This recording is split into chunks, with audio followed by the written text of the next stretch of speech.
the vital points of the business, and how do we protect those type of things. So once you figure out what's critical to the business, what functions can you not live without for a certain amount of time before the company actually is in a disaster recovery type of mode. Um, you need to go into the mission essential functions, and that's the knowing the maximum tolerable downtime, the recovery objective time, and then the recovery point objective. So the maximum tolerable downtime is the maximum amount of time that you can go without this function before it becomes um, a critical asset and the company is about to go under if you don't get it back online. So if your whole business is dedicated off one or two servers and those servers are down, and then whenever people go to your website they can't get to it, then you need to know the maximum time that you can actually be down before it starts to affect the bottom line, the actual profit that's coming into the business.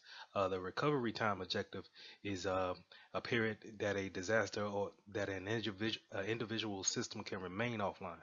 Um, and the recovery point objective is the amount of data that can be sustained until you need to actually recover that data. So you want to kind of point that recovery data point back to the time where you actually went offline. So now that you're aware of what the company has that's critical to functioning every day, we need to make sure we keep an eye on the key performance indicators. That mean time between failures and mean time to repair is very important to know. It's a, a actual algorithm that goes into determining how much time can a certain server or a switch can be down, and how much time can we actually lose by having it out of play. But these are things that you definitely want to, when you see those abbreviations, because on the exam they're not gonna spell these out for you. They're actually just gonna use the abbreviations here. Just know which ones are till failure, and then the mean time between the failures, and then the actual mean time to actually it breaking and then having it repaired with mean time to repair. Now, going into risk assessment and business analysis, this is where you break down the actual risk and how do you actually calculate it. And you want to make sure that you understand likelihood. What is that likelihood of the vulnerability actually happening to us? Do we actually have the threats to make us vulnerable and create that type of risk? And then what's the impact if it does happen to us? Are we losing out? Will we lose customers? Will our name be tarnished? Um, will we lose revenue? Will we be able to recover from this?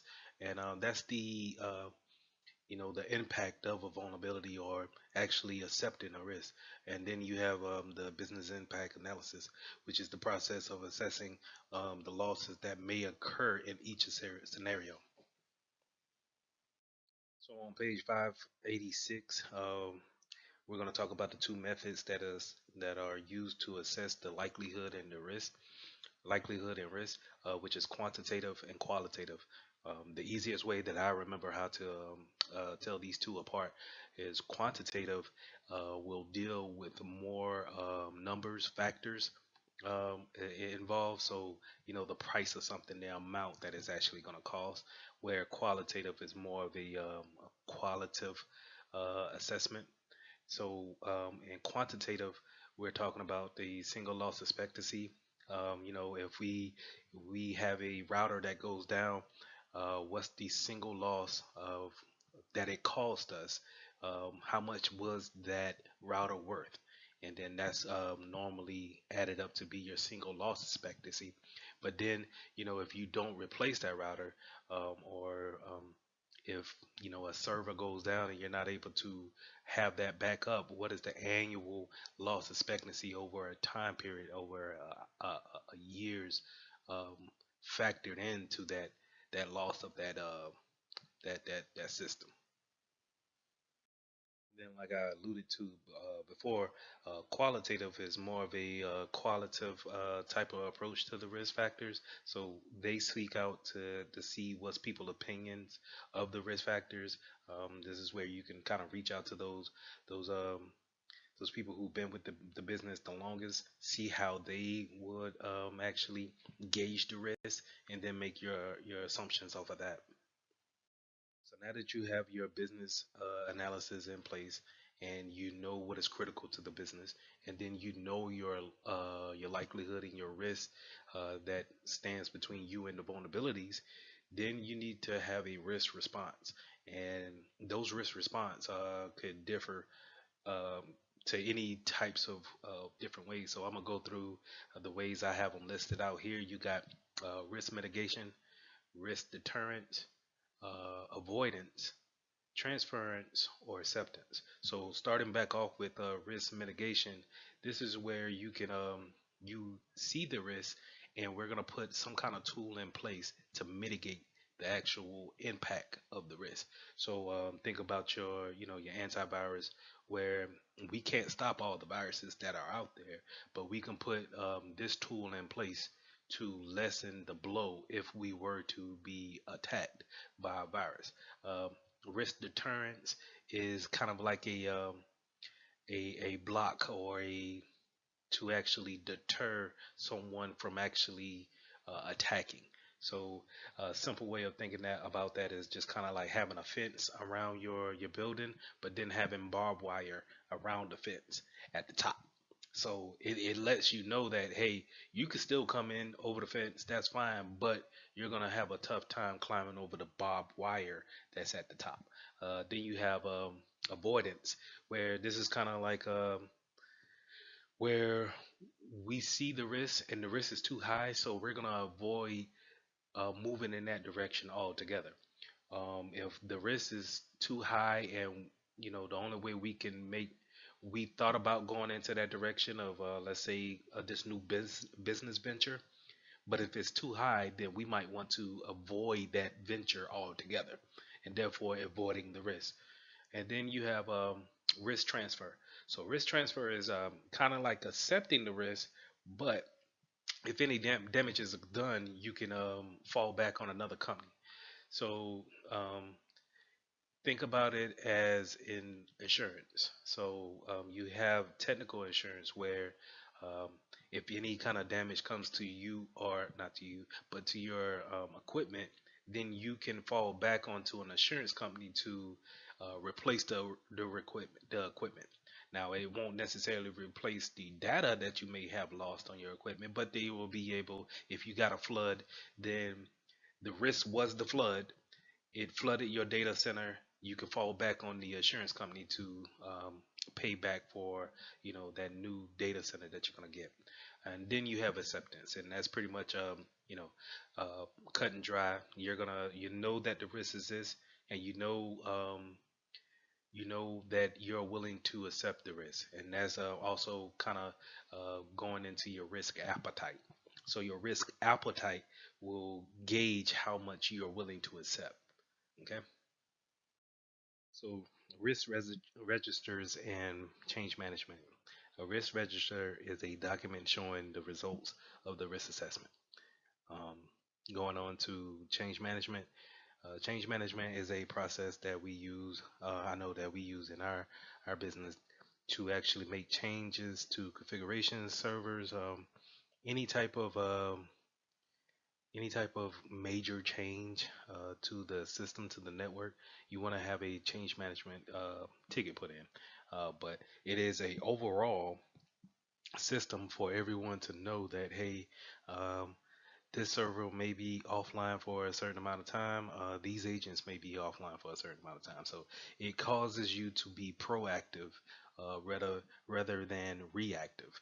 Whenever you're becoming reactive to a problem, then you're reacting to an issue, which kind of puts you behind a little bit, because you have to play catch up of why did it have this problem, instead of being proactive, where um, if we plan to do, let's say, an upgrade, then we can see if that upgrade is going to bring on problems.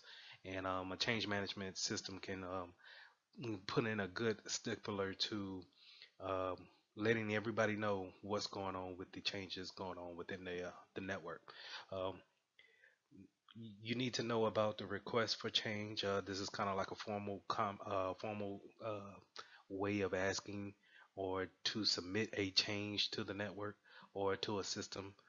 So keep that in mind. And these change management normally has kind of like a change advisory board. So that'll be your higher ups, your C level. Well, I wouldn't say C-level, but I would say higher ups, your managers of different departments to know what changes are happening. Because what happens in one department, another department may say, oh, okay, well, if you make that change, then that's going to affect what we are doing over here. And sometimes it just gives you a better overview, a better scope of what's going on in the network. So on page 593, we started to go into resiliency and automation strategies. So this is kind of stepping into the disaster recovery a little bit, but it's more on staying up to par, making sure that we can have, our business, our critical business functions always running at an available rate. Going back to the CIA, always having that availability there. So it started off talking about continuity operation plans, also known as a business continuity plan. So this is just basically a plan that shows these are our critical functions for our business. This is what makes us run. These are the scenarios that we think could hinder us the most. These are the plans and the actions we need to put in place in order to keep these things um, small as possible to not happen. So that business continuity plan is very important on having a day-to-day activities go on without any hindrance.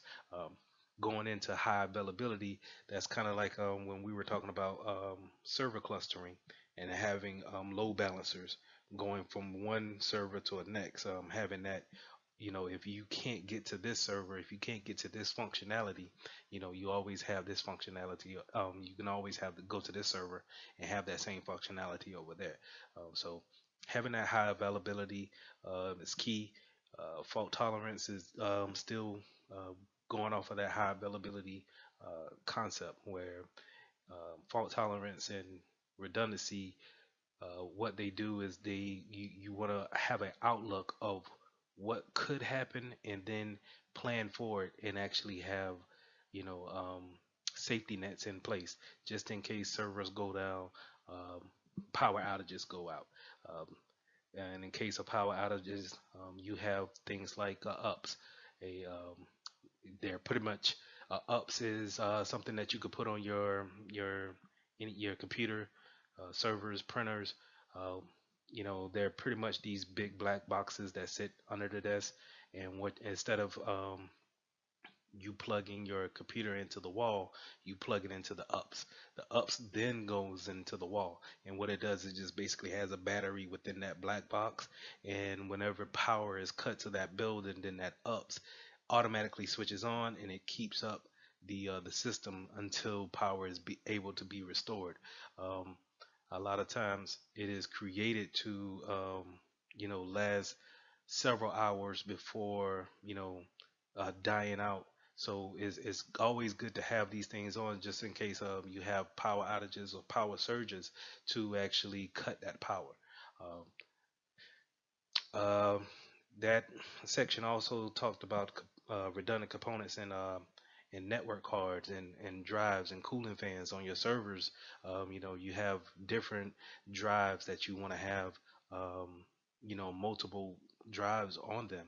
And just in case any one of those goes bad, then you could pull one out and still run off the other five, let's say, and then, replace the one that's bad and then keep it moving in that regards. Also with cooling fans, you have one or two cooling fans on it to where if one has a problem, then you're able to fall back to the next, and that gives you time to replace the one that's having a malfunction. So elasticity and scalability. Um, Scalability is just taking those servers. Like I think I referenced this in the cloud section, where you can scale out or you can scale up. So in order to have a scalability, you either scale out to have more people join more in a cloud setting. So you scale out, you add more servers and more servers and more servers, and you add this way. Whereas scaling up will be adding more RAM, more hard drive space. Um, which is good too, but you constantly have to add based off of the traffic that you have. So scalability is just being able to have the resources for everyone to actually come and get. Now elasticity, remember, is just kind of like a on demand real time.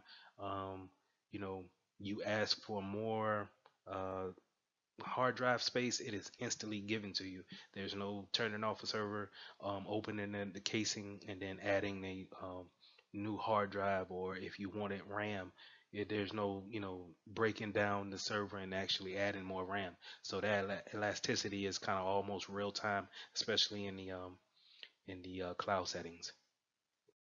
So staying in the topic of redundancy, we want to talk about drive arrays. Um, in particular RAID.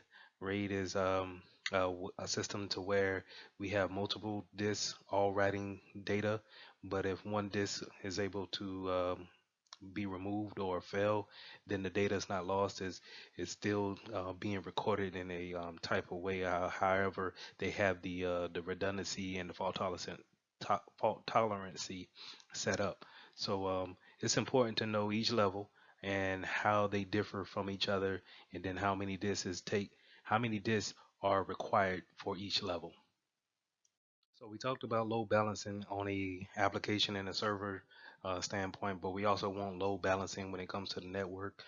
We also want different ways if our network goes down, or if our ISP, our internet service provider, has an outage for that day. We don't want to be kind of just waiting for them to come back up with a connection. We want to have different types of fault tolerance for that. So I knew in one of the banks that I worked for, they had a whole different ISP for the internet connection. So if company A was to ever go down, they could switch over real quick and have company B be a backup. Now the internet speed was much slower with them, but it was a connection to where yeah, again, you didn't have to go into being down or having that downtime and losing business that way. So just keep in mind that not only do we want load balancing in our applications, we want load balancing on our networks as well. So when talking about non-persistent, I want you guys to remember non-persistent and VDIs, um, virtual desktop interfaces. I want you to associate those two. Um, they're more likely going to be asking questions that have to do with some type of virtualization and how can we go back to a known good state, or how can we just not lose any data, just kind of wipe the slate clean.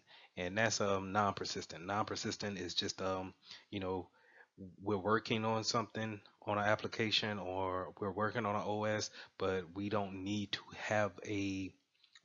data to be saved to the next day or the next week. It can be easily discarded and then start anew at a known good factor baseline. So going back to what we said with the a hardening configuration, is that when you set that baseline for a hardening standards, then for a VM, that you can set your VDI up to have that baseline of all the standards. And then when you don't need that VM anymore, you can just kind of reset it back to that known good configuration at the beginning. So going into recovery sites is we're pretty much dead into disaster recovery. So this is going to be your alternate data center or your alternate work site, or some type of site to where you can set it up to keep continuity going if you need to implement a disaster recovery plan. So um, Three things to remember when it comes to recovery sites. You want a hot site, a cold site, and a warm site. So with a hot site, this is a one for one trade off. This site is set up to be similar to your everyday workspace. It has all the servers in place. It has all the data links. All your network configurations have been set up. Only thing it needs is to be switched over, quote unquote, switched over, and then turned on to be live. So it's a one for one swap. Um, a lot of big companies have these hot sites. Um, so you're looking for, that 99.9% of availability. You're probably going to have a hot site somewhere set up just in case a disaster comes and you have to switch over real quick. So now a cold site is just the total opposite of that. Cold site may be just a building with internet connection, but it's nothing there to have the connection for your actual business to run and to be functional. So you're looking, if you have to implement a disaster recovery plan, you're probably looking for, you know, 3 to 5 days of being out of service and then set up that cold site in order to be a functioning site. And then, of course, if we said those two polar opposites, then a warm site has to be right there in the middle. It has some things, so it has some things that are critical, but it doesn't have all the nuances to make working enjoyable, I guess, or convenient. So it would have your major, let's say your major functions for the business to run, but it won't have Microsoft Outlook waiting for anybody to just come in and check their email. Where on a hot site could be an alternate place for somebody to actually go and work, and you would never know that they were at the alternate site. But a warm site may have an email server, the physical server ready and racked and have the connections, but it's not configured. It's not actually pulling down the real time data from the prod side or the production side into it to actually have that if it's ready to go, then it's ready to go. It's normally a day or two out of reach. So you need to take like a day or two just to kind of set the configurations up, and then you'll have a completely alternate data center. Now, in conjunction to the hot, cold, and warm sites, we want to go over the where do we want to put these at in geographical areas. So, where in the world, or where in the states, or what country do we want to have our data center located at? Kind of, sidetracking a little bit. This is why the cloud is such a good um, commodity. It's the cloud is everywhere. The cloud could be um, in Japan as well as in Brazil. It could be in Iowa. It could be in North Carolina. Um, and when I say the cloud, I mean data centers that host your data and host your application, host your things that you need to have a everyday working ability. So a lot of companies right now are kind of considering the cloud to be their alternate data center rather than buying a whole building and then setting that building up to be a hot site, a warm site, or a cold site. So but to go back to this slide, we're talking about the location selection. So you want for you want your physical building that's going to be an alternate data center to not be in the same location or the same vicinity as your regular data center. It defeats the purpose. I don't know. I think we alluded it to a couple of weeks ago, where we said if a hurricane comes and it hits the whole east coast of South Carolina, and your data center is in the same city as your actual data center, then you defeated the purpose of having a backup. Both buildings could be out of power, could be flooded, or have damage to it, and then you defeated the purpose of actually setting up a site and having connections roll over to that alternate site. So you want to kind of keep it a state apart if you're going to stay in the United States, or you want to put it on the West Coast, or you want to put it up north if you're down south, or vice versa. And you just want to keep those miles away, because while it may be an ice storm in New York, it may be nice and sunny down in Miami, and that's where your alternate data center is.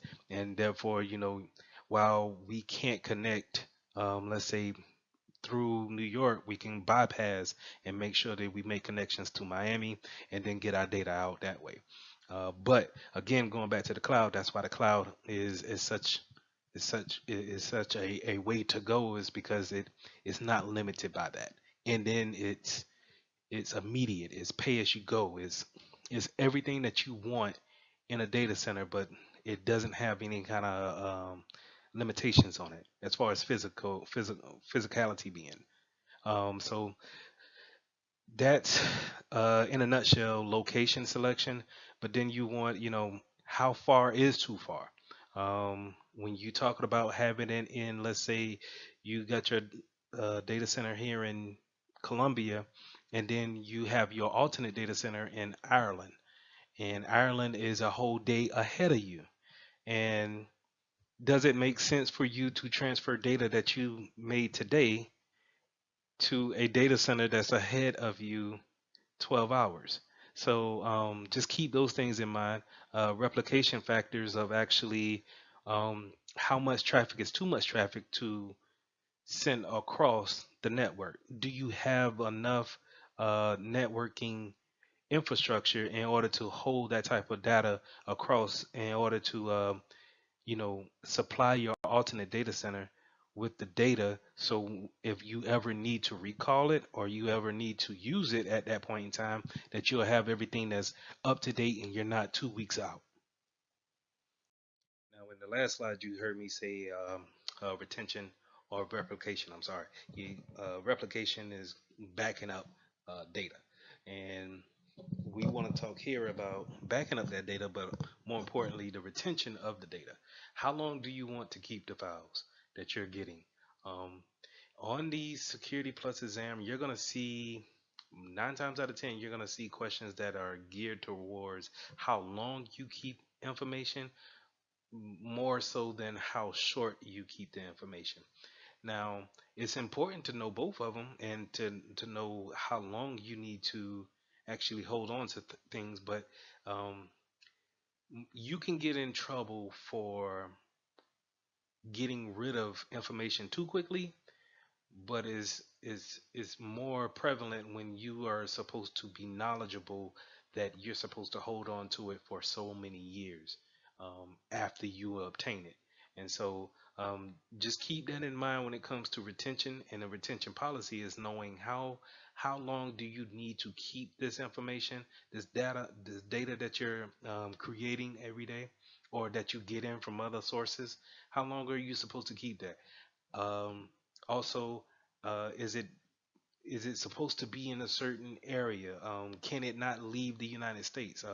Do you have customers in China that cannot share that information, but they have with you, and now you have their information here in the United States? All those things fall under the retention policy, and just know the important part about it is just how long and how short can we hold on to data.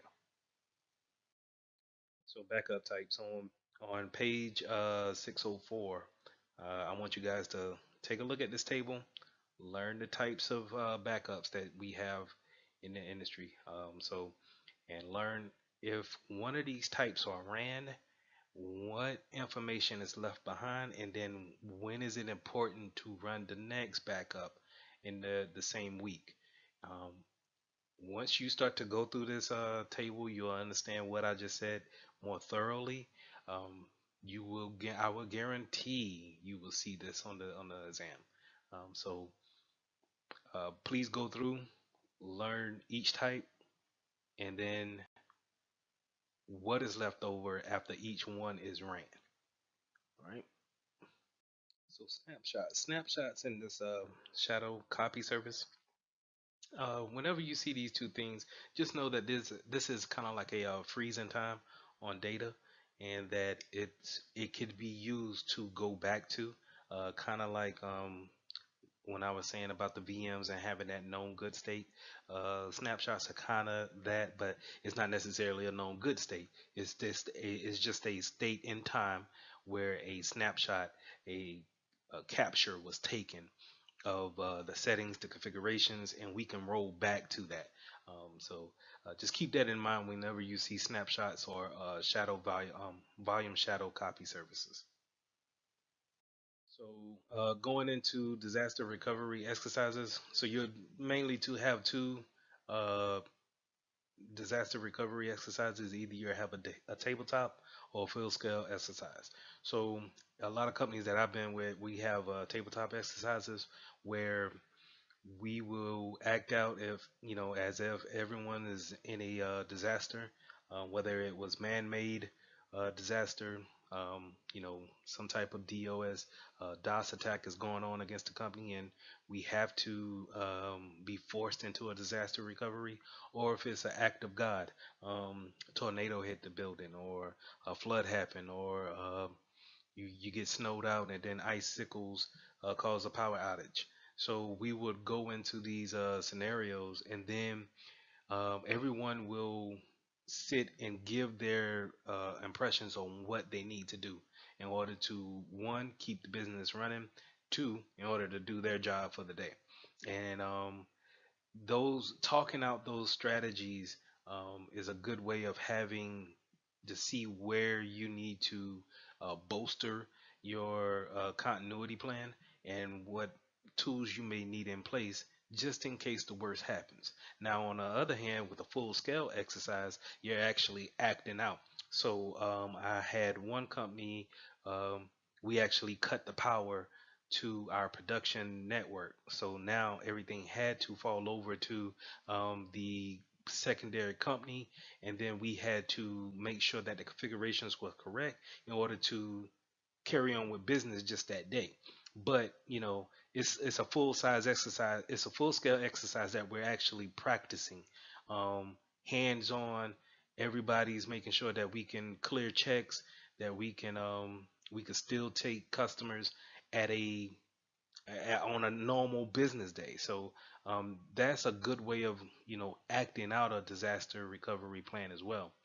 Um, After each one, though, we have a after action report. So it's a basic report of saying what have we learned, what could we do better, um, what can we implement here that caused us, this pain point here.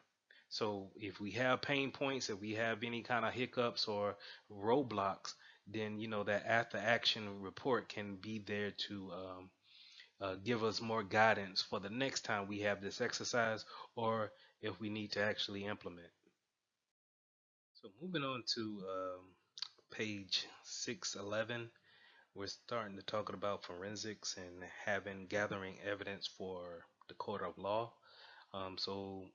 It first starts off talking about forensics and how it's the practice of collecting evidence from the computer.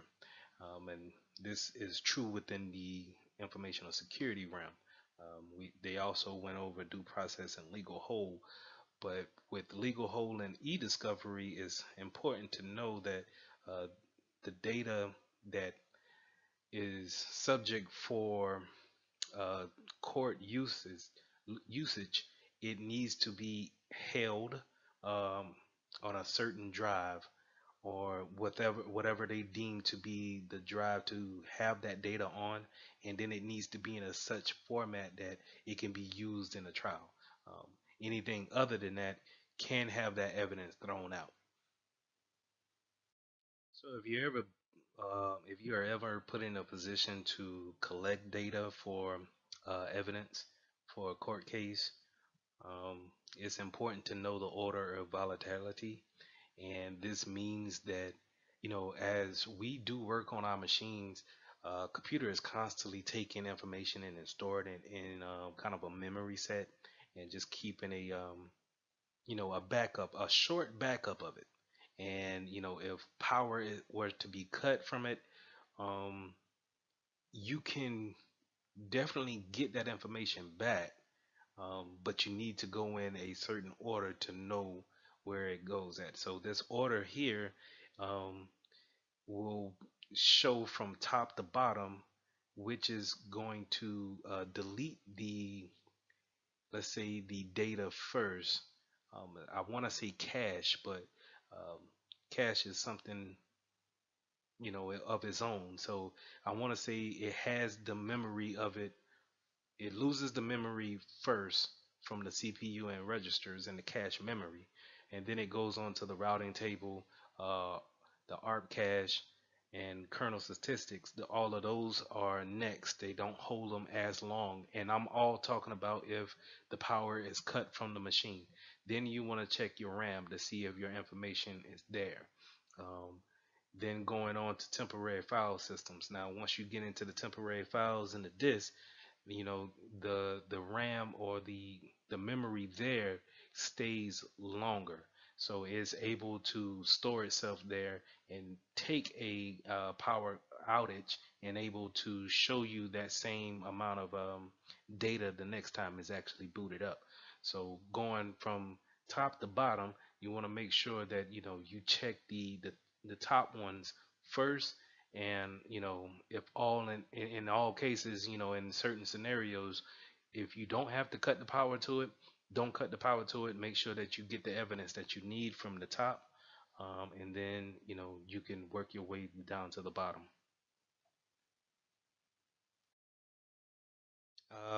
Going again with the time offset. So remember that all of these systems are still running off a synchronized timeline. And if you're ever doing some type of forensics and we're looking for things, when were they done and how were they done, then 9 times out of 10 we need to go and check our network logs and to see if they're there, because a lot of hackers, what they a known tactic to do is to take away those logs and delete them and kind of erase that from the memory of the machine. And just you want to make sure that we are always on time with every other system. So the last thing we got is the system image capture. And the main thing what you want to know about this is that we're going to take something called a write blocker, and we're going to hook it up to our hard drive. So let me stop there. Let me kind of rewind back. So let's say if they come to you and they say, hey, we caught so and so doing um, transferring money that they shouldn't have transferred, but we can't prove for real that it happened. So we need for you to go and look at the logs, look at data transfers to make sure that this happened. And so what you want to do, instead of taking the actual machine or his laptop or her laptop or whatever and going into it and then taking your mouse and moving files over, what you want to do is you want to set that off to the side and you want to get what you call a write blocker. Hook your write blocker up to that laptop or that hard drive that's in that computer, and then you want to take a system image capture of that actual hard drive. And what that does is it creates a bit for bit um, image of what the actual machine is. So you can have a copy sitting on your own machine, and then you can go through and look at the different files that were open, websites that they browse, and you can do that without interrupting that that original system. Because what happened is that if it goes into the court of law and they can prove that you opened something by mistake, looking for something or looking for that forensics or doing forensics on the machine, then they can end up throwing that whole machine out because it's been tampered with. So that's why we use system captures, and that's why we use write blockers to avoid that. So just keep that in mind when it comes to running forensics. You want to actually get a image capture, and you want to get what is called a write blocker, so it prevents you from writing anything over to that machine.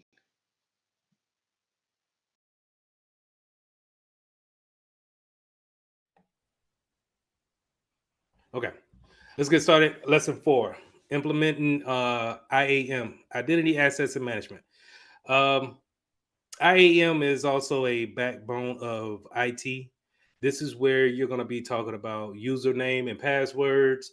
This is where we are going to introduce clients into our network, and we're going to give them permissions. We're going to give them groups to work in, and that's how we're going to uh, be admins over their accounts, is within this area right here. Now you can go on Indeed, LinkedIn, and find job titles with IAM in them, and it's still part of security or cybersecurity. It's a silo, its own silo. So it's very important to keep these topics in mind when filling out applications, because you could just be looking for analyst jobs, cybersecurity analyst jobs, and we could be just jumping over the fact that we could get our entry level job with a IAM job. So let's go ahead and jump right into it. Authentication.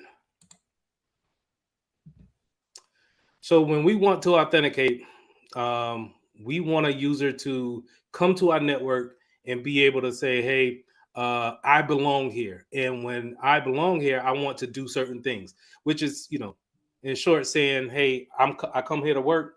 I want to be able to get to my email and get to my cloud drive and or my G drive and be able to share files back and forth, print to the printer, whatever the case may be. But I need to authenticate myself and let you know that I'm supposed to be here." This is normally where your password comes into play, um, and this is the whole basis of authentication comes in, because we're going to set that person up, but it's up to them to actually keep some type of authentication factor on them in order to justify them being there, right? Anybody who doesn't have this authentication, then of course is blocked from the network. So let's get right into it. Something that this is something that's obvious to all of us, is passwords or PIN numbers. So your PIN number could be anything from 4 characters to 6 to 8 characters. I normally see 4 to 6. And then our ever loving passwords is for every single thing that we pretty much do on the internet, and or in a computer or on a phone, by that matter. Um, and this is a great way to um, actually pair up with your username. And so, for a knowledge base, a user has to know about their username as well as the password.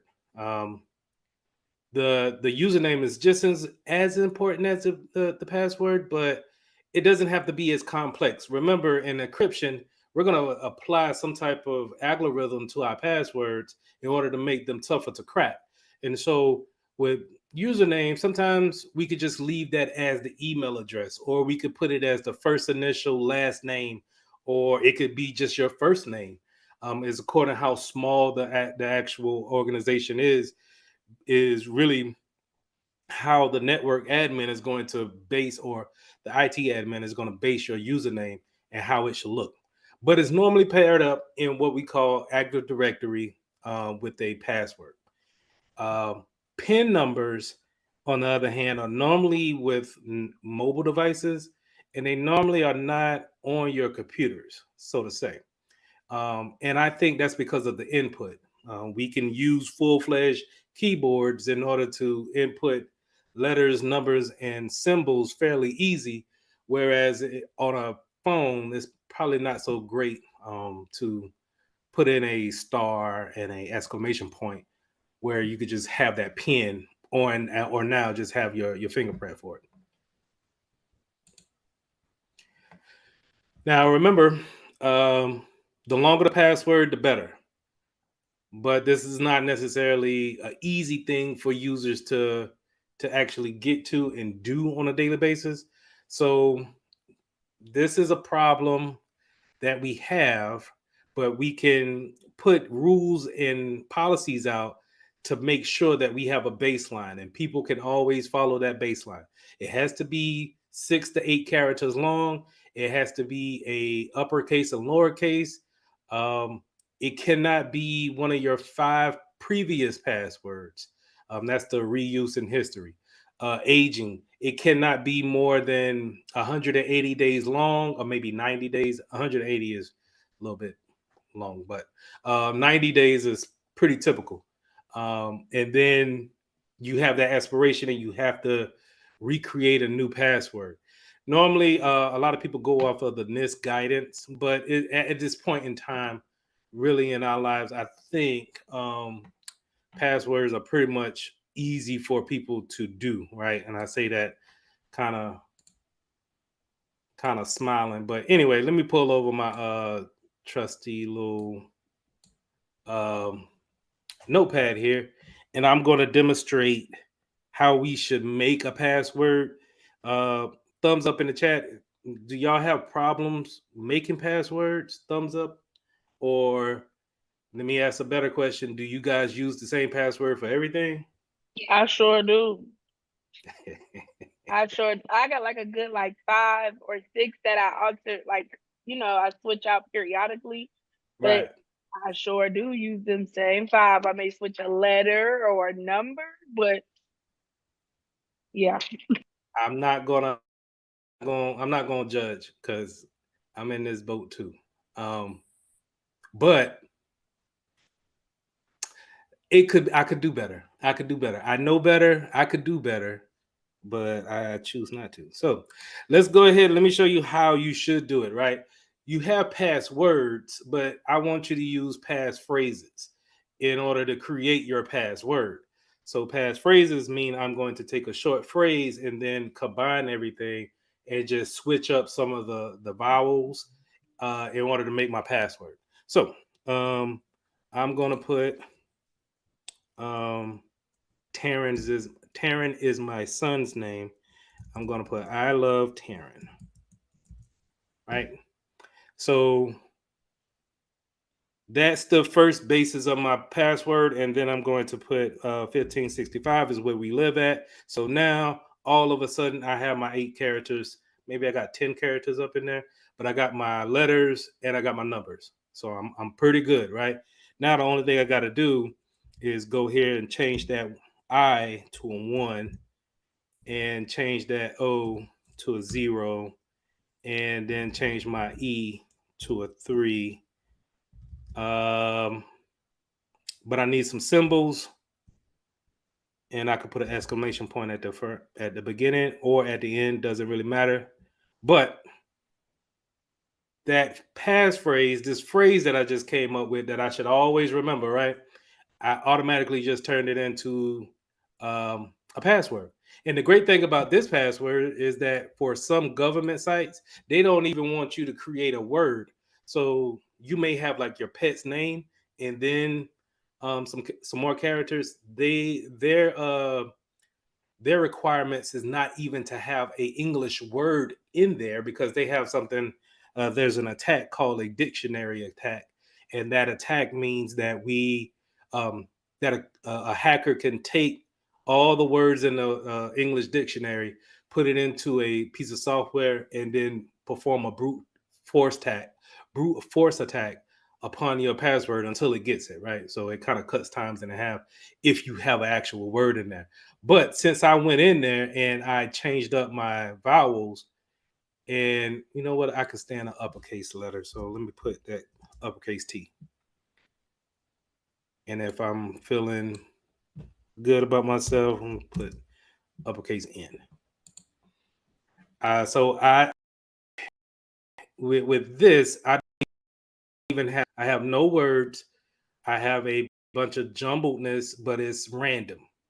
But yet to me and to you guys, because you see me do it, this says I love Taryn at 1565 exclamation point.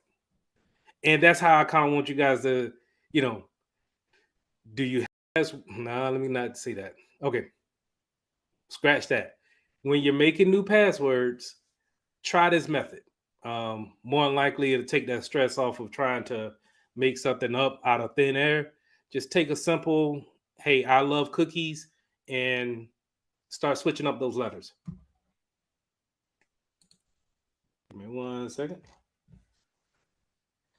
So we'll go over password managers next, actually. So good segue. I appreciate that. If you have problems remembering your passwords, we talked about it a little bit, but password managers is a good spot to put them in.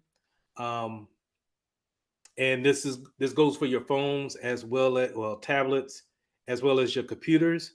I have a password manager here on my. Do I? Yeah, I have a free password manager here called KeyPass, and I'll put that in the chat.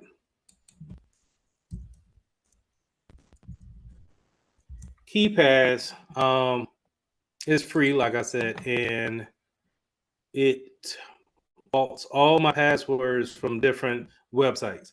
The thing about it is that I can only use it on my computer, right? Um, Not necessarily can, and a lot of times the accounts that I want it for is on my phone, and my phone could have a passwords manager, but I don't trust that one only because I might drop it somewhere, or sometimes my Android be acting kind of funny and don't want to lock itself like that, and I don't want to leave it exposed. Majesty. There we go.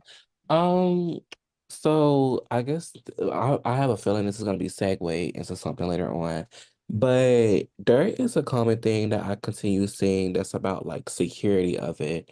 Like I will get notifications that says like your password has been compromised, or because there are certain like softwares like Life 360, Apple even has a built-in component where it searches for data leaks and it Mhm. reports back to you if your password has been leaked, or it'll say your password has appeared in a data leak. Can you give more information on that? Or like how does that whole thing work? Um, I don't know if you remember last class I went over. Have you been pwned with the emails being compromised and data leaks? Well, anyway, um,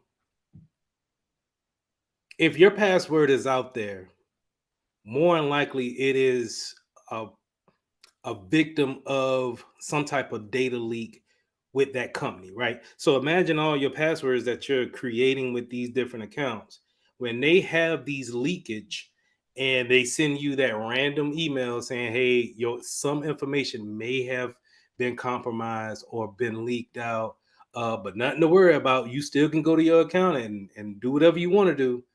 Well, it's a good time to go ahead and change your password then. Okay. Um, Now, to the point that what you're bringing up, I wouldn't say that somebody is actually looking at a list of passwords that you have, but I would say that they have information on you that you gave to that company. So I would say that that's a generic email that you're getting to maybe drive you to do something else with that email, maybe buy a product, ask for a service in order to protect you or something like that. But if your data has been leaked, then think about whatever data that you gave to, let's say, Twitter.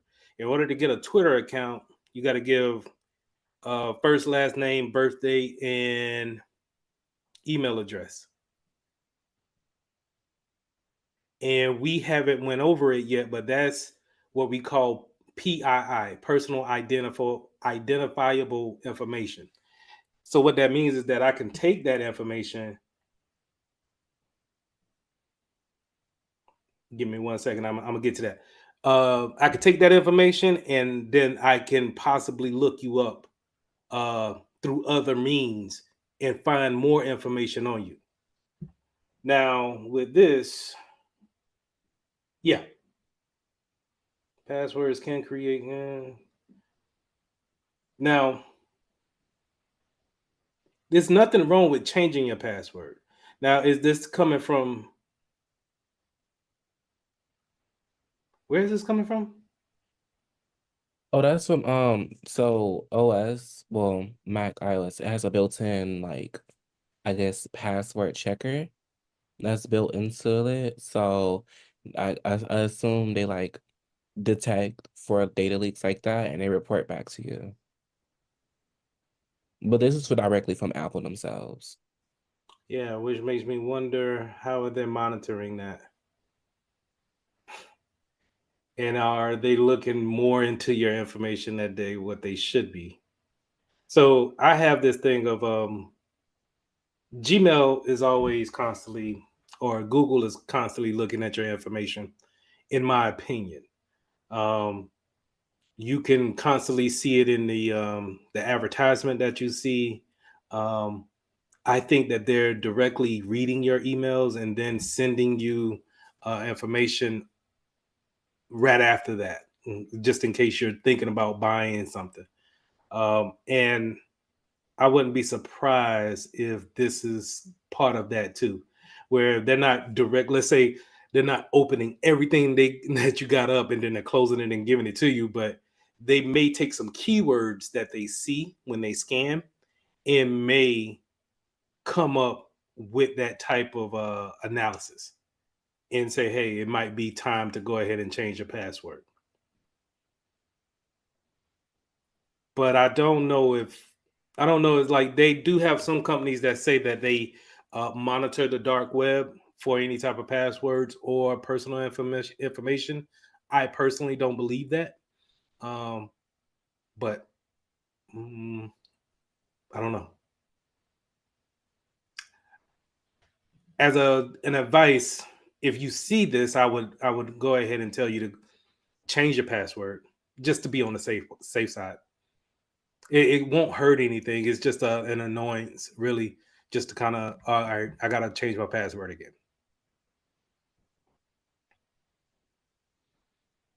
Any other question?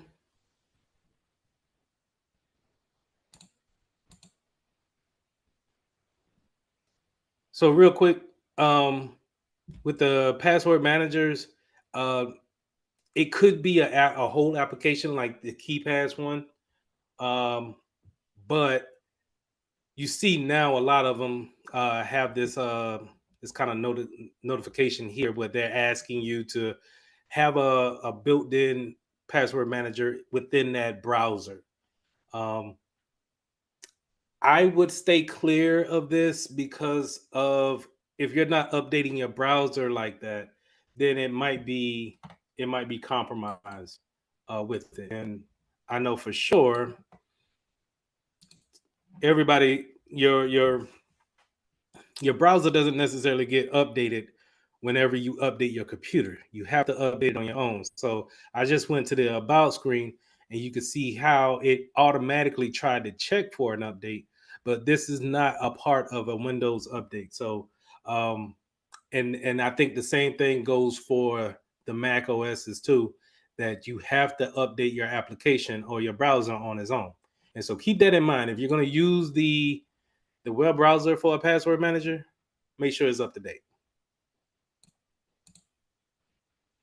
Now, multi-factor authentication. This is very important. You will see this on the exam. You will see this wherever you go. Um, multi-factor is one of the best ways that you can protect yourself against um, ransomware. But you don't hear a lot of people talking about it. But it's something that once you get into this field, you'll start to see more people implementing two-factor or multi-factor, but we call it two-factor. You'll see more people implementing two-factor in order to defend against ransomware. And what ransomware does, whenever you double click a exe or to make that change on your computer, two-factor will step in and say, hey, I need you to authenticate this particular action. A lot of times back in the day, whenever we wanted to uninstall something, it will give you that ding, and then you have to put in the username and password in order to get by that particular thing and then continue on with uninstalling your software. But now we're going to not only take your username and password, we're going to pair that with something. And then if you don't have that other factor, then you're not able to authenticate. So the main thing that you want to know are here, something you have, and then something else you know. So let's go over something you have, and that's typically going to be a token, right? And back in the day, they used to look like little keychain tokens, kind of like something that you could put on your keychain, and it looked like a little calculator, and it read out the numbers for you. Give me 1 second. Let me pull it up.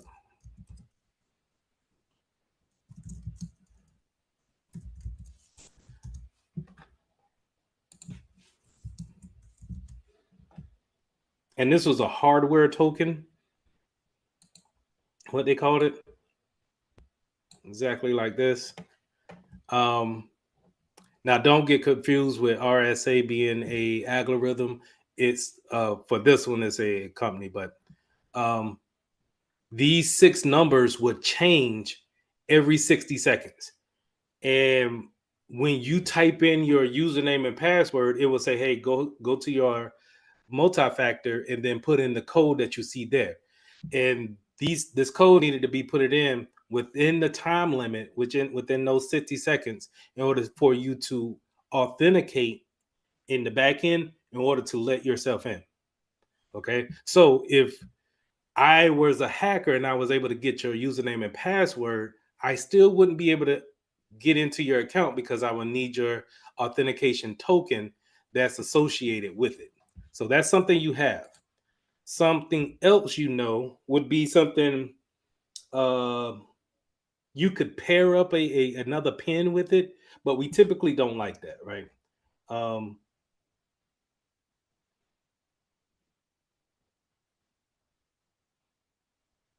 Yes. We typically don't like the something and then something else, because those are the times where you get those 3 questions that ask you where you're born at, first name of mother's maiden name, first pet, where do you work at the first time, right? We don't like those type of things because anybody that's doing research on you could, or knows you like that, could find those things out.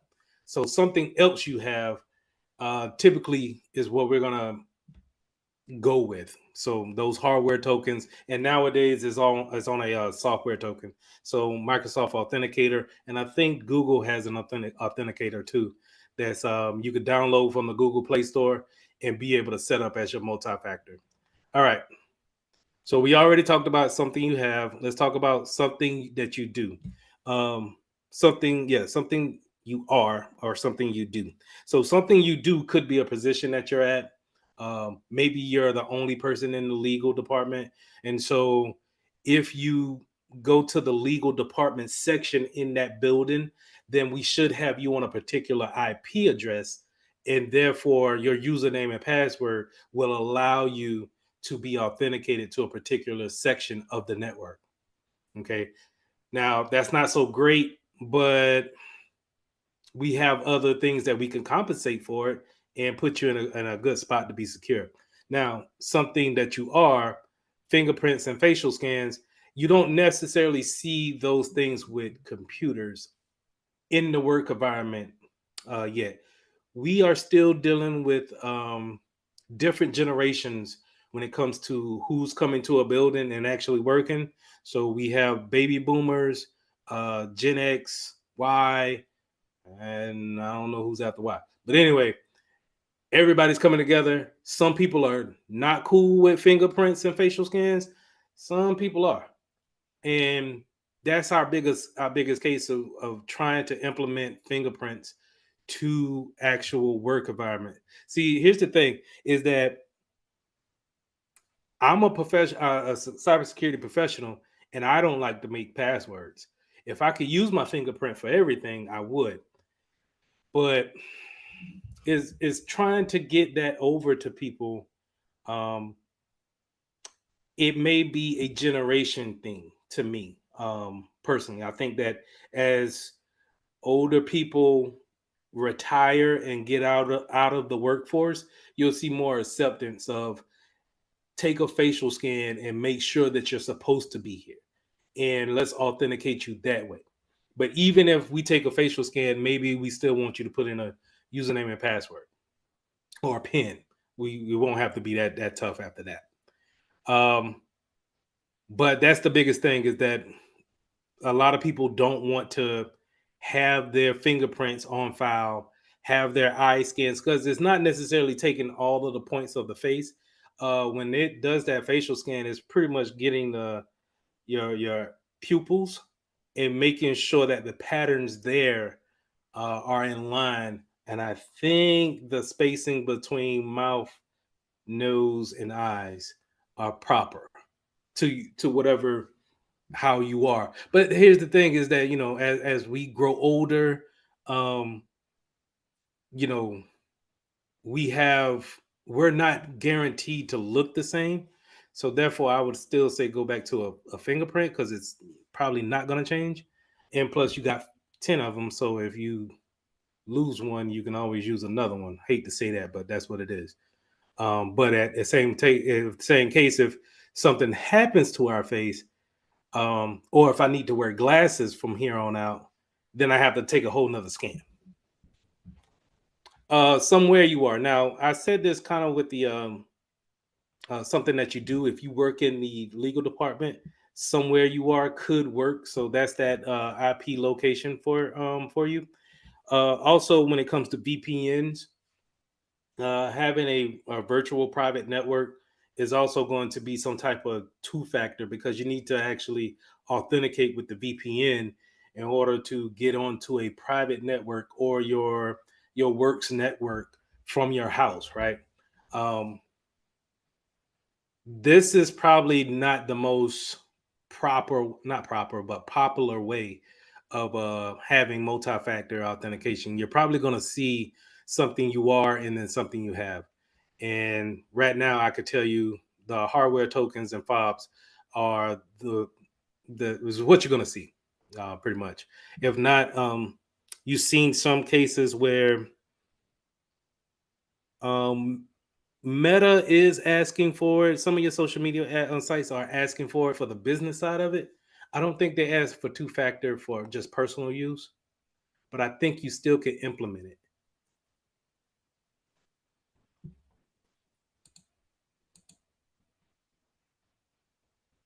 So real quick with the biometric authentication, there's two things that you need to understand for the exam, is that when you put your fingerprints in, some devices may have a high rejection rate or a higher acceptance rate. And the one thing that we don't want is that we don't want one to be so outrageous that where it accepts everything, and we don't want it so outrageous that it rejects everything. We kind of want it to have a balance. And me personally, I think that goes against that goes to what maker it is. I have an Android. I'm an Android user right now.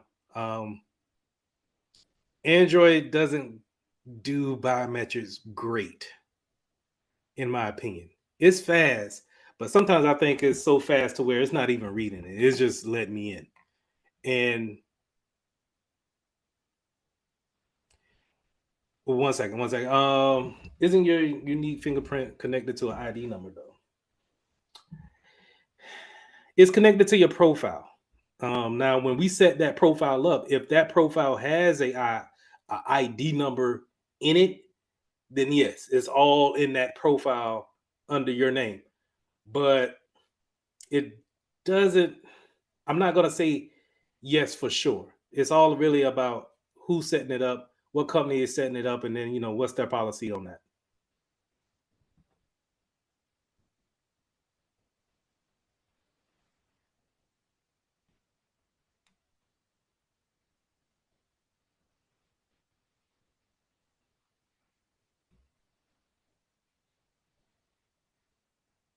Let me make sure I get this right. So if you could not access the ID number bypass instead for needing biometrics.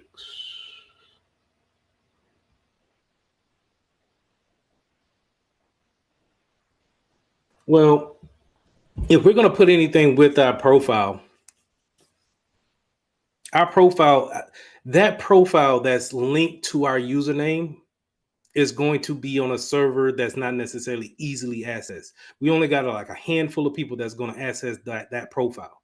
And with that being said, just because you create the profile doesn't necessarily mean that you see passwords or fingerprint scans. All of those things are not carved up, but sectioned off, and not one person has access to everything. That goes back to what I said. I'm only going to give you enough room to do your job, and that's it. And a lot of times I have to do separation of duties. I think they took that out of Security Plus. But anyway, separation of duties means that I'm only going to give you enough to do your job, but I'm not going to have it to where if you miss this whole weekend or the whole next week, then we have to wait until you get back because you are the only one that has all of the power to do anything. And so I'm going to section that stuff off. So to go back to your point of, um, you know, if they're going to link your biometrics in with your username and password or your ID, I'm going to section that off to where maybe only one person or two people only sees the biometric size of it, and even then they're not able to see the actual pictures or anything unique to it. They just see a hash of it. So remember what I said last time, that hash is just a fingerprint, making sure that everything integrity wise is there, but I'm not actually seeing the actual data. That way I can feel better about the privacy, right? Because you don't want nobody looking at stuff.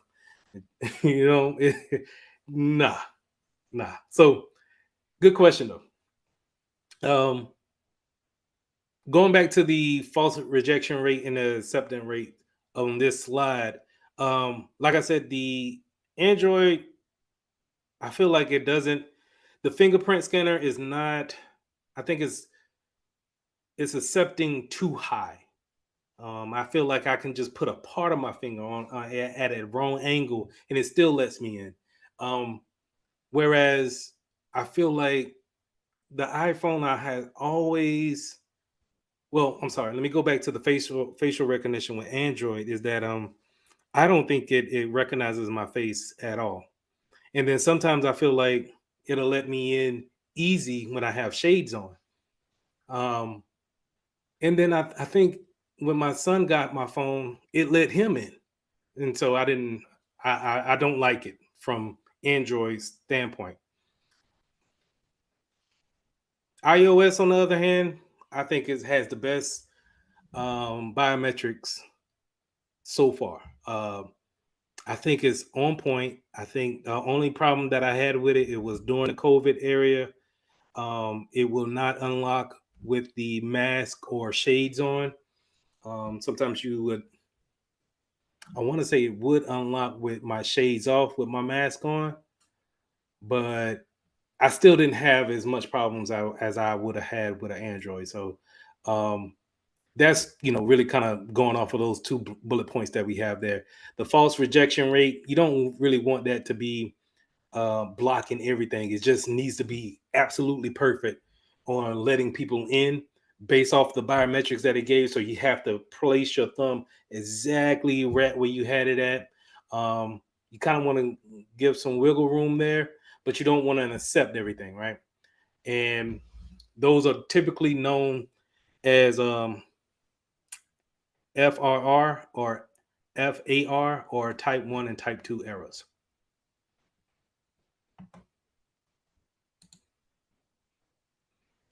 So let's go into these hardware tokens. We already looked at the first one, the first traditional one, that one-time password, where it's going to have a counter like you see here and do a countdown and sync that code back up to a authentication server in order to give you access to whatever you're trying to get into. Again, these are being phased out by software tokens. The one that I use is Microsoft Authenticator, and I try to use that for anything that I have.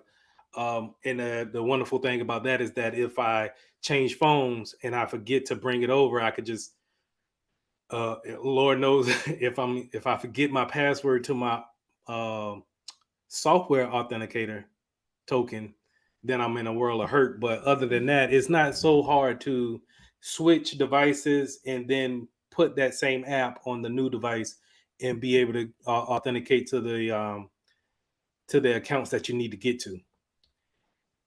Smart cards. This is another form of authenticating. It holds information on that chip.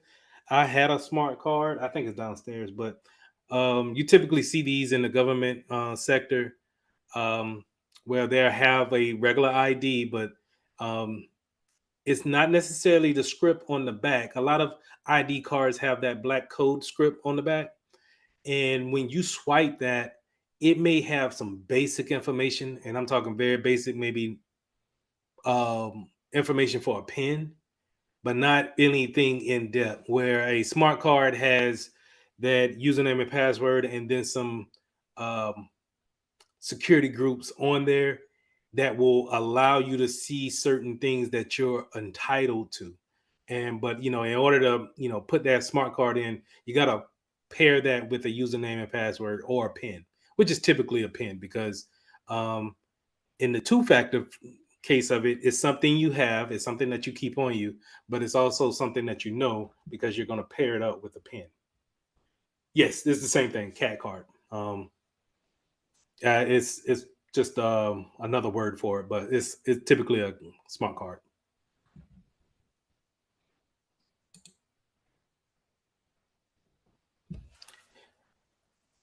We already went over small soft authentication tokens. They're gonna look like this, but they're gonna perform the same actions.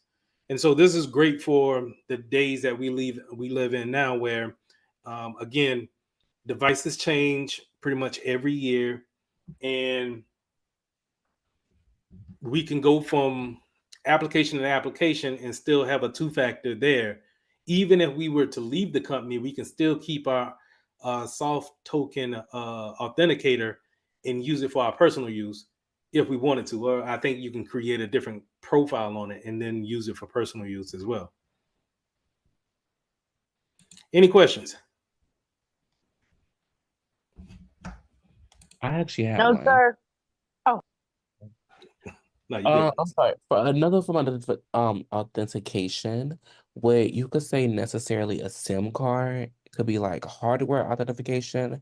Because I know a lot of times, especially with now, it'll say that in order to operate a phone or at least connect to the network, the phone itself has to be authenticated with a SIM card. So, like, would that be underneath the same category? No, that's more in line with just establishing the service with the telephone company. Um, but in a sense, it's in the same ballpark of it does have a profile that's dedicated to the user. So they're going to create that SIM card to hold your phone number, and then whatever is attached to that phone number, think of that as kind of like your ID, right? That phone number is your ID. And so whatever's attached to it, that's how you could take that same SIM card, put it in a new phone, and download all your text from the old phone to the new phone, because it's following the SIM card, not necessarily the phone itself. Unless you got like iMessages that download to the cloud, which I think Android does too. But you get what I'm saying. That phone number that it has, the thing about that is that it's you're saying that it asks you to authenticate, As in, like, to confirm with the network. but you I didn't have to put in anything to say like only person that knows this is you. Well, it's like the phone needs that specific SIM card in order to operate. Like that's the way I can convey it. Yeah, that's not authenticating. It's not so typically what I'm thinking about is I could take that SIM card and use it, and I can keep using it until you don't pay the phone bill anymore. Whereas you could take my cat card, my smart card, and you're not able to use it until you have the thing that I know, which is the PIN number. Make sense?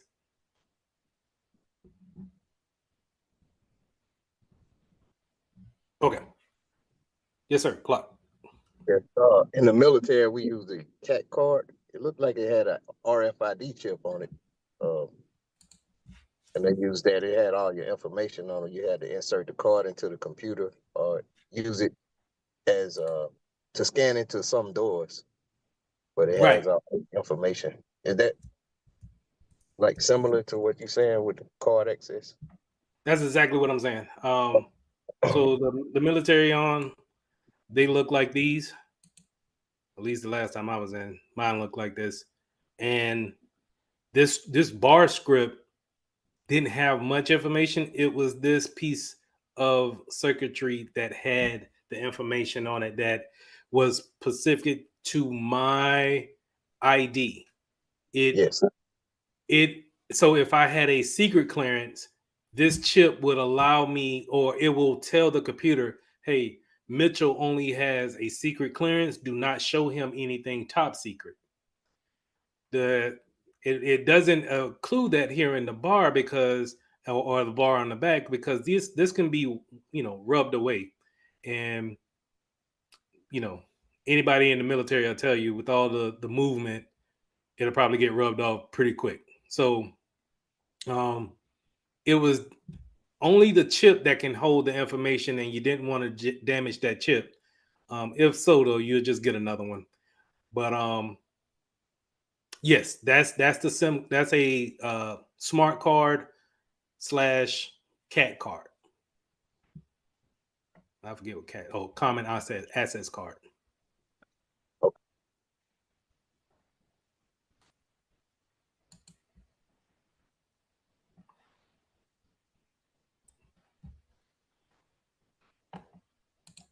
Did I go over this? Let's see. No. Okay.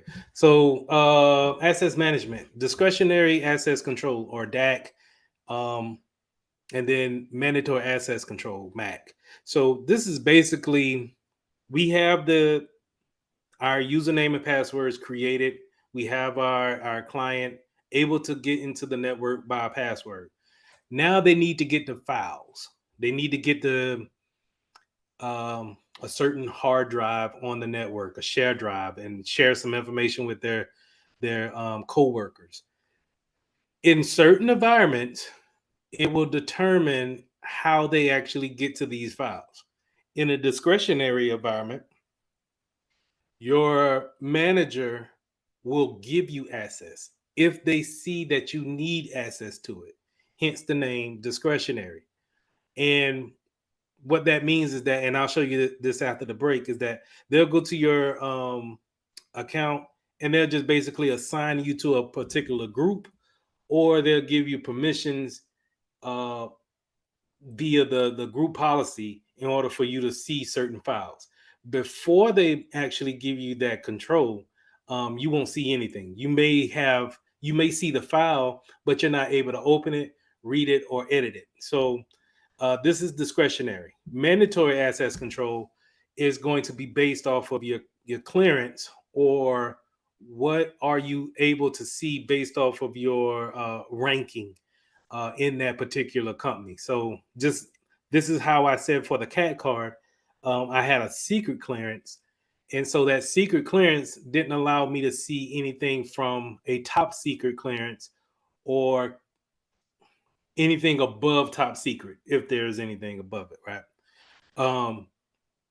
But I could see anything below secret as well. So anything classified or unclassified, I could see. And the same thing goes for top secret. Top secret could see anything from top secret down to unclassified, classified. Now, this is all based off of the secret clearance, the labels that you have put on you before you even get started. So when we create your account, we will go ahead and say, okay, this person has a top secret clearance. We can put that there. So now we don't have to worry about their manager giving them access to a particular file. We already gave them the access that they need. And that access will go onto that little cat card, that smart card we talked about. And then now that we don't have to worry about delegating that permissions out.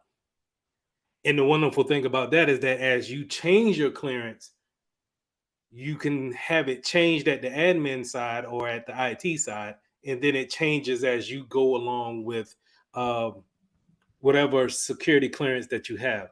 Security clearances are normally, from what I've seen, are normally given out by the company, or you have to pay for it yourself. And it lasts for a good bit of years. So whenever you're looking for jobs and you see these government jobs, they may ask for a security clearance on that, because you're dealing with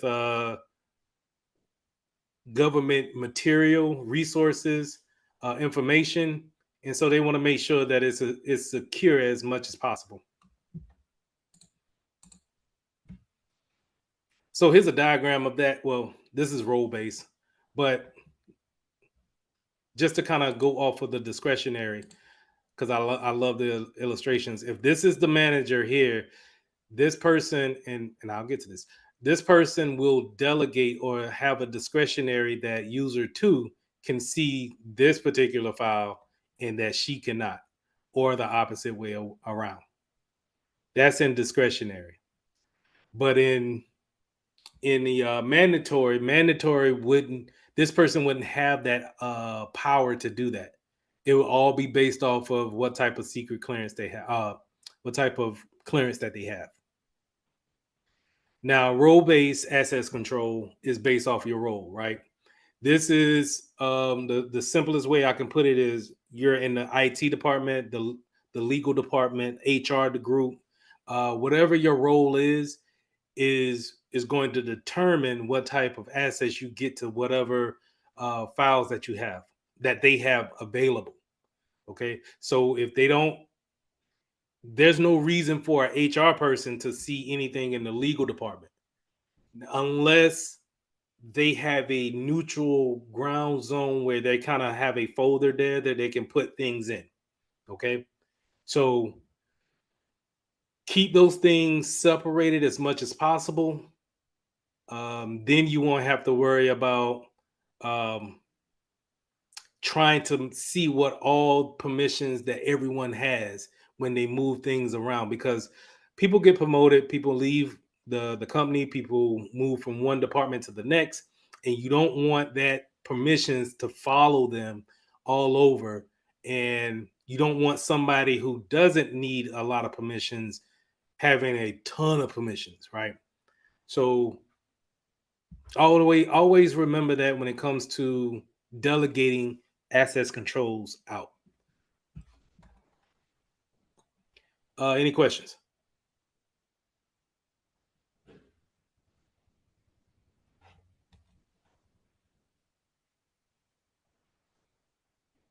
So real quick, let's go over security groups. Security groups are similar to every other role-based control that access control that you've seen here. These security groups are put up in Active Directory, and what we do is we place people in there, and we have permissions set on the group versus the actual person. So whenever let's just say we have a special project going on, and we just need 5 people from each legal, IT, HR, and marketing all to be in a particular project, we may create a different security group and place 5 different individuals from 5 different departments in this one group. And then now they have access to really share files with each other. That's really all the security groups really kind of do. They allow others to work with each other instead of, hey, I can't get access to this. Can you grant me access? Hey, I can't read this particular document or edit it. Can you grant me access? So this is where we can do things on the back end, or you'll see these tickets come in and you'll have to act on them that way. Now, rule-based access controls is based off of rules. Instead of the roles that we have, instead of the actual roles that we're given once we are working for a company, it may be based off of the rules that we have.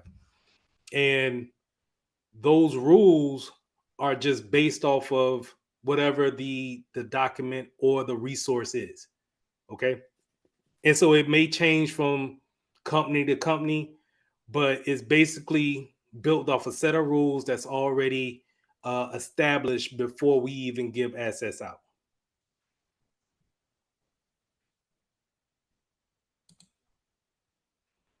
Now, least privilege is what I've been talking about.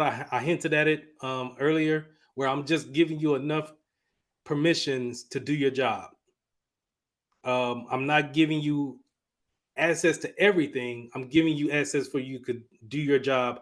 But this comes in, before I can really do that, I need to make sure that my network is straight to where I can segment it. I could segment it off like that before creating a user and then trying to lock him or her down to a particular group. But this is where those security groups come into play at too. I'm going to lock down a security group, and then that's going to only give them a amount of permissions that they need to work. And if they need more permissions, they need to come with a ticket asking for more information or more access to things. I get tickets all the time asking that can they go to a particular site, and I give them access to that site.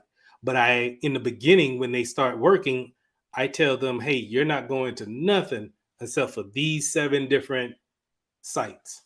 And if you can't get to these 7 different sites, if you need something else, an 8th or a 9th one put in a ticket, and I'll get you that 8th and 9th one. But instead of opening them up to the whole internet, let's try to get it down to a set group of sites, and then try to open that gradually. So account provisioning. Provisioning and deprovisioning needs to happen every year. This is basically going through Active Directory and checking to see if people are still at the job, or have they moved on, have they changed roles. This also may be where did they need to change passwords. You may be in an environment where they don't have a regular occurrence of changing passwords. And so provisioning is just making sure that things are there. Provisioning is making sure that we take things out. We prune off old users. The example that I got is I've been working for a college I haven't worked for them for 2 or 3 years, and I'm still getting emails. My account should have been provisioned from their AD account. Because if my account gets compromised, that IT director is not looking for an active account or a stale account to be any threat. But if my account gets compromised, then someone can get access to the internet, to their network, and be able to get inside their network through someone that hasn't worked for them in 2 or 3 years. So that's where deprovisioning comes into place, and we can clean up a lot of that stuff. A lot of times, deprovisioning happens on the hands of auditing and making sure your audits go right, and you can clean up a lot of that stuff. Also, that I got here is that contractors come in, and we give them access to our account, to our network. But then when the work is done, after 3 months of them working for us, we need to go ahead and deprovision that account and get it up out of here. Because again, think of me with the school. I'm a contractor. Well, I had access to this network for about 2 or 3 years now. That's unacceptable. You gotta be able to cut that off, and then if you hire me again, or you hire that contractor again, give them a new username and password. But don't allow stale accounts just to sit onto your network. Being out there is basically creating a vulnerability waiting to be taken advantage of. So along with that least privileges, you get the account restrictions. So we can give access to people, but we can also deny access to people, and we can base it off of these things. We can base it off of your location. IP address, where you're located at in the world. So say if I give you a VPN, or I'm gonna keep it simple. If you're at the school, that's fine. You can get onto the network. But if you step outside the gate, then you can't get onto my network. That's the geolocation factor when it comes to account restriction. Anybody that's in our network or on our campus can have access. But if you're from Russia or you're from Egypt, then you can't get access to our network. And a lot of times your IP address will tell you where you're from, and what location or what part of the world that you're in. Side piece note is that with all the IPv4s that we have in the world, every sector of the globe is sectored off to a particular IP addresses, public IP addresses. And so therefore we can tell if someone from Australia is trying to get in, or somebody from Hawaii is trying to get in. So it comes down to really trying to retract that public IP address back to the person, but that's a whole nother thing. Also, we have time-based restrictions. So are you trying to log on at 3 o'clock in the morning when we only work from 9 to 5 or 8 to 5? Is there a log on duration? Have you been logged in for 3 hours, but we haven't seen any movement on the network when it comes to your computer? Maybe we go ahead and disconnect you from the network if you've been idle for maybe 3 hours straight. For contractors, maybe we give you temporary permissions, because your contractors are going to come in and some of them are going to need special access, admin access. That's cool, but we just want to make sure that we segment them off from the network as much as possible. Maybe only give them read only access. Maybe we don't want to give them access to actually change information on our network. Last thing here I want to talk about is impossible time, risky login. So impossible travel time means that if you leave the network, if you leave outside the campus, and then all of a sudden you just left at 5, but then it says at 6 o'clock you log in from California, that's impossible, right? Unless you just got it like that. But that's pretty much impossible. Or you log in from England and I just seen you leave the campus. Those are impossible travel times. We'll probably block that with the GOPs, the group policy objectives, in order to do that. Any questions?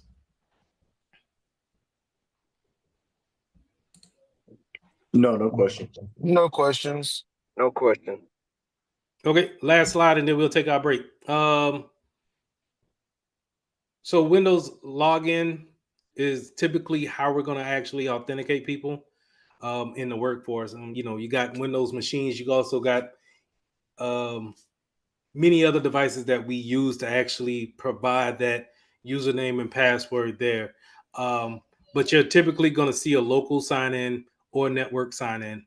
Now, this network sign-in is typical when you're in a place of business and you're on a domain. Do we all understand what a domain is, or is that new? Because I'll probably bring it up in the second piece. Okay. I understand. It's not new, but if you could just clarify that I got the correct understanding. Okay. So a domain, when we create a network for the first time, we're going to create a domain in Active Directory, well, on our server, and everything that's under, think of the domain as the top of a Christmas tree, and then everything under that falls under that star that's on the top of the Christmas tree, right? And that domain houses everything from computers to printers, faxes, usernames, file shares, everything that entitles our network falls under that star on that tree.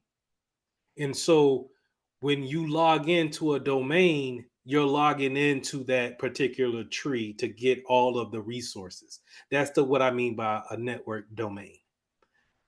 A local sign in, on the other hand, is just for that particular computer.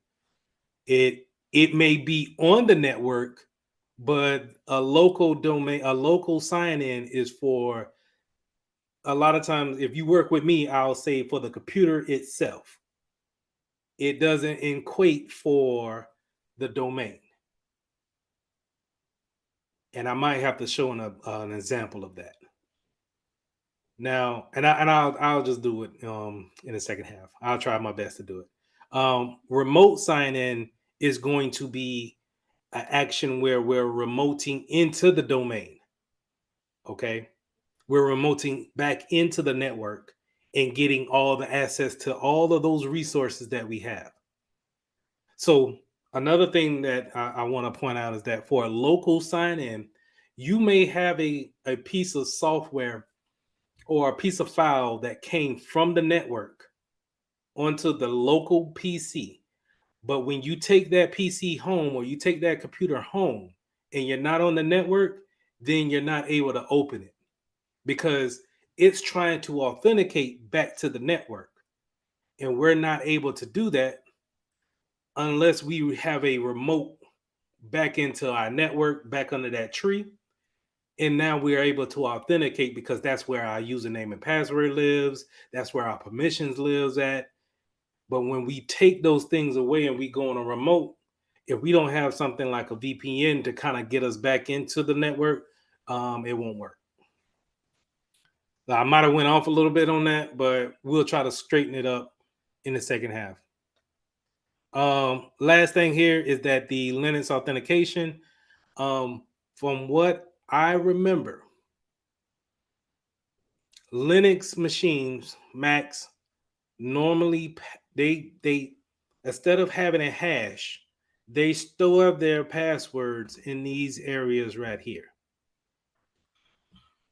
And I think this is the reason why they want you to encrypt that disk from the get-go, because that's a security a compensating control for having the actual passwords on the hard drive in this area right here, /etc.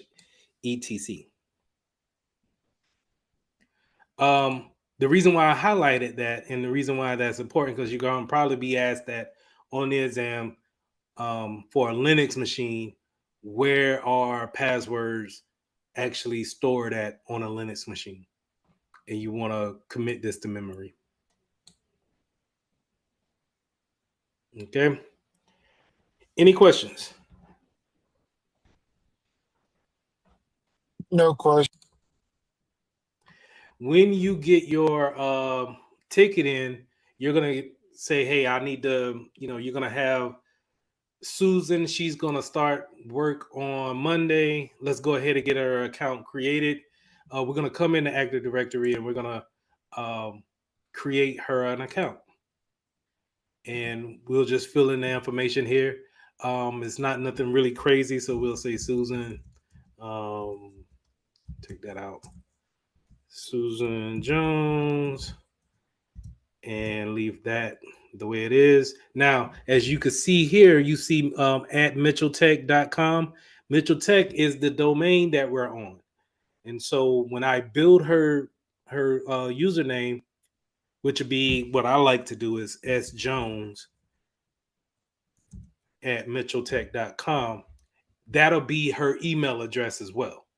Okay, so now her username will automatically be sjones because this is where I'm going to put that there. Now, if I wanted to change that to, let's say, P2BEA,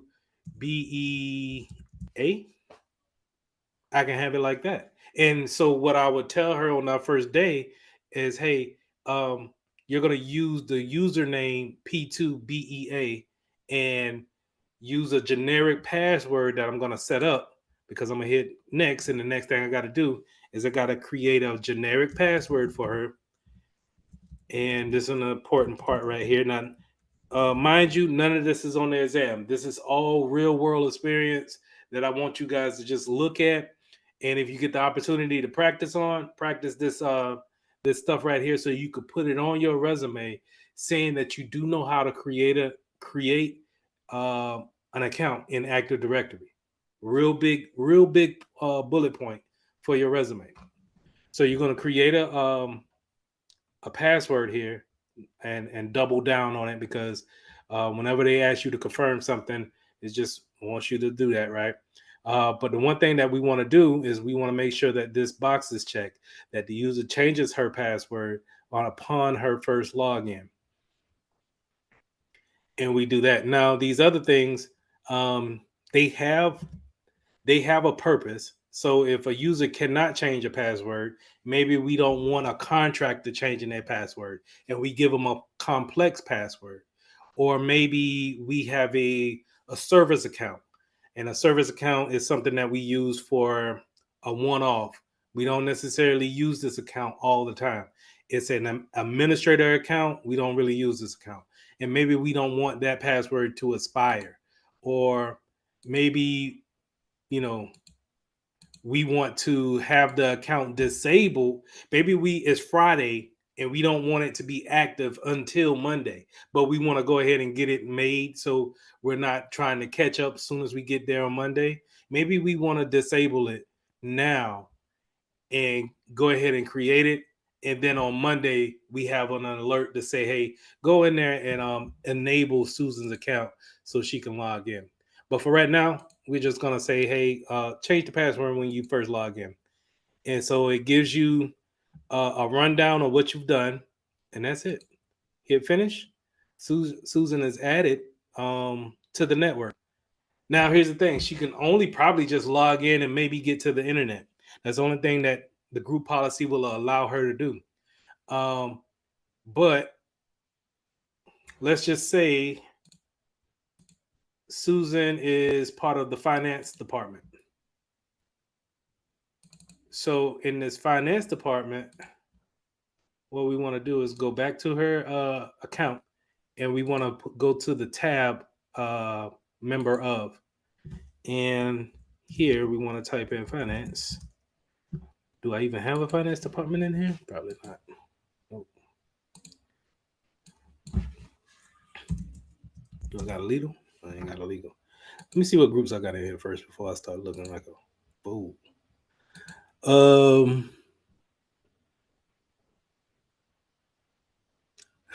Let's just say Susan's a very important person, so we're gonna make an administrator. So we're gonna go to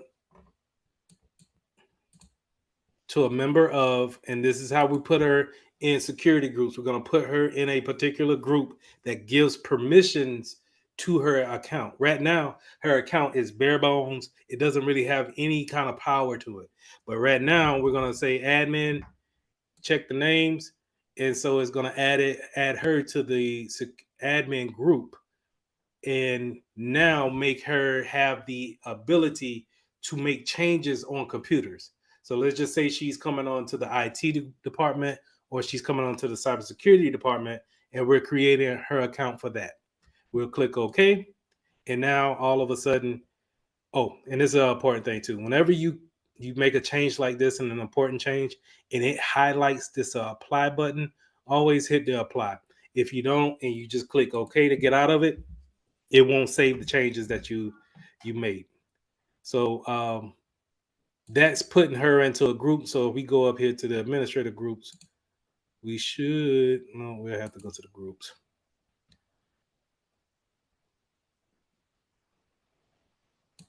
That means I need to find the groups.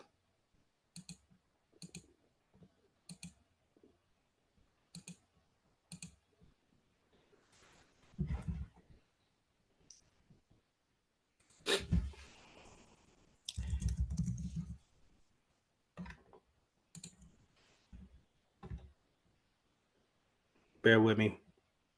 I want to see if this is local or just for AD. So when I go into computer management is just the computer. It's not, I'm not looking at as things from a scale of the network is concerned. And so this type of troubleshooting comes with a little bit of time to understand why I'm looking here versus staying in Active Directory. And I may be getting off a topic just a little bit, but bear with me. User management, it's not computer management.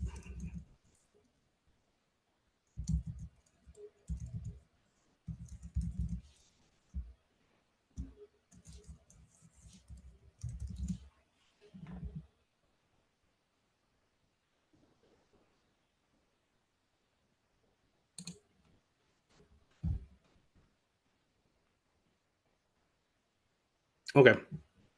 So it being a domain controller, it doesn't have local groups, which makes sense. Okay. So never mind. I did put her in the group for the admins. Domain admins probably here.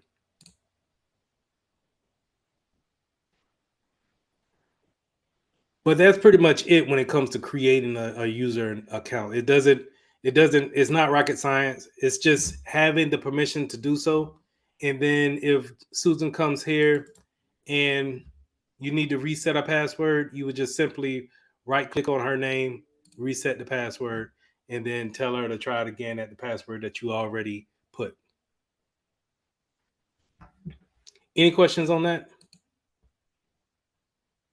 Nothing super technical about it.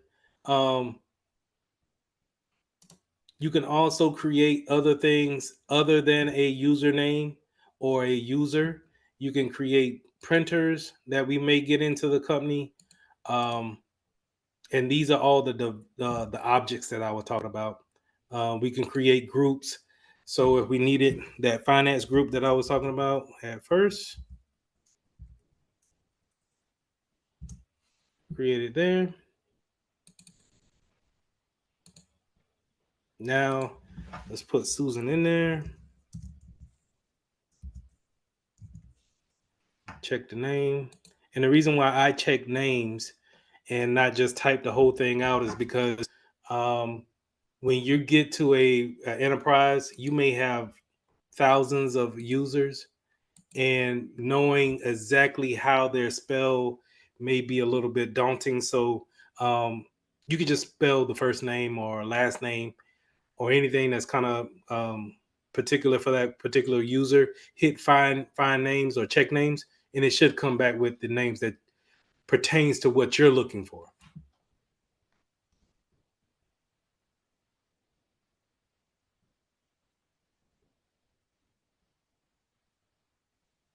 Can y'all hear me? Yes. Yes, sir. Yes. All right. That note taker kind of threw me off a little bit. Yes, I can hear you. Okay. So this is Active Directory, and this is a particular thing for a server. And this is typically going to be found on a local network, so or a domain network. It's not going to be found on your local machine. So even if you wanted to go to Microsoft and download Active Directory or a server to your computer, you can't really do that. You have to have a whole machine for that. And that's why I constantly point you back to VirtualBox in order to do said thing. Real quick, before we get out of here, while we didn't talk about it much, I wanted to bring it up that the group policy is also here too on this server. And this group policy is how we actually define the permissions that we give to groups. And so this is where group policy is going to be. If I want you to be able to make a change, I can set it in group policy here. If I want to force a change on you, and let's say force everybody to log off and then log back on and create a new password, I could force that here with the group policy. If I wanted you to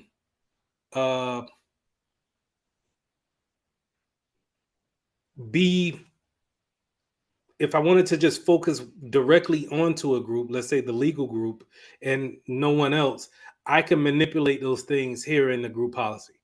Also, I wanted to show how that forest that I was talking about, or that tree analogy that I was making, is here with the group policy as well, where when you're talking about an Active Directory or a network, a lot of times they use that forest word where you can start with one particular top, and then everything kind of branches off in a downward motion, and it doesn't, just because you have one domain controller here, doesn't necessarily mean that it can't branch off into another domain controller and another domain controller, and they all fall under that one particular star that's at the top of that tree that I was referencing.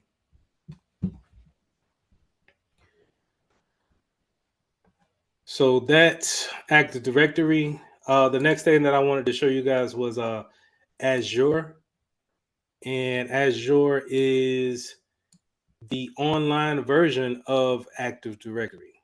So also very good for the resume.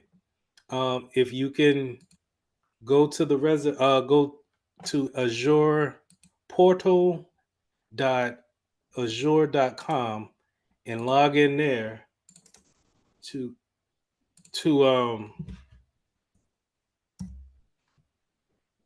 get started. Hold on, let me get that to everybody.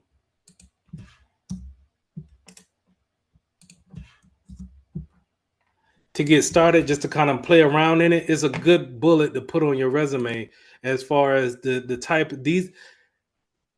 Active Directory and Azure are software that you're going to see in the real world that we're using constantly, that employers are looking for constantly. So if you can get some type of familiarity with the software and it's free, it's really a no-brainer to really just go around it and poke around in it and be able to talk about it confidently, so you can get that position that you're applying for and stand out among others.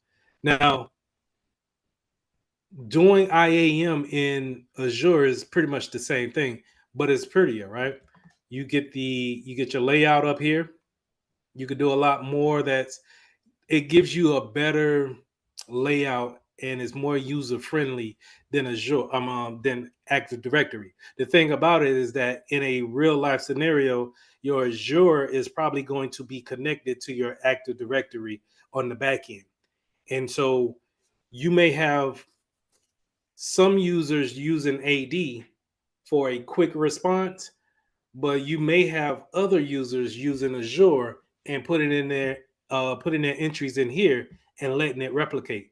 The thing about that is that replication time may take 4 to 6 hours to actually talk from whatever server this is on in the web to whatever you have in the internal network at AD.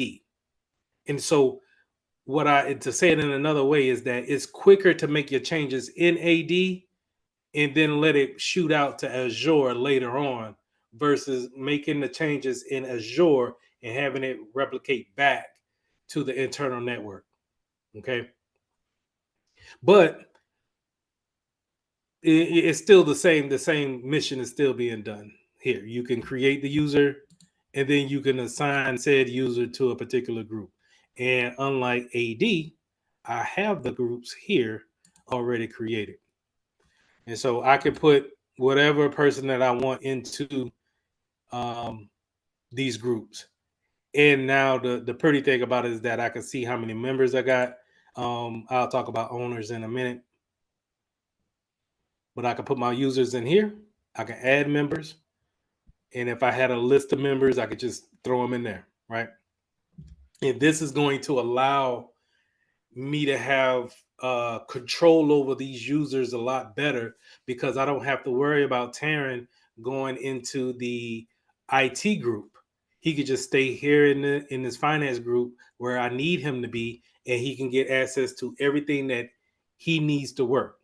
If he needs something from the IT group, then I will take that particular file or whatever, and I'll give him permissions to that, or I'll make it available to him in his domain, so to say, right? But that's the importance of having these groups, and creating a group is no different than AD as well. Pretty much just putting your name and then create, and you have that separation that you need, and it all automatically applies that least privilege concept that we want to have when it comes to our users. So with Azure and AD, I think what I'll do on Thursday is I'll probably come up with a lab just to kind of get you integrated with Azure and create some users and put them in groups.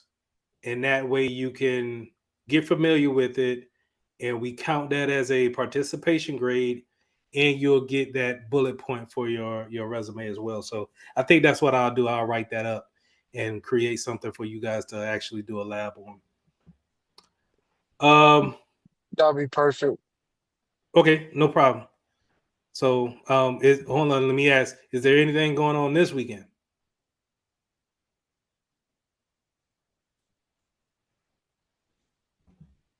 Regular Okay. football, Halloween. For see Oh, the classics, but I'm not going, so it's good. okay. Yeah, it shouldn't take too long. But I think this this will run real big on the resume when you could put that you're familiar with creating users and security groups in Azure, Microsoft Azure. Make sure you put that on your bullet point. But I'll set that up.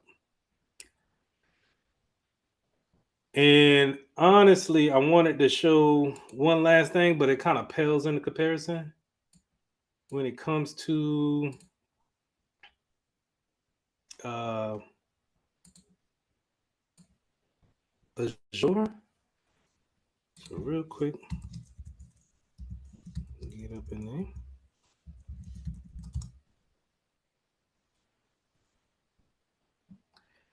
This is my for my company, Mitchell Technologies, and I wanted to show that you build the users a little bit the same way here.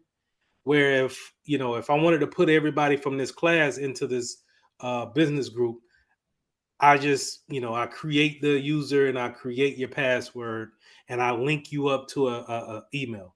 So basically, it's no different than any other thing. The only thing that I would think that would be different would be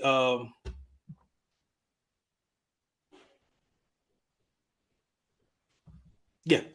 The only thing that I think will be different in this particular case is that I could put a two-factor on it. Now, that's not to say that I can't put a two-factor on from Azure, but it's typically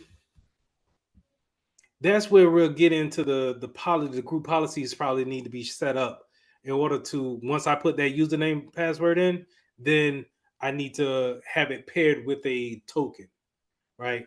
But with a web app such as working for Mitchell Technologies, whenever you log into, which is through Google, right? Whenever you log into Google with your Mitchell Technology email, then it's going to ask you right after you put the password in to authenticate with your soft token. But there's really nothing really different here. I ain't buying no licenses. So still the same layout. And that's really all you have is just a first and last name, probably an email address that goes along with it. And this is what gets leaked. So if let's just say that stale account that I have two stale accounts. Well, I have one stale account, which would be Terrence on, right? Which is archived. So I did the right thing.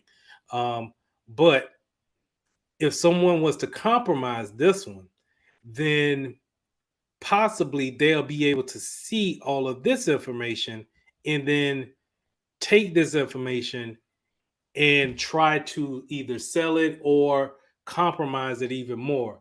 But here's the thing is that even if you was to click on Chris's on, you shouldn't see Chris's password. I hate if it does show the password, but you could reset it. So if I get a compromise, if I compromised um, that stale account, I could possibly get to another account, reset that password to what only I know as a hacker, and then go in there as somebody that maybe has more permissions than what I had as a stale account.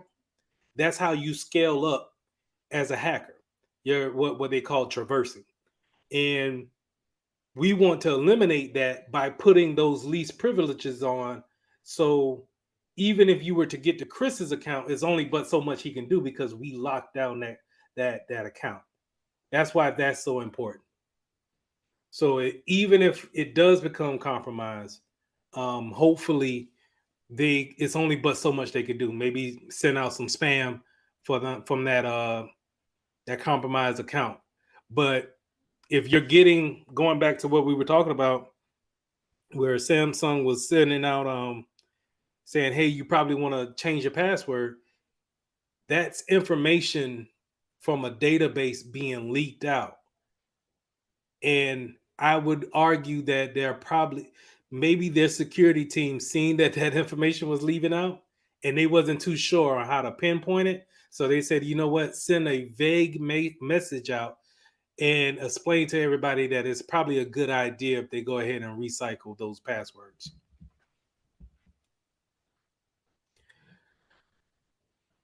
That's all I had.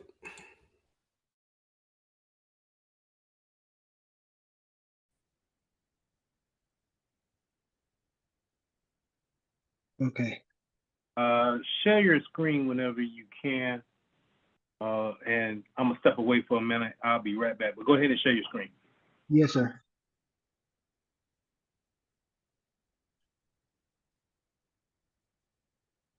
Oh, you gotta disable. Hmm. Oh,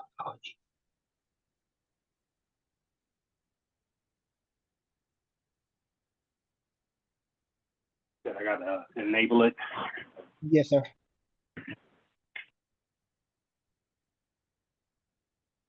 Go ahead, try it now. Okay. All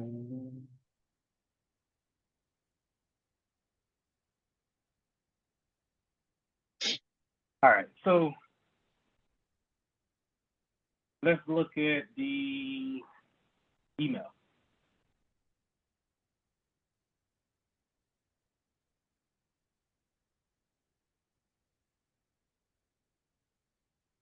All right. So this came from the service desk, which I had it set up to do. I hope it gives you the right role, but we'll see. Okay. That you're now registered at a hot desk. So yeah, you're gonna use the email for your username, and then copy and paste that password in.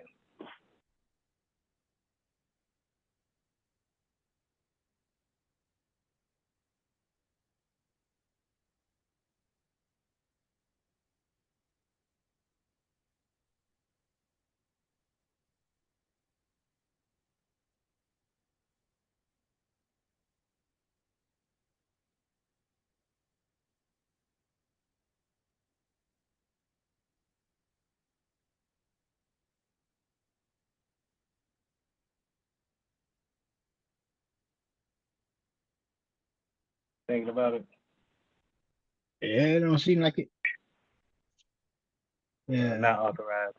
Go back to the login and switch the tab over to I am a staff member.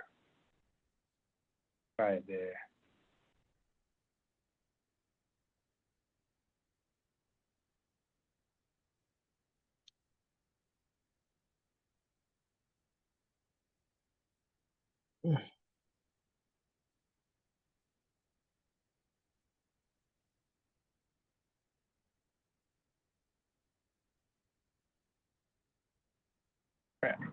Go to my tickets at the top. I don't understand that.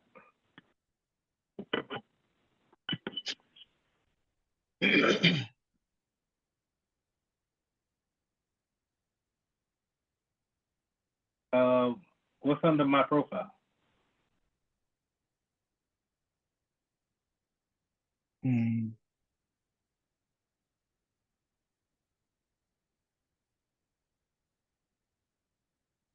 It seems like it already registered you. Let me refresh it on my side. I don't see you in the staff. That's what I wanted you at.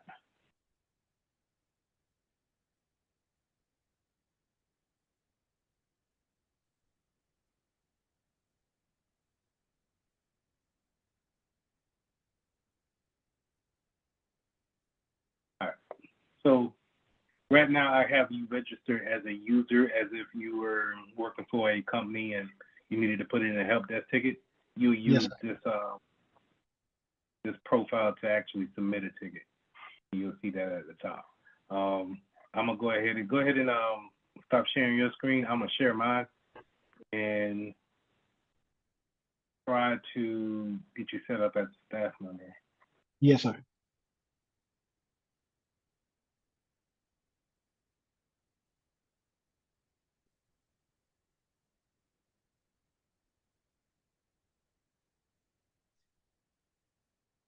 So this is the service desk.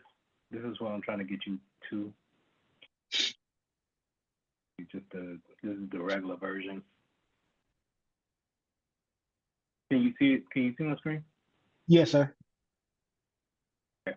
So this is what I want to set you up with, so you can get that service desk experience. So you can see how I do tickets, open tickets, tickets that are actually assigned to me. We were going to go over this one today, unassigned tickets, and then these overdue tickets. But what I want to do is be able to add you on as a staff member.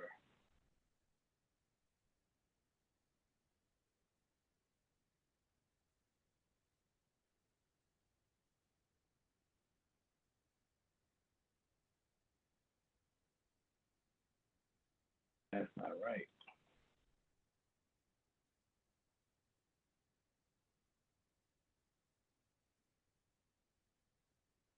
You know what? Let me just add you as an admin. Let me see it. So I'm someplace up here. It just ain't Apparently,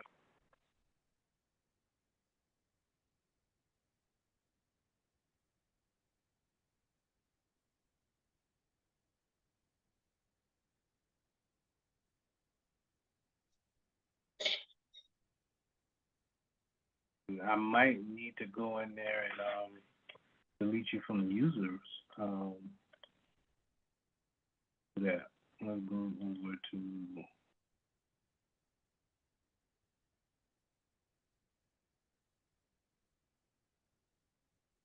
victory.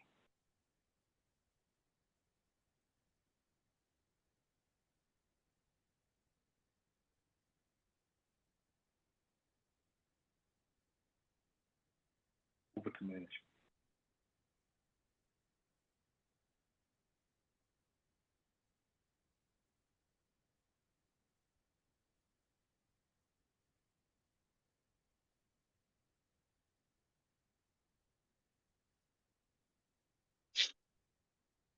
Maybe they want to add you as a staff member if you was a user. Maybe. I'm still trying to learn it myself. yes, sir.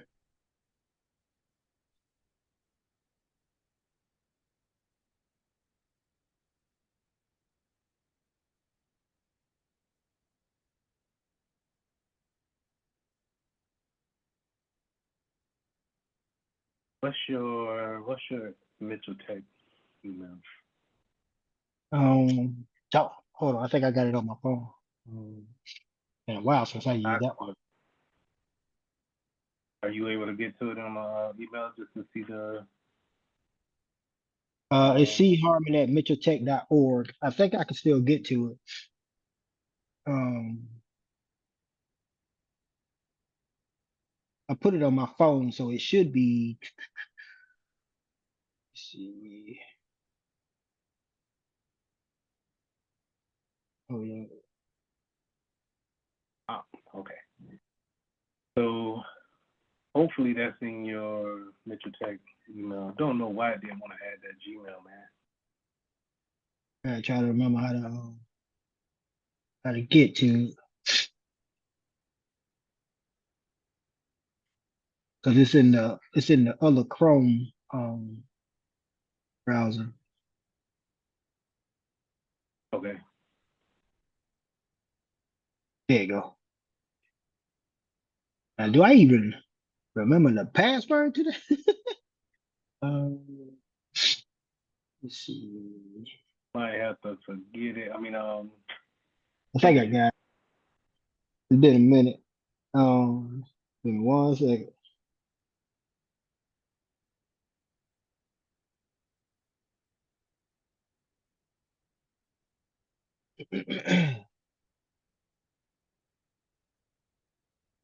What this is? There we go.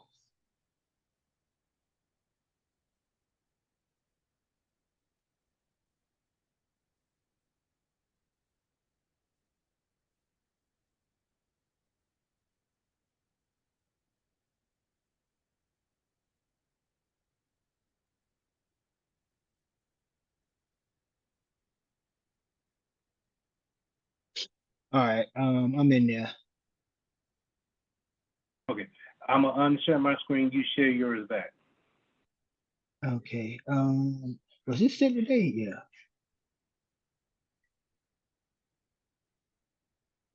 Okay.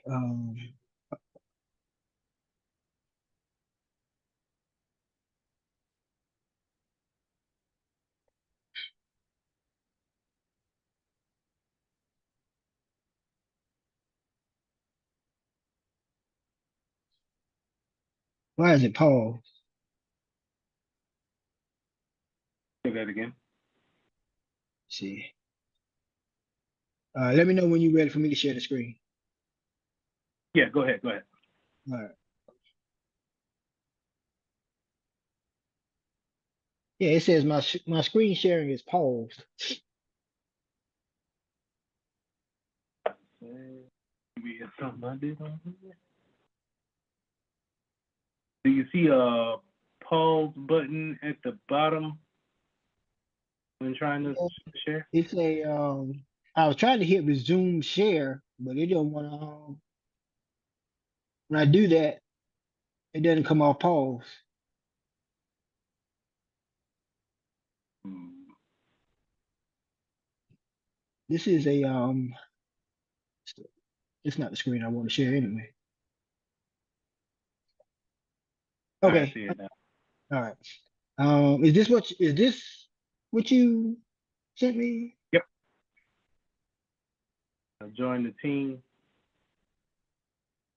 Accept the invite. So when you get the job, your remote job, that's how it's gonna come up similar to that, right? Yes, sir. Now we're gonna set your password. Go ahead and use a decent password. Yeah, 12 any, characters. nothing too simple. Said nothing too simple. Yeah, nothing too simple. I think at least one uppercase, some letters, and a special character.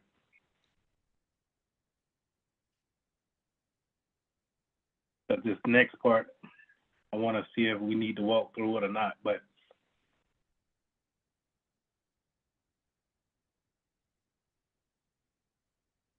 Oh, nope. Caps lock on.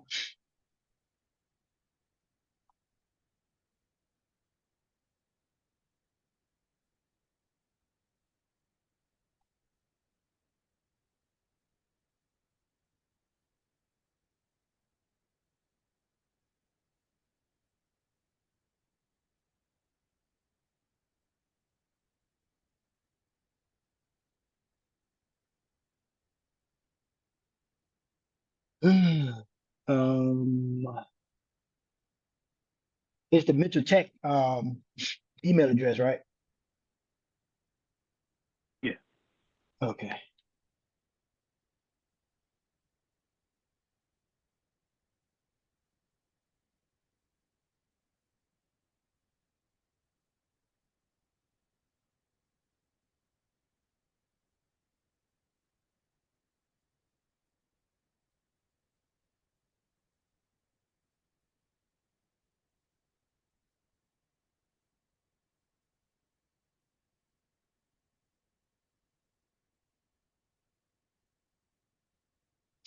Ah,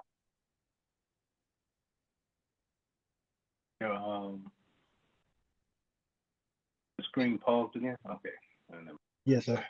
I need to relaunch Chrome, but I'll do that after we get done.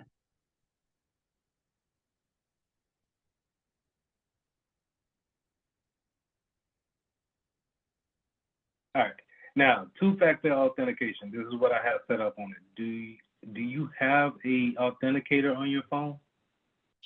I do. I had to have one for Ori Georgetown. Okay. So go ahead and hit configure authentication and set that up real quick by scanning that QR code.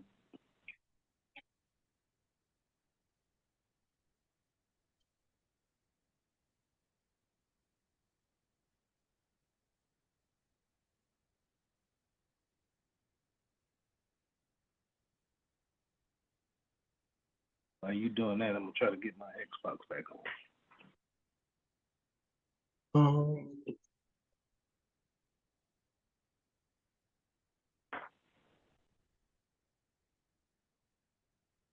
oh, this is different. Say it again. Said this is it's not generating the code.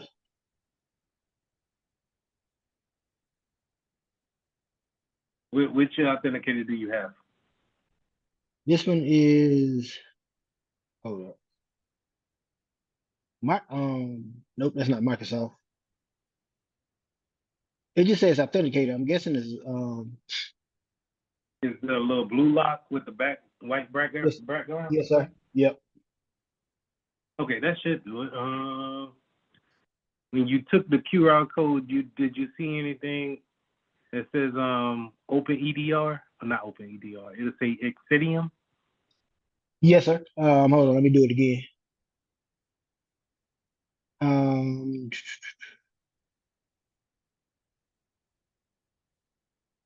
says O2, I guess PA. That went away. Yeah, it's taking me to open with let me try Duo. I used that before too. There we go. See. Why does it want to connect to Google Drive for? Mm.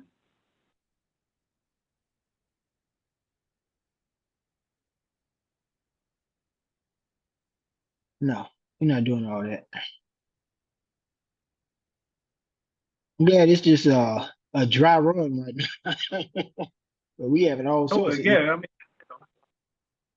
that's the reason why we're doing it. You know what I'm saying? Just to get the because I'm not saying that you need to do this at a particular speed at work, but you know, whenever you see something like this or somebody says, "Hey, can you help me set up my two-factor?"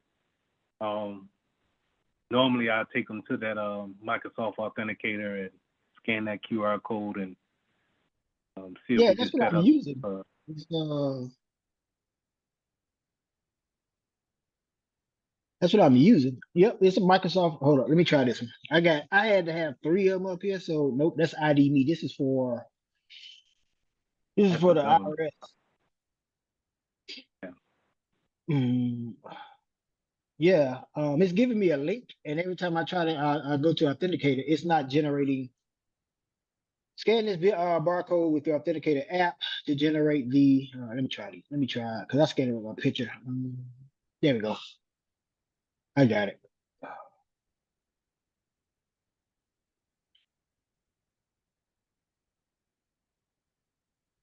Took long enough, baby. All right, here we go. There we go. Man, they ain't want to play with me. Now that's tech, man. I'm talking ain't want to play with me. I don't know why it's like you got too many. You ain't got enough dashes for the lines. Yeah. It's weird. 1, 2, 3, 1, 4. Let's see what happens. Nope, because it ain't gonna light up. All right, You here we get go. 5 digits. You don't have 3 and 3. It just gave me that just now. I don't know why it All right, now this is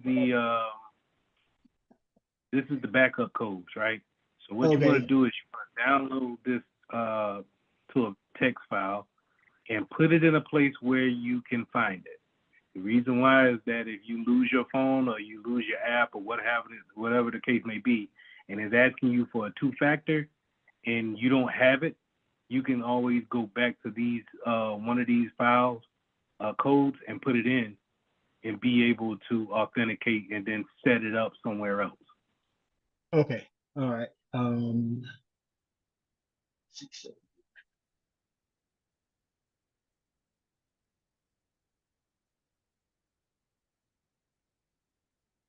Because if not, like you do, like how I did the other week, I forgot it. I couldn't get back in. I tried the 2-factor and everything, and I had to end up putting in a help desk ticket with Insidium to reset the whole 2-factor for my account.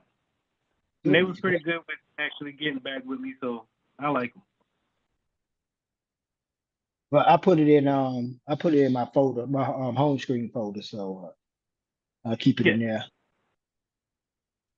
It's just in case, because I can't reset it for you if you lose it.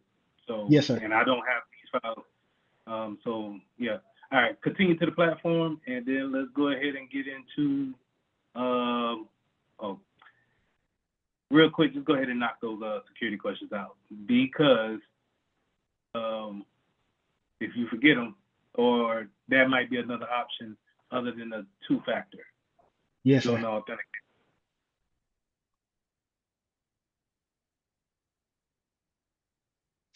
Like I said, man, I tried my best to make this platform as intuitive, as not intuitive, but engaging as possible over the holiday weekend. And I think you're gonna learn a lot from it, man. I'm gonna have a lot of fun just kind of building it up. So it's something that me and you can go in there and check on a daily basis just to kind of, get things going. So Yes, sir.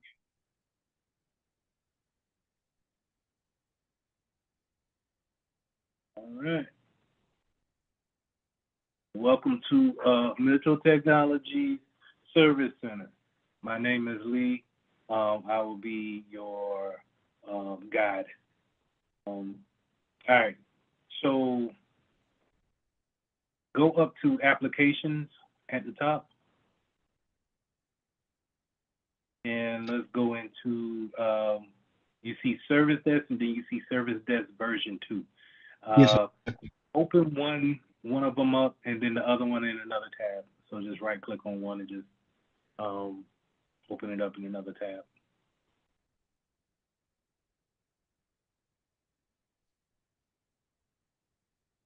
I'm using what I'm using, the MacBook. Where my mouse is. Yeah. No problem, no problem. We could just, because it's going to be the same thing, just one looks different, right? Yes, sir. But this is what I was saying, how you got the open tickets, the unassigned tickets, and then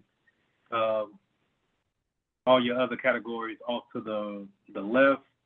Mm-hmm. You got different categories at the top that you can use and navigate to. And I'll let you just, whenever you get free time, just go through everything, see what you got questions on, and just let me know. Yes, sir. But this is your typical help desk, service desk queue. I think it's CUE. So if they, you get into a business and they say, hey, we done put 2 tickets in your queue, this is where you're going to go at and check those tickets, update those tickets, and then close those tickets. Yes, sir. All right. Now go to version 2 real quick, just to kind of show the difference. It's just an updated version. It looks a little bit more appealing to the eye with the little user icons off to the left, but nothing. It doesn't say anything different. So either you'll run into one or the other. You'll run into ones that we saved a little bit of money, so they gave you version 1, or we spent a little bit more money and we get a little bit more features with version 2. Yes, sir. Okay. But it's typically the whole same thing. Now, users normally don't see this side of the ticketing system. They see what you were logged into the first time. Okay. First time. That hey, you could submit a ticket here, and then they're able to check their tickets in that type of platform. But here, this is where IT people, we go and we check our tickets and then we update them. This is what you call the back end. I guess you could say it like that. Some people may use that terminology, the back end.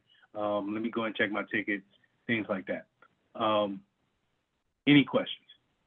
No. I like this. This interface, version 2 interface, look a whole lot better than. Well, I'm not saying a whole lot better. Yeah, it's more streamlined, I guess. Yeah, it's more appealing to the eye. I'm not gonna lie. I mean, if we were shopping this off, which I'm hoping to do, I'm hoping to take this platform and shop this off to more clients for Mitchell Technologies and show them that, hey, we can put the endpoints on your PC, and then we can give them the link to the help desk, and they could put in the ticket from wherever, and me and you can see them, and then solve them, and then keep it moving. Yes, sir. Now go back to applications, drop that down, and go to RMM.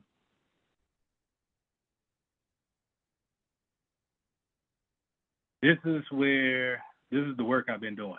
So I got some clients for us to look at, and these are the agents that I have out there that's actually on machines, and some are running, some of them are already reported issues. And we'll get into this as we go along with these sessions. But you can, I got these there, so now you can click on the ones that I highlighted and just look at it'll let you drill so far into like file locations. Yes, sir. It'll let you remote into them, which I would not suggest. But yes. Unless you get permission from that person, because this is not just me and my household. This is, I think, 2 other households. Yeah. Oh yeah. This is real. No. Okay. You about to get this work. You about to get this work. So whenever I say, hey, we have an application out there, we need to make sure this application is off all PCs that's under our care. You can go in here and we can look in the application part of them and then tell that endpoint to take it off. Okay. So we'll get to that. Yes, sir. Yeah. Whenever those names, those computer names are highlighted, you can click in them and then, drill down into them to see the information that the endpoint has collected. Okay. So This is your typical dashboard. Well, this is my dashboard. Your dashboard is at the top, and I'll go over that in a minute. But this is what I go and look at my agents, see what's actually going on. All right, this is what I'm gonna check every morning to see who's out here wilding out, what I gotta do. I got some mobile devices. You see a couple of iPads in there. I even got a couple of Android tablets in there. So and I got geofencing on them, so I know the locations of those tablets, those mobile devices. That's crucial for MDM management, mobile device management. So all those things we talked about in Security Plus, this is putting the rubber to the road here. I like this. All right. Now, if you want to put an endpoint on your machine, let me know, or you can just go ahead and download it. I did put this endpoint on some of my virtual machines as well. So, Okay. because remember, your virtual machines are, even though they're sitting on VirtualBox, it may not be turned on. When they do turn on, they're connected to the internet, and they may be up to date and patched. They may not be. So it'll be good if you had an EDR system on it or an endpoint on it to be able to look at it from a high glance, from a high point to see what's going on with it. Okay. What I do then is I use the HP to spin up a virtual machine. Because the MacBook, I don't have enough memory of it. Even with a solid state hard drive, the extra one, I just don't have the extra memory. So I'm gonna spin it up on HP. I think I can create a server and a regular machine, and we'll put Okay. endpoints.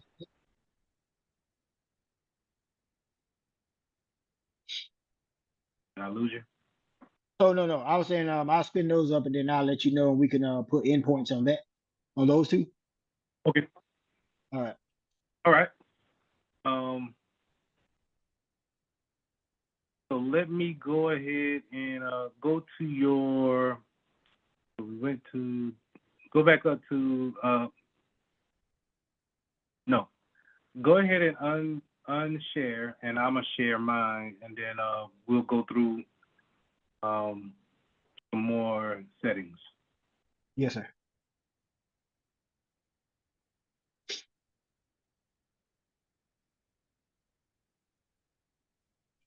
All right. So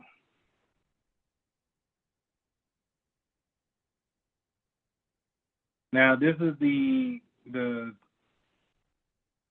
good looking version of Ethereum. It's the same thing as what we just looked at over here. So it's Okay. not the enterprise users. If I go to the device management platform, as you can see, it's just kind of bland, but it tells you everything you want to know. Yes, sir. This right here. Now this is where you can get the endpoint, and I'll go over that in just a second. Matter of fact, I'll just copy that, and you are seeing my screen, correct? Yes, sir. Okay. I'll just copy that. Hit next, finish, and close. All right. So this is the sexy version, if you will, of the same platform over here.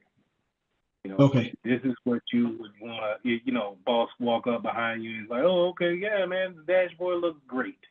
And this is what, CISOs, IT directors, they're going to look at these. They just want to see the big numbers with the graphs, and that's going to indicate to them that they're safe or not, right? Because they don't have time to dig through this stuff. But you, as a security professional, you're going to go through and see, okay, I got 10 alerts. What's going on here? And we'll get to this on why this is wilding out like that. Okay. But this is, when you look down into it, this is your threat hunting at a glance. This is how you dig into what's actually going on with the vulnerability. What is the hacker trying to do?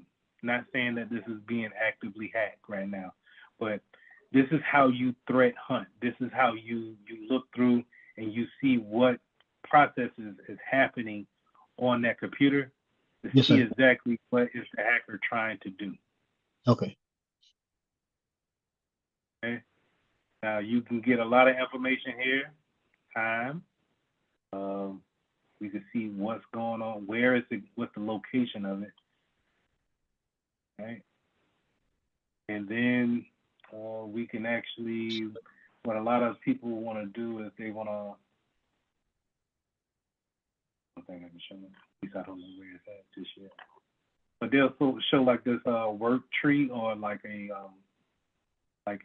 event process, and it's just basically arrows pointing to this happened and then this happened next. Yes, sir. That's a lot of selling points that a lot of security tools use, but this is probably could be cleaned up just by changing some settings on this server. Okay. But I left it up here so you could be familiar with it.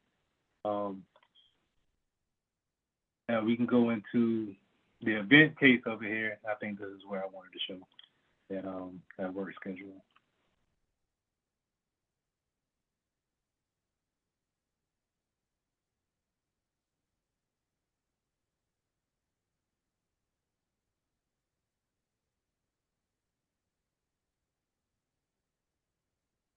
I had to find it. But anyway, I'm not trying to go. I will make a session for us to dig deep into this, but Yes, sir. just right now, I'll give you a good overlay of what's going on. And I'm gonna jump back over to this platform because I like it better. This is more. There's too much going on for me. Okay. But if you want to be over there, that's fine too. It doesn't show any less than what this shows. Okay. So the dashboard over here is a little bit different.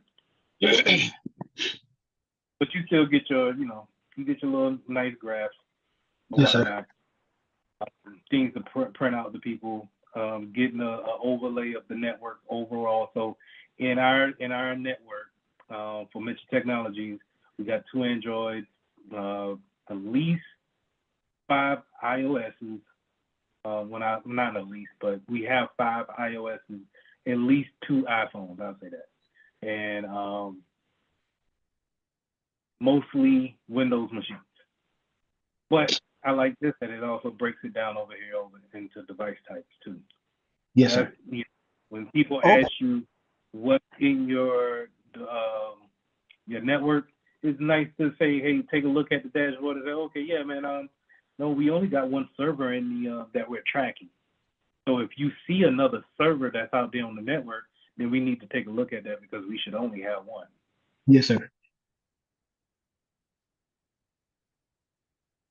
I'll go over ownership whenever we get to that, but it's basically you could set up different types of ownerships as far as let's say if it belonged to the legal department, HR department, so on and so forth. Yes, sir. And then the all important, what versions are we on? A lot of IT directors, CISOs will want to know what versions that we're on. A key note to remember is that you probably want to be on the 1 version back than the latest version. Just because if we haven't tested out the new version, and let's say the new version is vulnerable, then and we already pushed it out to everybody, there's no way to really roll back until the new version comes back out. You get what I'm saying? Yeah, because you get hit with a 0-day exploit, and if you're on the new version, Right. you have to wait till a patch comes through to try to fix it. Right. So we want to stay 1 behind, and then whenever that new one, because we know a new version is going to come, right? So yes, sir. Whenever that new version comes out, we'll make a way and make sure that we're not vulnerable for the one that we're going to jump to. Okay.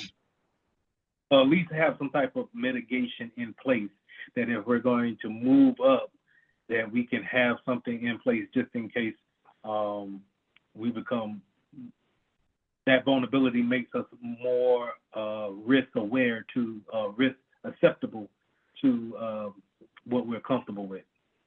Yes, sir. Now, let me ask you a question. Yeah.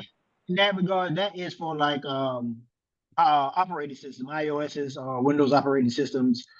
You what I'm looking at here is regarding Android, Windows, and Mac OS operating systems that you want to stay one version behind. Is that what you were referring to? No, no, not in regards to that. But you can look at it. So we'll have a conversation about it, right? So if we're like in our network here, let's say we call this give me a business name.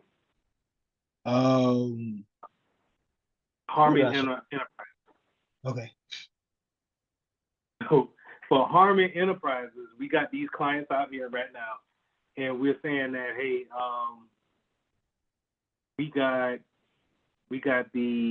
we're on Windows 10, but we know Windows 11 is out here, and they're talking about actually moving up after Windows 11 soon. Well, me and you will sit down and take a look at it and say, hey, all right, can we move up to 11 because 11 is more secure? You'll say, yeah, we can. Any applications that can't work with 11? No, ally applications can. Okay, then it'll be better for us to just go ahead and eliminate the vulnerability of being on a later version of Windows and just move up to Windows 11. Yes, sir. Now, in certain cases where, like, I'm working for the industrial industry, a lot of our equipment, those conveyor belts, a lot of machinery can't work with anything but Windows XP. Yes, sir. But what do? We don't want to move up. Yeah, we can move up to Windows 10 or Windows 11 and leave XP up behind, but then we can't use the conveyor belts no more. Mm-hmm. So me and you will sit down and say, okay, all right, since we have to have XP, they can't be on the internet. All right, because the application could probably work without the internet. The application just needs to tell the conveyor belt just to move to the left, left. That's it. It doesn't need the internet for that. So we could just leave that computer on XP and, cut off the network card for it. Make sure it doesn't have any network connectivity. Or segment it on the network. Put it in its own VLAN. Make sure it can't get out. But you still run a risk of it being connected to the internet. Yes, sir. All right. So we'll go over all of this other stuff in upcoming sessions. We did the device list. Good stuff here that you can click through. User list. Everybody here. All right. Now the configuration templates. This is like GPOs. This is how we tell the device how we want them on our network. Okay. As you can see here, and the word of advice, if you're going to put one on your iPhone or something like that, yes, sir. To revise iOS. Don't do the first one that I had, which is down here. Okay. That's going to have you change the password like every 2 minutes. Eating me off. But you can't go in here and change them. You got to make a new one and then change it. So if you go here to revise, this is what I mean. We tell the device what to do. So you go to edit, and then we can find what things we want, but then we can go in here and we can edit these rules. These are rules that we set. So in Harmon Enterprises, if we don't trust our people, hey man, let's just make sure that we give them a minimum of 6 on the passcode. Okay. Things like that. And we can tailor our policy off of these configuration templates. And then once we're ready to, let me get some more stuff. We can even do this. Lock it down if we really wanted to. No, you can't install nothing. No, you can't uninstall nothing. No, don't use the camera. No, no FaceTime, none of that. I don't want no hotspot or nothing. We can do all of that here by Oh, editing man. and pretty much just unclicking. Okay. But then once you do that, the way you get it to go to that computer, that iPhone, you have to download that app. So you have to download this endpoint. We'll go over that in just a second. But anyway, you got to download that endpoint on that device, and then you have to tell that device to look for this profile. And once it goes under that profile, then it acts the way I want it to, because this is the configurations I want it to have. Okay. Okay. So if I didn't want anybody to download Netflix on a company phone, hey, I might have to say, is it just Netflix I don't want? Oh, yeah. Well, okay, maybe I don't want to block any and every app from the App Store. Maybe I should go in there and have it look for a particular app in a different section. But maybe, this is a widespread profile here. So this is going to hit everybody. And so if we're just going to say is this certain things we want, we're going to probably manipulate this profile to show that. Okay. Yeah, this is how it works right here. This is MDM.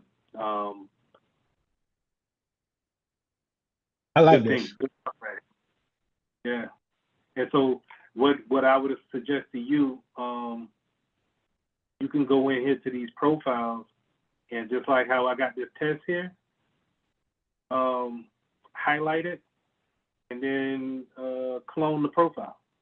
Clone it, and then you rename it so I know it's you. And then you build your own profile on how you want it. Then test it on a machine or test it on a device that you want to put it on. Okay. And see if that's the type of reaction that you want. So if you had a nephew or a niece or something like that you ain't want them to, have stuff on their phones and stuff like that, yeah, throw this on there. This is a great way to do that. Same thing when it comes to devices, Windows machines, Mac OS, same thing. And I can do this on virtual machines as well. That is correct. Okay. So And let's jump to, go ahead. you can you go back one screen? I want to make sure I get the right profile that I'm supposed to use. You want me to use the revised iOS profile as the template? Or it could be any of those. You can do any. Once you clone it, it's yours. I don't care. Right. It doesn't matter, because what you're going to do is you're going to come in here and do this. Let's say we want to clone this Linux one, right? We're going to click this little, we're going to select it here in order to give us the options at the top. Okay. That is great out here. So we're going to select it. Then I say, okay, I clone it. It's going to automatically drop that down. I say this is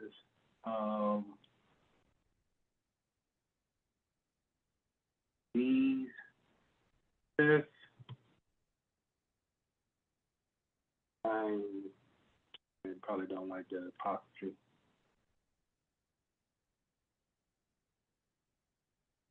Testing out this new, clone it. Now it automatically throws me in, but now I can go through, and if I had me a Linux box that I wanted on this profile, I can go ahead and throw it in here. I can go ahead and configure my antivirus to scan whenever I feel like it. This is what I'm going to do. Schedule scan. Real nice stuff. Go to my updates. When do I want it to reach out for updates? Find access control. So that we can do enable the password protection. This is what we do whenever we're gonna let's say we got a new client. Let's say, yeah, like you just joined the company. This is what I'm gonna do to your computer before I send you the computer. This is why you can't just do whatever you feel like doing once I give you the computer. Yes, sir. Because this is what we call locking down or hardening. I'm going to set the configurations up to what's the standard of the business. And then once I give it to you, and let's say you put in a ticket and say, I can't install iTunes on my my MacBook. Well, yeah, that's because it's not an authorized application for the business. I prevented you from doing that from the get-go. Okay. And it's done all here with these profiles. All right. All right. I like this right here. We'll get into data loss prevention too. This is good too. Yes, sir. But yeah, play around with these profiles whenever you feel like it. Or Okay. you know, if you got a question and you want to go through one next time, let's go through one, and then we'll throw a couple machines in there and see how it reacts. See how long it takes for that machine to actually talk back to this server and say, okay, no, I'm not going to allow screensavers to be put on this machine. Then we go test it out and we see if it works or not. When do you want to do the next recording? I asked because during that time I already have the servers and the Windows virtual machine configured, but I would also like to put the endpoint up there in real time and then create the profiles for them. Do it. So you want to put the endpoint on there and do a walkthrough of it? Yes, sir. At the same time. Okay. Yes. When you want to do the next one? We doing it on Sundays, right? Yeah. Let's do. I was looking at the wrong month. How does the seventh sound? Is that good? Yeah, that's fine. That's fine. Okay. At the same time? Yes, 3? sir. Yes, sir. No, we did 4 today. Yeah, yes, sir. Okay. Yeah, that's fine. Right. Let me finish running through this real quick. Okay. And yes, then, sir. If we run over, is it cool if we run over a little bit? Yeah. That's fine. All right. So the security part of it, the endpoint, and this is where the antivirus is highlighted here the most. I think this is a highlight of this Exidium platform, just because it's a response tool that not only can it scan and look for a virus, it can also respond to it and isolate the machine and so on and so forth like that. People are paying hundreds of thousands of dollars for companies just to have this type of technology on their machines. So having that endpoint there, man, it's a big thing. I think this is if I can get this into a school system or a small business, and we could see this on a larger scale, you'll really get to understand where I'm coming from when it comes to the value that comes along with it. Let me ask you another question then. I have Trend Micro and Malwarebytes on both my computers, laptops. Now, with this, does it interact with Windows Defender or will it interact with Malwarebytes and Trend Micro? It will treat it as its own separate application. So it's not going to fight with those applications, but it's not going to work in conjunction with it. Okay. So those endpoints, a lot of endpoints can be on your computers at one time. So like here, I got Muninet on here, and it scans, right? but at Yes, the sir. same time, it doesn't talk to Obsidian. And then the reason why I don't like it is because I can't look at it from any place in the world. It's just like how you're logged into the platform and you could see the endpoint that's on this computer that I'm sharing with you right now. And say, hey, Yes, Mr. sir. Mitchell, I think we need to take a look at it.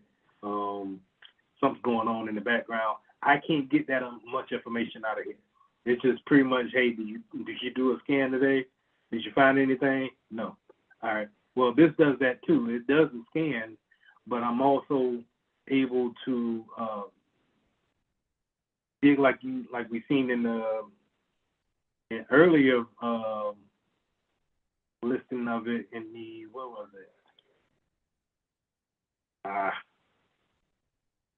What was it? And that was in,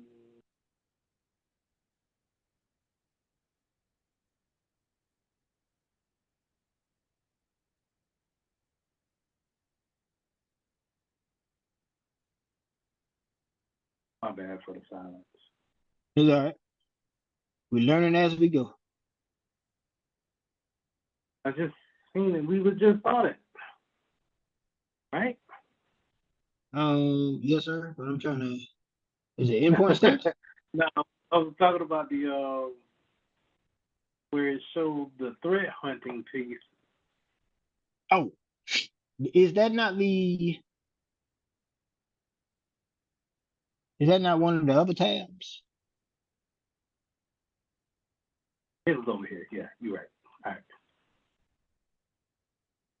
So like your regular EDR, malware things like that, the company of whoever works for Malwarebytes or Microsoft Defender, they will see something like this that could be able to dig further into the files.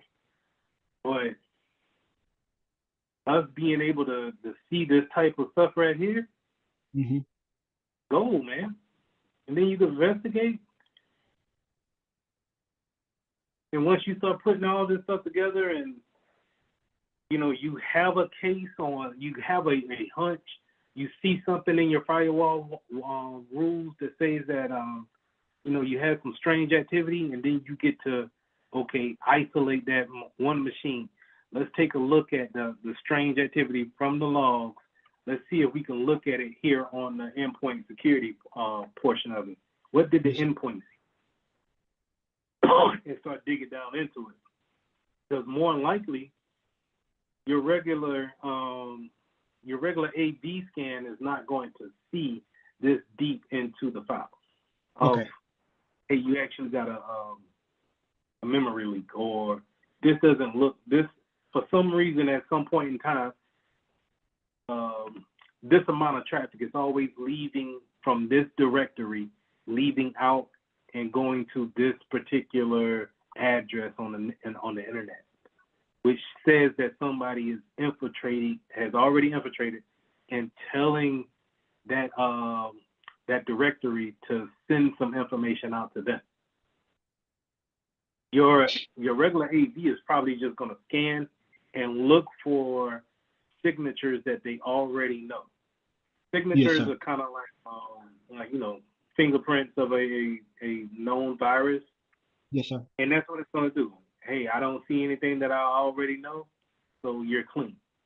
This looks a little this looks deeper into it, and then if you had some people that know what they're looking for, then actually start to realize if you've been infiltrated or not. Okay. All right. All right, so How do you? All right. back to, Did you go back? Get to that second tab? Did you go from the first tab? Did something on the first tab to get to the second tab that you opened it up with? this right here. Yes, sir. Is there a tab on the first tab or a link on the first tab that opens up the second tab? What tab? What tab are you talking about? So go back to the first tab, the on top, where they say edit meeting Zoom, and then the first one. This Yep, one? that one. Yes, sir. So what did you Oh, how did I click? get to the enterprise? Yeah. Okay, hit right here, Exidium Oh, Enterprise. okay. All right. Okay.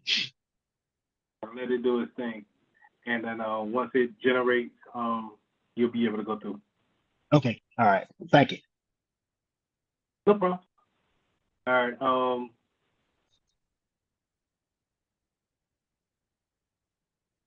Network management, we're probably not going to get much out of it just because we don't have real routers to be working with like that. But it's there. Now the applications, this is how, like I said, if let's say you read something and you say, hey man, I heard that the Zillow app was vulnerable on this version. Let's check to see who has it on their machines. And now you get a quick rundown of all the iPads that have Zillow on them. Now we can take that, highlight them all, and then we could probably say, probably drill down into it and then remove those apps. I want to say. I saw something on there that's bulk installation package. That's more on the how was that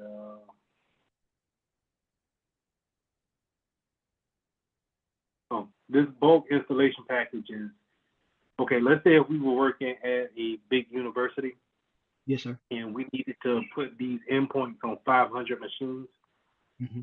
We can come here and work with a package installer called SECM, or the new term is oh Jesus, I forget the new term of it. ECM EMMC, I think. Okay. Anyway, SECM, Software Management System. They use that to take the endpoint that we will give them and then push them out to like thousands and thousands of connected computers. And they do this pretty much overnight. So this is how if you had like a hospital, right? New hospital just been built. You have 500 machines get put in throughout the hospital. You're not going to image each and every machine. You're going to put that machine in place, plug it up to the network, and now it's going to be listening on the network for that SECM to give it the command to install Windows 10 or Windows 11, whatever. And then with that, it's going to also install this endpoint on each machine. Okay. So that's where the bulk comes in. That bulk installation package comes into play at. Okay. But with this, these applications, we could possibly go into each device and then probably modify the profile to actually take these certain applications off. But let me look into that and make sure the actual process. Now it tell you everything that's on that iPad. Yeah. Crazy. Yeah, like I say, man. Hey, and that's just the first page. Slow it down. That's wild. Will it also allow you to go into my files as well? No, I don't think it'll drill that deep because then it gets into privacy. Okay. Privacy laws you're going against. So just being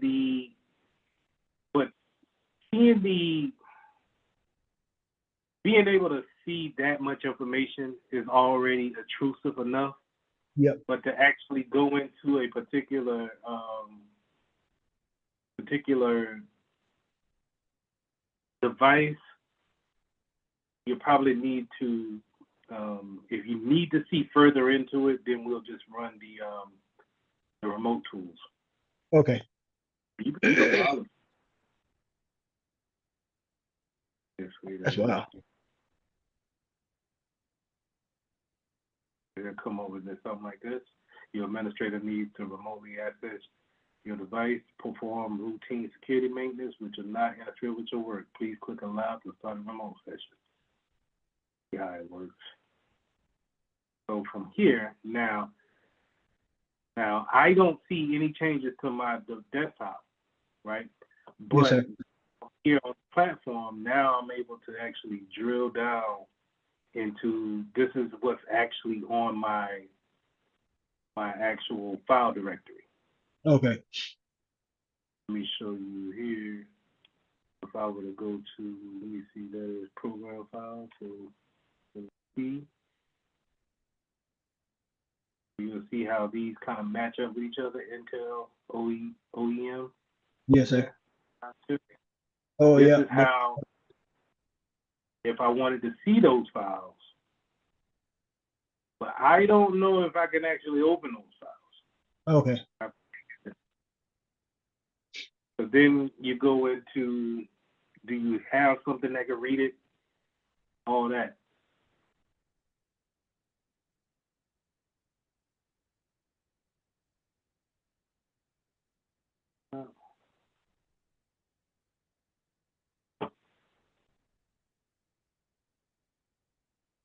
I can download the file. I downloaded the file. Now that could be, that's risky. I'm gonna just tell you that up front. When you, Yeah, if you're doing this, right. So you want to do this and know exactly what you're looking for when remoting into someone's PC. Now this is just the back end. So even though it's just the back end and they can still continue their work, they were prompted that you connected to their PC and they had to give you control. But like I said, if you download the wrong thing that was, above your pay grade or sensitive, let's say you got a secret clearance and you downloaded something that was top secret, now we got issues. Yeah. So always be careful on that. Yes, sir. But good for you is that you get to play around with this stuff, see exactly what you're doing, because you don't want to learn on the job when it comes with this. You know what I mean? Yeah. Don't want to get started. Right. So you want, you know what I'm saying? And the funny thing is that a lot of companies that I've seen, they don't even have endpoints that can go that far in between, like the remote session of it. They might have what I use, TeamViewer, or they might use Microsoft Teams to share the screen and stuff like that, or Zoom. Yes, sir. But when it comes to like those type of applications, when it comes to executing, installing applications, you're going to need that user to help you along with actually getting things installed. So, yes, sir. but I think there's still good stuff to look at and to learn. That's just one version of remote control. I think you can actually you could download this piece right here, and this actually let you remote into it and take over as if you're in that machine. So okay, this is a good thing too. All right.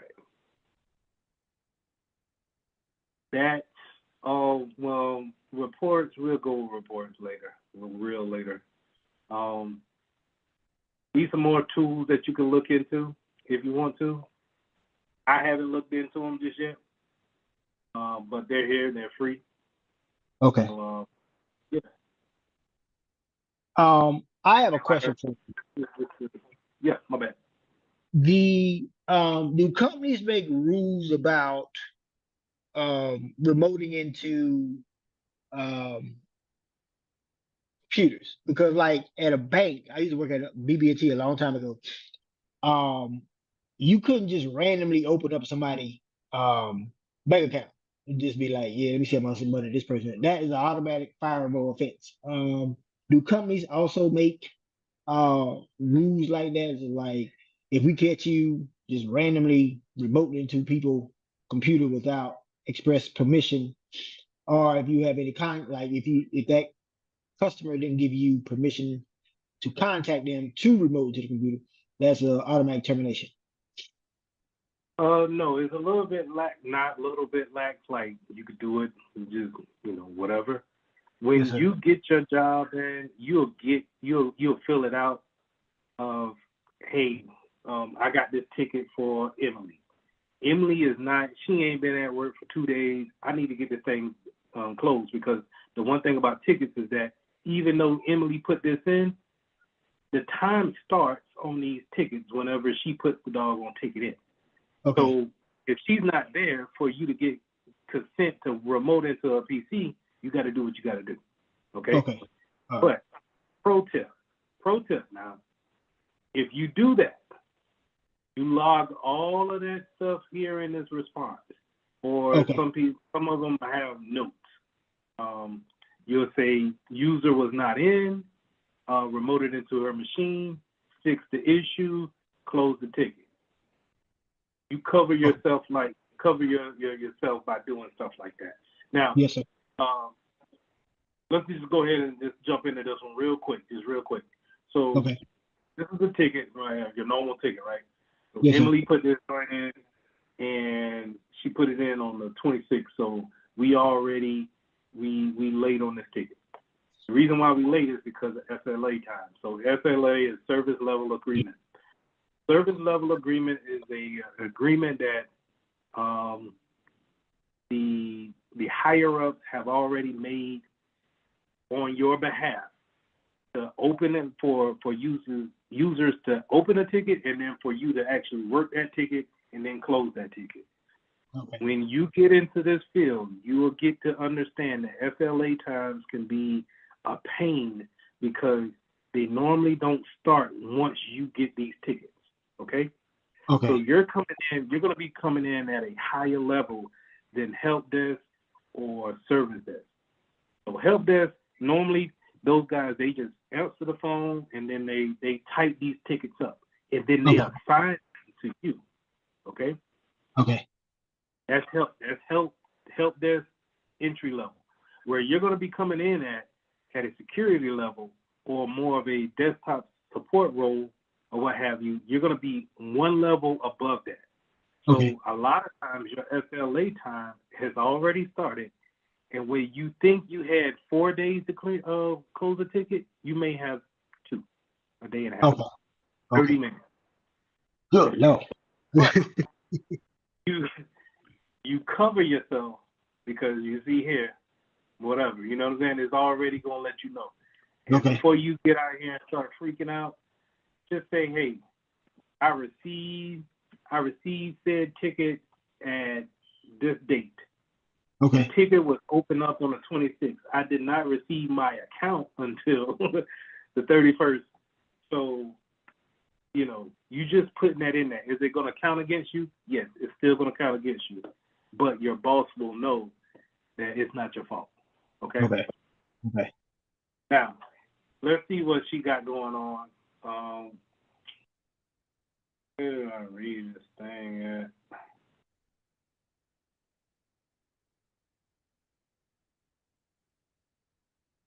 Did I not do it for her? Oh, okay. So you go down here. This is the issue.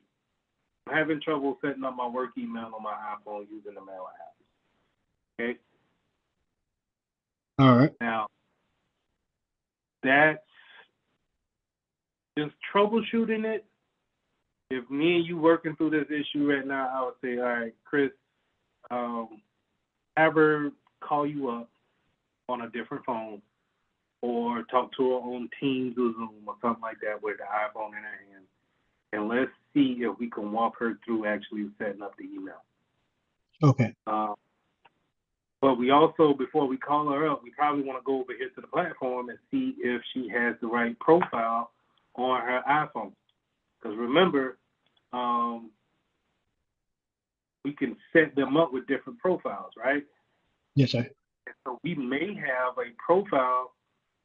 Let's say, I can't. This is why I don't like this one.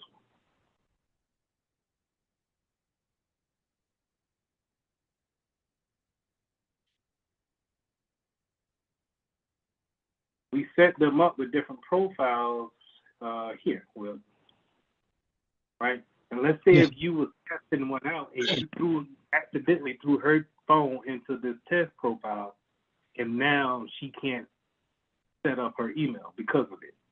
Okay. So we wanted to, double check, see if it's not in there. And if it's not, then you call her up and say, okay, walk me through what you're actually doing. And if you got this, more than likely, you're going to have the processes on a piece of paper, on a cheat sheet, and you're going to understand what's the proper steps to setting up an email. She's going to probably be missing some point. Maybe her email address needs to be changed. Her password is not right to her email address. Mm-hmm. And you just simply walk her through it. Once you walk her through it, and she says, oh, it's populating now, because I guarantee you, it's going to be probably a password issue. You tell her to calmly type her password in one character at a time. Yes, She sir. gets it right. It populates her email. She'll probably say, oh, you know what? I don't know what happened, but it just started working, right? Yes, She sir. says that, hey, it's all good. You say, all right, if you got any more questions or any issues, just give me a call. Glad to help you out. Put it right here in your response. Close the ticket. Okay. You see here. Well, come up here, type your notes in, save the ticket, post a reply, right? And let's see the mode and all that good stuff. Right? And,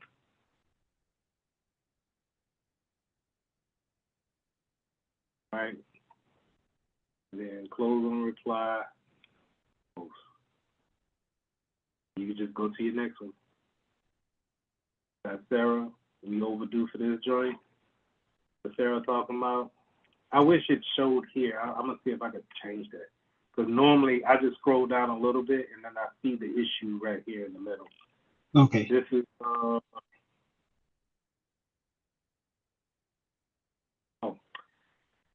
same login, forgot my password. Right? Mm-hmm. So you tell me what you should do. All right. So once again, you go and wait. Do you see if she's in that? No. Because she shouldn't be in there. So you give her a call, and ask her what was the last password. Do she remember putting in? Have her try that one more time. If that's not it, then you're gonna have to explain to her that you're gonna have to reset her password. Yep. You'll reset her password on a Windows machine where? On a Windows machine. Oh, out now. Do I remember that? In settings. You know what? I don't know. I'm about to play around with it. I don't know that one. Yes, you do. You do know. If we're in an enterprise, we at Harmon Enterprises, we're remote. He's using a Windows machine. More likely. Access and identity management. In the what's the thing called? We built these things on the thing. I know it. I know it. Do that now. But I can't call it out. I can't call it out of my head right now. But I know what to do with it. Yeah, if you know the application, then that's the only thing you got to do. Okay. Reset her there. You make sure she log in, update the ticket, close it out. I know what it's on the tip of my tongue. That's gonna bug me right now. Active Directory. Yeah. Yeah. That's Yeah. it. Yeah. And there you go. Now, we'll go over the printer next time. Okay. That's pretty much it. Now, timesheets and all this good stuff, this is You might see that, you might not. Some places might take them off, but if you're salary, you're not gonna be worried about time. But some places may want you to still put in your salary. You may be salaried and you still got to put in time that you worked because they want to show that they have productivity. Yes, sir. All right. Something else I was about to ask you, but I forgot what it was now. Let's go over this real quick. So the Yes, sir. installation on this enterprise. So when you go over here to the enterprise application and you just refresh it, it's always going to come here with this. Now you can click this, don't show this time, next time. Mm-hmm. But the reason why I don't do that is because I don't like trying to find the installer. But Okay. it comes up with this installer first, and you can drop that down, and then you can pick whatever OS that you want to install that installer on. And once you do that, it'll switch it up. But then you want to hit this copy paste board, copy that link, and then throw it into a tab up here. So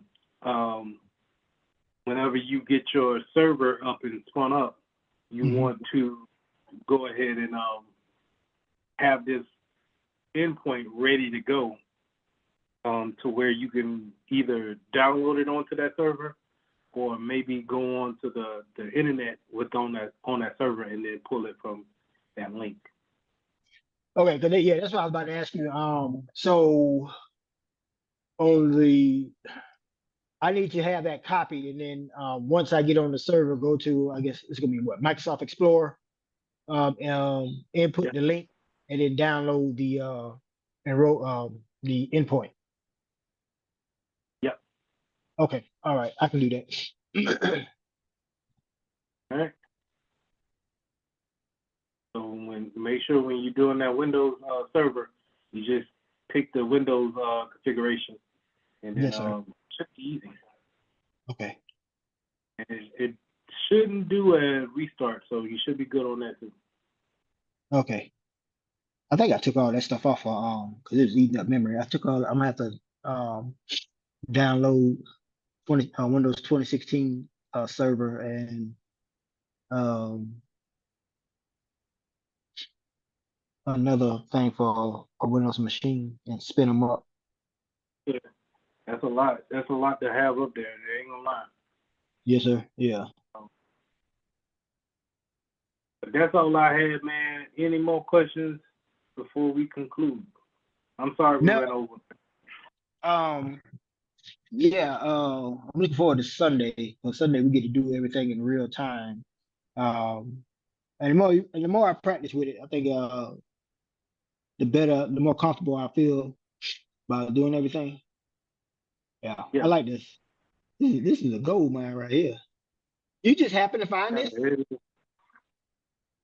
Yeah, I don't know. I forgot how I came across.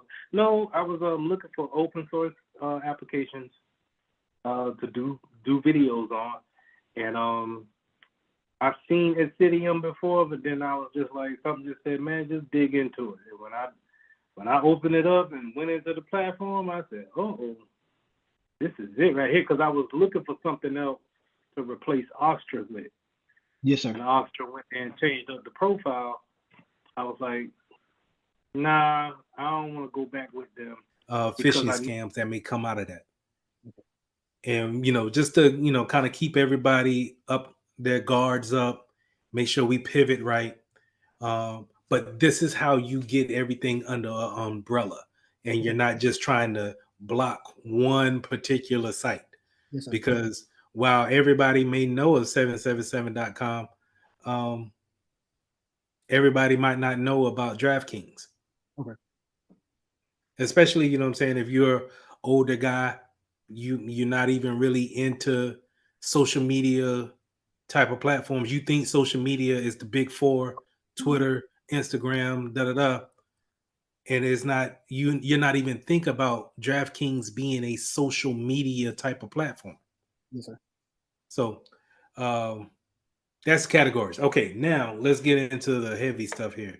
Now, these next three, what I'm gonna do is I'm gonna throw all of these into the chat, right? And we're just gonna go one by one.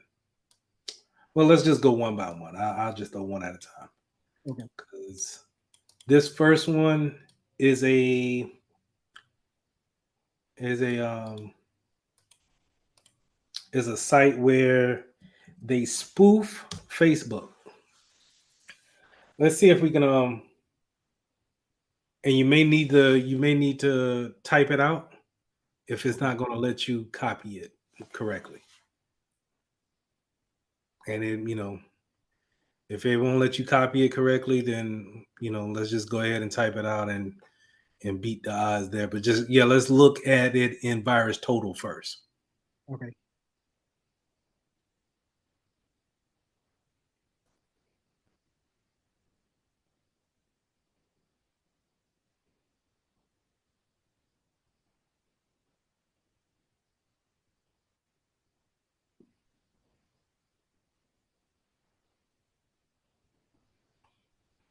All right, so you see how bunch of people flagged this one, right?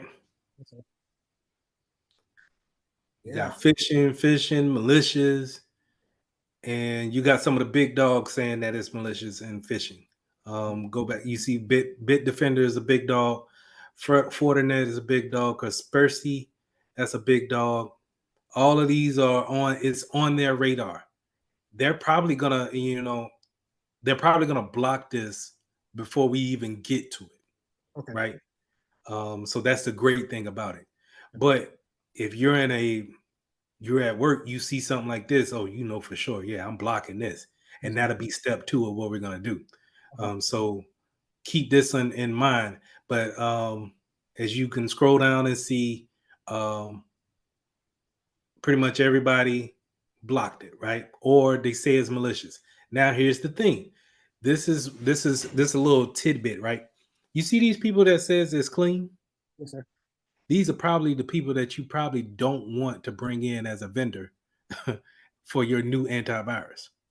Especially, what is this, criminal IP? Oh, okay, all right. You know what I'm saying? And it's like, okay, and Acronis should know better. Yes, sir. They're a big dog, and it's not on their radar. And maybe, benefit of the doubt, maybe they didn't update their database just yet. Let's keep scrolling down. Let's see who else missed out on it.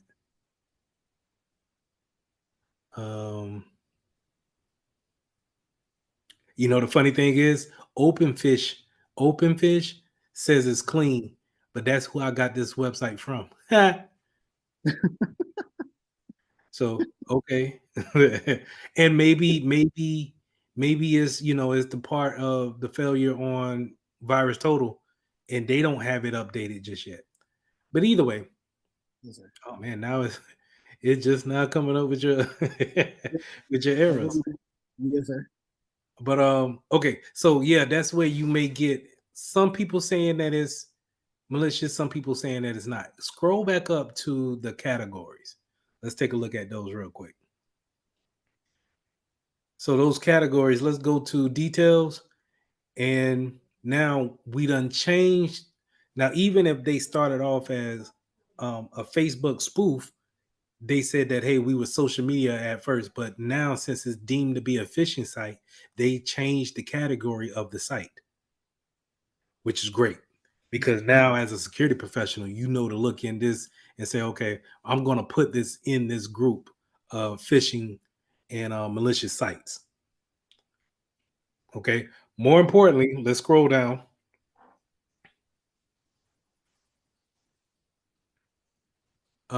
We want the IP address. So scroll back up just a little bit. And let's just remember those A records right there. Those 2 A records. All right. So what we're going to do in our second part, we're going to take these 2 IP addresses and we're going to block all incoming and outgoing traffic coming to and from those IP addresses. Okay. You get what I'm saying? So now, Firewall. Say it again. On the firewall, we're going to block those 2 IP addresses coming in and coming out. Correct. That way we don't worry about any type of traffic if they were, let's say, you remember when before we started and before you suggested the virtual machine, I said I don't know if they're listening. Yes, sir. Well, if we block it at the firewall, then we cut that communication. Okay. You dig what I'm saying? So that's the reason why we want to look at those A records and get that IP address, and then we'll take that and put it in on our firewall. So go back up to the categories one more time, and I want to show you one more thing. Okay, 1 second. Let me write down these IP addresses right quick. Okay. And make sure you say that this is for fake Facebook.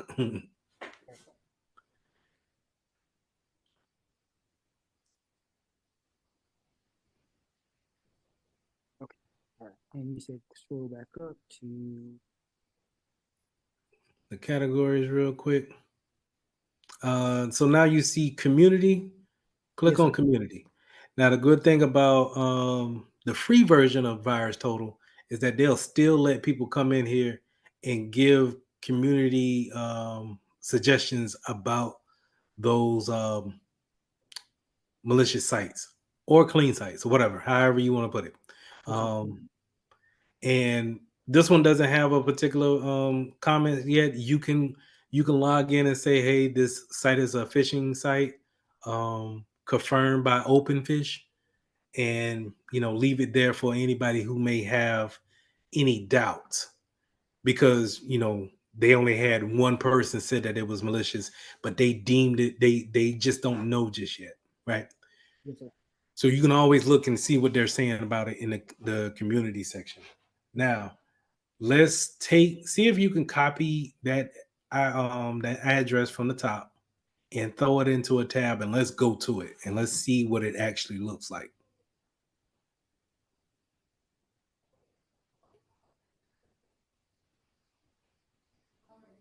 Nope, still won't let me. I'll just I type it don't in. know what's going on with it. I think that might be the settings all the way in that the settings in that that VM. I probably have to break it down and start it back over again from scratch. But let's type it in. Let's type it in and let's go there. And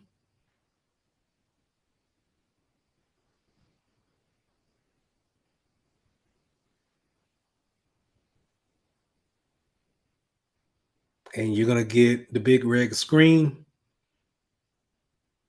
Should maybe hit refresh. It should have gave you something.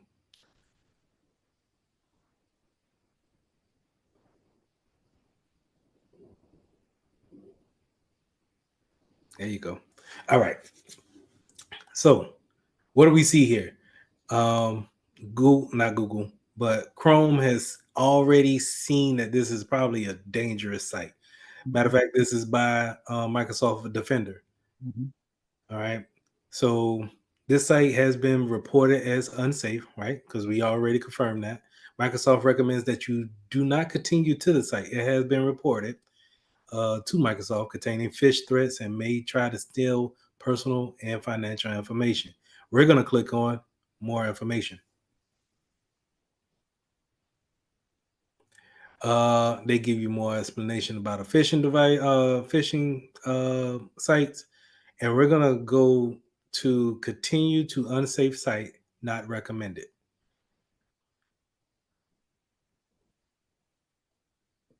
And this is what we may have to refresh again. This is why I don't like Virtual machine?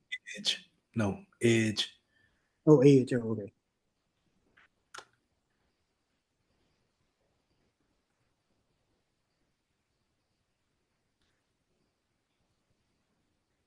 Yeah, it's blocking everything. Open up. Do you got Chrome on this virtual machine? No, I can put it up here, but I No, don't don't. worry about it. Open up. I seen Firefox stuff, right? Firefox will pretty much let you get away with everything. Throw it up in the Firefox. See if you could paste in Firefox. I wonder if it was just the Edge thing that was messing with us. Oh, the chat. Let's test this chat out first. See if that works.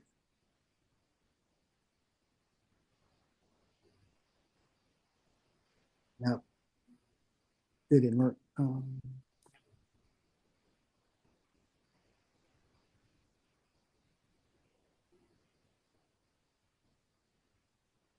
Yeah. That Let's right. see what Chrome talking about. Okay, I spelled it.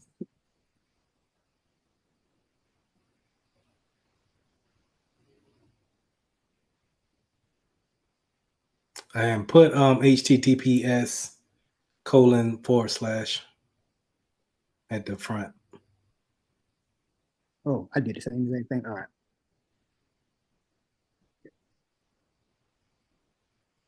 Mm-hmm.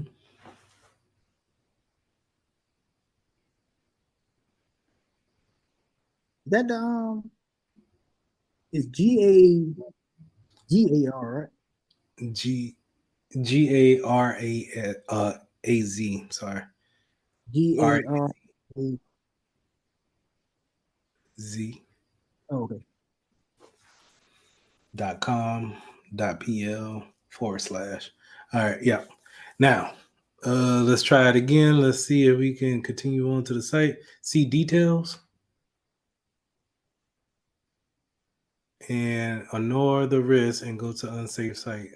Click on the ignore the risk. Because we're trying to learn here, Firefox. Man, oh man. All right. Unshare your screen real quick. Let me show you on my side. Yes, sir. Matter of fact, we'll just do that. You sure? No, I'm not. You still gonna drive? I'm just gonna show you what it looks like on my okay. side. Okay, I think I'm still signed into. You want me to stay signed into TeamViewer on the virtual machine? On a version, yeah. They sign in and everything. Okay. I'm just gonna show you how it looks. Okay. So I'm gonna take it, copy the address, and then I'm gonna throw it over here to my guest.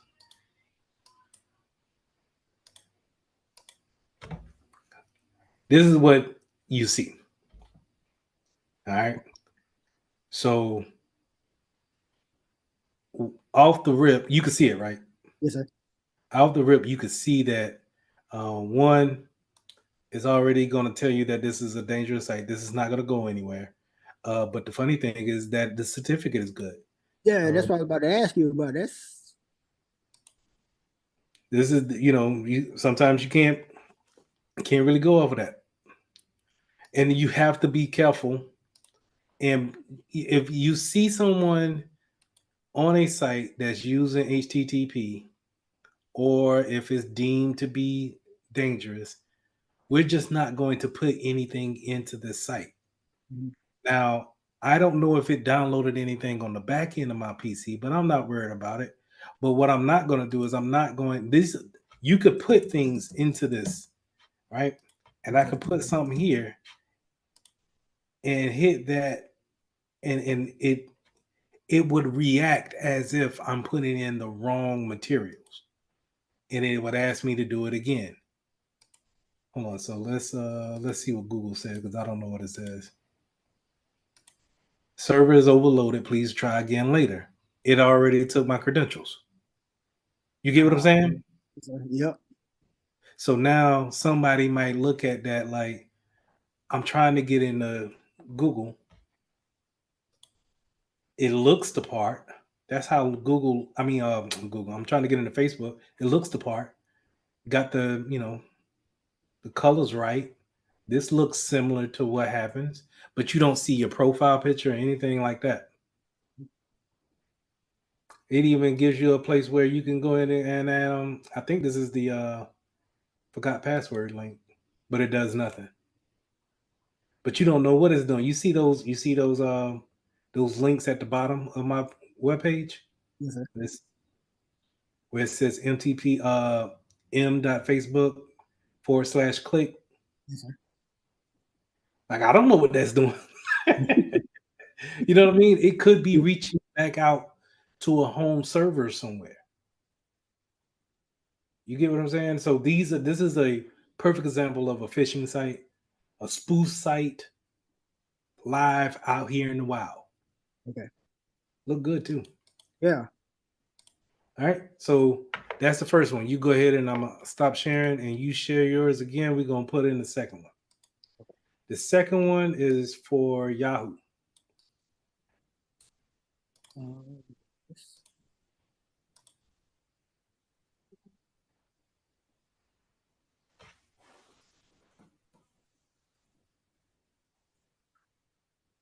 Did you put So that in the? I Oh put man. it in the chat, the Google chat.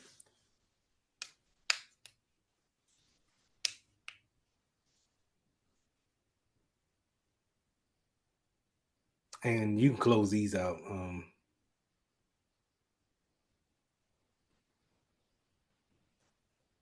Yeah, close these out. All right. And then that Google chat.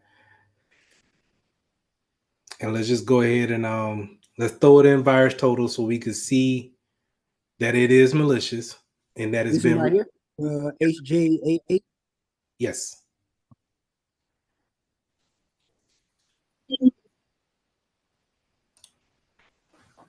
And what I'll do, man, is after we go through this lab today, I'm gonna chop it up and then I'll send it to you either in a Google Drive link or if I can upload it to LinkedIn, I'll do it that way and have you download it and put it on your profile. Oh, this is another thing I wanted to show you. Check this out. LinkedIn. So after this year's after the class is done, we're gonna be, you know how we give out that certificate saying that you completed the class or whatnot? Yes, sir. I got it now. And let me know if it look whack. Because if it look whack, I'll go back and change it. Where right now, what I want is to have that not say Mitchell Technologies, but say Wally K Foundation. Mhm. Say Intro to Cybersecurity. Change that logo to the Wally K Foundation. But the most important thing is to show them credentials. And once you click that, then it can go straight to the certificate. Maybe I might change that little seal or whatnot. And then once you scroll down, it says everything that the student has performed in this class. And I list the name of the tools that you guys have used. So in theory, you could put this on your profile right now. Yeah, that's why I asked you because that thing look amazing right there. Might even boost my because so I can't see who's viewing the profile, my profile, but on average per week, I'm getting about 21 to 28 looks a week. Okay. I seen that your friend list went up too. So remind you whenever even when you post your like you post a cybersecurity story on your post, Yes, sir. it not only show up in my feed, it shows up on every one of those every 100 of your connections feeds. Okay. And so think about that's 100 times where it's posted on different people's feeds, and then their friends is looking at it and they might say, who is this guy? Yes, sir. Oh, let me go ahead and check him out. Or let me compare my profile to his profile. And then, that's why the profile needs to be on point whenever they do come and look at it, because you never know who's looking. Yes, sir. But yeah, man, I don't mind if you use it. I'll send you the link for it. And you can set it up the same way. Just put the skills of cybersecurity, informational security. Yeah, you can put 2021 too. Okay. And I don't have a official because you see this comes from my Canva site. I don't have an official website for it, but I was gonna buy it And whenever I do buy it, because I have to buy the domain, that's probably going to be like $12 a year. Whenever I do buy it, then everybody can use it. But yeah, when you look at all of the bullet points here, I think this is the selling point. This is what I was trying to say to Dr. McBride. These are all the skills that you guys went over, and these are the platforms that you either logged into, except for Xenium, but you have that. Yes, And yeah, you've worked with all of these tools right here. Mm-hmm. So, matter of fact, I'll just go ahead and throw that in the chat because that's the only link you need for on LinkedIn. Throw that in the chat. What's up? Yeah. Okay. You need some? Okay. All right, so I'll put that in the chat. And all right. So with that being said, okay, let's go over the changes I made in Xenium, or what I've seen.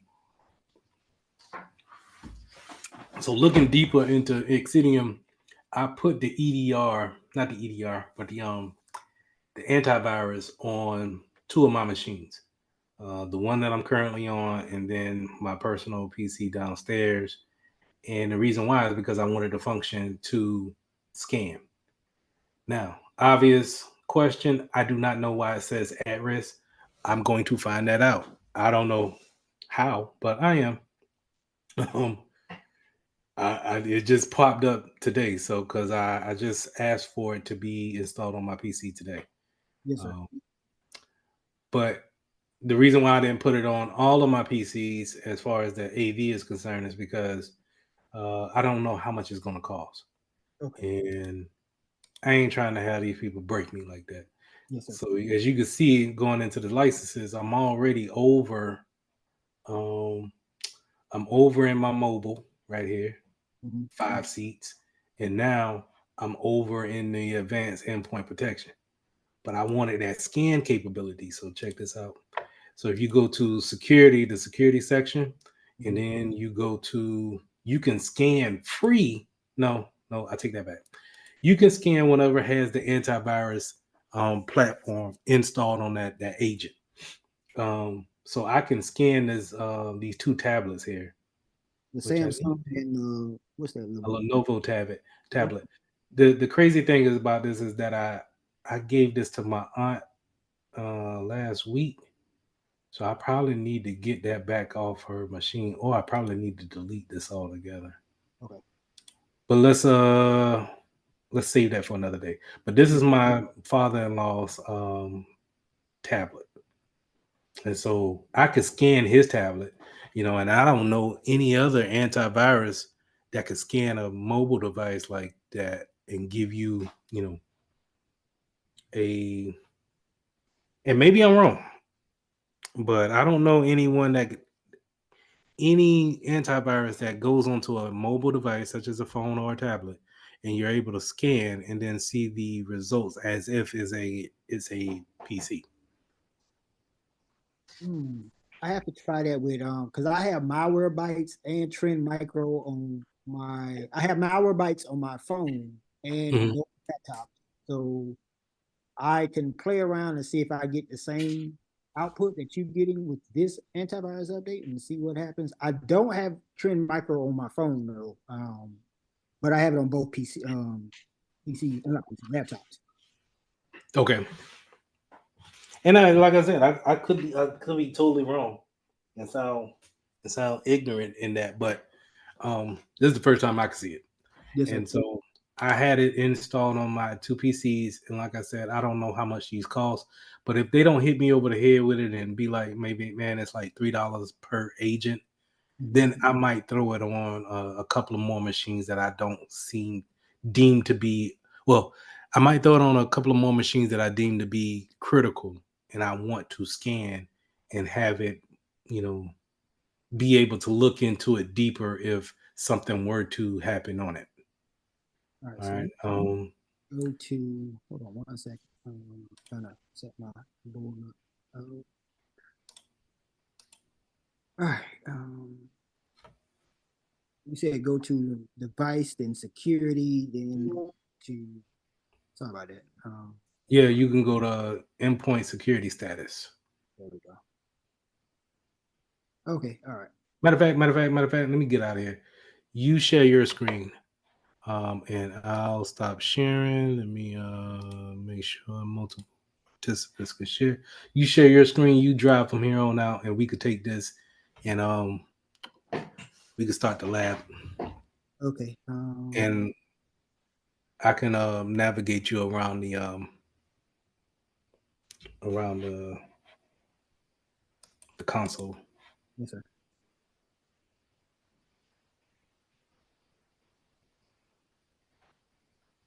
All right.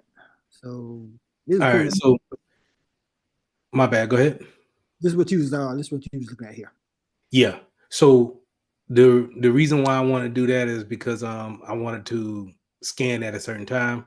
Mhm. And so highlight my PC and the GWTN at the bottom. Just highlight those two boxes, and then click that caret down right beside scan. Where And is kind of gives you more options. The little caret down button. Yep, and do a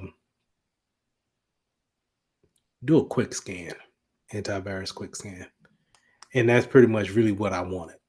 Not to be able, because with Windows Defender, you got to go into each and every agent because we don't have a license for it to do it remotely in Azure. We have to go to each particular PC, set up a schedule for it, and then let it run that way. Here, for your job at work or just in general? in general, right now, Okay. me and you, like personal, Okay. but at work too, it's like well, let me take that back. At work, we have a license.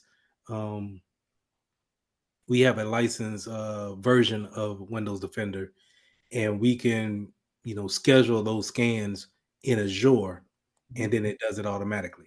You Okay. get that functionality here, but I just don't know how much it costs. Yes, So, sir. I got you. But that was pretty much the only thing that I really changed here. Um, Everything else should be the same. And I've been writing out what I wanted to go over as far as the categories for each one, but I'm gonna save that for a later date. What we're gonna do now is we're gonna go and we're gonna harp on um, malicious websites, and then how we're gonna stop that traffic from getting to and from our network. Okay. So, do me a favor, make sure you save everything you need to save. Go ahead and stop sharing your screen and shut down everything that you need to shut down. And I want all windows closed. But don't shut down the Zoom call. Okay.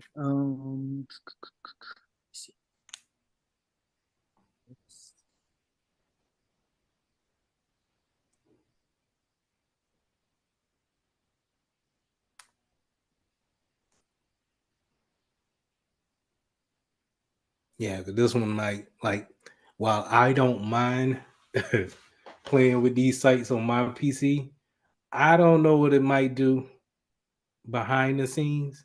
Mm-hmm. So I don't know if you have anything open that's logged in as far as a profile is concerned, banking statements, or anything, like a social media site. LinkedIn might be automatically logged in. And the sites we're going to, I can tell you right now, three of them are phishing sites. Ooh. So I don't know if there um,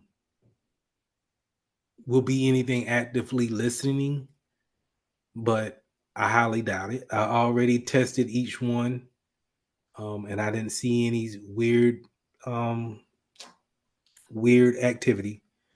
So, and we're going to be operating in a incognito mode, so it's automatically not going to be on your history, browsing history, and once you close down that site, I mean that window is automatically deleted. So let me ask you this question: Is it Mhm. possible to pull up what we're about to attempt to do on a virtual machine? yeah, you can do that. I don't know if you have enough memory to do so. Okay. Can you give me 5 minutes? Yeah. Because I can get my HP. I know I have enough memory on the HP and start up the virtual machine. Switch over to that, then the Zoom call, and we can continue to pick up from there. Okay. Let me go upstairs and get it and set it up. I'll be right back. All right, no problem. You want to pause the recording? Yeah. All right, I'll be right back. All right.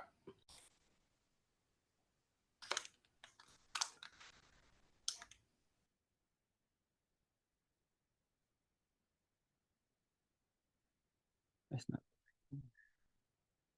I gotta try to remember how to add the PC. Okay, so that's up and running.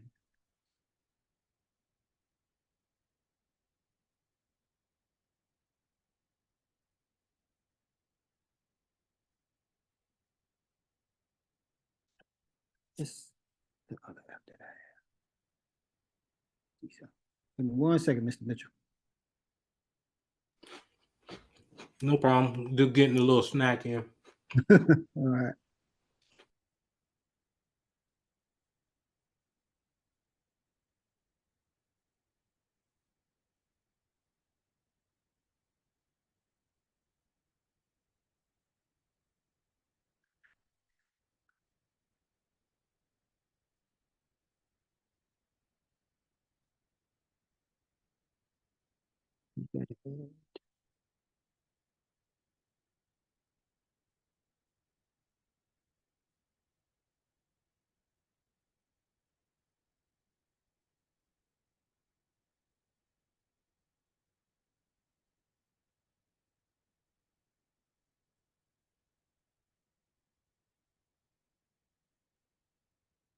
I had another remote desktop for this one right here. I'm trying to find it. That's not it.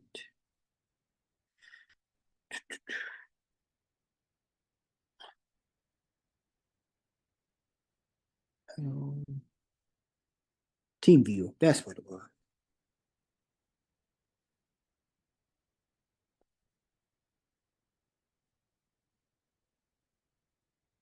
All right, here we go.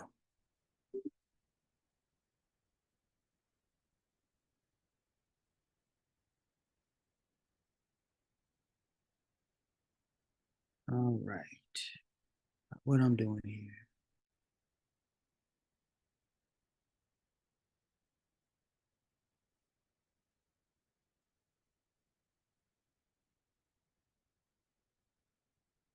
Yep, that's it. Connect. Password.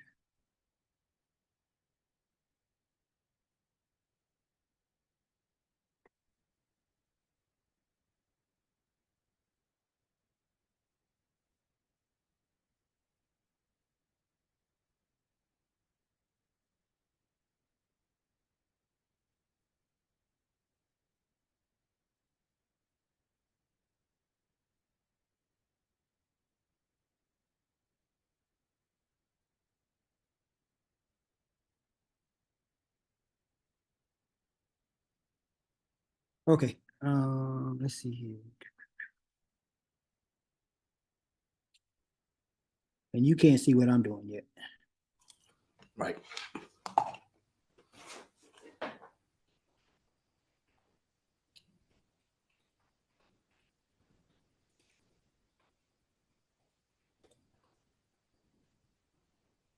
All right, so I'm remoted into the VM.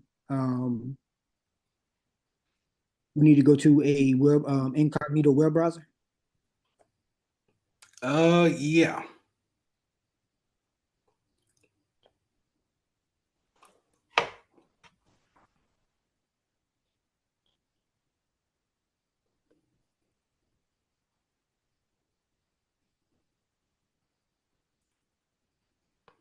And on that team viewer, in the lower right hand corner, tuck it in by hitting that little tab.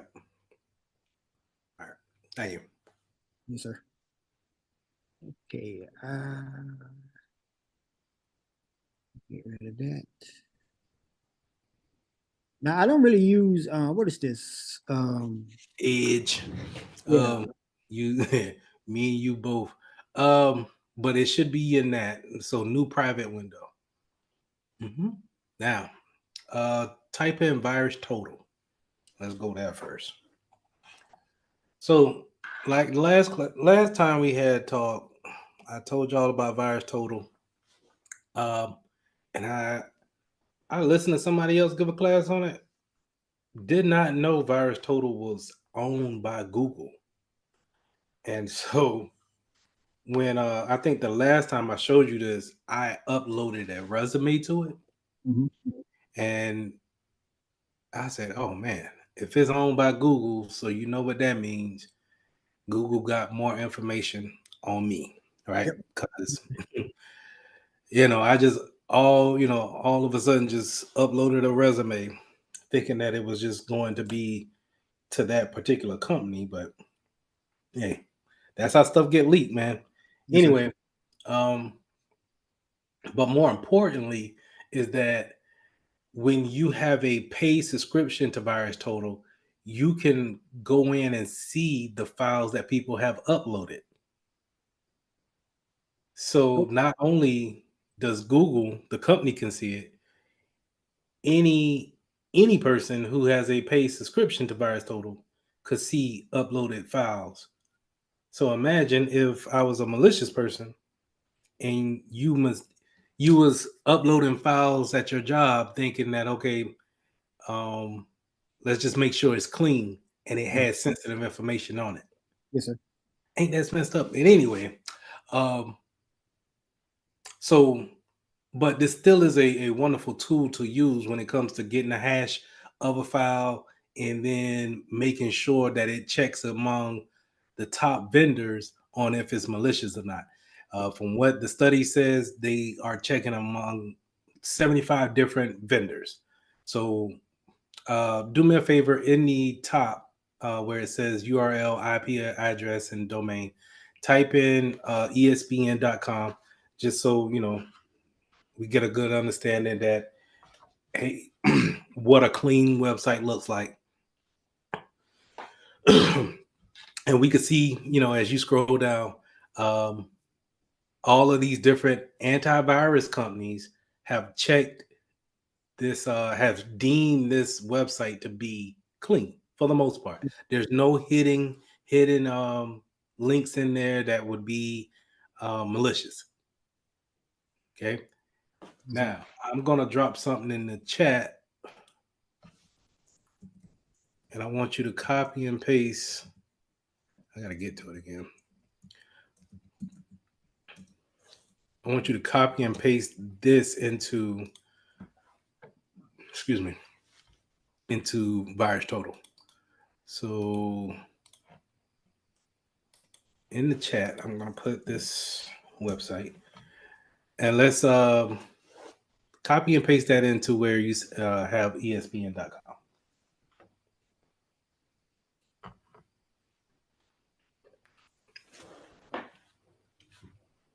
Oh, yeah. I don't know if this one's set up as with being able to copy and paste in. Troubleshooting time. Yeah, I try to remember how to do this. It'll be in the inputs, I believe. Should be.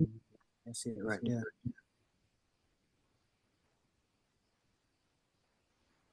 Still do it. I think that would try something.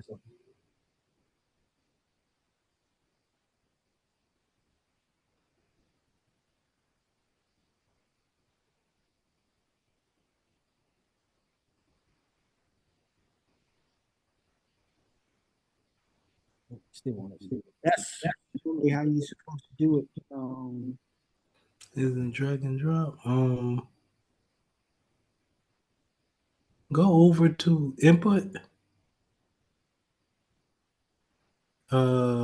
Keyboard. No. Mouse integration. Carrot, yeah.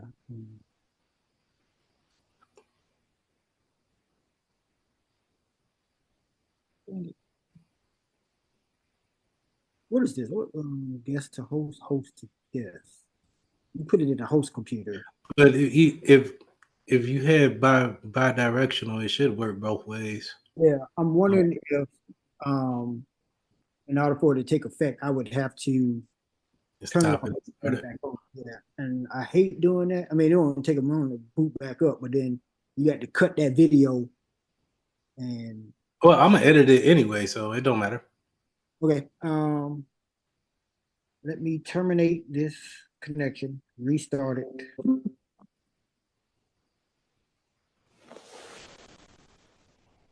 Sorry about that. No, you good. You good.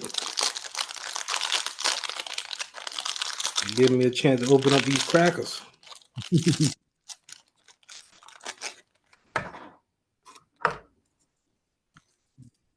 Let me restart the machine.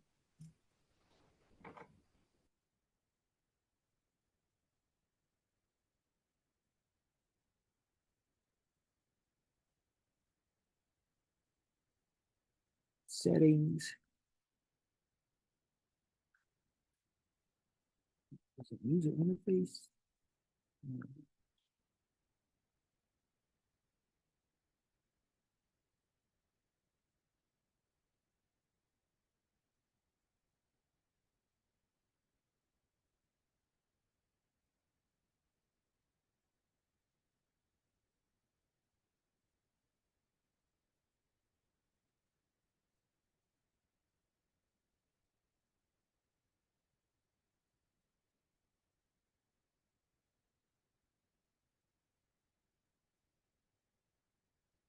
All right, booting it back up.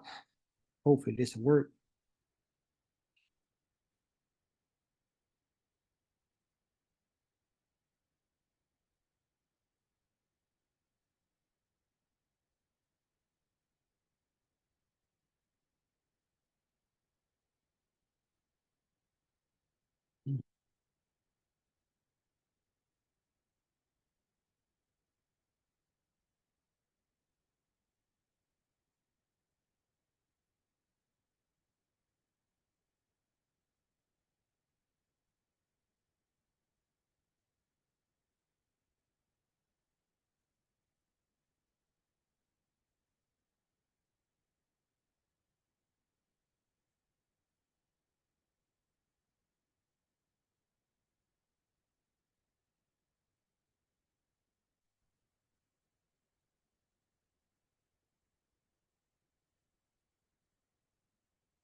Come on, buddy. I need that 32 gig of RAM type speed that Gabe got. Yeah, I know, right? My HP got compared to the MacBook, the HP got some RAM on it, but 32 gig is a whole nother beast right there to deal with. I wonder how much Yeah. that's. Well, I know them gaming laptops or those gaming desktops. I don't know if he's on a desktop. Look like he's on a desktop. Yes, If I sir. had to guess, but the RAM is what you're paying for. Mhm. Yeah. Every time I seen anything over 16 is touching a grand or more. I think the best time to get that though is what is it? The tax-free holiday when they're going back to school. Yeah. That's the best time to get it right there. Because that's when I bought my HP. I'm thinking about. I had hoped to have me a job by this so I could just pay out of pocket and get me a updated MacBook and sell my old one to freshmen going to college because it got 8 gigs of RAM and 120 gigabyte solid state hard drive. So that's all they really need first year college. Yeah. Right. And really, I'm kind of hesitant, stagnant on buying any kind of heavy duty laptop just because I think with so much stuff going to the web, going to the cloud, Yes, sir. I really think once they get like a super duper Chromebook type thing going on, and with Apple, I think it's going to be replaced by the iPad before you know it. The iPad Pro. What's that? I Yeah. think they got a new one called iPad Max that's coming out this year. Oh yeah. I've seen some others would be specs on it, but I'm like you. That makes sense because I mean, basically, my iPad Pro is pretty much the one I have now. It's an older model, 2020 model, but it's like a Chromebook. Yeah, if you could put enough memory in it, and have people save to the cloud instead of on a directly device, you could buy a cheap little mouse and keyboard to go with it, and you could take it everywhere you want. And only thing you really needed to do is just communicate with with the iPhone, and you're good to go. So See, that's the thing I don't have. I don't have the iPhone. I refuse to get one of them.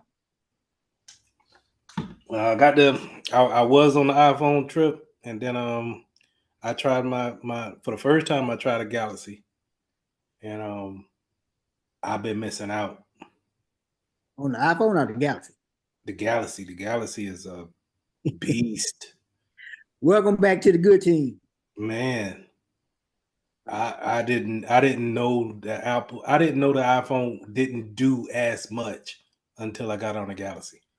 Do you have a 24 now, or you? Oh man, I got a 22. My Okay, wife got the 24. Oh yeah, how she like that one? Because that one got integrated AI in it.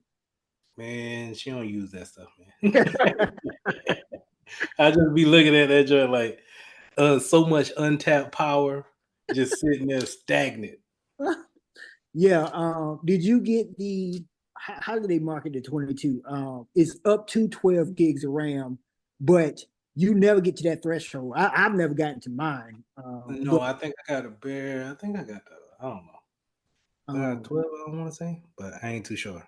Mine is 12. It's supposed to be 12 gigs with 512 gigabytes of hard drive space, but you never really access the 12 gigs of RAM. I get up to 8, and then I just go ahead and clear the cache because it slows down tremendously.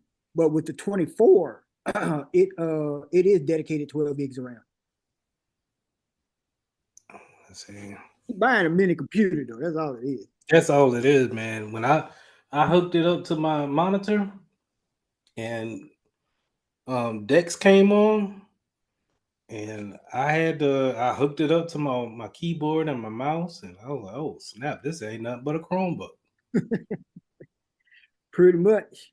So I'm like, I was wondering, because that's my whole thing. I want to clear off my work desk and have a minimum footprint as much as possible. But for right now, I got to keep with the laptops.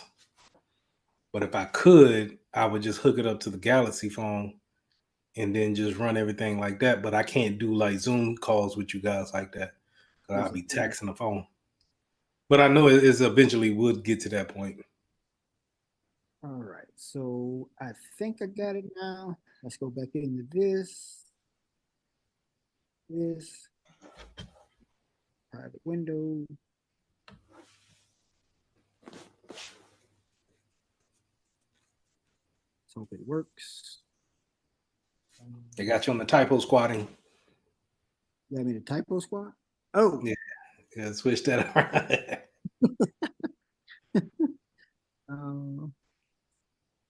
It's total virus, right? Virus total. Oh, okay. Yep. That's the reason why I didn't go through. It'll be like, oh, yeah, got him.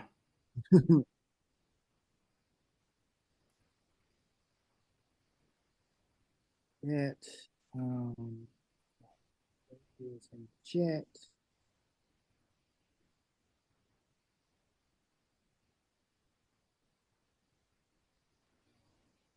No. Oh. Still no. Still won't work. I'm sorry, Mr. Mitchell. No, The only other thing I can think of is I will have to actually do it this time. It's not pulling from give me 1 second. Let me think about it. Open up. Can you get to a Gmail on this virtual machine? Yeah, I have to log into my Gmail account. Send it to myself as like an email. Or you could put it in like use Google Drive or Google Docs, and we could just copy and paste within the virtual machine. You know what I mean? Okay. Let's see if I can find it. Just open up another tab. Type in Google, and maybe you want to do it in if you remember your password for the Metro Tech Google account you got. Okay. Yeah, I got it in my phone. Oh, I meant to tell you. Somebody in California, and I don't use this debit card except for 2 places, but somebody in California got my debit card number for one of my bank accounts. I was with my aunt. Hold on, let me pull this up. And I got a fraud alert. Somebody tried to join some kind of LA Fitness 24-hour center using one of my debit cards, which I've only used at 2 places. Hey, did they change your number, or they Yep, just they canceled the card and I'm trying to find the thing.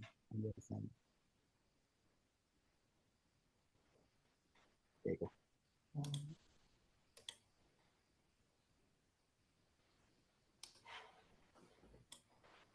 So when you get logged into that, I'm going to start a chat with you.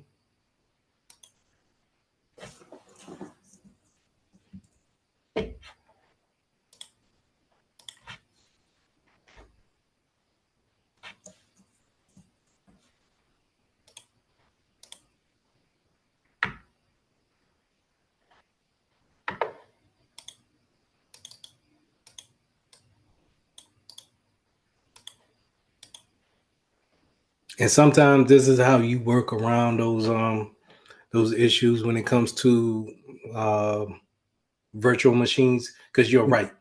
Since we're all right, so go to those 9 looking dots. Yeah, let's go to chat.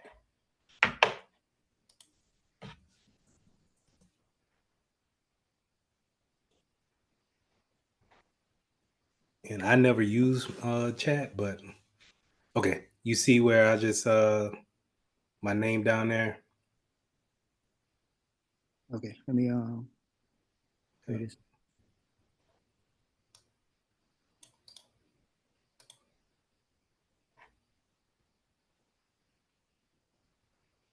Test. Okay, so keep that open. I'm gonna send you that so you could copy. But like I said, yes, you're right. Since we're working with something malicious, you do want to be in a virtual machine. Yes, sir. But a lot of times it may not have the bells and whistles set up. But just keep in mind that it is connected via the cloud in somehow, some way. So we can always go through the cloud and get around those, copy and paste type of deals. Okay.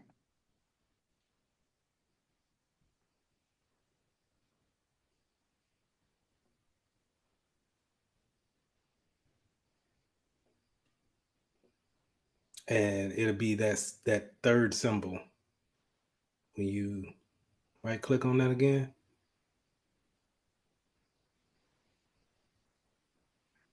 The mouse don't there. Oh yeah, it's not going. You see those ellipses, those 3 dots that's in a row. Click on that. Copy link, and then throw it over there to thing name.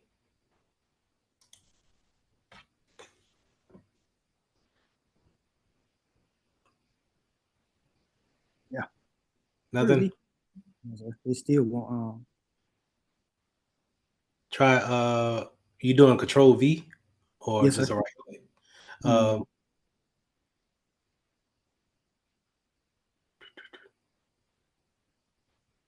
Even within it, it still wasn't.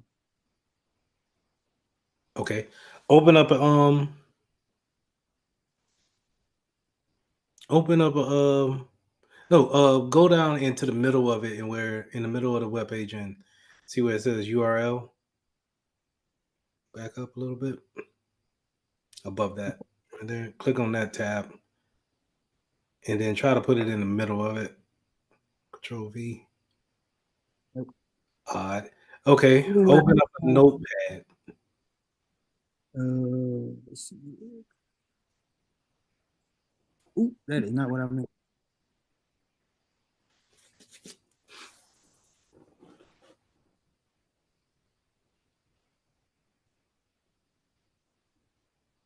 Now it's starting to slow down. Yeah, that joke again.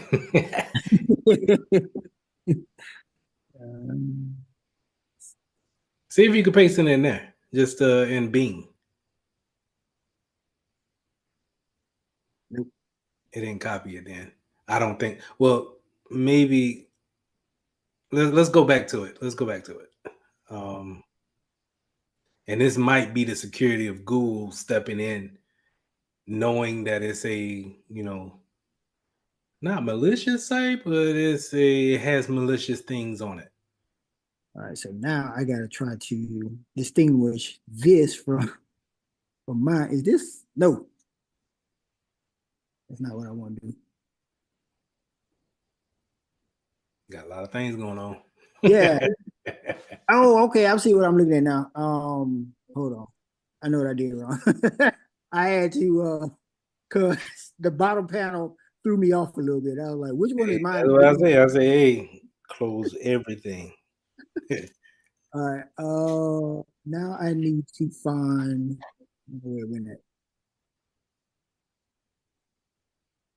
Drag and drop operation from detail.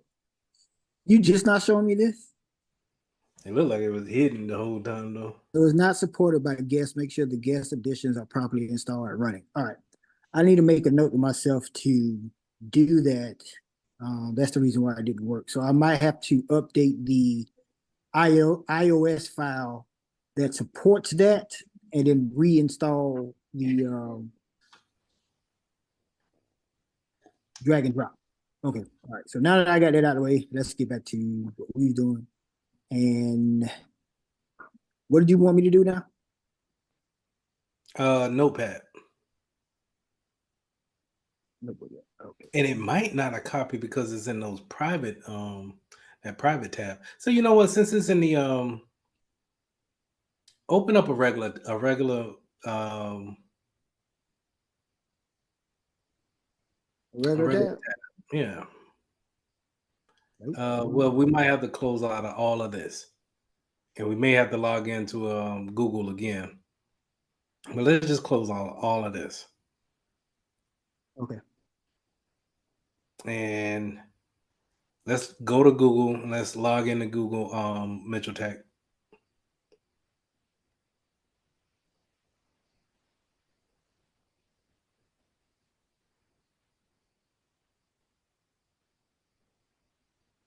Yeah, two-factor. Come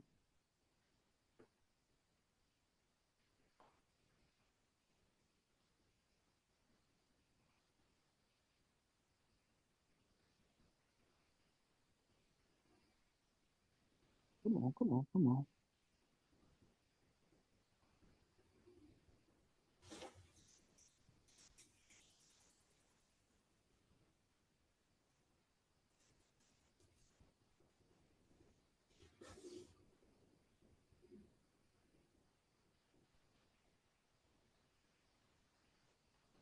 Okay.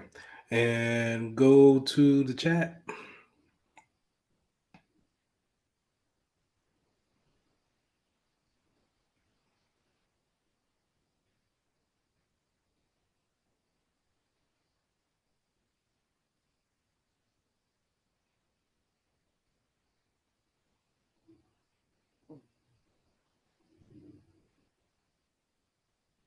Scroll down.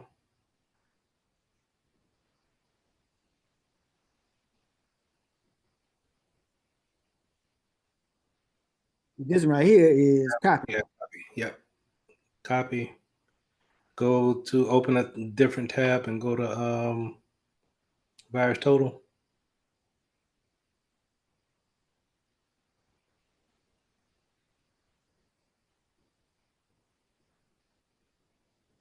Throw it up in there.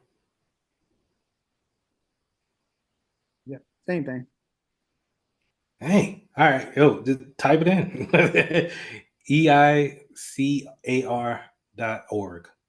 EICAR. EI. Oh, I did IE. EICAR.org. .org. Yes, and hit enter. That should see it. All right, so here's the difference. So when you scroll down, you can see it's different than everything else that we've been seeing on Virus Total. We see that one vendor has said that, hey, this is a malicious site, and theoretically they're right. Now, what we're going to do is open up another tab and then open up that site. Go to eicar.org, and I'm gonna show you this site. Okay.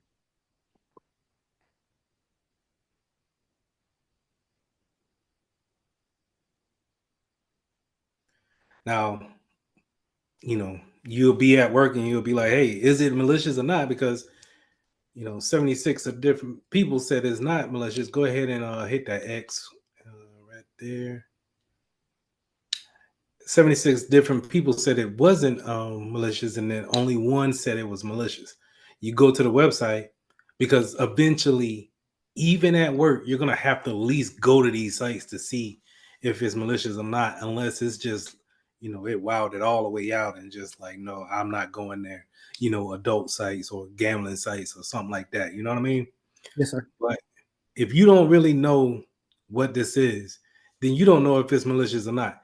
And from what you see, what this is a site. As you scroll down, this is a site that allows you to download and test malware on different systems. Oh. So, in essence, they're trying to help you because, hey, we have something that every vendor should know about. And so it should, if you are able to download this, it should go ahead and fire off and said that, it should block and quarantine this file before it gets down to your hard drive. Mm-hmm. So, but I wanted to show in Virus Total how one vendor may not have been up on the latest and may see this as a malicious file. So, Yes, or a malicious site. But always good to have if you wanted to test out. Let's say if you get your job and they say, hey, we're going to bring in a new vendor for antivirus. We want you to test it out. Well, how do you test it out? Keep this website in mind on how to test out a particular antivirus to see if it actually works. Okay, so Because let's try that in theory. Let's see something here.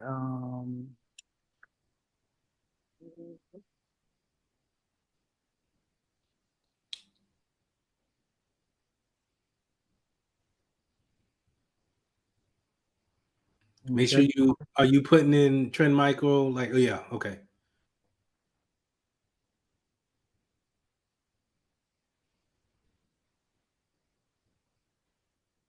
Okay, I like this.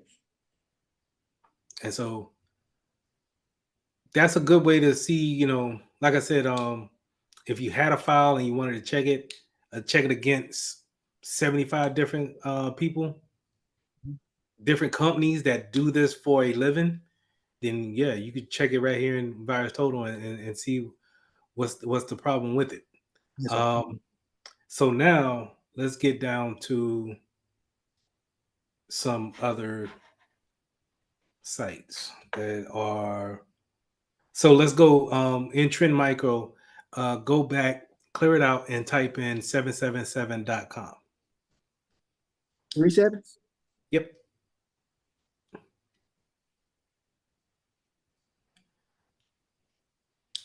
So you may get something like this, or in our case, I seen this at the banking institution I was at. This is a gambling site. Okay. So your policy may say, hey, we don't support you ain't got no business being on a gambling site at work. So we shouldn't allow that. This category should be blocked. The way you see that category is in the details section there. So go ahead and click on details. And you see how each website has a category. And you can, I forget what categories, all the categories they have, but I think it's maybe about 40 different categories. And gambling is something that pretty much every business is going to block across the board, unless you work for MGM Grand or something like that. You know what I mean? Like it's going to be something crazy like that, or you work for Prize Picks, or what's the gambling fantasy sport thing? DraftKings? Who? DraftKings? DraftKings. You know what I mean? So those categories play a big part when it comes to web browsing, and then what people can see and what they can't see, because it's easy for me to teach a class and say, hey, make sure you block 777.com. But you as a security professional, you as a smart guy, you'll say, well, that's not the only gambling site out there. But and it's, you could think there's maybe millions of gambling sites out there. Well, you can't block all of them, but you can block these categories. That's what I was about to ask you next. Is like you said, you can't block all of them. You could block category, right? Right. And if that category, if when you register your website to be online, they when you register with GoDaddy or Squarespace, they're going to ask you, what category are you? What are you doing? Is this for IT?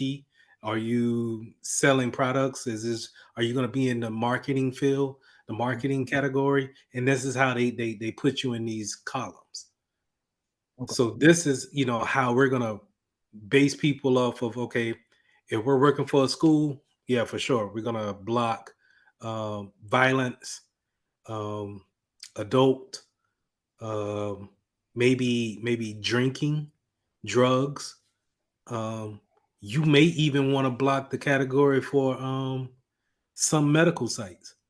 And what I mean by that is we had a special case where this was back when Trump was about to get into the office, and abortion was a big thing.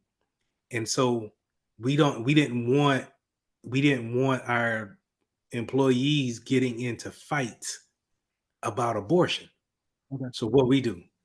Well, and before anybody loses their mind behind what the president is going to say, we just go ahead and block that whole abortion or that medical category. Because we're a financial institution, we'll see if anybody yells about it. We'll go ahead and shut that whole sector down.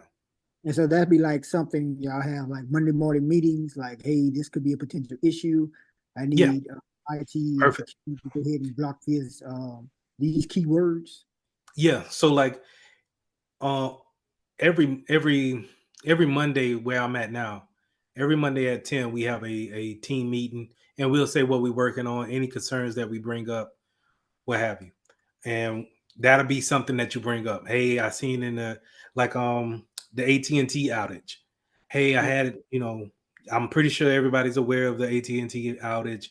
Just be on the lookout for different phishing scams that may come out of that. And, just to, kind of keep everybody up, their guards up, make sure we pivot right. But this is how you get everything under an umbrella, and you're not just trying to block one particular site. Yes, sir. Because while everybody may know of 777.com, everybody might not know about DraftKings. Okay. Especially, you know what I'm saying, if you're older guy, you're not even really into social media type of platforms. You think social media is the big four: Twitter, Instagram, da da da. And it's not, you're not even think about DraftKings being a social media type of platform. Yes, sir. So that's categories. Okay, now let's get into the heavy stuff here. Now, these next three, what I'm gonna do is I'm gonna throw all of these into the chat, right? And we're just gonna go one by one. Well, let's just go one by one. I'll just throw one at a time. Okay. Because this first one is a is a site where they spoof Facebook. Let's see if we can and you may need to type it out if it's not going to let you copy it correctly. And then, if it won't let you copy it correctly, then, let's just go ahead and type it out and beat the odds there. But just, let's look at it in VirusTotal first. Okay.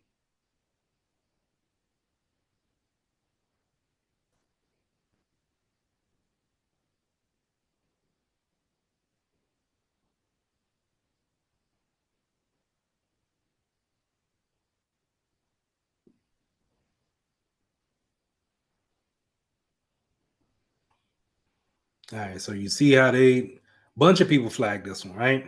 Okay. You got phishing, malicious, and you got some of the big dogs saying that it's malicious and phishing. Go back, you see Bitdefender is a big dog, Fortinet is a big dog, Kaspersky, that's a big dog. All of these it's on their radar. They're probably gonna,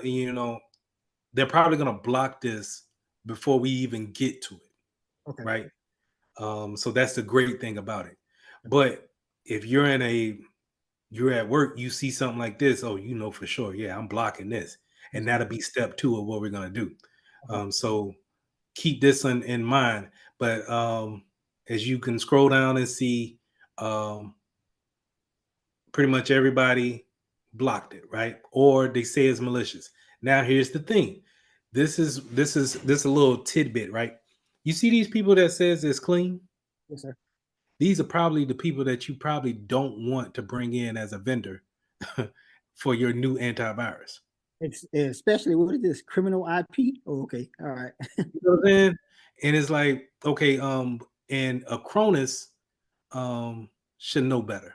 Yes, sir. They're a big dog, and it's not on their radar. And maybe, benefit of the doubt, maybe they didn't update their database just yet. Let's keep scrolling down. Let's see who else missed out on it.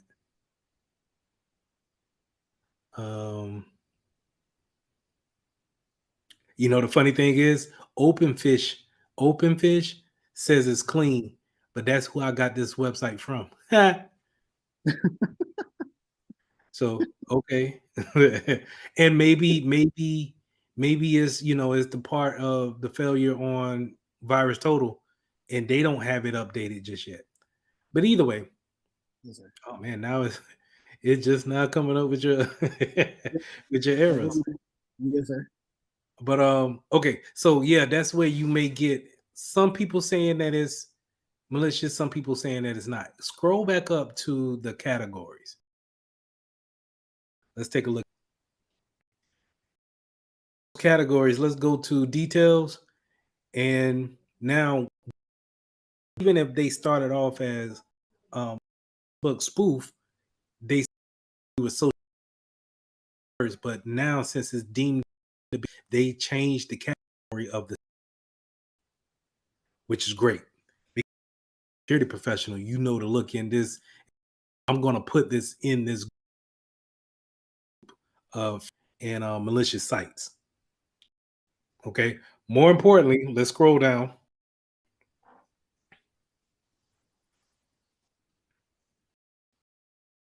Want the IP address. So scroll back up just a little bit, and let's just those A records right there. All right. So what we're gonna do when I say these two items, and we're gonna block all incoming traffic coming to and from those IP addresses. Okay. You get what I'm saying? So now, Firewall. remember, say it again. On the firewall, we're gonna block those two IP addresses coming in and coming out. Correct. That way we don't worry about any type of traffic. If they were, let's say, you remember when before we started and before you suggested the virtual machine, I said I don't know if they're listening. Yes, sir. Well, if we block it at the firewall, then we cut that communication. Okay. You dig what I'm saying? So that's the reason I'm gonna look at those A records and get that IP address, and then we'll take that and put it in on our firewall. So go back up to the categories one more time, and I want to show you one more thing. Okay, cool. 1 second. Let me write down these IP addresses right quick. Okay. And make sure you say that this is for fake Facebook. Okay.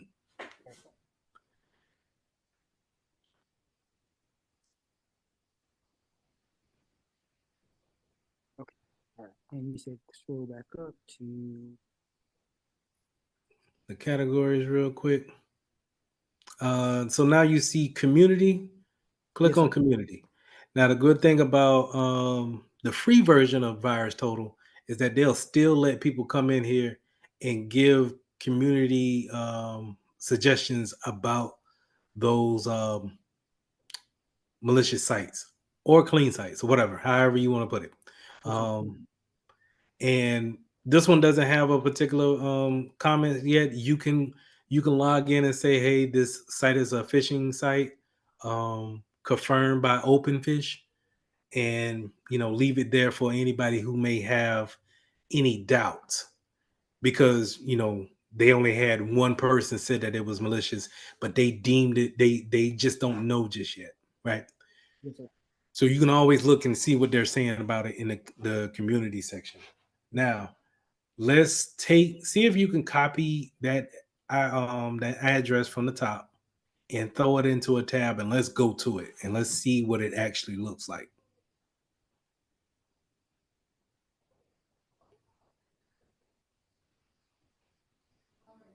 Nope, still won't let me. I don't know what's going on with it. I think that might be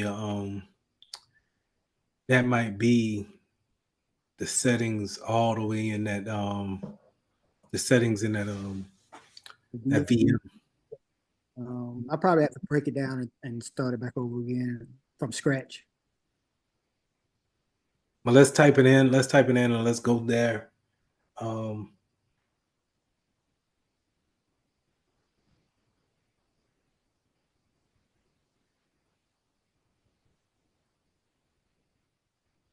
And you're gonna get the big red screen. Should maybe hit refresh. It should have gave you something.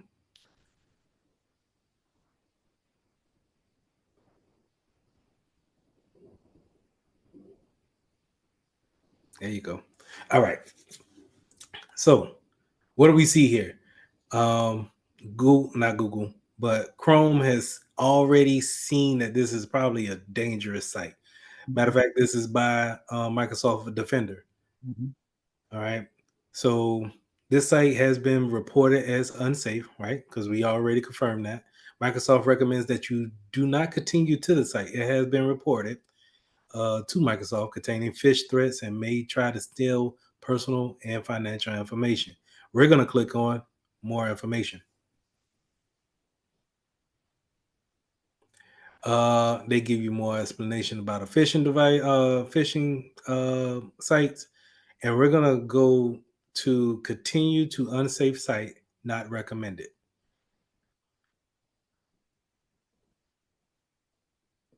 And this is what we may have to refresh again. This is why I don't like virtual machine. Edge. No, Edge.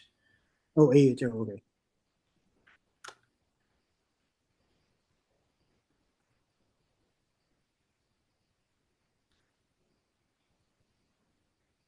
Yeah, it's blocking everything. Open up. Do you got Chrome on this virtual machine? No, I can put it up here, but I No, don't don't. worry about it. Open up. I seen Firefox though, right? Firefox will pretty much let you get away with everything.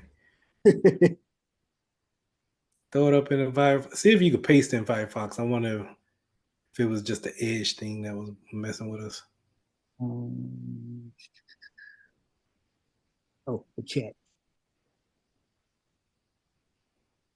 Let's test this chat out first. See if that works.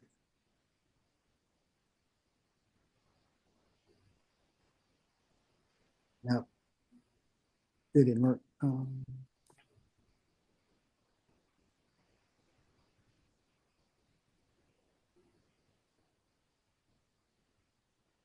Yeah. That Let's worked. see what Chrome talking about. Okay, I spelled it.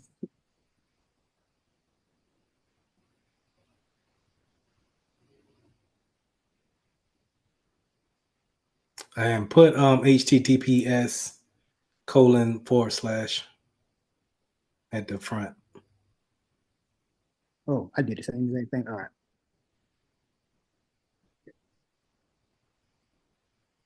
Mm-hmm.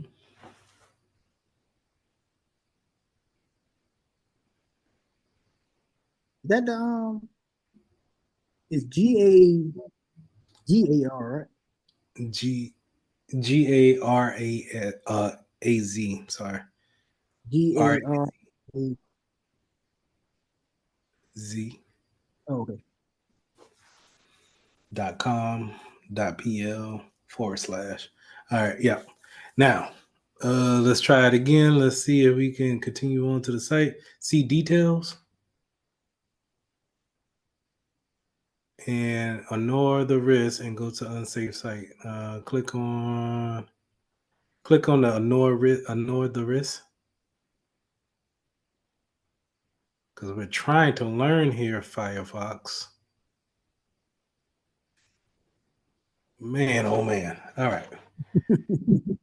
Unshare your screen real quick. Let me show you on my side. Yes, sir. Matter of fact, we'll just do that. You sure? No, I'm not. You still gonna drive. I'm just gonna show you what it looks like on my Okay. side. Okay, I think I'm still signed into. You want me to stay signed into TeamViewer on the virtual machine? On a version, yeah. They sign in and everything. Okay. I'm just gonna show you how it looks. Okay. So I'm gonna take it, copy the address, and then I'm gonna throw it over here to my guest.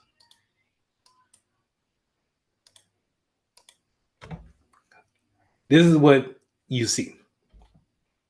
All right. So off the rip, you can see it, right? Yes, sir. Off the rip, you can see that one is already going to tell you that this is a dangerous site. This is not going to go anywhere. But the funny thing is that the certificate is good. Yeah, that's what I was about to ask you about. This is, sometimes you can't really go over that. And you have to be careful. And if you see someone on a site that's using HTTP, or if it's deemed to be dangerous, we're just not going to put anything into the site. Mm-hmm. Now, I don't know if it downloaded anything on the back end of my PC, but I'm not worried about it. But what I'm not going to do is you could put things into this, right? And I could put something here and hit that, and it would react as if I'm putting in the wrong materials. And it would ask me to do it again. Hold on, so let's see what Google says, because I don't know what it says. Server is overloaded. Please try again later. It already took my credentials. You get what I'm saying? Yep. So now somebody might look at that like, I'm trying to get into Google. It looks the part. That's how Google. I'm trying to get into Facebook. It looks the part. Got the The color's right. This looks similar to what happens, but you don't see your profile picture or anything like that. It even gives you a place where you can go in and I think this is the forgot password link, but it does nothing. But you don't know what it's doing. You see those links at the bottom of my webpage? Yes, sir. This where it says MTP m.facebook/click. Yes, sir. Like I don't know what that's doing. You know what I mean? It could be reaching back out to a home server somewhere. You get what I'm saying? So this is a perfect example of a phishing site, a spoof site, live out here in the wild. Okay. Look good too. Yeah.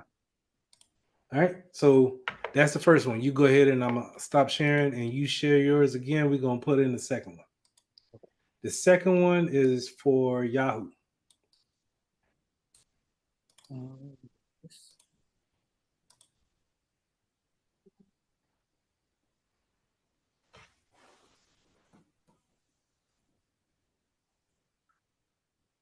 Did you put So that in the?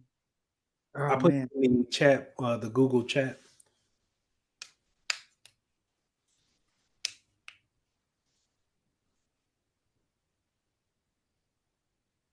And you can close these out.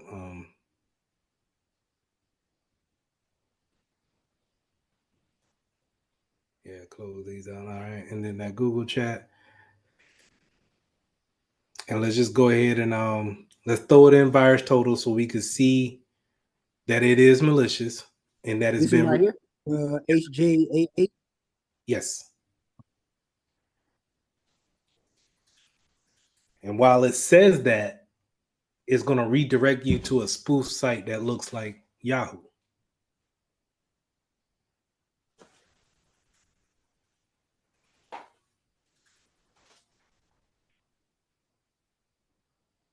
Pages developed.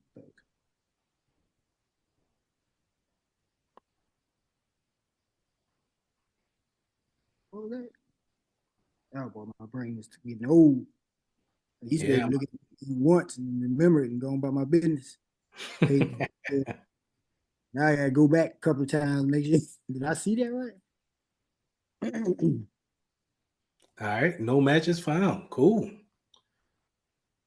Yeah, I put that in there, right? HJAA pages develop backslash. Put in the HTTPS.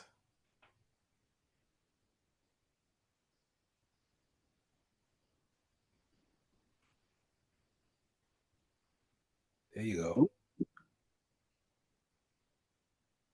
Ooh. Everybody seen this? Except for Cronus.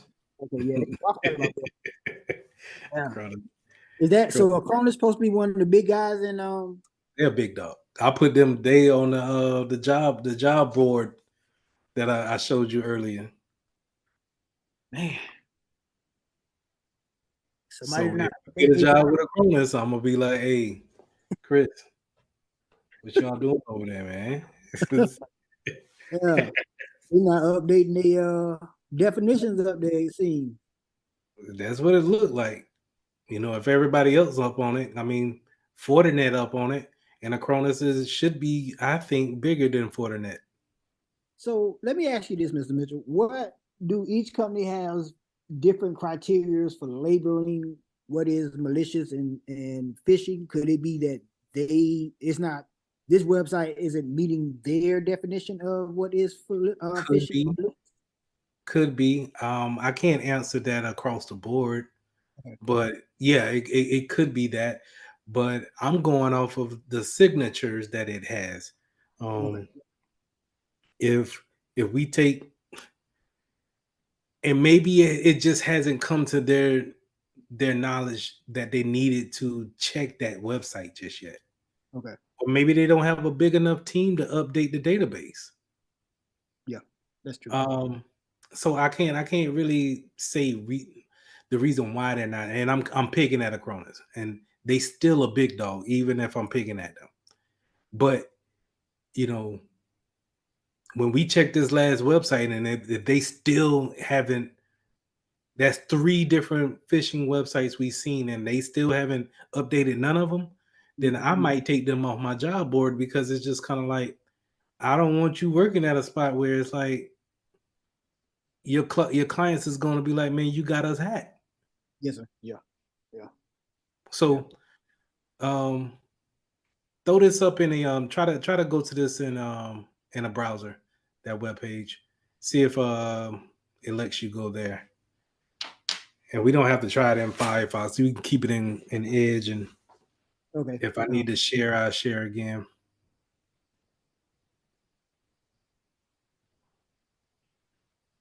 Didn't mean to do that.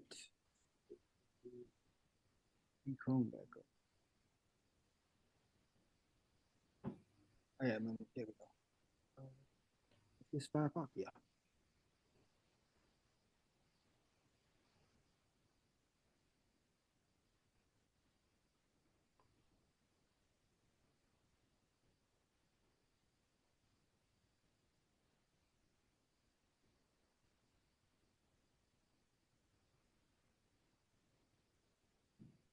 Mm-hmm.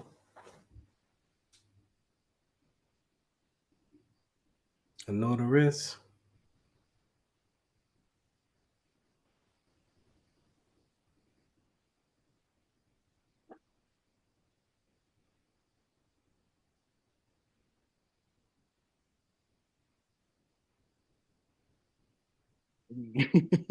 Nothing.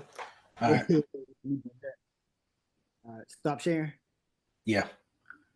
And so this is what this one looks like. No, that's not what I want. Get out of here. Because I just looked at this. My guest still open?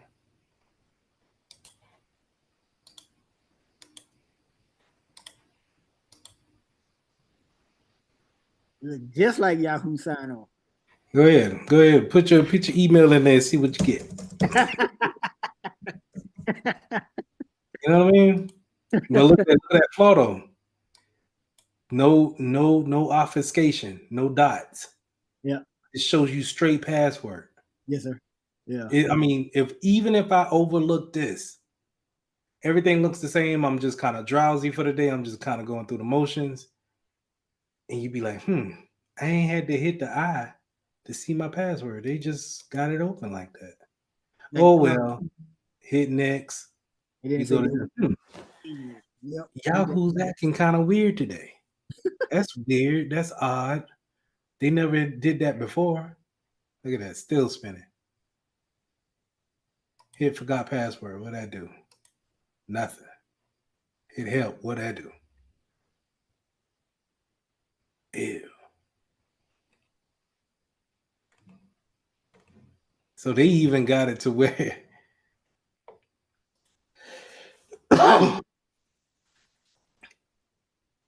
did this just throw me to the legit Yahoo? It seemed like it did.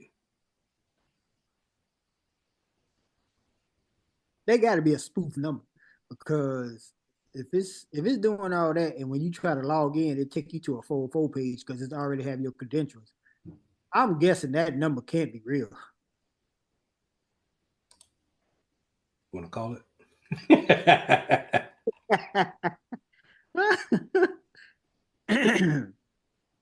It got to be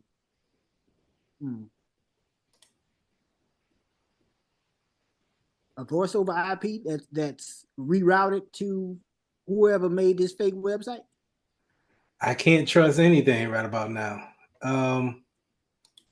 because as you can see, my danger sign went away. Yeah. And if I hit sign in, see, this is different. You get what I'm saying? Sure. But if we go back a couple of places, back on my man page, it's still trying to log in. But he probably see this link here is probably linked to a legit Yahoo page. So, let me ask you: would this be the definition, a true definition of a man in the middle? No. Okay. This is spoofing. Okay. All right. This is spoofing, typo squatting. Okay. Not really typo squatting. This is spoofing and phishing. Okay. All right.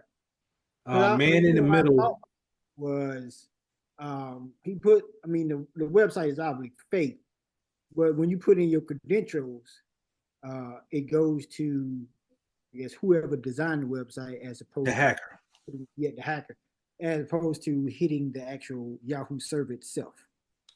Right. And I get what you got. That's the concept, but man in the middle is live. Okay. Man in the middle is like he been on this phone call the whole time, listening to our whole conversation and never said anything.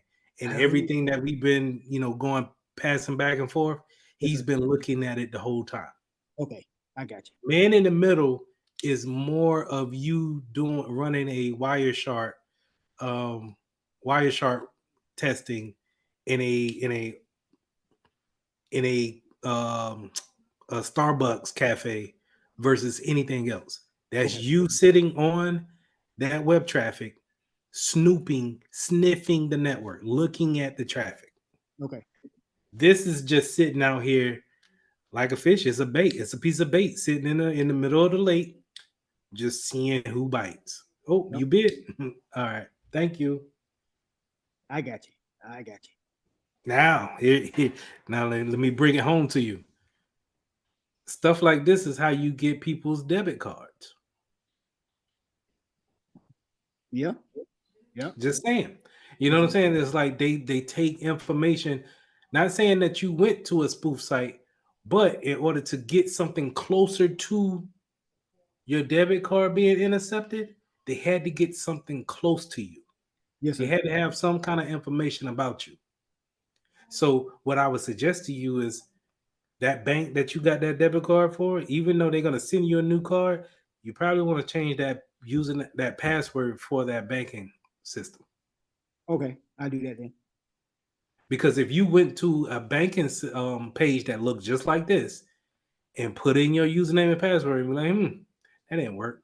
Oh well, keep it moving. The only problem is I don't use that card online. I use that card physically.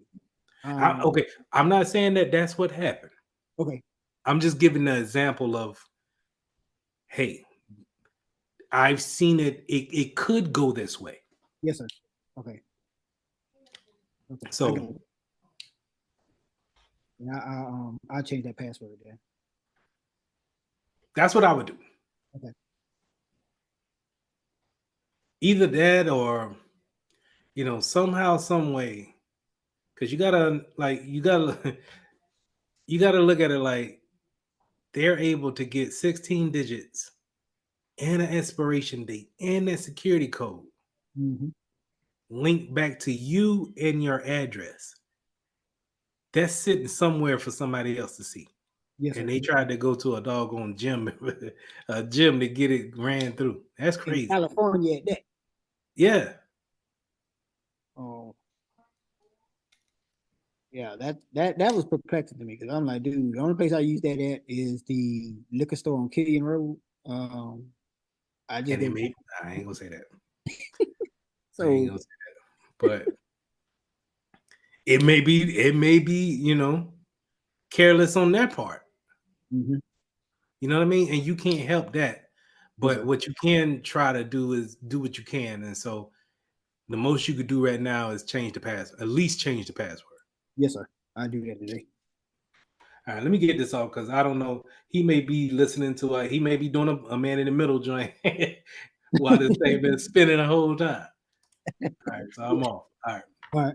So, did you get? Go ahead and share your screen again and you still copy sharing down. Oh my bad. Copy down those IP addresses for that last page, and then this is the last site.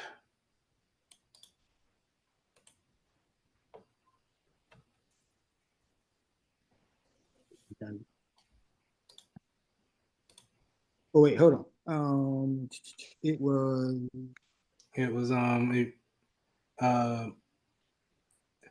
colon / change that semicolon. HJAA pages.dev/.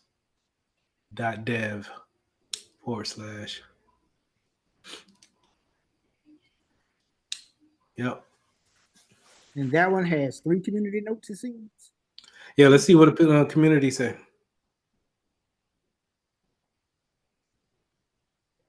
"27 days ago.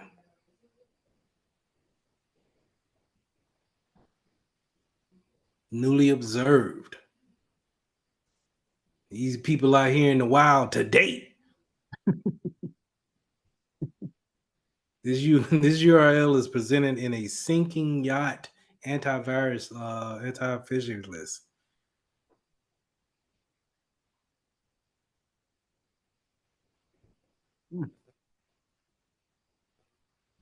Dang it, man.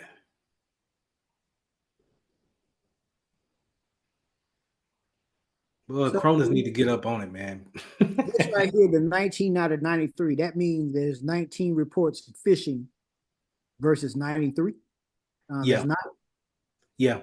And like, it could be of those the ones that didn't report, could be several reasons. We're gonna take that servant IP address and copy that down. Okay. Could be several reasons why they ain't updated. Don't take virus total as the end all be all. It's Yes, not, but it can hold heavy because it's Google. yes, sir. Google's gonna always be, held in that regard. And that was fake Yahoo. Yep. Fake Yahoo. This last one is a fake. I didn't write it down. I don't know. But I think it's AT&T. That was weird. That was you? Yes, sir. Yeah, it just let me know the message came through. Well, I was about to say. You about to see me come out of character for real. All right, man, let's get off the thing. Let's see here. That is Brandon. Nice.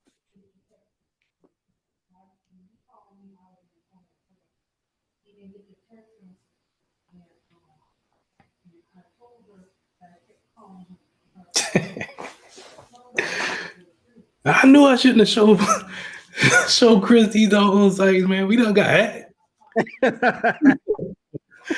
What to do? Let's see. Let me write this down so I don't have to go back and forth. Yeah. But this one's the reason why I wanted to show this one because they use Wix. And Wix is like Squarespace and GoDaddy or any one of these web browsing sites that allows you to build a site. Okay.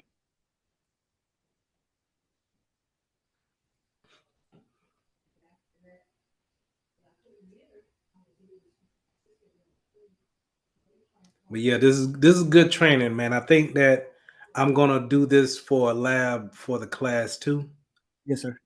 And I don't know how they'll feel about doing this on their own.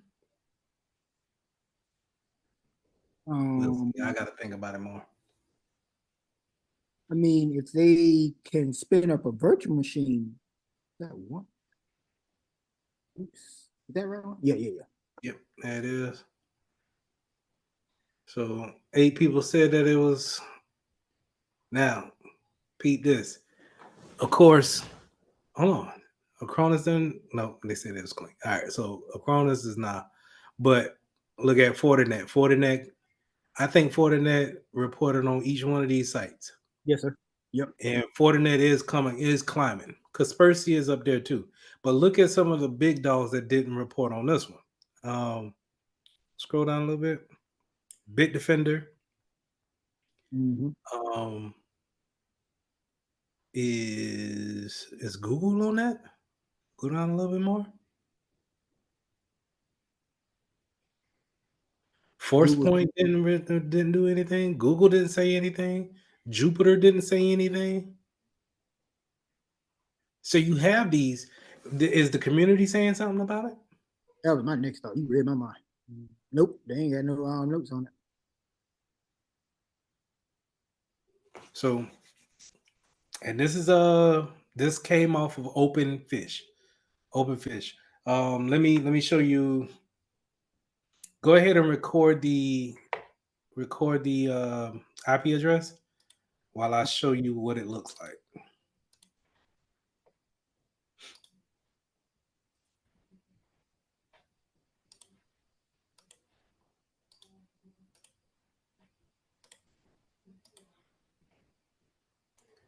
So you'll come here, right? Here, let's say, I throw this link somewhere in an email somewhere and say, hey, I've been working on your website, but I'm having some issues with this certain piece of it. Do you mind logging in and just taking a look and correcting, this, that, and the third? And it takes you here. You get your classic, hey, we don't know what's going on page. And all of these are clickable. But it's so important for us to, pay attention to these obvious informations here to say, hey, this is a dangerous site. But you can click on these, and now I don't know. See, this is where we say it again. It changed up in the URL browser. It don't have dangerous anymore. Right. So it's just like I don't know. I'm not too sure what's going on here. So best practice would be to just not mess with that, right? Yeah, that would be my suggestion. Just let's not input, like, for any one of those that we seen that was phishing. Mm-hmm. We don't need to input anything. Okay. But just in case they install something that we was not aware of, then we need to make sure we block those things at the firewall. And so you may be asking, well, Mr. Mitchell, how do you know if he's putting something on your computer right now? Well, you and me have user access control. And what that means is that, and I'm going to go ahead and get off of this. User access control means, you know how when you want to install an application on a Windows machine, it asks you, okay, put in a username and password for it. Mm-hmm. That's automatically on any Windows machine, unless you tell it not to be. Okay. And there's a setting to say, hey, nah, you know what? I don't think nobody will get on here. You could just install anything without, asking for authentication. But since we have those things automatically defaulted on, then I'm not worried about anything installing on the back end without my knowledge that it's not there, that I put it there. Yes, sir. Okay. And also, let me show this and share this too. To be even more careful on it, I can always go to the control panel here and look at the uninstalled programs here. What was the latest thing installed? Latest thing that was installed was Microsoft Edge WebView 2 runtime. I don't know where this came from, but I just ran updates. So it might have came in on the updates. And we talked about Exidium, that I wanted something installed there. Mm-hmm. So if I see anything new based off of the install date, then I can say, oh, snap, something got hold to me. Yes, sir. And I can get it off here. All right. So go ahead and share your screen and let's pull up on that virtual machine. Let's pull up your firewall. You still showing yours. Hey, my bad. All right, go ahead.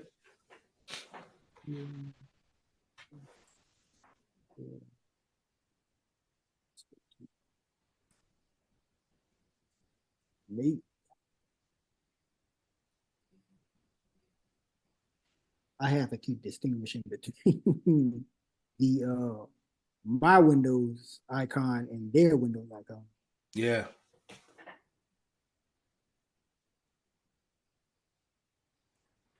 So type in firewall.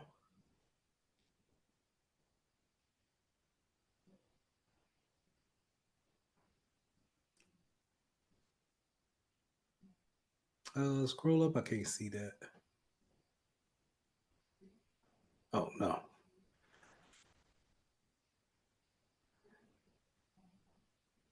No, let's look back for it in the start menu again.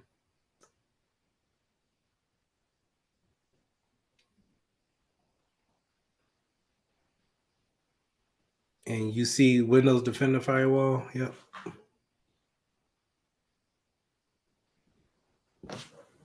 Okay. So this will be a host firewall.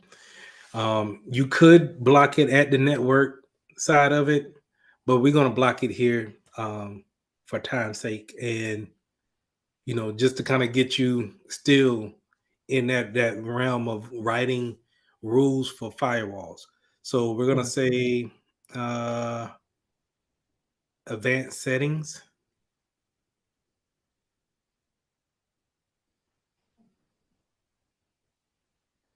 And this is your rule set. So remember, we have the IP addresses. Yes, sir. And so we don't need to know your IP address because we're on the host. We don't need to know that part.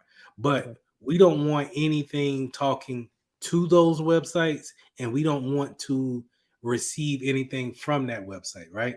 So Yes, sir. anything to it will be outbound. Anything from it will be inbound. Okay. So let's go into inbound rules. And we're going to say new rule off to the right.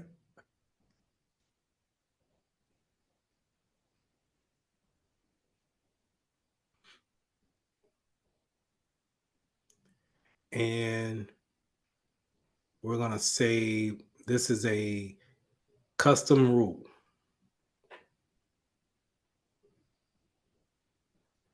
And hit next.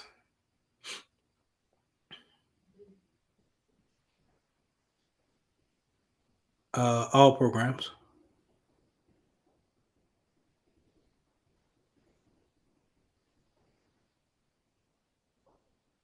Scroll up a little bit so it can be right in the middle. Okay. It could be any prototype. Okay. Because if you drop down that protocol type, let's just say we wanted to keep it with IPv4. That's cool, or IPv6. Mhm. We don't know what pack protocols that they're using, and we're not going to take the time to try to look at any type of traffic coming from them or going towards them. So we're going to block any and everything. Okay.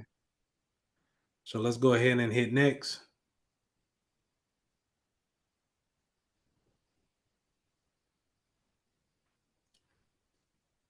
And throw in our these addresses, which yeah. So all the addresses that you collected, yep. All right, let's start with the last one, which was Brandon. Mm-hmm.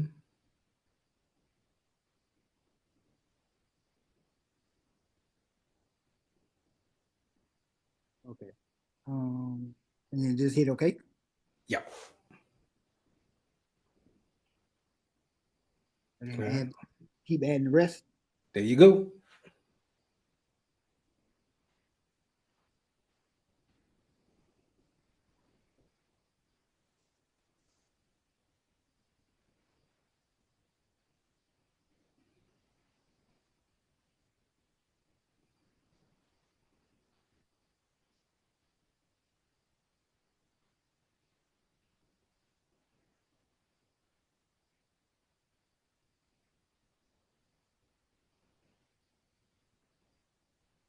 Now, if we wanted to be granular with it, we can do one IP address for each rule. Yes, sir. And name each rule differently. But since all of these are phishing sites, man, just lump them all in. And when we find more, we just come back to this rule and put in more addresses. Get what I'm saying? Okay. Now, customize interface to which this rule applies. Which remote IP address does this apply to? Let's say any. Hit next.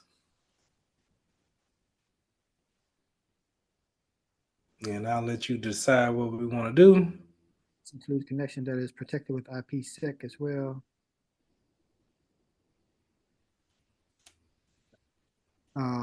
Blocked connection. There we go. And this will apply to all of those different domains. Okay. And then we're going to name it. So next. Mm-hmm. So in the name of it, you could put something like block phishing domains.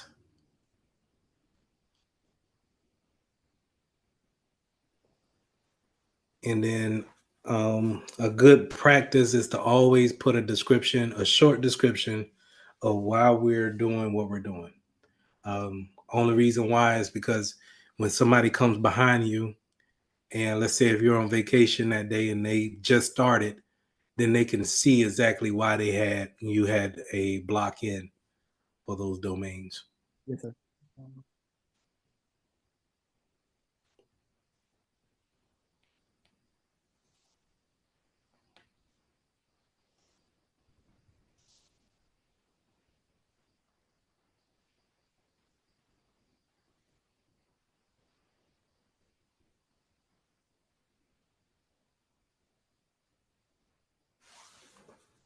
Something like that. Yep, look good to me. Hit finish. Congratulations. You just blocked those sites from communicating to that virtual machine. That's doing it like the practicing like this with you makes it it looks easier than what I initially thought. I just have to remember the steps to go to get there. But And that's what you do at work, right? So yes, we may do this week at work, and then next week I might say, "Hey, man, I got 3 more sites for you." And we got a month after that. Hey, do you remember how to block those sites? Hey, block these 2. Hey, Shirley called from marketing. She says that we're blocking one. I know we marked it as malicious. Hey, take that block off. And how would you take it off for one of those sites? You would go back into that rule and just remove that IP address that's associated with that site. Okay. And that's all. We will still keep that rule in because, hey man, we just gonna lump everybody that we think is malicious. We're gonna lump them in here. We're not gonna communicate to them at all. See, I like this. I do. Because I watched you block IP addresses.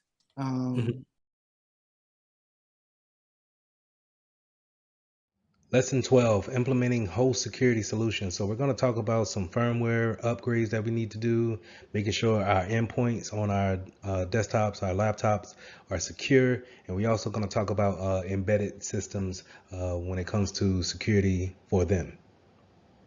So we're going to start off with the first thing that happens whenever you hit the power button on your laptop or whatever device that you're trying to boot up. It goes through a checklist to make sure that the hardware that is connecting to is all authentic.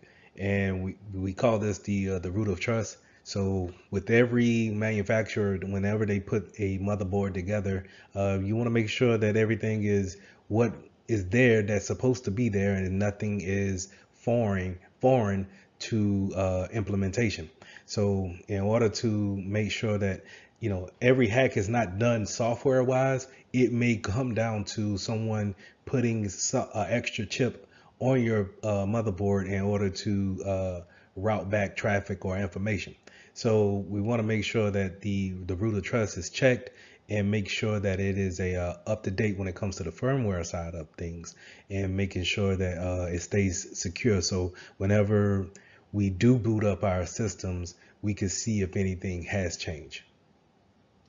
So what I want you guys to understand is that we do have different ways that we can boot into our systems. We can use a secure boot and a measure boot. And while these things are important, is rarely used in the real world. What I want you to really focus in on, and when it comes to your firmware or your secure boot, is getting to your firmware, making sure that it's up to date.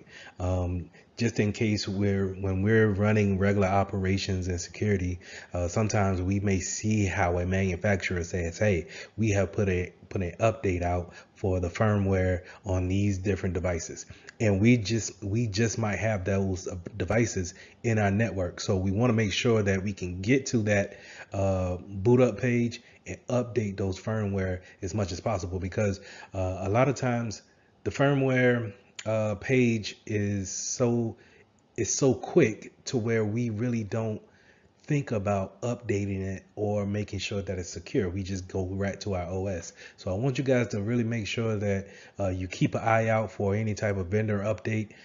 Keep an eye out for firmware updates, and making sure that you can get to your firmware page and then upload the latest update. Now, in some cases, you'll see where IT departments secure and encrypt the whole hard drive that's on a device. And while this is good, it also serves some problems when it comes to efficiency, when it comes to workload, or someone setting up the laptop really in a quick situation and then having to log in once for the encryption of the hard drive, and then log in twice to actually get into the PC, and maybe log in again to get to the VPN. So you can see how this can be cumbersome. But when we're talking about very sensitive information, encryption of the whole hard drive could be a thing that we want to do, just in case we're doing a lot of traveling. Let's say we're working for the government and we encrypt that hard drive because we're going to a lot of out of the country places, and let's say if we leave the laptop on a plane. Now if it's unencrypted, then someone can run a password cracker on the login screen, hopefully get in, and then look at all the information that we have there. But if it's encrypted from the hard drive standpoint, then they have to know that password first in order to get the keys, in order to unlock that encryption to get into it. So as we working in the security department or IT, we're going to deal with a lot of vendors.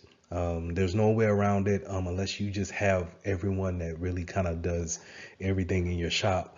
But more than likely, you're going to probably have to go out and seek additional help via a vendor or a third party.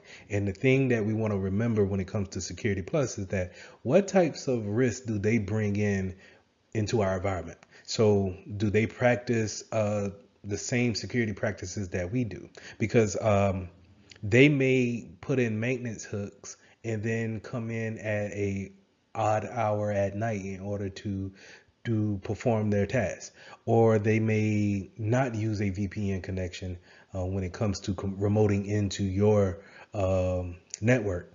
And so if we want their services, we need to make sure our interview processes are well thought out, and we understand what type of risks are we taking on when we're bringing on this cloud company, let's say. And let's say the cloud company does not have a backup to their backups, right? And so let's say, the worst happens and they get hit with a natural disaster. Now their data center's down, your information is lost, and they don't have a way of getting back up. Now that impacts your business because you're waiting on your cloud supporter to get back up.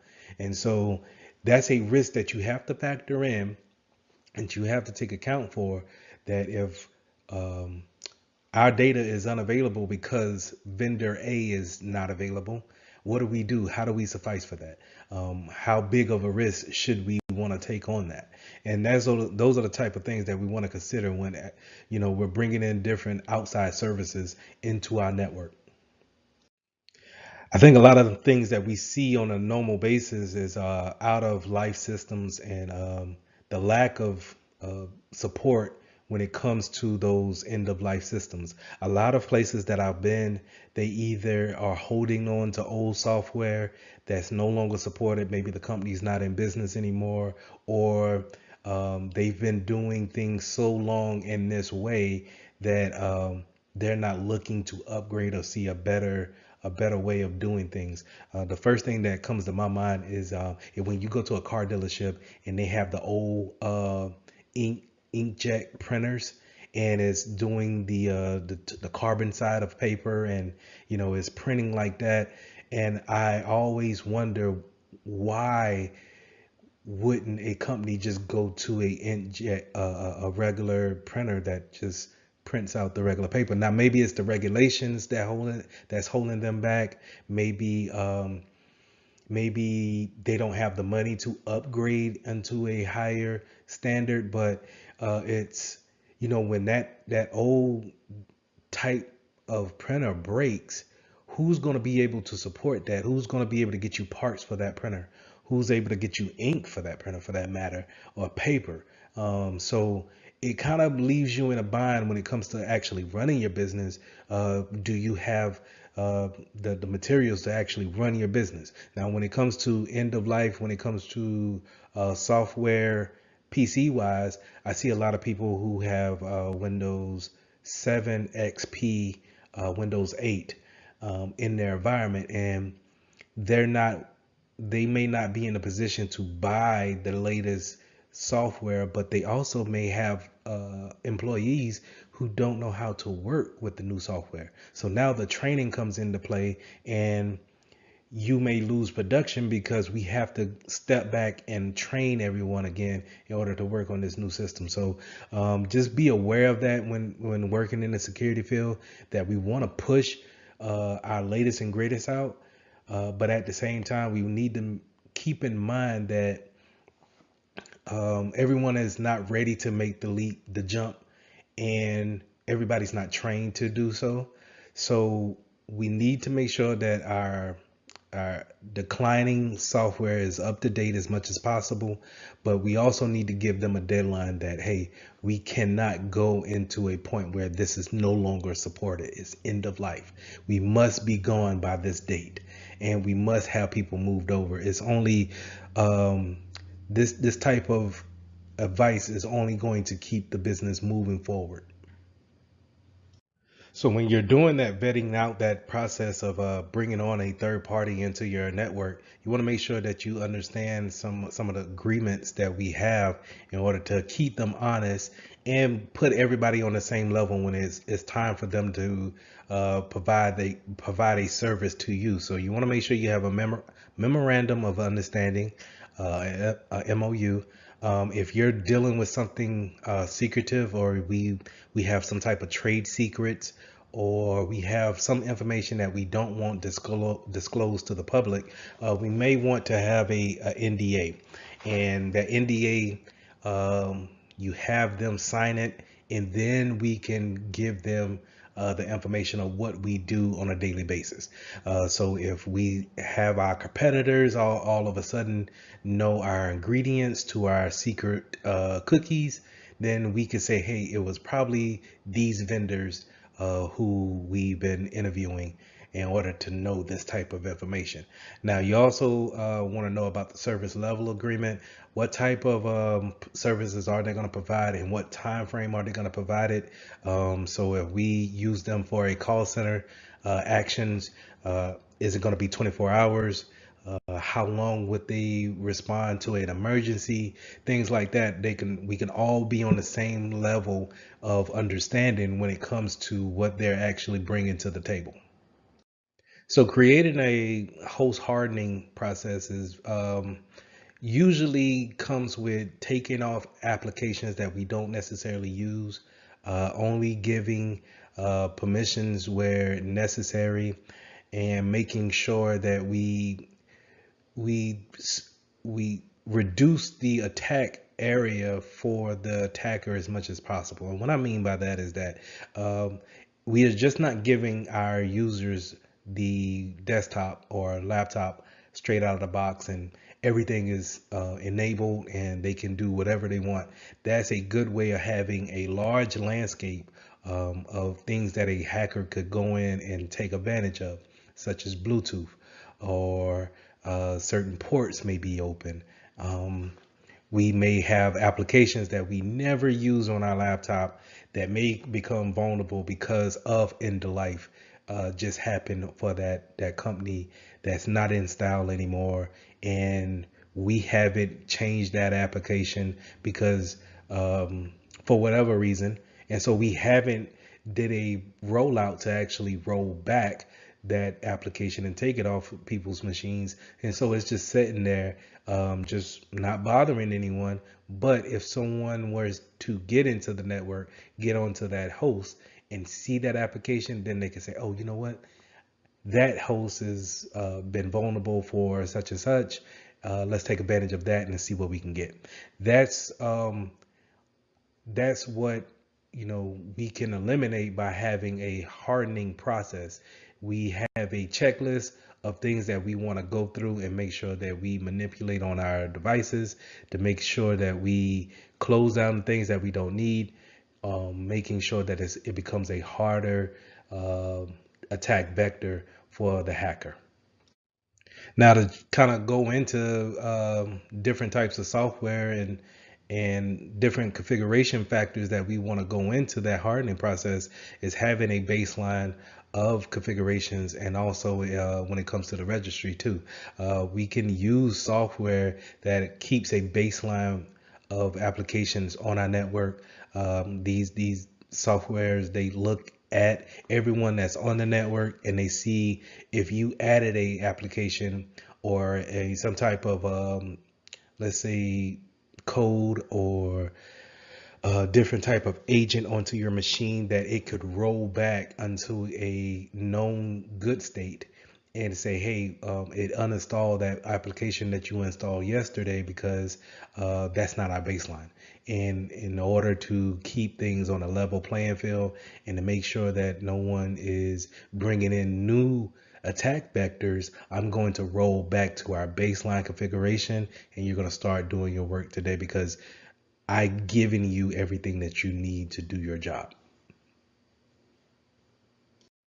Another important part about host management is making sure that we have patch management. So think about every device that we have on the network needs to be patched and updated with the latest firmware, as well as OS patches and application patches, pretty much monthly, on a monthly basis. And so making sure all these things are up to date and that we're not introducing any type of vulnerabilities because of the lack of patching is very important. Now, when you think of patching, I want you to think these are known vulnerabilities that are looking to be fixed through patches. When Microsoft gives you the warning and says, hey, it's time to patch your machine or update your machine, it's saying to you, hey, we noticed that there's something bad with your machine to where a hacker could take advantage of and get information from you. Please apply this update and that will solve that issue. That happens on a monthly basis. Now, to your knowledge, we will always have patches. There will be no end to that. OSs is millions and millions of codes, lines of code, and so there's a good chance that someone's going to catch something every month if we have enough eyes to look at it. And so that's why we have different types of vulnerabilities coming out. That's why we have different patches coming out. But it's our jobs as security professionals to make sure that we patch those devices as quick as possible. Now, you heard me talk about some agents that we could put on our desktop or our laptop, and those agents talk back to some type of console in order to bring a service. In this case of hardening or keeping our endpoints protected, we want to make sure that we have antivirus malware protection on our PCs, and 9 times out of 10 that they're going to probably do a IDS and a IPS function. So remember, IDS is intrusion detection, and IPS is intrusion prevention system. And so these the antivirus will be able to detect, and it's also be able to prevent by blocking the virus. Right now, we also want to have something kind of like a DLP agent where it will see if any sensitive information is leaving uh, our laptop, and we want to make sure that it can be put in place too to detect it as well as prevent it from actually happening. So having these endpoint agents on our PCs is probably something that we want to put into our baseline configurations, and making sure that they are up to date as well. So all these things we want to take into consideration when it comes to having patches and making sure that we are protected overall when doing our daily tasks. Now, as antivirus has evolved over the years, it still is lackluster in some type of way of actually containing a spread or a outbreak of a virus. So we have these things called EDR protections, and this is where we have more functionality when when it comes to an attack, and we can actually isolate. Devices on our network from being contacted from any other devices. So whenever our SOC, our security operations center, they contact us and say, hey, PC 123 is actually showing signs of this, that, and the third, we can use our EDR system to isolate it, basically kind of put it in its own silo within the network. Therefore, it cannot reach out to other PCs and affect them. But we can have a secure connection only to that PC in order to see what's going on with it and see if we can eradicate the problem before it gets out of control. So when we're talking about antivirus, more likely we're going to talk about a signature-based software that's going to download code that's similar to the malware that came onto the computer or would be coming onto the computer. They take this database that they download, these signatures, and they compare it to whatever files that you download or you add to your system. And then if they match, then they will flag it as a virus and quarantine it or delete it altogether. So this is what we mean by signature-based antivirus. Now, heuristic is getting a baseline to what's normal, and then anything that's abnormal, we will flag it as being malicious. We need to also be aware of embedded systems. These are things that could be low-powered Internet of Things, things that we could just plug into our PC and maybe get some extra functionality out of them. I like to think of a smartwatch or kind of like a, not necessarily an Apple Watch because that has a lot of functionality, but let's say like a Garmin watch or a Fitbit.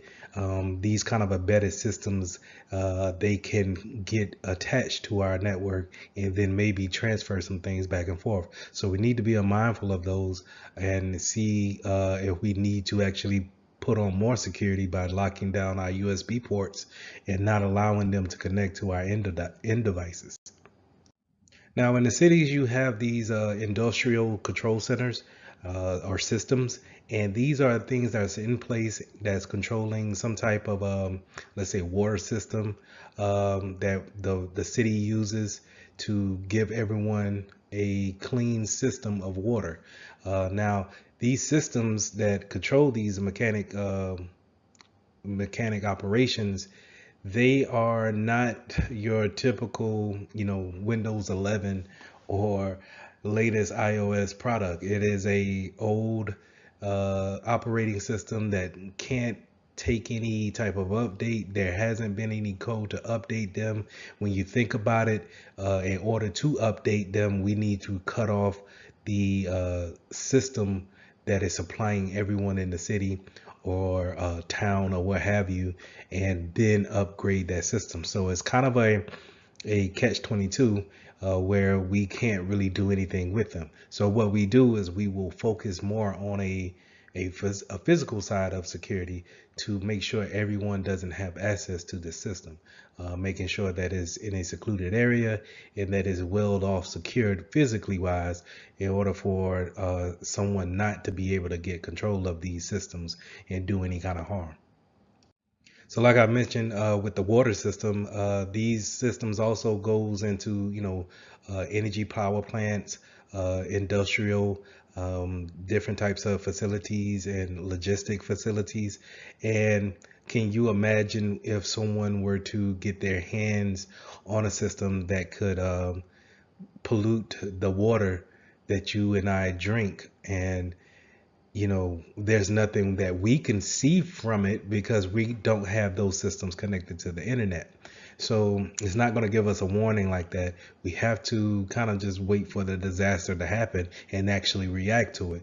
But, in this case, we want to make sure that we take the precautions to, stop that before it actually happens. That's why we want to focus so much more on who has access to these systems and making sure that we vet them out.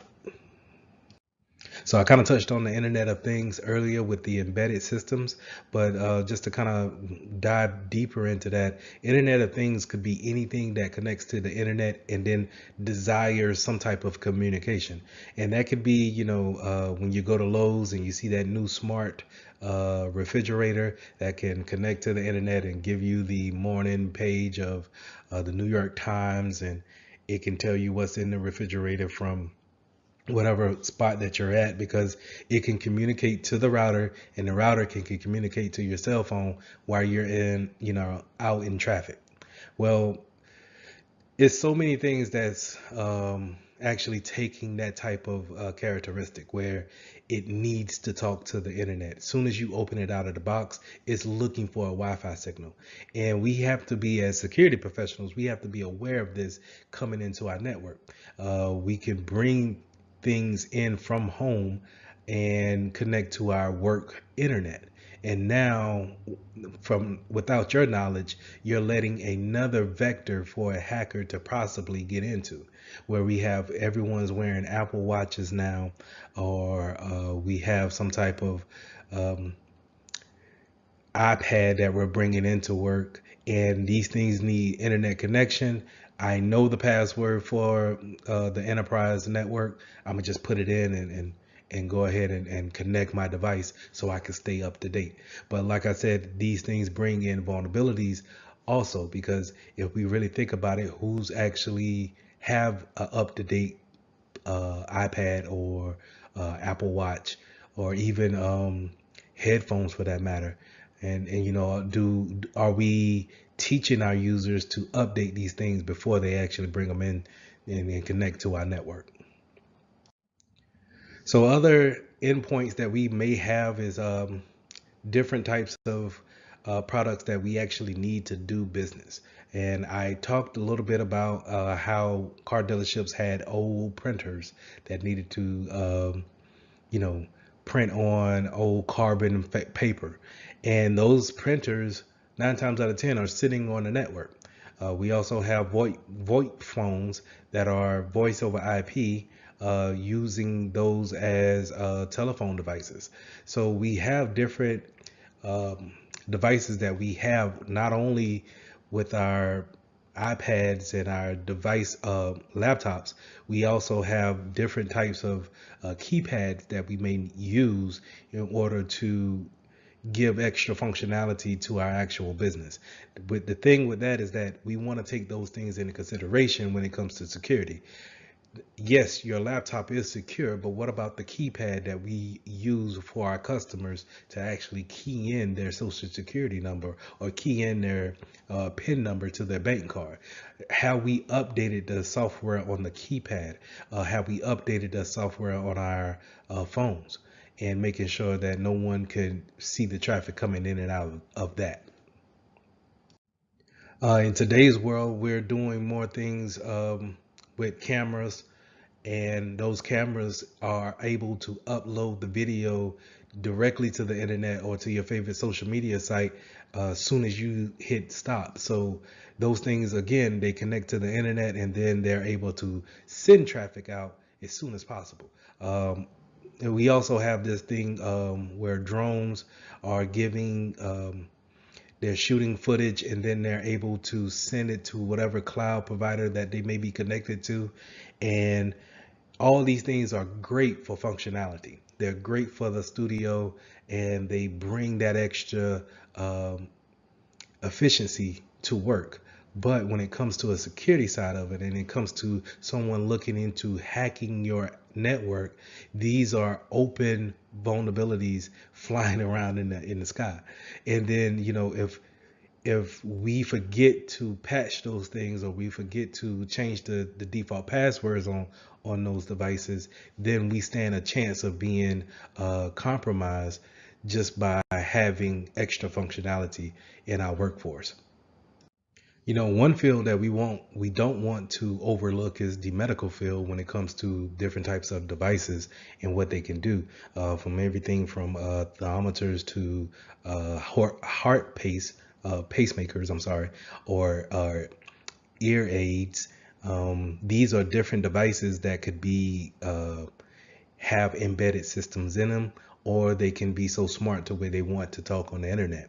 And so we need to make sure that especially in the medical field, that we take accountability of these things, because we don't want different devices going into surgery and having a chance of, soon as it hasn't been turned on in so many months because it's not necessarily used on a daily basis, but since we have this surgery today, we're going to use this type of device. And now once it turns on and someone's they're getting ready to have surgery, and now it goes into a reboot because it's updating automatically. We need to make sure that we have those things already ready to go. We take an accountability of these devices, and that we have them ready to go to avoid situations like that. So like I've been saying before through this whole class, is that we want to make sure that we take accountability of them and know that they need to be patched at some point in time, or to make sure that we are up to date, and maybe they don't need to be patched for the next 4 years. But it's the fact that we're at a point now to where we know what firmware that needs to be updated, or if it's good to go for the next however time. And we probably need to check these things on a quarterly basis, every 3 months, and make sure that nobody's came out with a new update. And if you're talking about a OS, a normal operating system, we want to make sure we patch those things on a monthly basis. Or if not, if it's severe enough, we probably want to patch those things as soon as we learn about the patch. Okay, so just making sure that we take an accountability of those embedded systems, because again, those are gateways that we may not be aware of coming into our network. So the key points to review. In this lesson, we went over firmware and we went over patches. That's mainly what we went over and over in each slide. But it was also, we also touched on endpoint security when it came to our devices. What things do we bring into the network? How can these things communicate with our routers and our other devices that we have on the network? How do we provide security for those things? And for most cases, having a patch for them is probably our best choice. To have them patched and up to date could be our best choice when it comes to providing security for our endpoints. So lesson 13, let's start talking about secure mobile solutions. How do we put mobile devices in our network? How do we make sure they're secure as possible? And how do we manage those products? When it comes to the Security Plus, you want to know this about mobile devices is the deployment models. And the most popular one to be familiar with will be bring your own device. And that's when your employer is going to allow you to bring in whatever mobile phone and mobile phone carrier who you're with. And you're able to take that device and then connect to the internal network. And so we already went over how important the internal network is, but now for me to let you bring in a outside device and put it onto our network, I'm opening myself up to any kind of vulnerabilities that you may have on your device. So you have some places that go about this model because it cuts costs, right? But some others may issue you a phone. Um, they may tell you to choose your own phone. So they may have different carriers and they tell you to pick between an Android or iPhone or what have you. So different types of deployment models. But the one that we really want to focus in on is bring your own device. That's the one that poses the biggest risk, in my opinion. Being able to let you just bring in whatever phone that you have, and now you can open up business documents on your phone. Now, whenever we're introducing mobile devices, we want to have some type of management system that can control the type of applications that we have on there, what type of patches that we want to push out. We want to have some type of system to say, hey, we want either a code that you put in, so like a PIN number, or do we want you to put in a pattern, or do we want you to use biometrics? We want you to use facial recognition to unlock the phone, what have you. So we want to make sure that we have these systems in place that we can manage our phones from a remote spot. Also, if you're going on let's say a trip and you have your business phone with you, this management system can have the ability to remote wipe any type of phone, or the phone that we're actually issued out. We can remote wipe just in case one of our clients, our users, loses that phone for whatever reason. We can send a signal to it, so instead of someone hacking into it, we can remote wipe that phone out. So this brings us to the different types of phones that we have to really choose from, and it's going to be between Android and iOS. Here we see how Microsoft Azure is actually controlling the Apple OS environment within our network. So a lot of times you'll see a Windows shop, and when I mean Windows shop, meaning a business that's fully Windows, or they're heavily Windows with some MacBooks maybe sprinkled throughout, but they're heavily Windows, and yet the the side of it is heavily Apple. So it's kind of funny to me how the mobile side of the industry is strictly Apple, but yet when it comes to desktops and PCs and servers, we're probably more heavy on the Windows side. But anyway, Microsoft Azure is actually controlling or managing the Apple phones that we have on this network.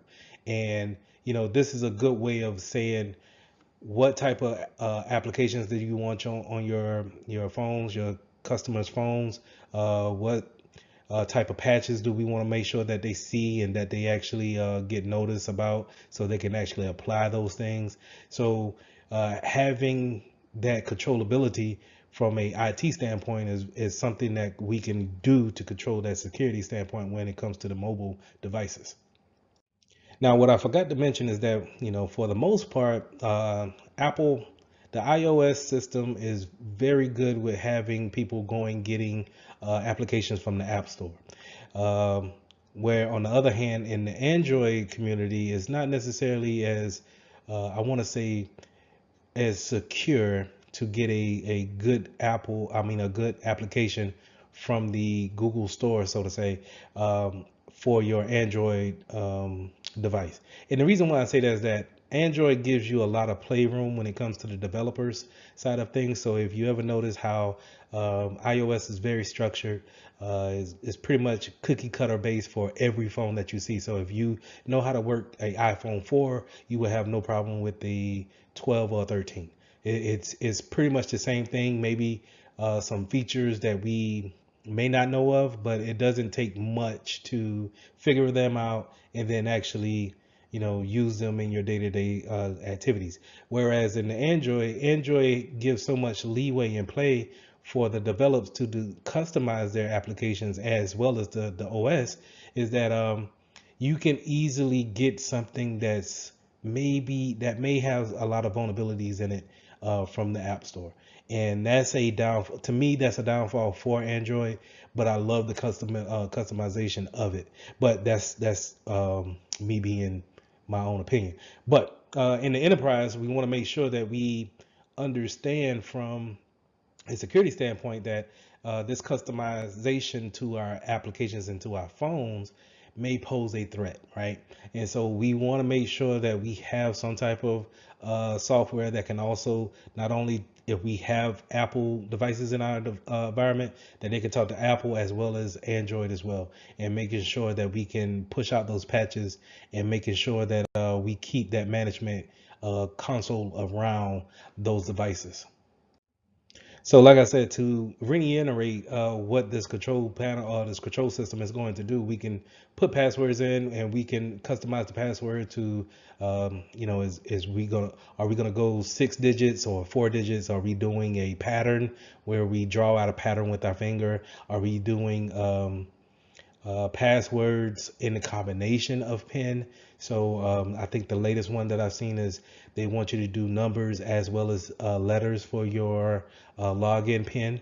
Now, biometrics is a good one to use, I believe, in my opinion, but it could be kind of scarce around individuals who don't want to use biometrics or don't want to have their face um, embedded quote unquote into the phone to have it memorized or to remember your face or fingerprint. So you may get some pushback on the biometrics, and you might have to rely on the PIN and the password in order for your users to use their devices. But it will behoove you to actually implement one of the other, if not two, in order to have a multi-factor when it comes to your mobile devices.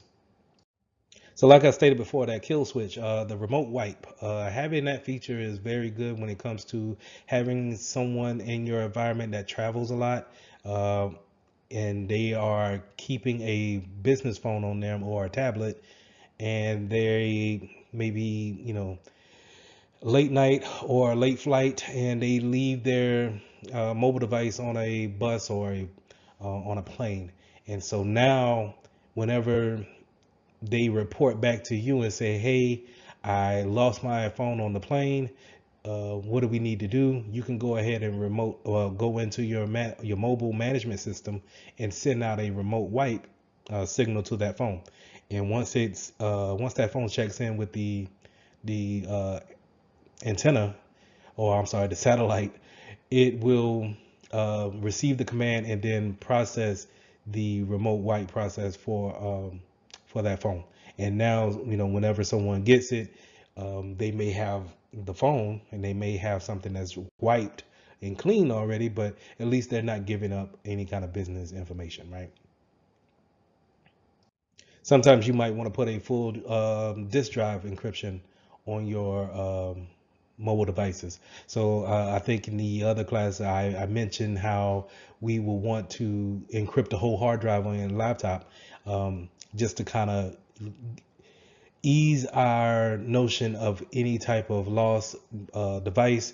And then once it's lost, then let's say I lost it in a place where it cannot reach the satellite, and therefore it can't get the remote wiping signal in order to wipe. And so now it's just pretty much open. But if I have put a full encryption on it, then that person, whoever may seize it, they gotta know the key or the password in order to get past that first layer of the fence in order to see the contents of the mobile device.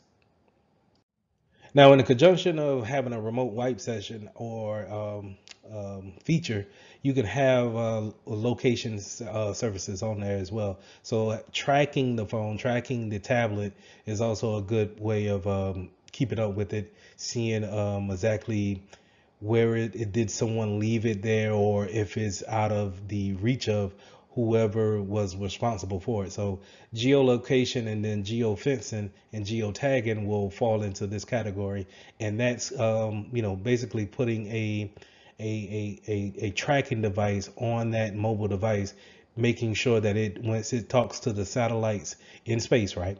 It's talking to those satellites. It's getting a geographical location on it, and then reporting back to that management server that we are using to actually manage our mobile devices. So just keep in mind that you've seen this thing before. If you ever have used the Android and it says find my phone, more than likely it's sending out a Bluetooth signal to that phone to actually find it. That's kind of a low grade point of it, but a better example would be Find My iPhone for the Apple products, and that's going to have you log into a management type of a console, right? Your Apple ID, you use your Apple ID to log into your account, and then once you want to see where that iPhone is exactly what you see here on this slide, where it shows you a map and it shows you the geolocation of where your iPhone or iPad is at. So application management is important to understand what's the baseline of our phones. Do we want our users to put any type of application on their phone, or do we want to keep it to business only applications? And I think the first thing we want to do is just put that out in the policies first of what's accepted and then what we will not accept, because every application is not meant to be used on a business phone, in my opinion. So we want to set the baseline for it first, but then we want to use our management system to actually, if we want to roll back any type of add-on applications to it, or maybe restrict any type of download of unauthorized apps. So we want to make sure that we lay a baseline and then we let our users know, hey, you can put bank applications on your phone, but we're going to refrain from using any kind of social media applications on our phones. And the reason why we want to do that is because, and especially for that actual scenario when it comes to not letting someone use social media applications on their phone, is because it comes down to content management, right? If we're able to look at different types of business emails on our phones and then mistakenly upload those things to a social media platform, then we are essentially leaking out information into the outside world, the public, right? That's what I'm trying to have you see when it comes to data loss, is that it's almost like an imaginary line around the business that I want you to think about. But the different ways that data can actually leave the business and go into the public side is many different ways. So it doesn't necessarily have to be through an email from the inside of the building to the outside. It could be a mishap. It could be someone taking a picture of the inside of your building and then posting it in LinkedIn. And now if I'm a hacker doing reconnaissance, I can just look at your profile and figure out, oh, okay, they have this type of doorway, they have this type of locks. I need to prepare myself in this type of manner, right? So that's what content management kind of goes into. Do we want to take that risk of having people leak out information uh, intentionally or unintentionally? Another risk that we take into consideration when it comes to mobile devices is rooting and jailbreaking. It used to be a hot little thing to do when to get a Fire Stick, an Amazon Fire Stick, and then jailbreak it in order to get so many channels on it, right? Same thing goes for mobile devices or any kind of customization to the iOS platform, is that we take it and then we jailbreak it, quote unquote. And then now it unlocks this kind of a special feature set. But jailbreaking causes a vulnerability, right? It opens another doorway to the sensitive information that may be on the phone. So how do we take accountability of that? How do we prevent that type of action that be happen? Or is it something that we just need to accept, and then we set our policies up to punish whenever if we ever find out that something does happen like that? So the next thing I want you guys to think about when it comes to mobile devices is how do we actually connect, right? Are we using telephone connections? When I say telephone connections, I mean, are we using the actual phone carrier's connection in order to communicate on the network? And or are we using some type of Wi-Fi signal? So for those who don't know, those are two different networks that we could be connected to. So if we're just, let's say we're not using Wi-Fi for that point in time, and we're only using the AT&T bars, then that's a whole different network than versus if we're connected to the local Wi-Fi that we're in the building, right? Also, because not only could somebody be leaking or sniffing the network on the Wi-Fi side, you could see some type of leakage on the networking of the telephone company side as well. So we want to be mindful of that. We also want to be mindful of if we're going to give our customers, our users, hotspots in order to connect. Maybe that might be a better secure way in order to transfer the data back and forth. It's not about transferring personal data. It's about the business data being on that phone or accessible on the phone. If that makes sense. Is not so much that I'm worried about who am I calling on my cell phone. It's the fact that I can open up a professional email and read sensitive documents on that phone or on that iPad. And now I'm connected to this game that I downloaded, but on the back end of that game, it allows remote users to go in and then look at the kernel or transfer or transverse through my phone to see what type of files I have opened or saved downloaded on the phone.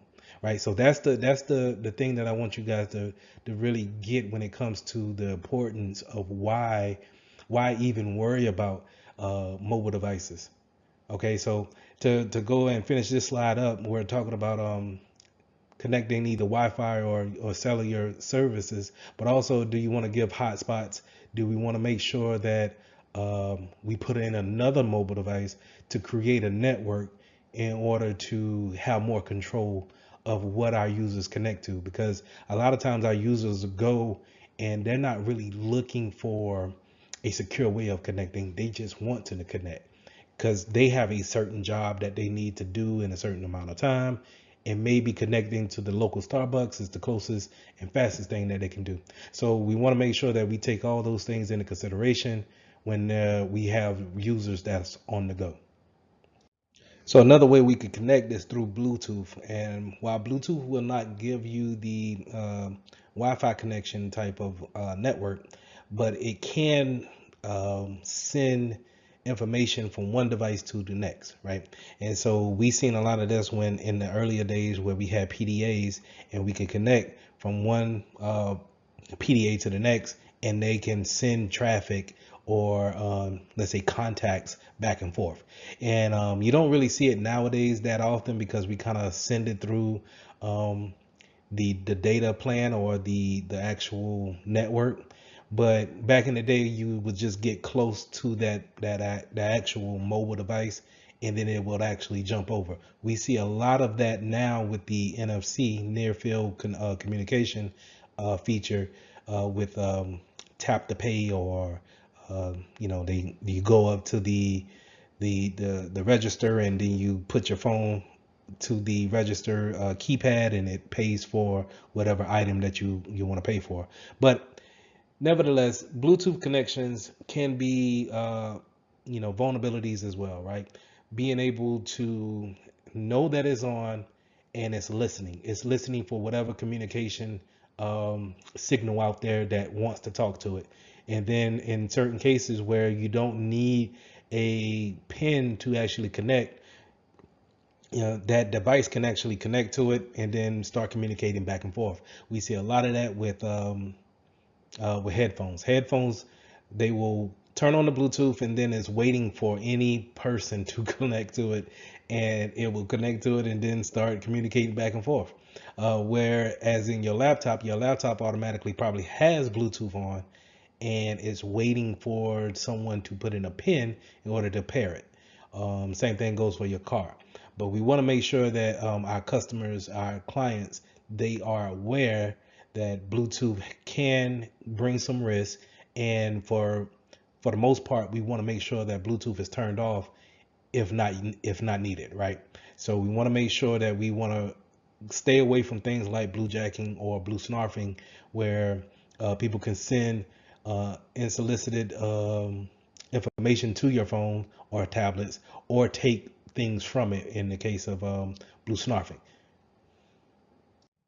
To kind of piggyback off of Bluetooth and going into infrared and RFID, sorry, is kind of having these close interaction with people and being able to pull off their information just by having that radio frequency ID, pull that information off. So a lot of times you'll see, if you look on TV, you'll see a commercial where they're promoting a wallet that has a radio frequency ID blocker on it. It has some type of magnet on it, right, to stop that communication field from actually happening.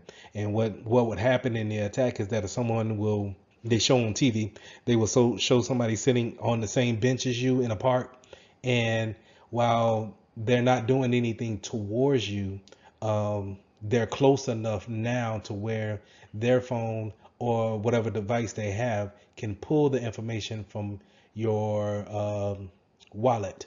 So it's pulling the information off of your credit cards and debit cards. And then now they have that information. They can go in, you've just been basically robbed, right? So in order to stop that type of attacks, people will put in these magnets that breaks up that communication field. So we want to make sure that we are aware that it happens. I personally haven't seen it happen, but hey, it might have happened and no one told me. So just make sure that you understand that type of attacks does happen, and it's pretty much getting into a personal space with someone, and then now that communication field has become open, and you can actually transfer data that way. Now, I brought this up earlier in the slides with near field communications, that NFC. Uh, Now, it's not such a bad thing, right? In order to use this type of communication, it just can be used in the wrong way. But it's also becoming a more convenient way for people to pay for different items. So you see this communication becoming more prevalent in places like gas stations and gas pumps, where you could just point your phone or your card up to the device, and then it there's no swiping, there's no inserting the card and then pulling it out. It's a simultaneously communicating back and forth the information that's needed in order to pay for the service. Another connection that we have when it comes to our mobile devices is just plain old USB connections. And sometimes we like to plug in our phones to our laptops just to kind of charge them up throughout the day, especially in a business setting. But it's also a way that we can transfer data from one device to the next, right? So let's say if I'm plugging up my business phone to my personal laptop, and my personal laptop is affected, well, guess what? I just open up another gateway into our business without me really knowing it, right? So as you could tell, there's so many ways that our data could actually just be leaked out without people really kind of taking it into accountability, or really, they could be wanting to do the right thing. It's just convenient wise, it was convenient to plug into your laptop at that time, but if you didn't know that your laptop was vulnerable at that point in time, and maybe had someone, it was part of a botnet, and now is going into the business side of things with your company, now we can pull that information, and it just creates a whole big mess, right? So how do we fight the USB connection and data transfer without our permissions? Is 9 times out of 10 we're probably going to write some type of policy, group policy, to shut down our USB ports. And when I mean shut down, meaning we want to not have them communicate or mount the device onto the hard drive. We want them to maybe power the device, give it a charge, but it doesn't open up that gateway to actually communicate back and forth. So we want to make sure that is in a disabled, and but yet in order to charge, make sure that's enabled.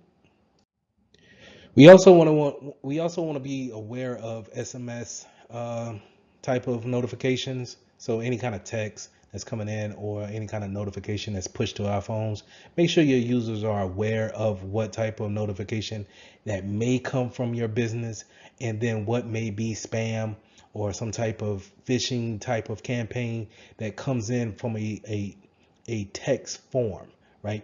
So we want to use we can use SMS for helpful things like adding another factor of authentication when it comes to logging in, saying, hey, we logged in when I use a name and password, but now the server sends us a notification on our phone, says, hey, we're going to give you a code on your computer screen. You may see something for you to type in a code. Type this code in. That way it's used in a good way, because if you don't have that phone, then I can't, 9 times out of 10, I'm gonna say, hey, my user will have their phone on them. So in order to know that this is you using this username and password, I'm gonna send this to your phone because you should have that too. And then now plug that in. Now you authenticated. I trust that this is you, right? But at the same time, it could be something used in a bad situation where I'm sending you a link in a text message, and I'm asking you, hey, would you take a look at this file that the finance department shipped over, and it's from a random number or a random person, and you don't know anything about it, but they use the terminology that you're working with. So you click on it, and now you open up that gateway to someone else to actually go in there and see what's going on. So overall, we want to make sure that we have our mobile devices patched as much as possible to ward us away from any type of vulnerabilities that may be on our mobile devices. Just like how we want to take care of our PCs and our laptops and servers, we want to take that same approach when it comes to the firmware on our actual phones. When Android and Apple say that, hey, we have updates ready, it's for security reasons, and for functionality as well. You may get a little bit more of a functionality standpoint, so Apple may give you some new emojis, but if you really read what's going on when it comes to the updates, they're saying, hey, this update is to provide more security to the phone, basically. So just make sure that your users are updating their phones, making sure that they are connecting to a Wi-Fi connection and pulling in all those over-the-air updates and updating those firmware. So the same thing goes for your mobile cars, right? Your actual Teslas and your new high-speed car. That's it takes an over-the-air update. You might want to connect it to your home Wi-Fi in order to receive such a big package like that, and then now apply it to the car firmware. So in this lesson, we went over several things that can help you out when it comes to your mobile devices and the management of them. We want to make sure that we give our functionality to our customers, our users, and making sure that they can do their job efficiently. But at the same time, have them understand that these are just small computers that they have in their hands, and that they can open up other gateways for people to come in and actually see business data on those phones, those tablets. So making sure that we have the proper management system for them, and that they're up to date, putting in the proper policies to making sure that we have the applications that we want on our machines, and that our users know how to properly manage them under their care. So let's get into lesson 14. This is securing application concepts. We're going to talk about different types of web application attacks that we may encounter, and how do we put things in place to ease that pain if ever faced with that challenge. So when it comes to your applications, you want to make sure that you have proper coding whenever you're working in an environment where you have a department actually creating an application. You want them to actually use proper coding, and in order to do that is pretty much based on validation of the code. So whenever someone writes the code, you want someone else backing them up to read that code and validate that it is proper code, and that you take any kind of mistakes out of it. So we want to make sure of that, but we also want to make sure when giving permissions to let's say like a third party application where we don't know the source code to that application, we want to make sure that they don't have more permissions that's needed in order to run the application, because hackers, what one of their traits is looking to have more permissions than actually needed.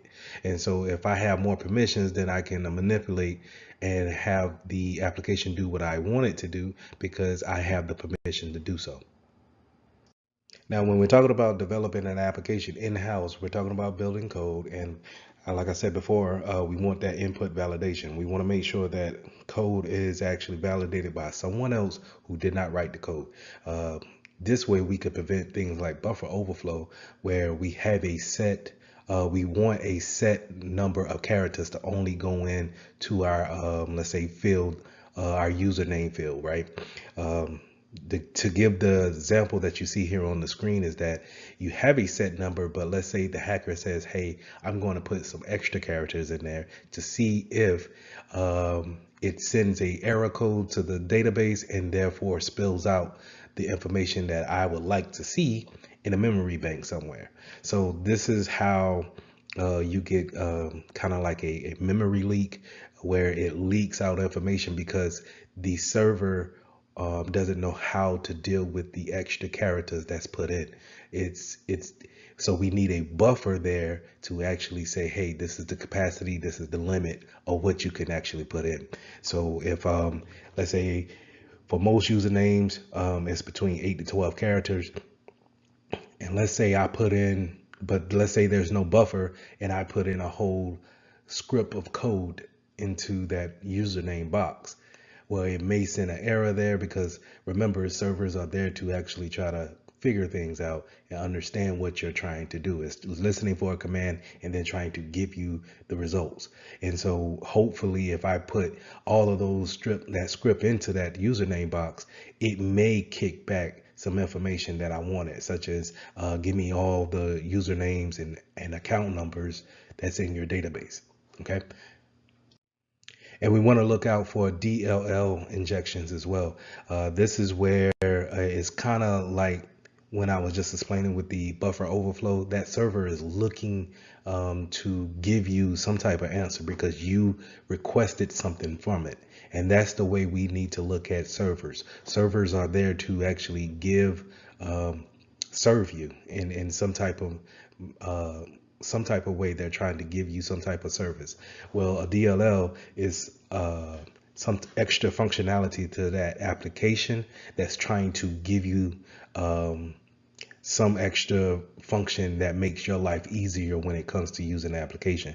The first thing that comes to my mind is maybe like when you're using a calendar, it will give you the calendar for the next, I don't know, 25 years, right? So that extra functionality on, let's say, the application being Microsoft Outlook, well, that DLL driver that's sitting in the background of the application is built only to get that information from the server to say, hey, I want the next 25 years of calendar months, and we're going to store them until the user is ready to see them. But if I manipulate that DLL, whenever it calls out, I can have it call out to a rogue server and then have it deliver malicious software to your machine instead of those functions that it was built for. Have that same mindset when it comes to APIs too, application programming interface. That same mindset of someone taking advantage of the extra functionality that you want to have between two applications. So we're going to use the API for these two applications that normally wouldn't talk to each other. We're going to have them talk. Imagine if someone were to manipulate that line of communication, now it can be redirected to their will. But we can eliminate this or reduce the risk of it by having some type of input validation. Again, this is having someone look at the code after it's written. That input validation part is going to show up again and again on the test. So just be aware of it. Now let's talk about replay attacks. Replay attacks is taking tokens or cookies that we have accumulated with our web browsing, and then taking those cookies or session keys and then replaying it back to restart the session again. And then if I'm a hacker, then I'm going to manipulate whatever I want to after that. So if I go to a spot, let's say my banking account, and they give me a session key in order for me to do some transactions, but then I'm compromised in a way and the hacker sees my session key. Hopefully it had a time to live on it, which is a TTL. And that normally cuts the session off at a certain amount of time. But sometimes you could take those session keys and put them back into a browser and it still has your account open. For example, if have you ever been browsing on the internet and you close out the window, but then you close out the window, let us say to Facebook, but then you still have the actual Chrome window browser open, and you still open another tab in your session for your Facebook account is still logged in and actively running. So those are kind of just ways of seeing how your session can actually live without it being timed out, automatically going to a log out state. So we want to make sure that if we're building our own applications, we put those things in. How long should we be idle before we actually kill that session key? Or should we be taking cookies from our users and keeping them for data purposes? So these are things that we want to keep in mind when building our applications. We also want to be aware of these session hijacking and the cross-site request forgery. And this is where we are encountered by a link from the attacker that redirects us in some type of way or fashion or form. The main thing that we want to remember here is to teach our clients not to trust everything that we see when receiving emails or links in chats or links that are sent to you via the text. Sometimes links are very hard to read, and then even if they're easy to read, sometimes just one character can throw you to a whole different type of server somewhere that you didn't want to go. And sometimes these servers can give a front web page that looks promising. It looks like it's no harm to it, but you don't know what they're taking from you on the back end. We also want to watch out for cross-site scripting, and that's where a malicious hacker takes a script and embeds it on a legit website, and maybe the website owner doesn't know that malicious script is on there, but it's there as a gateway to their malicious site, right? Or to gain some kind of access from your PC. So we want to make sure that we are aware of that.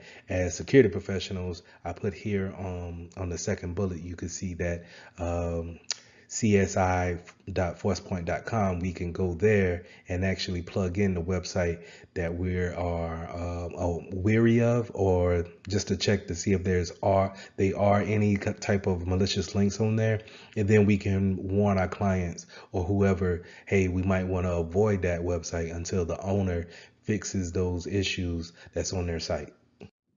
Now, SQL attacks, I should have had this SQL attack slide right behind the buffer overflow slide, but it is pretty much how I like to group those things together. Is the SQL attack is normally how I look at a buffer overflow. I'm going to plug something into the username that's a SQL injection, and thinking that since SQL is probably going to have some type of if if I'm using a username and password, I'll probably have some database of all users that's using this platform that I got, and they probably have some passwords to them or an account associated with them. So if I could put in a query attack for that, then hopefully the server will give me back all the names that's here in the database. So that's what I like to do when I'm thinking about a SQL injection attack. Is more of giving a command to a SQL database and then telling them to give me all of the information that's within the server.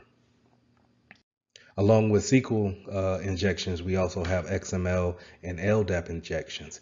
And all of these injections are pretty much going around the same route, right? I'm interjecting something that wasn't supposed to be there in the beginning, and I want something from it. That's why a hacker is going to come at it at that standpoint.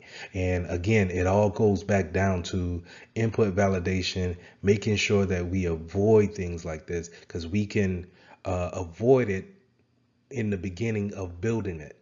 And if we've skipped that part, and then now we pushed our application out real fast, when that vulnerability shows itself, we need to then make a revision to it, and then that's how you get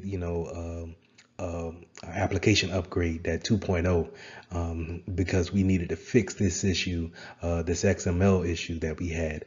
And you don't want to take away that functionality or give so many revisions out so short of in so many short of a time, because it takes away from your customer's experience, right? So we just want to make sure when building an application, we want to make sure that we have the right people looking at the code and validating each other.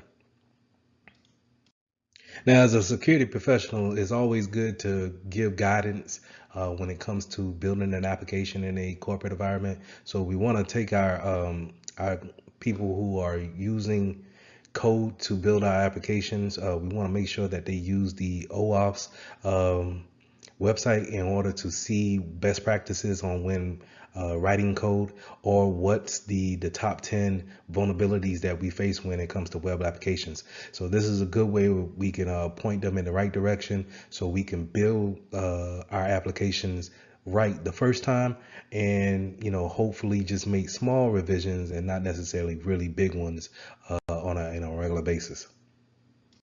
So how should you handle your cookies when browsing on the internet? You want to make sure that we have cookies for the convenience of it, but we also want to make sure that we are not using the persistent, having our cookies be so persistent to where we never clean them out. Meaning, for example, for me, I use the cookies just so I can stay logged in to ESPN and I can play my fantasy sports, right?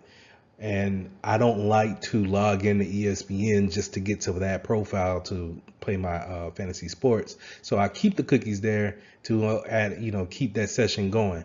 But I have to keep in mind that I have cookies that's for other sites as well that's keeping me logged in to those accounts. And so I will say on a maybe 2 to 3 months, I clear out my cookies, I clear out the browsing history, and I make sure that I start back over, because you don't want to get into a point where if you are compromised and someone is snooping around on your PC, that they can look into your cookies and then find out where you've been, and then actually see if there's some sessions automatically authenticated in there. And so now you have basically let them into an account that they really may have been looking for, but they're glad that it's always been open because you kept the cookies on your web browsing history.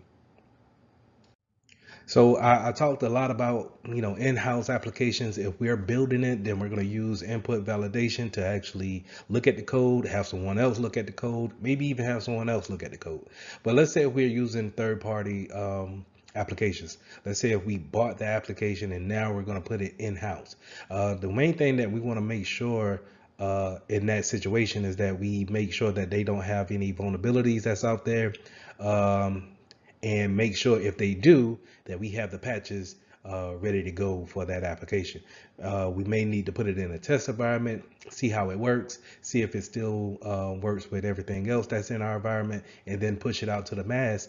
But we want to make sure that we understand that there's no vulnerabilities coming from outside into our environment now. So just make sure that you understand that when bringing in others applications, because uh, when you're bringing in a third party application, more than likely you're not able to see that code that they're using to make it. They're going to give you a finished product, and whatever the application does, it does.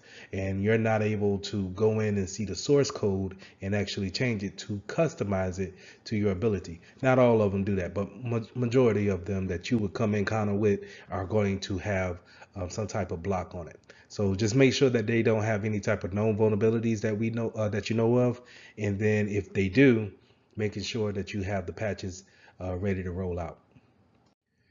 You can also use some type of coding practice where we're using obfuscation on, and this is kind of like a big word for it, but another word for it is just using camouflage. And a good example is what you see a lot of times when it comes to passwords. When you're typing in your passwords, you're getting these little stars or you get dots instead of actual letters of what you're seeing. But now, for convenience purposes, they have the little I that's at the end of the password block, and you can hit that and you can see what you typed in. Because I get it, once you start typing in 14 characters, it's kind of hard to remember if you hit the A or did you hit a P. So I get it, but you can have that obfuscation there to hide things in front of people and make things secure, um, without being so secretive. Now, when we're building our own applications, we want to make sure we test it and test it and test it before we actually send it out to what we call production. When we are putting it into play for others to use, our clients to use, maybe our coworkers to use. When we're building the application, we want to make sure that that application team is testing it, putting it against stress testing, and making sure that they may run some type of let's say they do a buffer flow over attack on it, and let's say they do a SQL injection attack on it. See how it actually reacts when it comes to putting those those attacks onto the application. How would it react? Will it give out information? Is it something that we need to actually change before we put it into production? Because once we put it into production, now, like I said, if we find out later that it does something that we don't like, we need to roll out another revision of it or update to it. Right. So we want to make sure we do all these the fuzzing and these stress tests beforehand before we actually push it out to the public. Now, in a corporate environment, when we're rolling out a application, we want to make sure we have a process, some type of plan in order to deploy the application.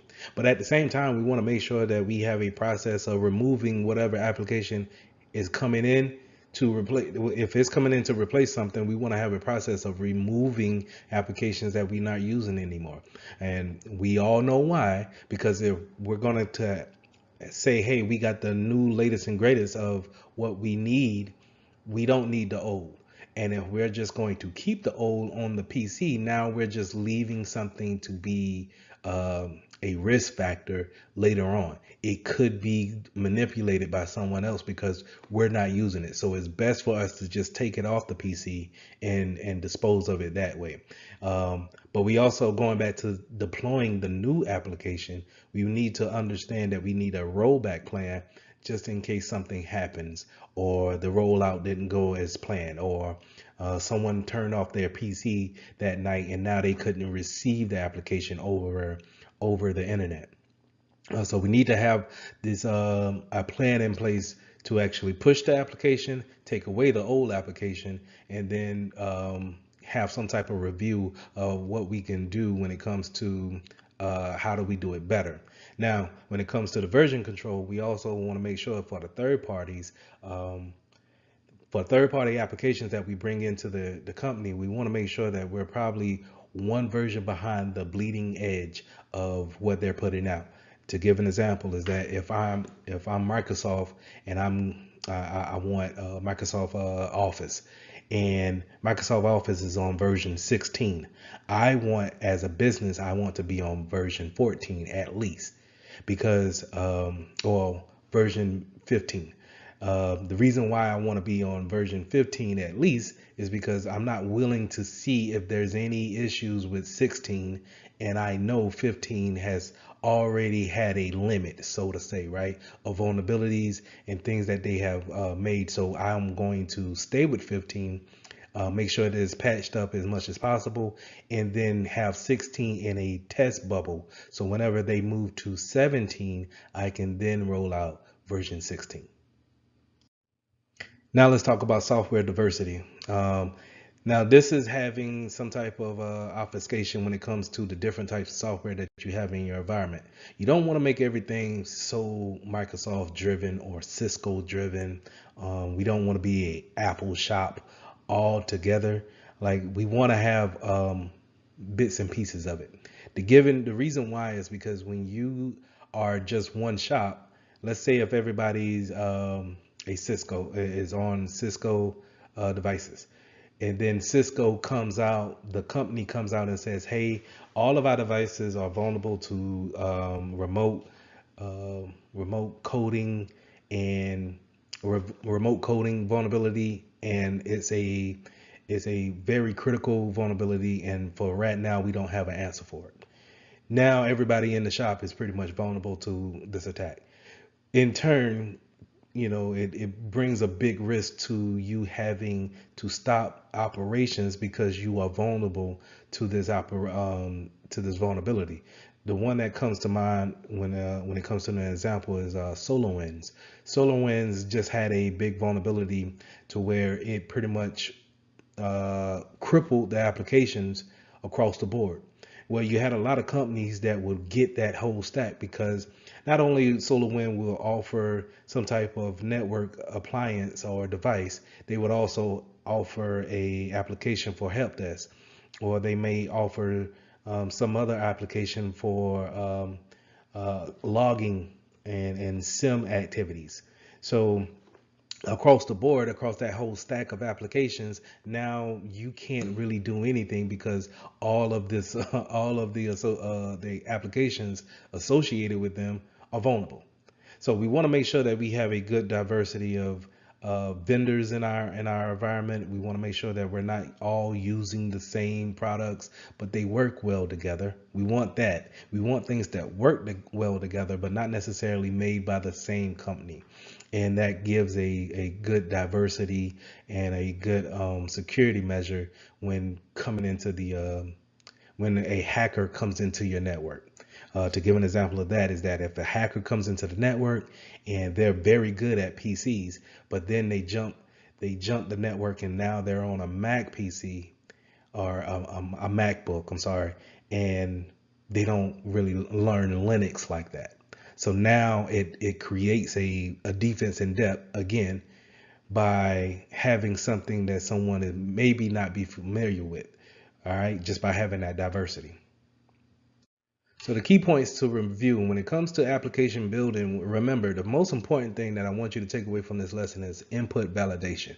If we're building the code, I want someone to build it, but I also want someone to check it, maybe even double check it.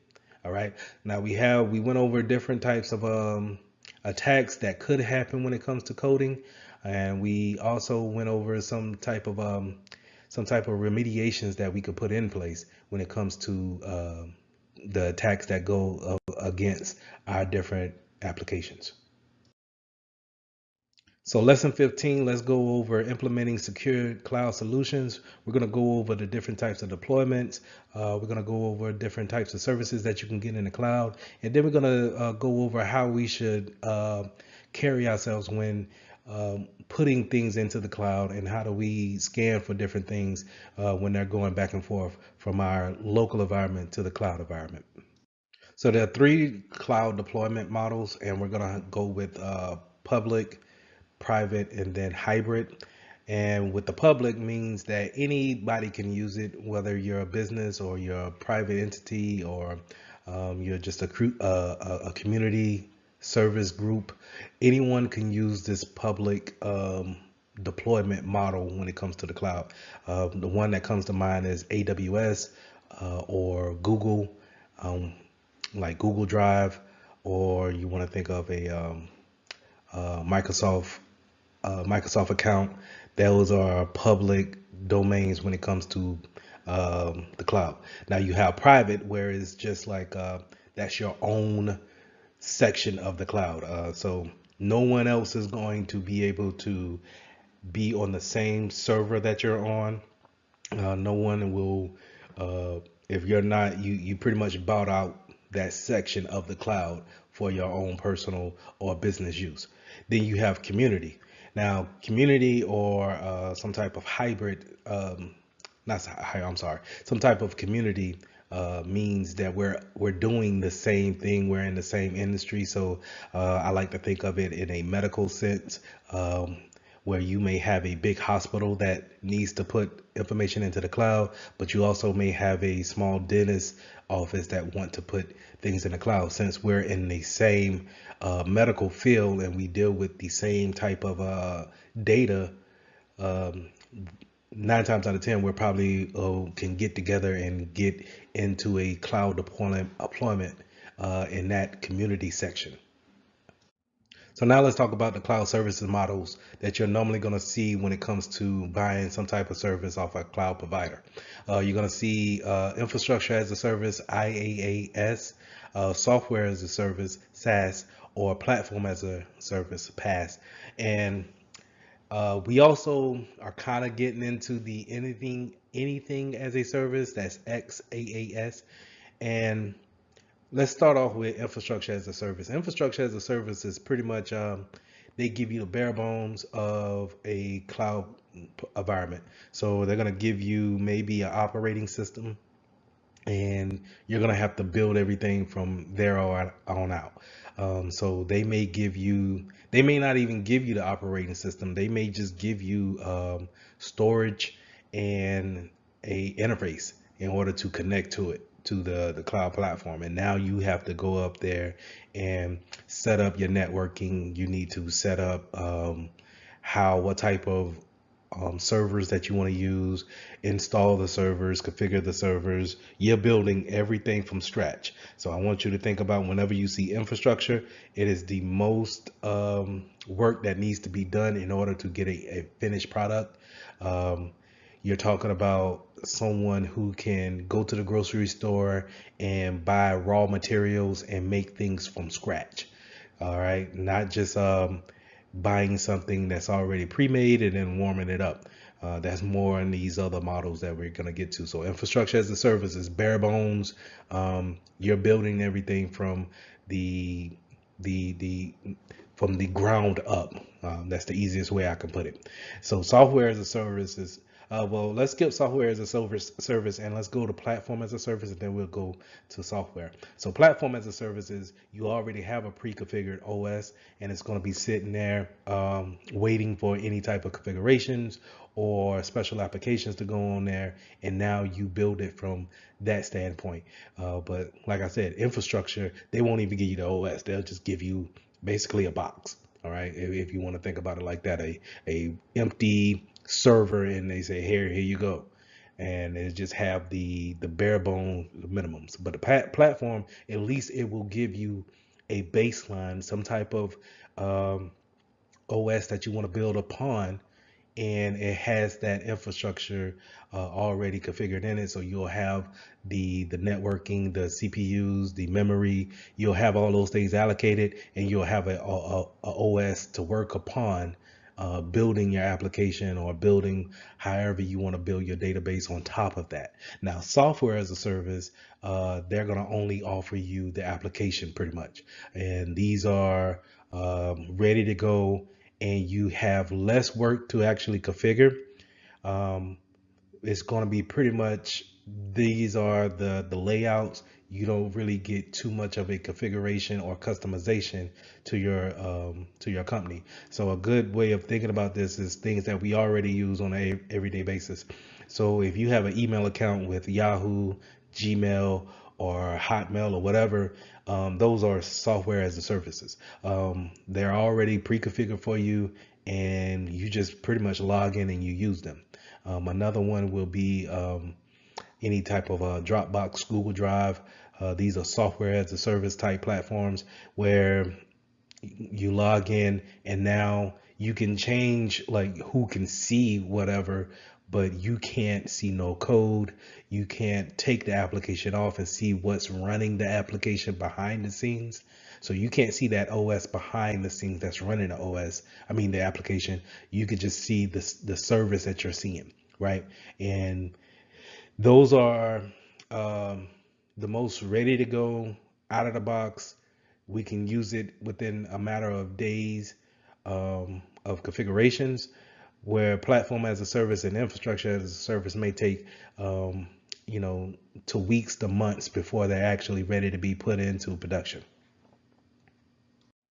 Now, when we thinking about what the cloud is, we need to go back to what a hypervisor is and how it actually runs. So we have two types of hypervisors, and type one will be a bare metal hypervisor, and that's where um, the OS is going to sit on top of the bare metal, and it's going to run the virtual machines off of that bare metal instance.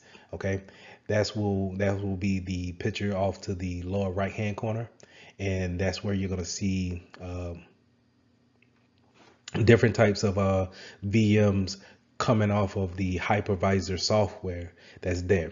Now, a type two hypervisor will be something more where you have a hardware, but then it has a operating system already installed on it, and then we actually go in there and allocate some of the hard drive and memory space that's allocated to that's given by the OS, and we can actually spin up virtual machines off of that. That's where you see where things like VirtualBox come into play, or um, oh Jesus, VMware platforms come into play, where you actually download it on your personal PC, but then you can spin up a Mac OS on a Windows platform on your personal machine. So that's type 2 hypervisors. When we're talking about the cloud and these cloud providers, we're more than likely going to be talking about a type 1 hypervisor. They're going to be giving they have data centers that are type 1 hypervisors, bare metal, and they have the hypervisor software spinning up different types of virtual machines for the consumers. And when we're talking about having security controls on the cloud, we want to make sure that we follow the same format that we do when it comes to physical devices that we have in our environment. So we want to put endpoint protection on there. We want to make sure that we have policies out there regulating what users can do and what they shouldn't do. We also want to make sure that our firewalls and our logging systems are actually seeing the traffic and logging the traffic, maybe preventing the traffic that's going to our cloud provider, and making sure we watch that traffic from our users to the cloud provider.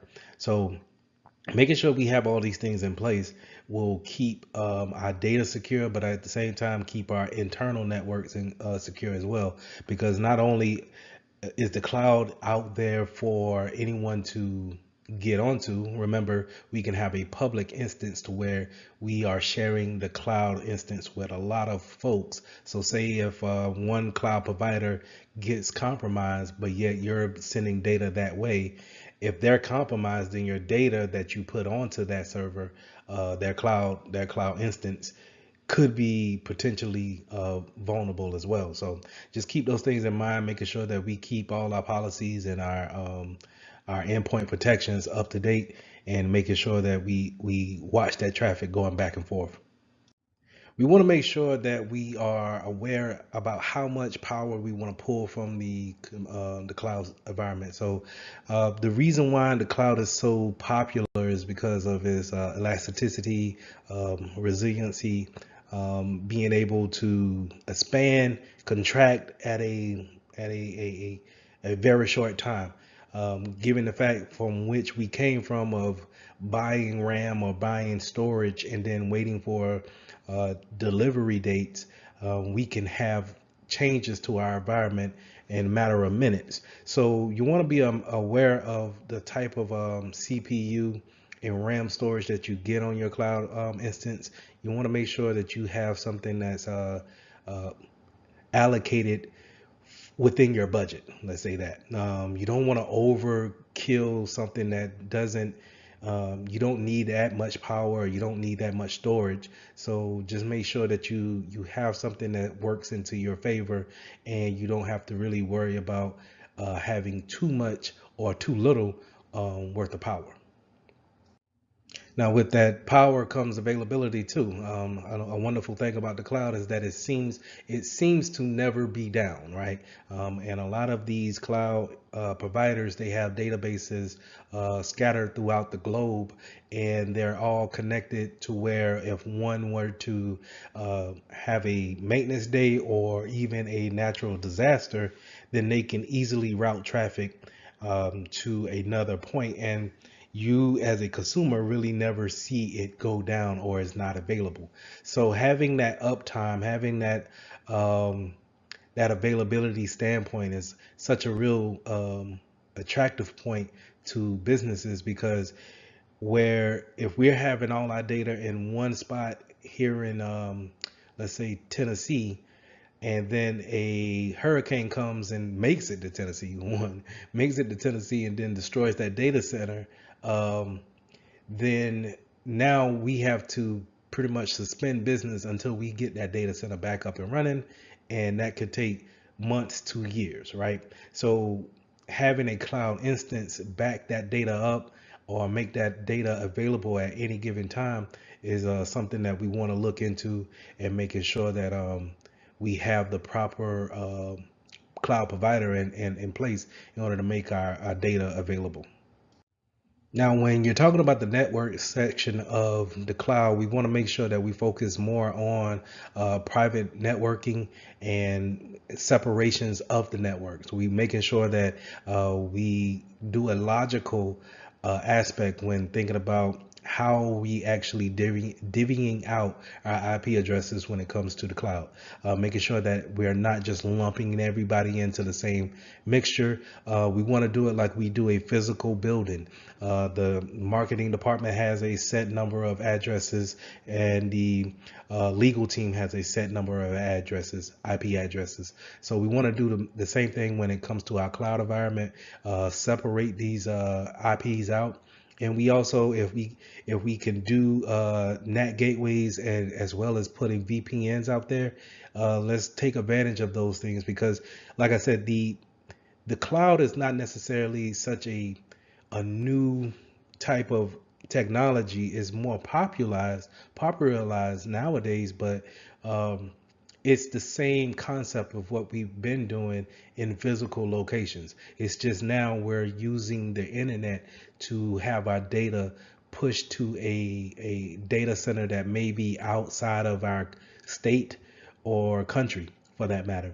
And now we just want to make sure that we treat that as a kind of a distance operation center. You want to be mindful of your security groups when you're talking about giving people access to your um, cloud instance.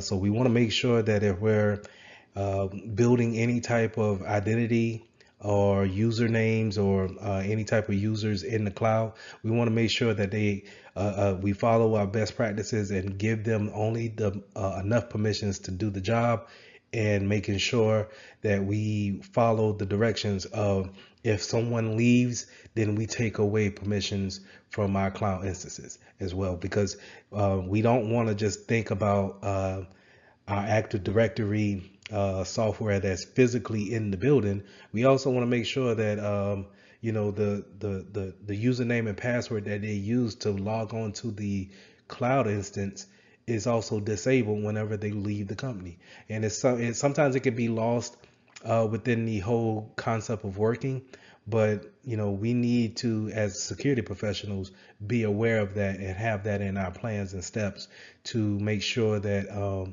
the identity access and management part of it stays true. Now, when we're talking about moving data from your local machine out to the cloud provider, we want to have something that's kind of scanning those documents or data and making sure that it's not leaking any type of sensitive information. So this is where CASB will come into play. CASB stands for Cloud Access Security Broker, and it's going to sit as an agent on your local device, and it's going to look at your user putting information out to the internet or to a cloud provider, right? So whenever, because here's the thing, you don't, while as security professionals in our work environment, we may have a set number of cloud providers that we work with, but that's not necessarily who all your users work with. So to give an example of that, the security team may say, hey, you can use box.com and Dropbox for your storage outside to a cloud provider, but you may have users putting things in OneDrive, Microsoft OneDrive, or Google, and putting it in their Google Drive. And we're not aware of it because we allow everything to go out to Google. So we want them to go in and search on Google and maybe look at their email on Google, right? Well, Google also offers all of those different applications, which is, cloud based. So we want something like a CASB sitting on our PC to scan those documents going to other cloud providers that we may not be aware of that our users may be using. So in this lesson, we went over the different types of cloud deployments, the different types of services that you can have, and we also went over different types of security measures that we need to put in place in order to teach our users how to use their cloud.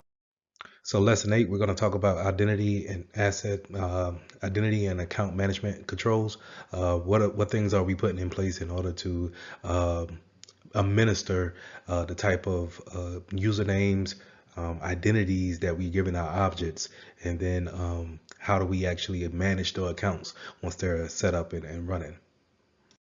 So when we're jumping in identity access management, there's a bunch of controls we can put in place in order to help us be more secure when we're giving access to people, and also just kind of validating their authorization.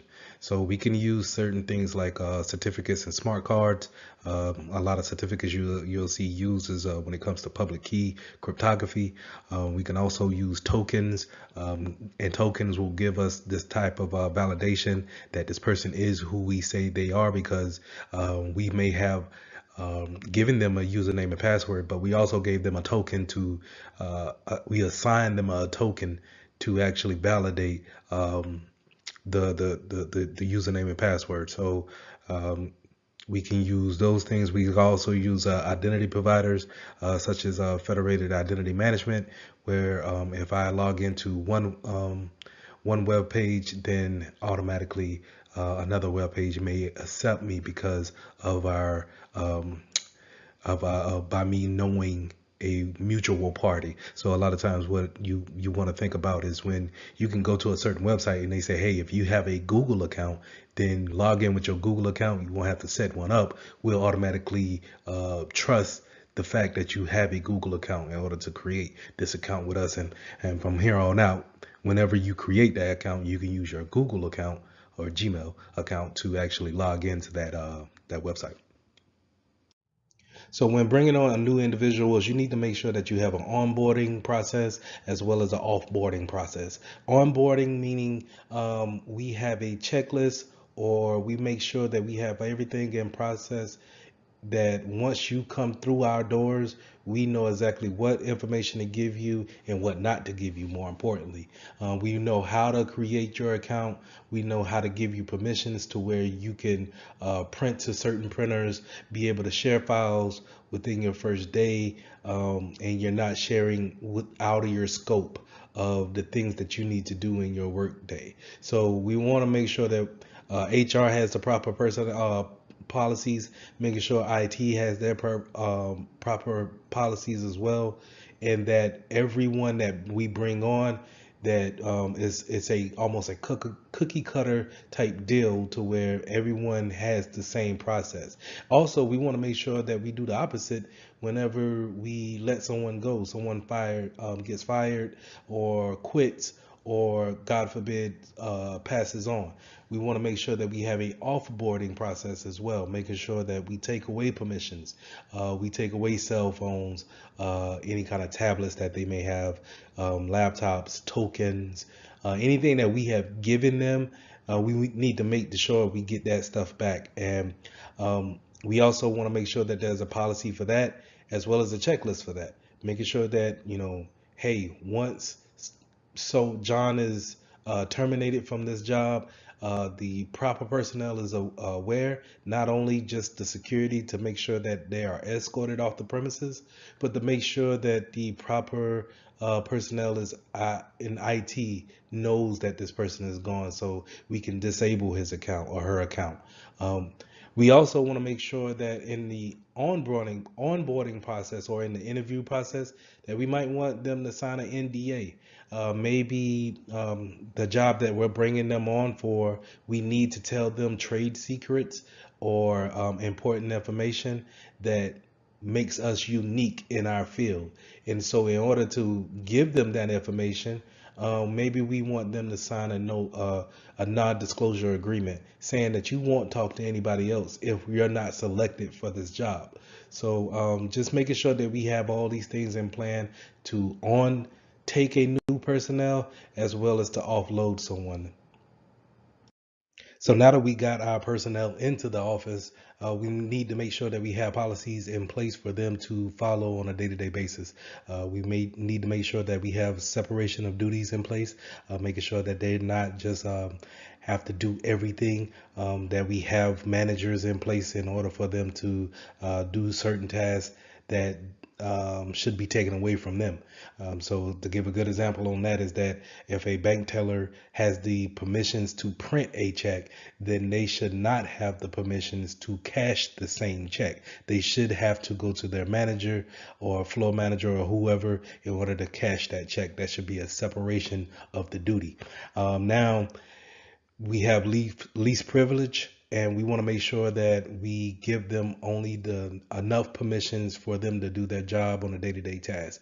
We don't want to overload them with permissions in order to see every file that's here on the directory. We want to make sure that we only give them enough permissions in order to see what they need to see. And this is needed because if they're compromised with their account and a hacker gets into their account, then we don't have to worry about them seeing more than what they're actually able to see. They can see only what Bob can see in the mailroom, and he doesn't have access to the marketing department.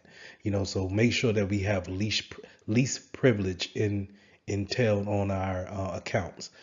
We also want to make sure that we have job rotation. So kind of going with the separation of duties, job rotation is not having you do the same job year in and year out, or even if we want to rotate the functions that you may do quarterly throughout that year, right? So in order to do that, we're just going to make sure that our training process is up to par, because a lot of us, the reason why we probably stay in one spot is because we can't actually train you in another spot, right? But if we can rotate you out, then we can have you doing something totally different every quarter. Therefore, if you were, let's say, you were sneaking money out from one account to your account every month, you were just sneaking that money out, and then we rotate the jobs. Now you're not able to have access to those accounts, and we get Susie to come in and do your job.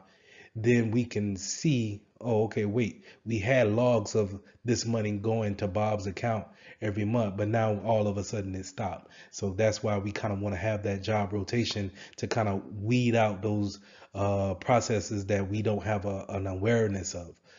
So we want to make sure that we have that job rotation. We also want to make sure that we have a mandatory vacation too, just to kind of, piggyback on that job rotation. Let's say if we can't rotate jobs, we can have mandatory vacations where we tell you to go home for 2 weeks and see if anything arises, any kind of different processes comes up, and now all of a sudden we found out that this was going on while you were over it. So now we can ask those questions and get those things ironed out, or we could take the appropriate actions.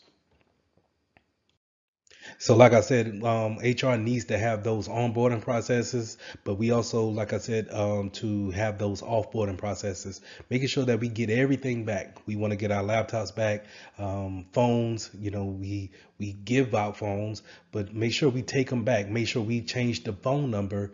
And we just don't give the same phone number back to the new guy or the new girl that's coming onto the job, right? Making sure that we take back tokens, bank credit cards. I'm sorry, not bank credit cards, but business credit cards, just in case, you had someone that was traveling, and sometimes you forget to get those type of items back, USBs, USB thumb drives. And these are things that we accumulate over our time, our tenure at our business, and we just accumulate all this business assets, and we just don't. We sometimes a breakup, or let's say if I'm really mad and I quit the job, then do I have a policy in place to say, hey, Lee's not gonna come up to the business to give back the stuff. Can we remote wipe the cell phone that he kept? Can we remote wipe the laptop that he kept? What information was on that laptop? Can we shut it down in any other way? Because I may not get that back. Let's say if you have an employee suddenly pass on, then how do you go about respecting the family but also protecting the business at the same time? What is the process on that? So we want to make sure that we have all those policies ironed out, and making sure that we have just as a robust onboarding processes, that we have a offboarding process that just as robust, to keep the business safe, keep it moving forward, but at the same time getting back what assets you may have given out to that employee. So when creating accounts, we want to make sure that we have privileges uh, limited to what a user can do at their job and nothing more, right? But we also want to make sure that we put in different policies like password policies, and we also want to make sure that they don't have permissions to change any kind of system configurations. To give an example is that once I give Bob the credentials to log into a computer at work, do I really want him to add his own printer or his own device at on his login account? So we want to make sure that we don't give them any kind of system configuration rights, and have, unless it's part of their job to do so. So if we have Susan who's just got added on to the IT team, then she needs to have a privilege account in order to allow those type of changes to happen. Whenever we have guest accounts for our third party vendors that come in, we need to make sure that they have an anonymous log on, something that we're going to throw away as soon as they're done with whatever business that they're bringing on to the company. So we want to make sure that we really limit their accounts to only the things that they need, and that's pretty much just internet access, but we want to make sure that we lock down those type of accounts. So we touched on group-based policies just a tad bit whenever I was talking about we create a group. Let's say we create a group for marketing, the marketing team, and we want to make sure that they can go to their marketing printer. They can talk to each other all within the department just fine. They can share files with each other. They can look at the files that each other has made, and we want to make sure that policies for that group accounts for everyone that's in that group. So if we can create a group in Active Directory with a certain amount of policies for a particular group, and we know how their business and their operations work, we can limited their permissions only to their job needs.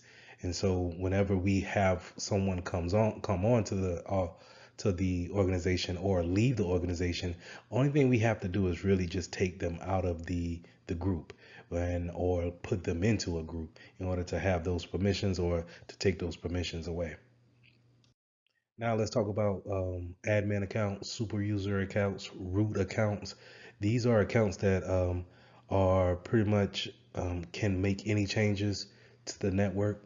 But as a security professional, you don't want to give someone super user account, or in the industry, sometimes we'll say a God account, to where they are the only ones that can make the changes. Now, I get it if the corporation or the company is very small and it's a handful of administrators, it may be an account that has a a super user does all account. But we want to make sure that we're very careful with these type of accounts, because these are what the intruders, the attackers, that's what they're looking for. They're looking for these type of accounts that can do all and go wherever they want to go on the network and manipulate anything that they want, because it has the permission to do so. So instead of me as a hacker trying to create my own account, why not just get an account that already has those permissions already applied to them? So we want to make sure that if we do have administrators on our network, that we give them permissions to make changes. But what changes can they make? Can they change passwords? Um, and if they can change passwords, can they change group policies? And if they can change group policies, maybe they can't allow websites or disable antivirus software. So we want to make sure that we give them permission, but not all the permissions. And we want to make sure that we understand how the business works, how accounts work, and that way we can delegate the permissions accordingly. Now, going along with those admin accounts, sometimes you will run across these service accounts, and a service account is kind of like this generic admin account that you may get with a product that you just bought or you just got out of the store. So let's say if you just bought a router or an extender for your network, it may come with a service account, a generic admin account that has the permissions of a administrator. The thing to be aware about those type of accounts is that a lot of us do not understand where they're at. So the router in your house may have a service account actually stamped onto that physical router. So, whenever you can, just pause this video and go and look at your router and see if there's a service account linked to it. It may have a username of admin and the password of an admin. And if you would to plug in the the web page for your device, you could use that credentials to get in and make the changes on your router. So we need to be aware that these service accounts are out there, and we need to make sure that we are able to get into those, change passwords, change the credentials, and maybe take some of the permissions away on those type of accounts, or make sure that we just at the least change the password on them. So this slide pretty much reiterates what I said in the previous slide with the generic accounts, and they're kind of like generic admin accounts. But we also have shared accounts that, let's say, in certain examples, would be kind of like we're working in a bank and we need to print checks. Maybe we have a standalone machine that's off in the corner somewhere, and we're just using that as tellers to print checks. Well, instead of giving people permission for that, since it's a standalone machine, we may have a one login machine, login credentials for that machine. And then now it's shared among the 10 or 11, 12 people that's in that particular branch for that bank. And so we need to make sure that those credentials that's on those standalone machines that are shared accounts, we want to make sure that our users are very aware about the security of those accounts, and then making sure that we go in as administrators on that account, and then, like I said, kind of trimming it down, trimming the permissions down to where it can only do but so much damage. Now, when you're building out your accounts, you can get real granular on how much information you want to put in there. But from a security standpoint, how much information do you really want to put into your attributes when it comes to building your accounts? So we want to make sure that we have a naming scheme, some type of account name, username. Is it going to be first and last name? Is it going to be first initial, last name? Is it going to be something totally different, where it's just like a randomized letter and number scheme that can be assigned to your users? Just keep these things in mind. You know, it's good to have is user friendly whenever your username is first and last or first initial last name, but when it comes to, let's say, reconnaissance on the hacker side, if I'm doing any kind of reconnaissance on, let's say, LinkedIn, then if I have a name in place and a company to link it to, then I can easily figure out the first part, which is your username. And then now the hard part would be the password. But if I had a random jumble of letters and numbers, then now you're making it much harder for the hacker to figure out usernames at least. Now, yes, it is kind of harder on your clients to remember something new, but you do run the risk of some clients or some users writing down their username and password. But I would rather go with having that than you're never going to change your name. You're never going to, the likelihood of you changing your name is low. So I would rather go that route versus of having something random for your username versus usernames being your name or initials.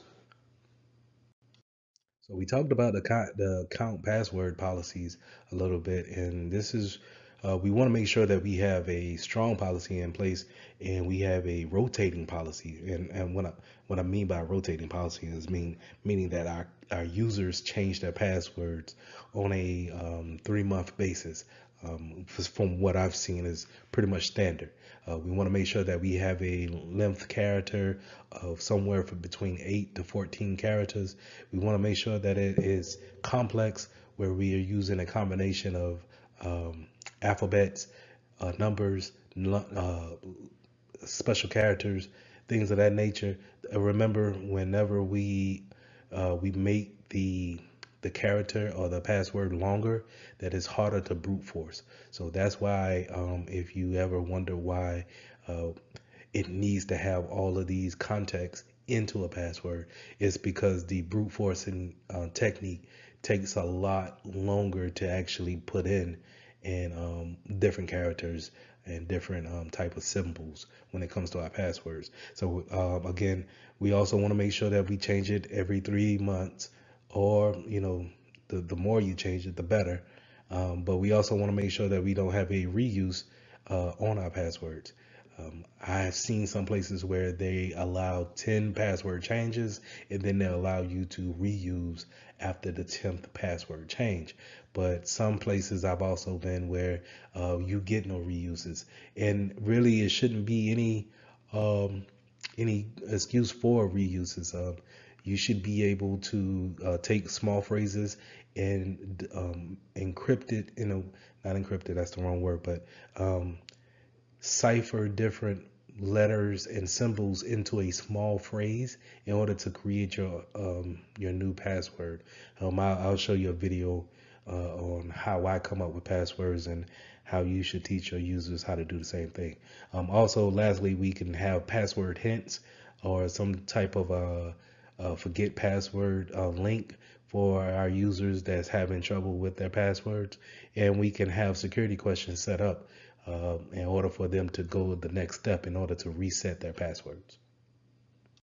So, like I said earlier, I wanted to show you how I make my passwords and how I go about whenever I'm forced to change my passwords or not really don't want to say forced, but it's good practice to change your passwords. I take a short statement like this: I love cookies, and then I'm going to go about putting my uppercase and lowercase in there, as well as just throwing some numbers in there along with my favorite dollar sign.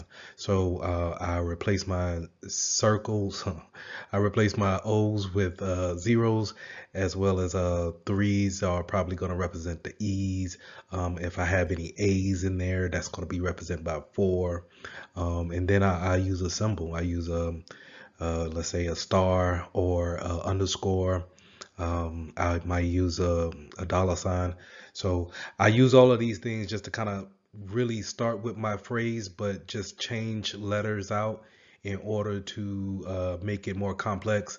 But I'm still following that same phrase, right? So whenever I'm typing in my password, I know that it's I love cookies, but I have it embedded in my brain that I'm replacing some vowels with the numbers.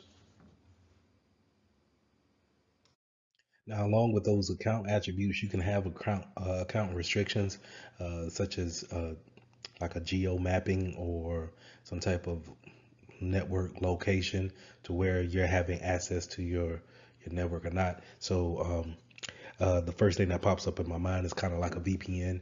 If someone is able to log in with their VPN, then they can have access. So that account is linked to the network, the internal network of the company. And we, in order for us as external users on an external network, we need to get to the internal via VPN.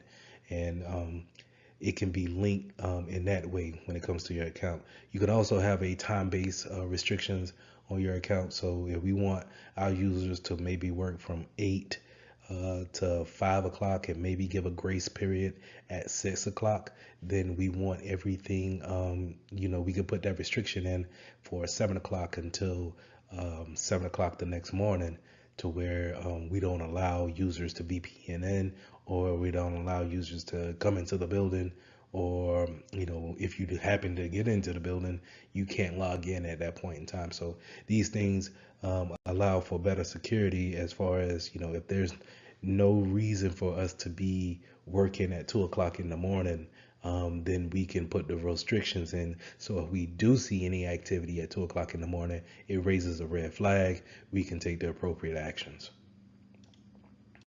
Now, from time to time, we want to make sure that we have account audits.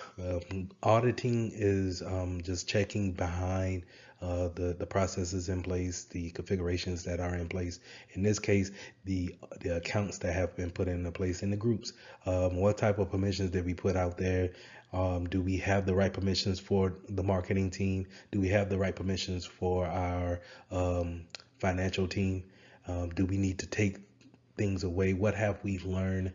And then are we doing it right? This is pretty much how a audit should work.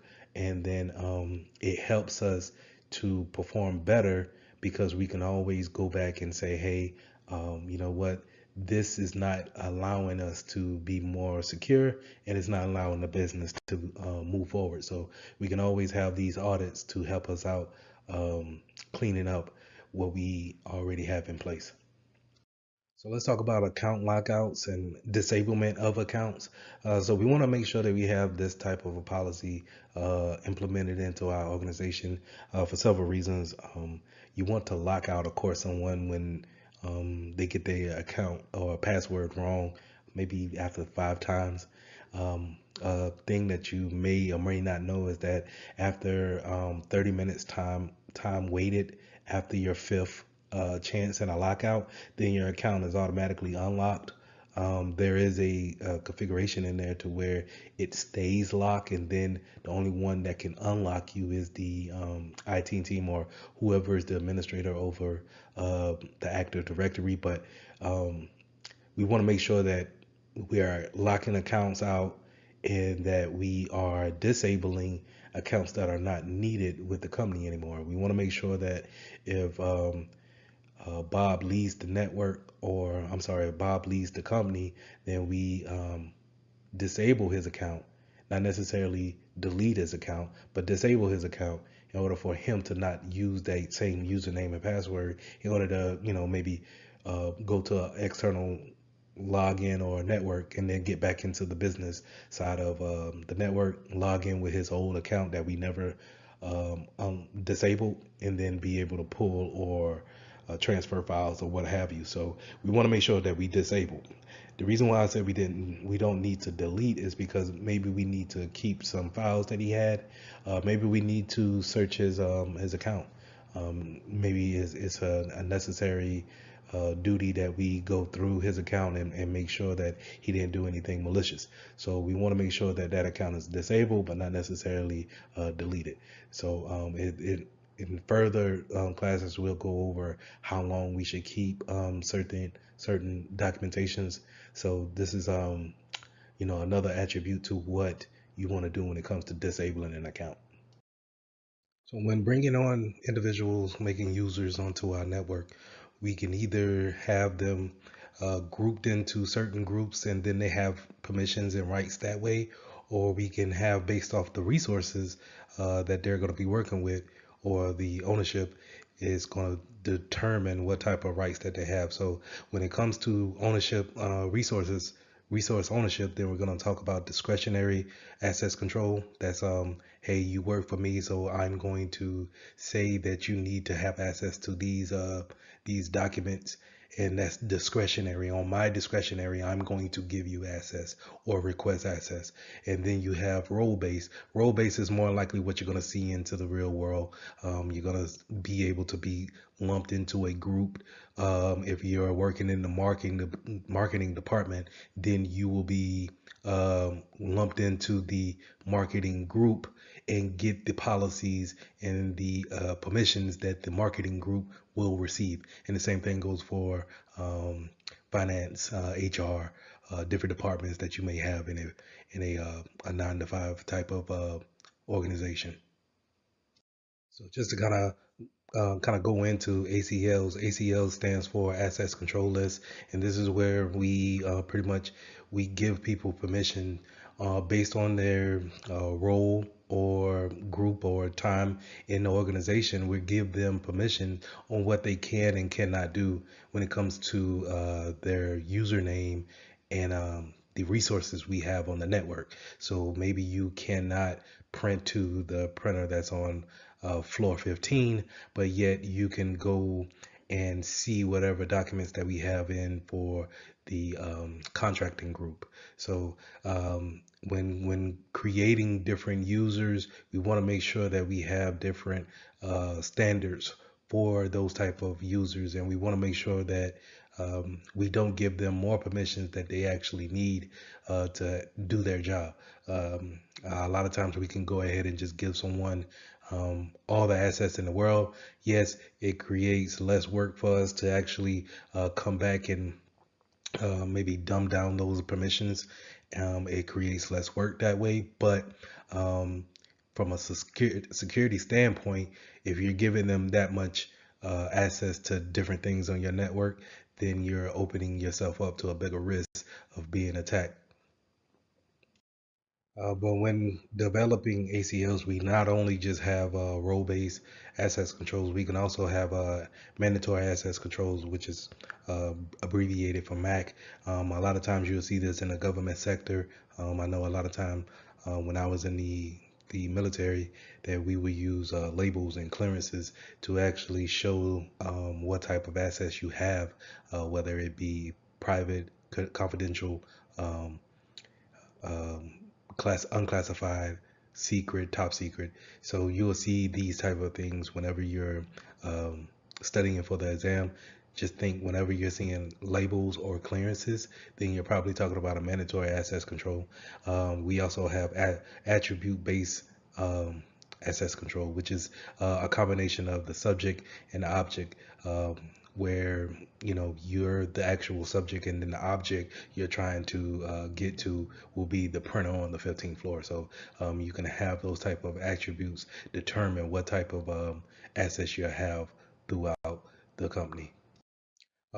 You can also have rule-based access controls, and this is where it's not determined by the users or the managers that's in the organization. It's determined by the system, and it's more of a stricter access, but a very secure access as well.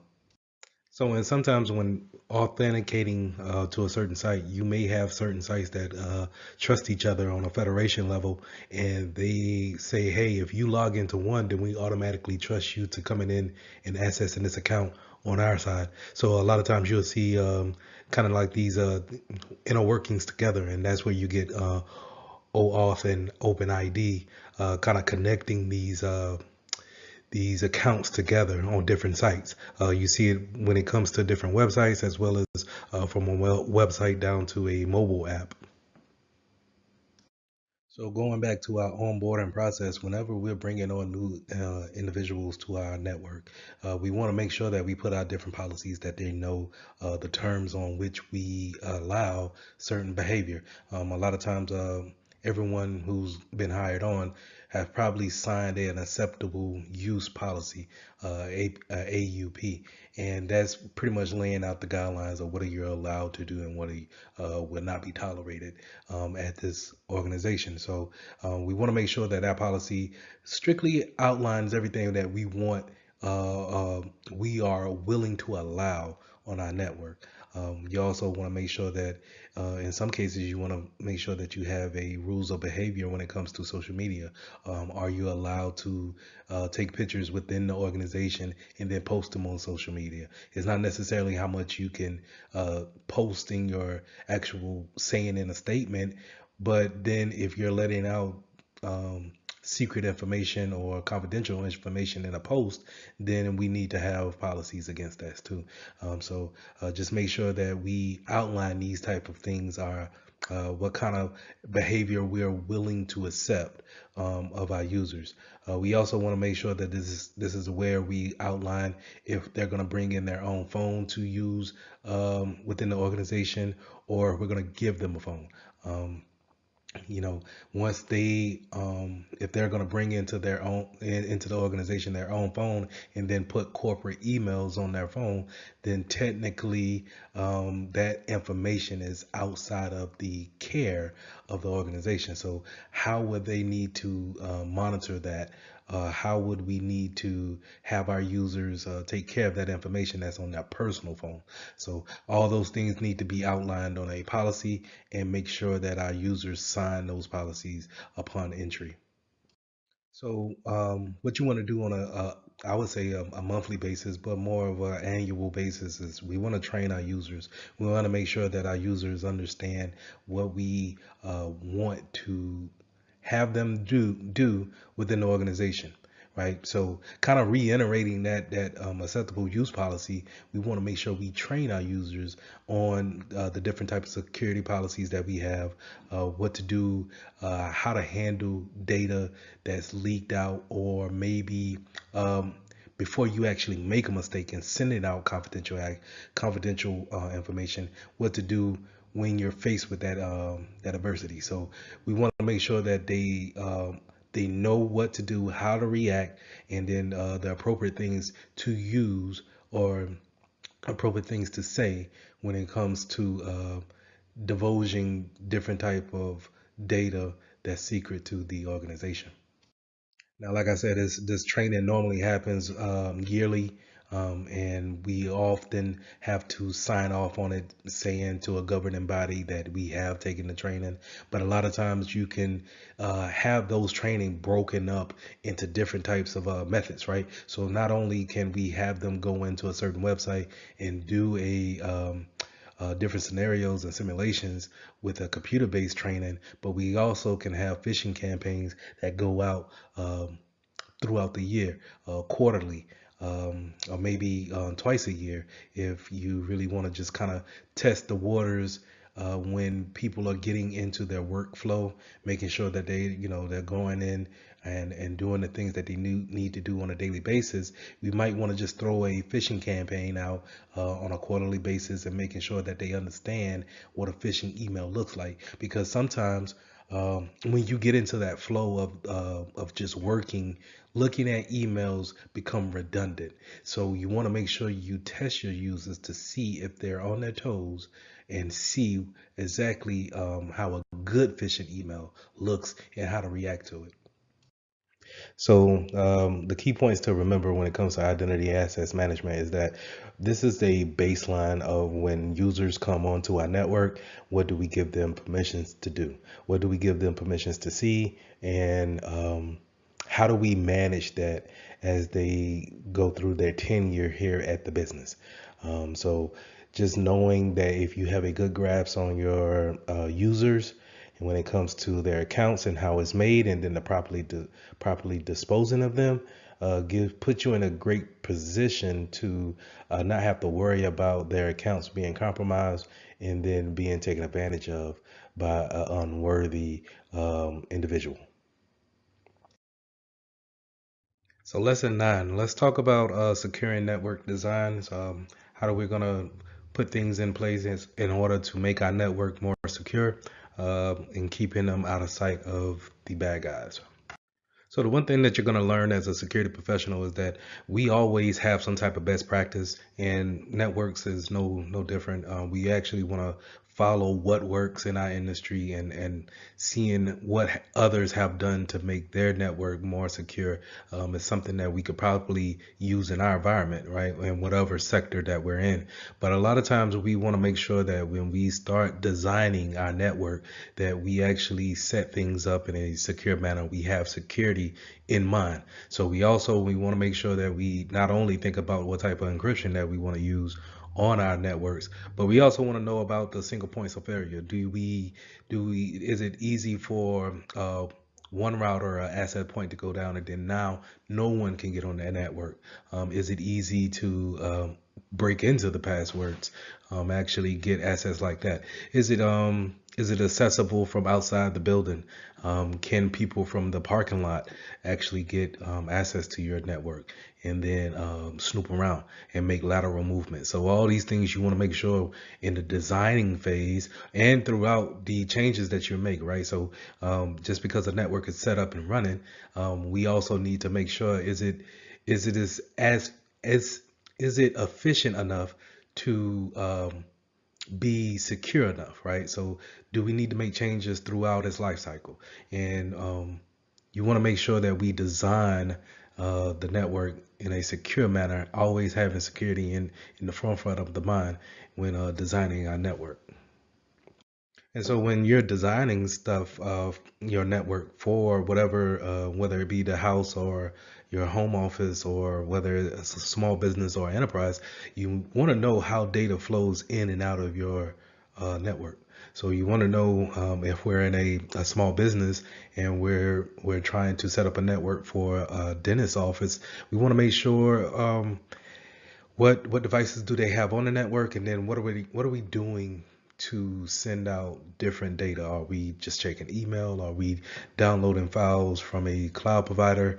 What are we doing on a day basis? And that's knowing your workflow, knowing your business architecture, where we know exactly what the business is doing to make money.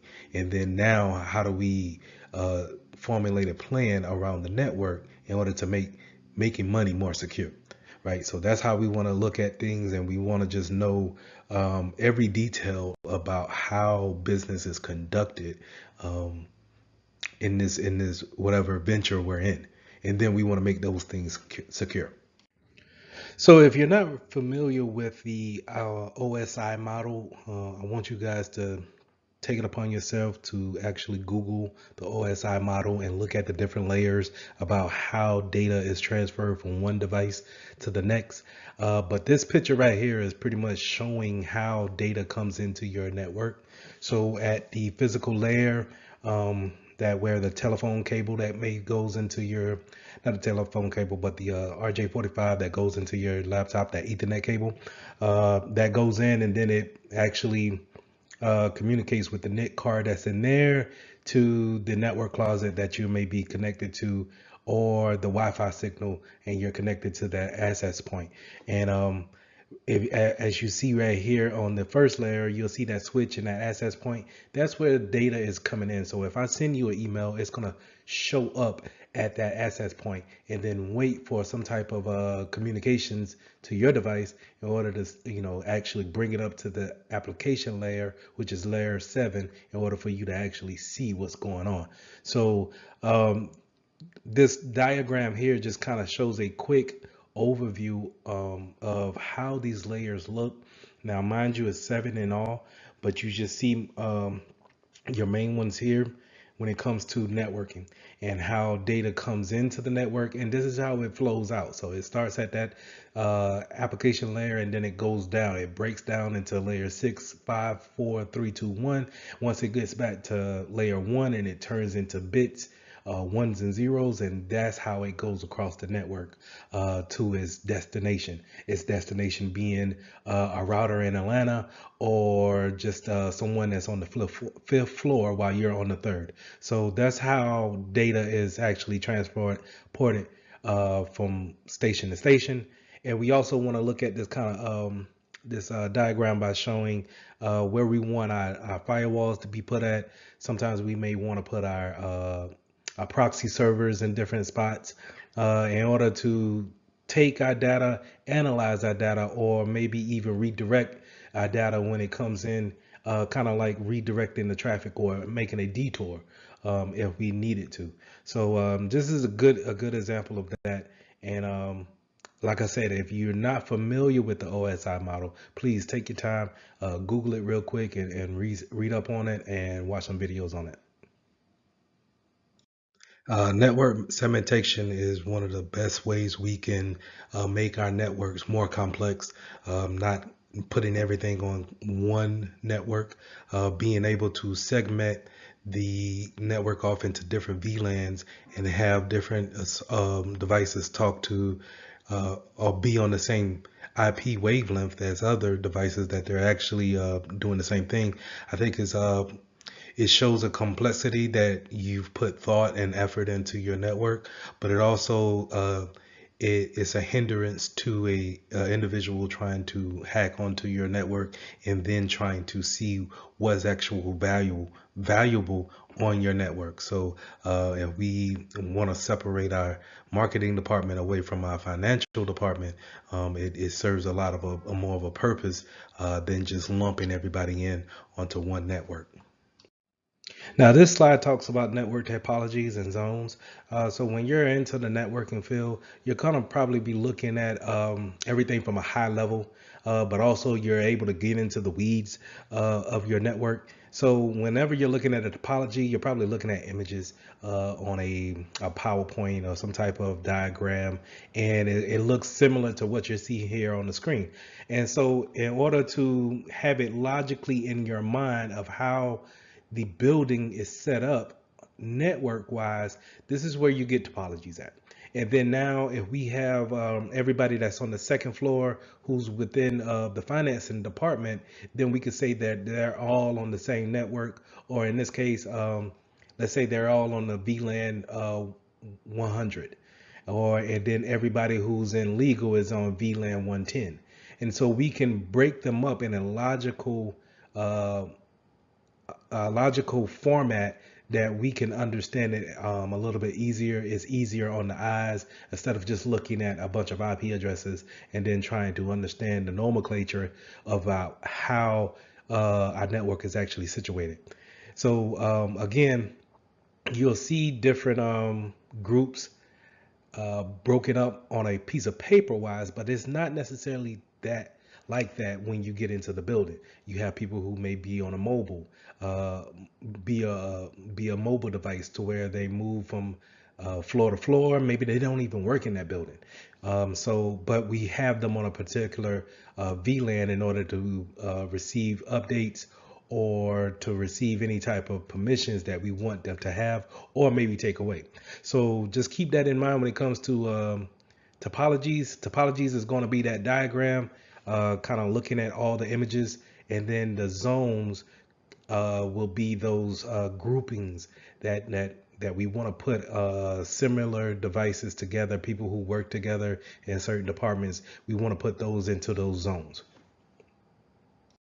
So DMZs is a place where we can put some of our servers that are web facing out into this kind of like an isolated area. So it blocks off the traffic that comes from the outside where our users are actually interacting with the server, and then it's a backdoor into our network, right? But it stands in the middle of the outside world versus coming into our internal network. And a DMZ sits there and takes all the, let's say, orders for t-shirts, and then it pushes the information or the data from that DMZ into our internal servers where we can take the data and fulfill the order of that t-shirt. So DMZs is a good way of just kind of isolating something that we need for it to be out to our customers or our users, something that they can touch and actually put information in, but we don't want them to actually come into our internal network and then place those same orders or put in different information, different data on our internal networks, because you don't know who they are, right? So we can use DMZs for this action.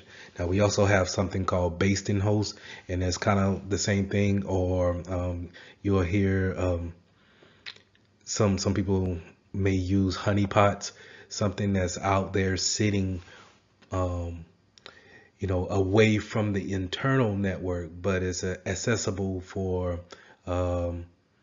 outside networks, or if in the case of a honeypot, then it's out there for a hacker to actually see and then actually try to manipulate. And then what we're doing as security professionals, we're logging that information down and learning from whatever tactics that they're using on that machine.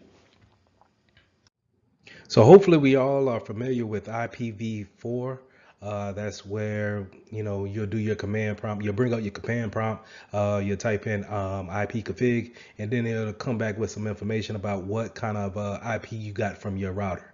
And more than likely, it's gonna have a 4 octets, and those octets are separated by the periods or the dots in between those numbers, and that's an IPv version 4 type of address.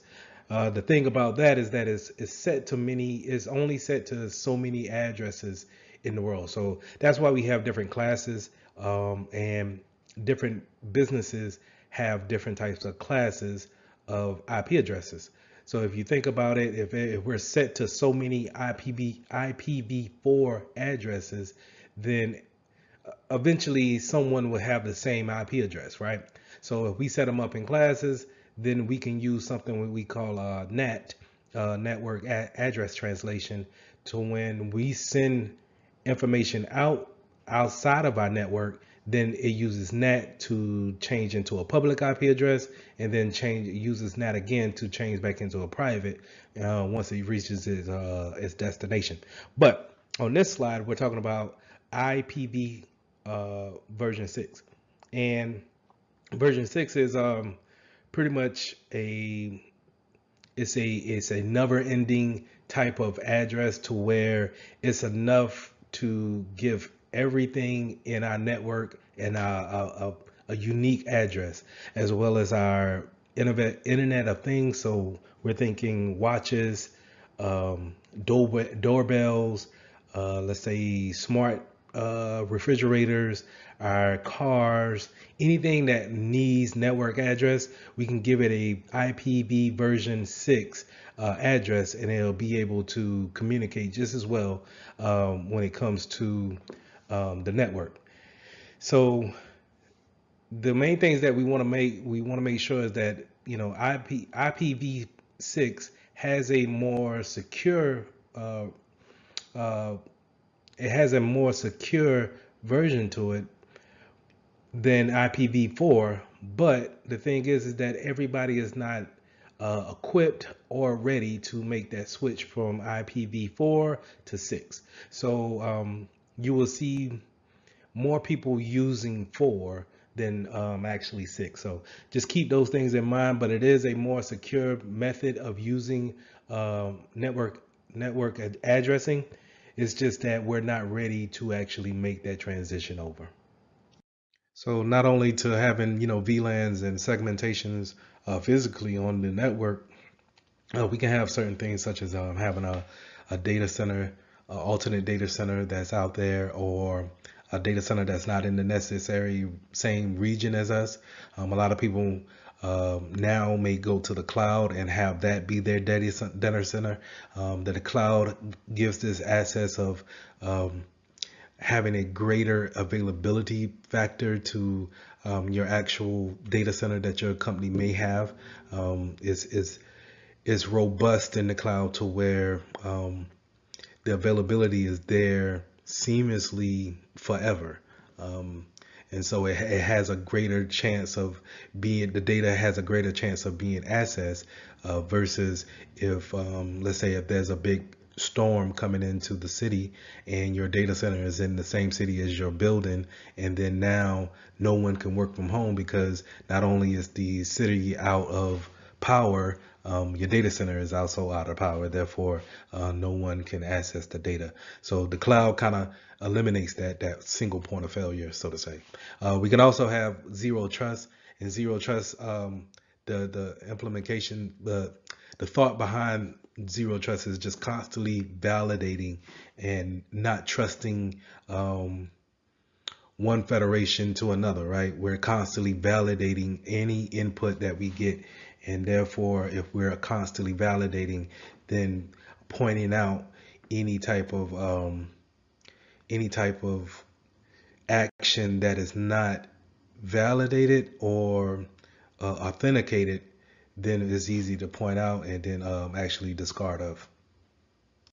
So when it comes to networks, a lot of times you're gonna hear as a security professional, it's the man in the middle attack, and that's where we're sniffing that network.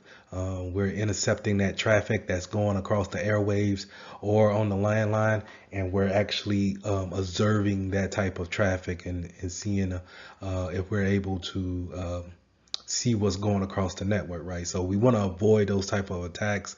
Again, you'll see a lot of people, as a security professional, we'll see a lot of times that's being associated with Wireshark, having that tool be able to sniff the network and then gather those type of packets, right?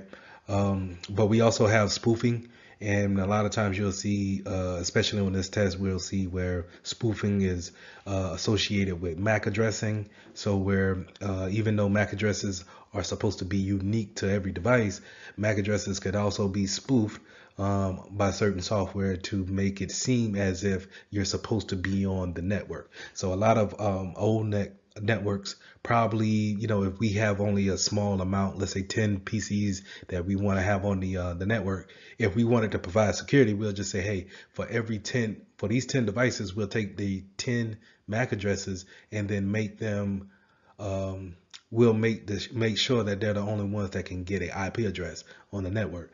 Well, sometimes I could spoof that, and then now instead of you giving me a DHCP constantly changing my IP address, you think that I'm already on the network, so you automatically give me one, right? And now I'm spoof my way onto the network, and now I can traverse wherever I please, or see if I can traverse, right? We also have ARP poisoning and MAC flooding attacks. ARP poisoning is just the broadcasting of unsolicited ARP replies, trying to spoof MAC addresses. And then we have MAC flooding, where we're over flooding the switch, trying to trigger a unicast flooding. So we want to make sure that we understand these type of attacks do go on, and that's why it's so important to understand the man in the middle, being able to be onto our network and sniff our network and then apply these type of attacks to our network.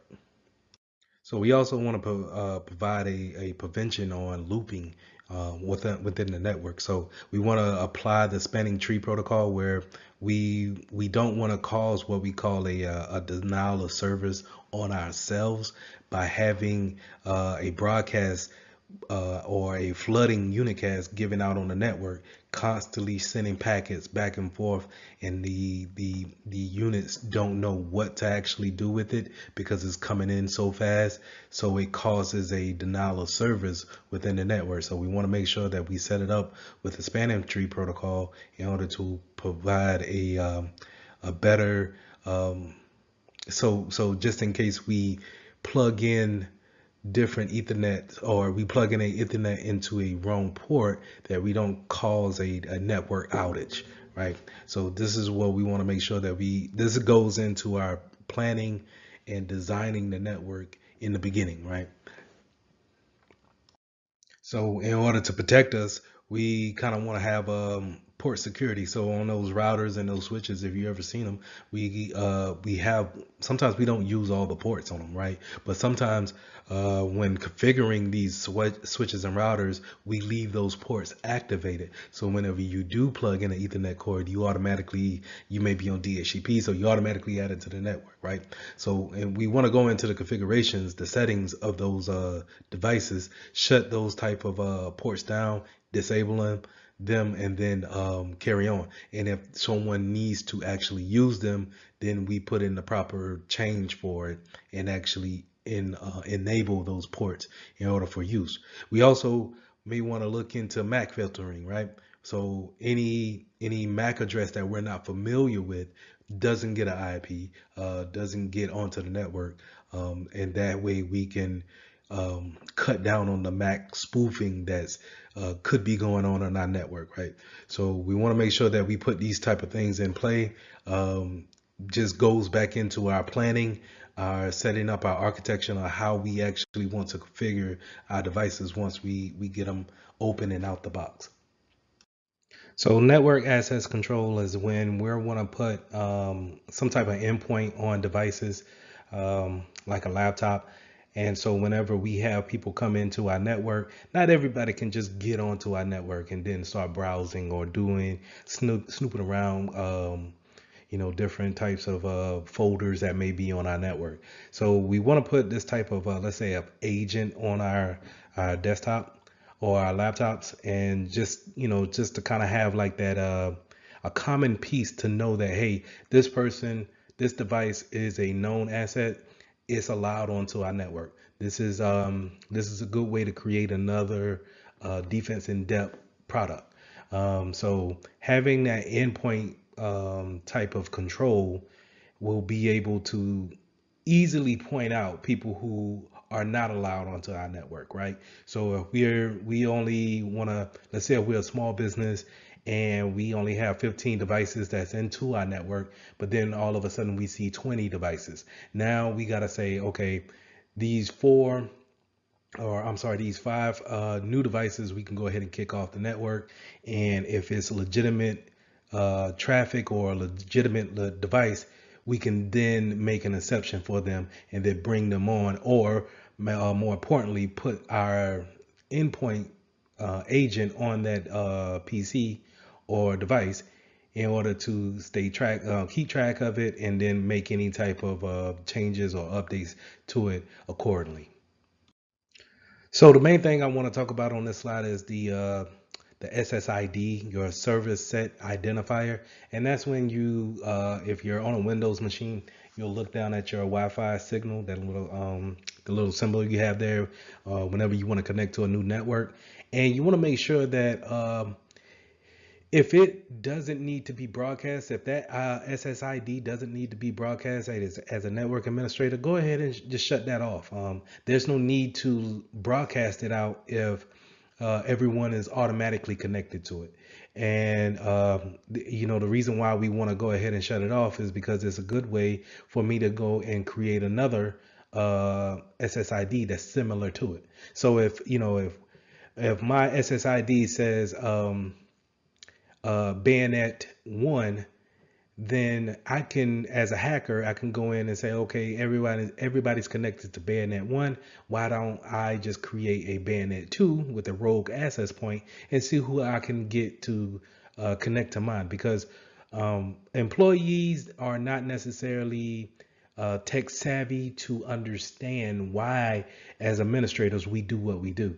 So whenever someone comes in from a long day of work and they're just trying to connect to the network, and they don't really know if there shouldn't be a bayonet 2 SSID. They just want to get to the internet.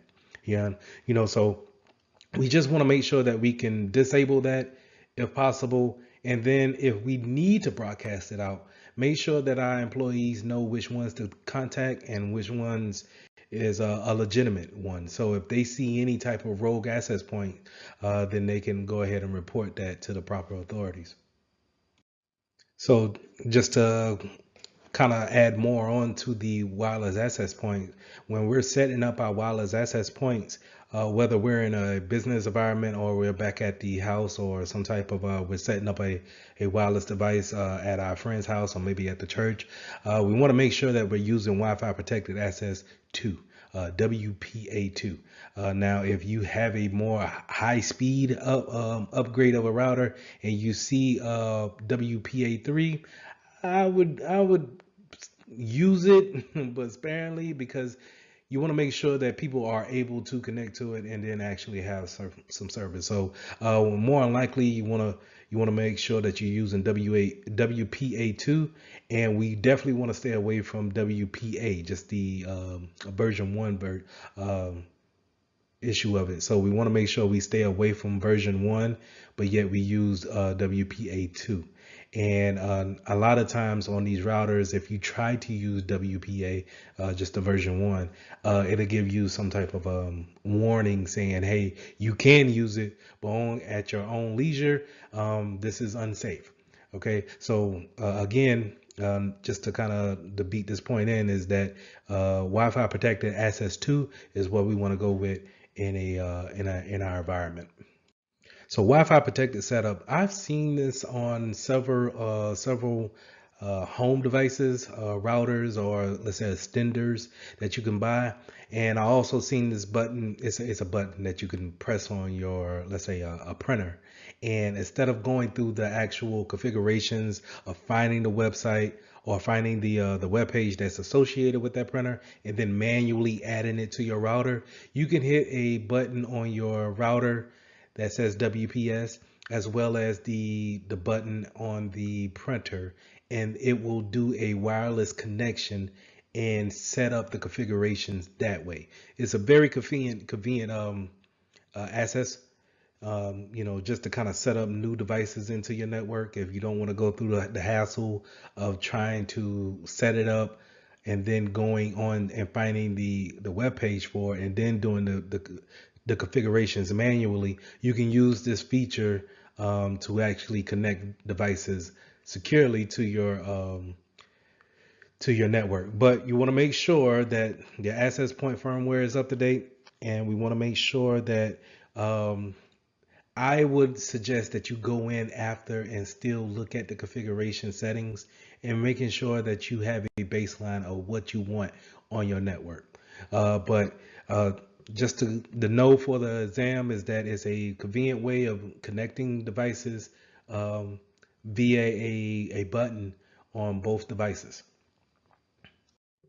But say if you're in an environment where you need people to connect to your Wi-Fi, but you don't necessarily need to track them. So you don't want to put that agent on there, that endpoint agent, in order to keep them safe and protected from anything else, or keep yourself, protected from anything that you don't want them to do to your network. You may want them to go through a open authentication or a captive portal. And this is what you see a lot of times when you go to a motel or some type of a coffee shop, and it has a public Wi-Fi.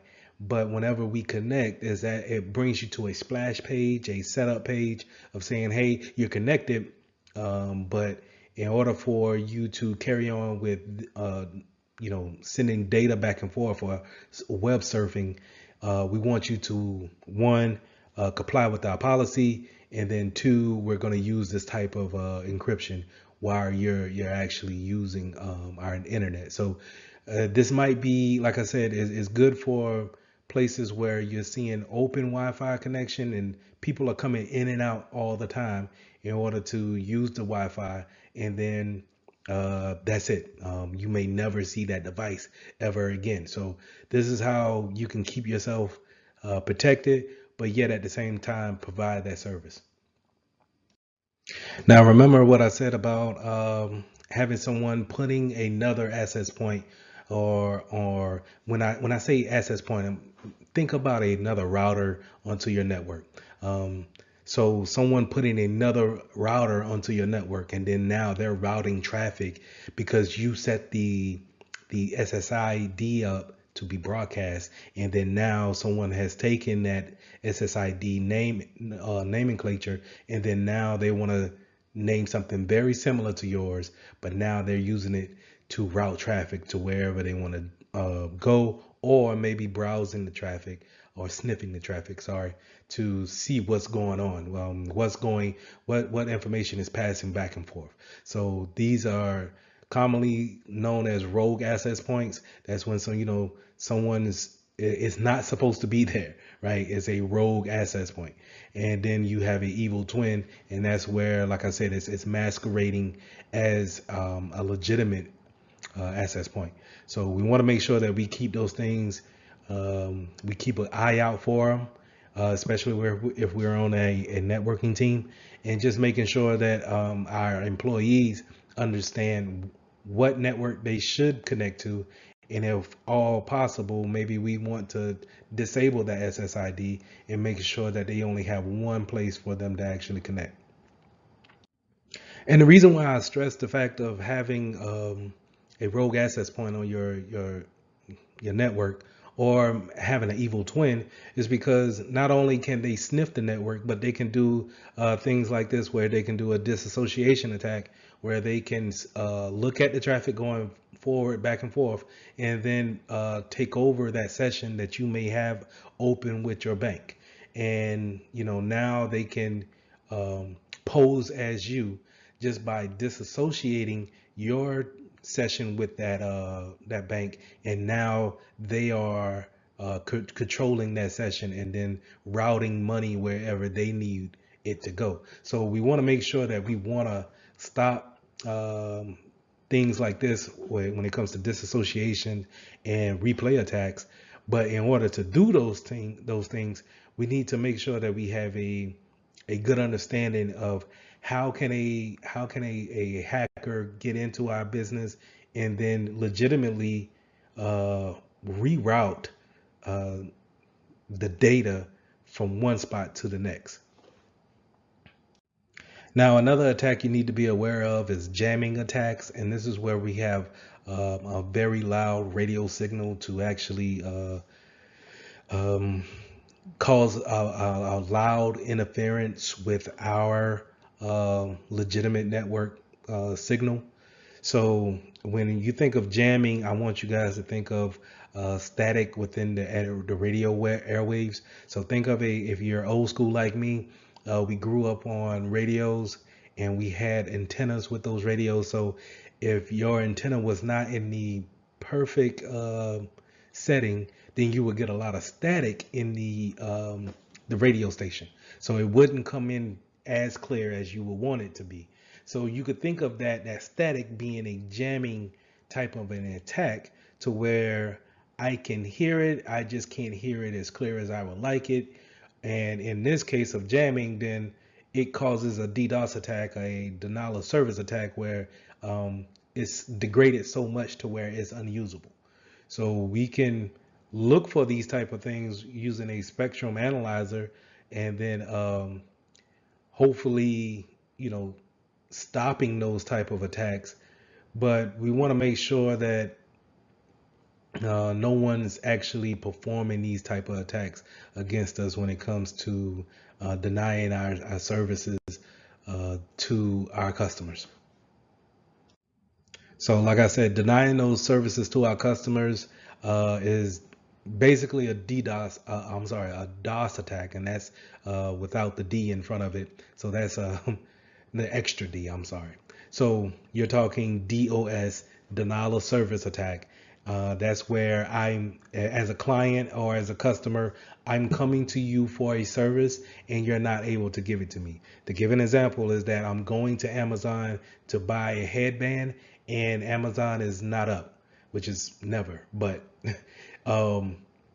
if they're not up and then I can't get to the actual website, then it's a denial of my service. I cannot get to them. Amazon is on the hook for not providing that service, right?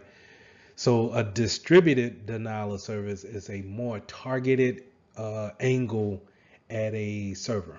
So a DOS attack, a regular DOS attack, is just a wild, doesn't have a particular range of where it's going. It's wild and spread out, right?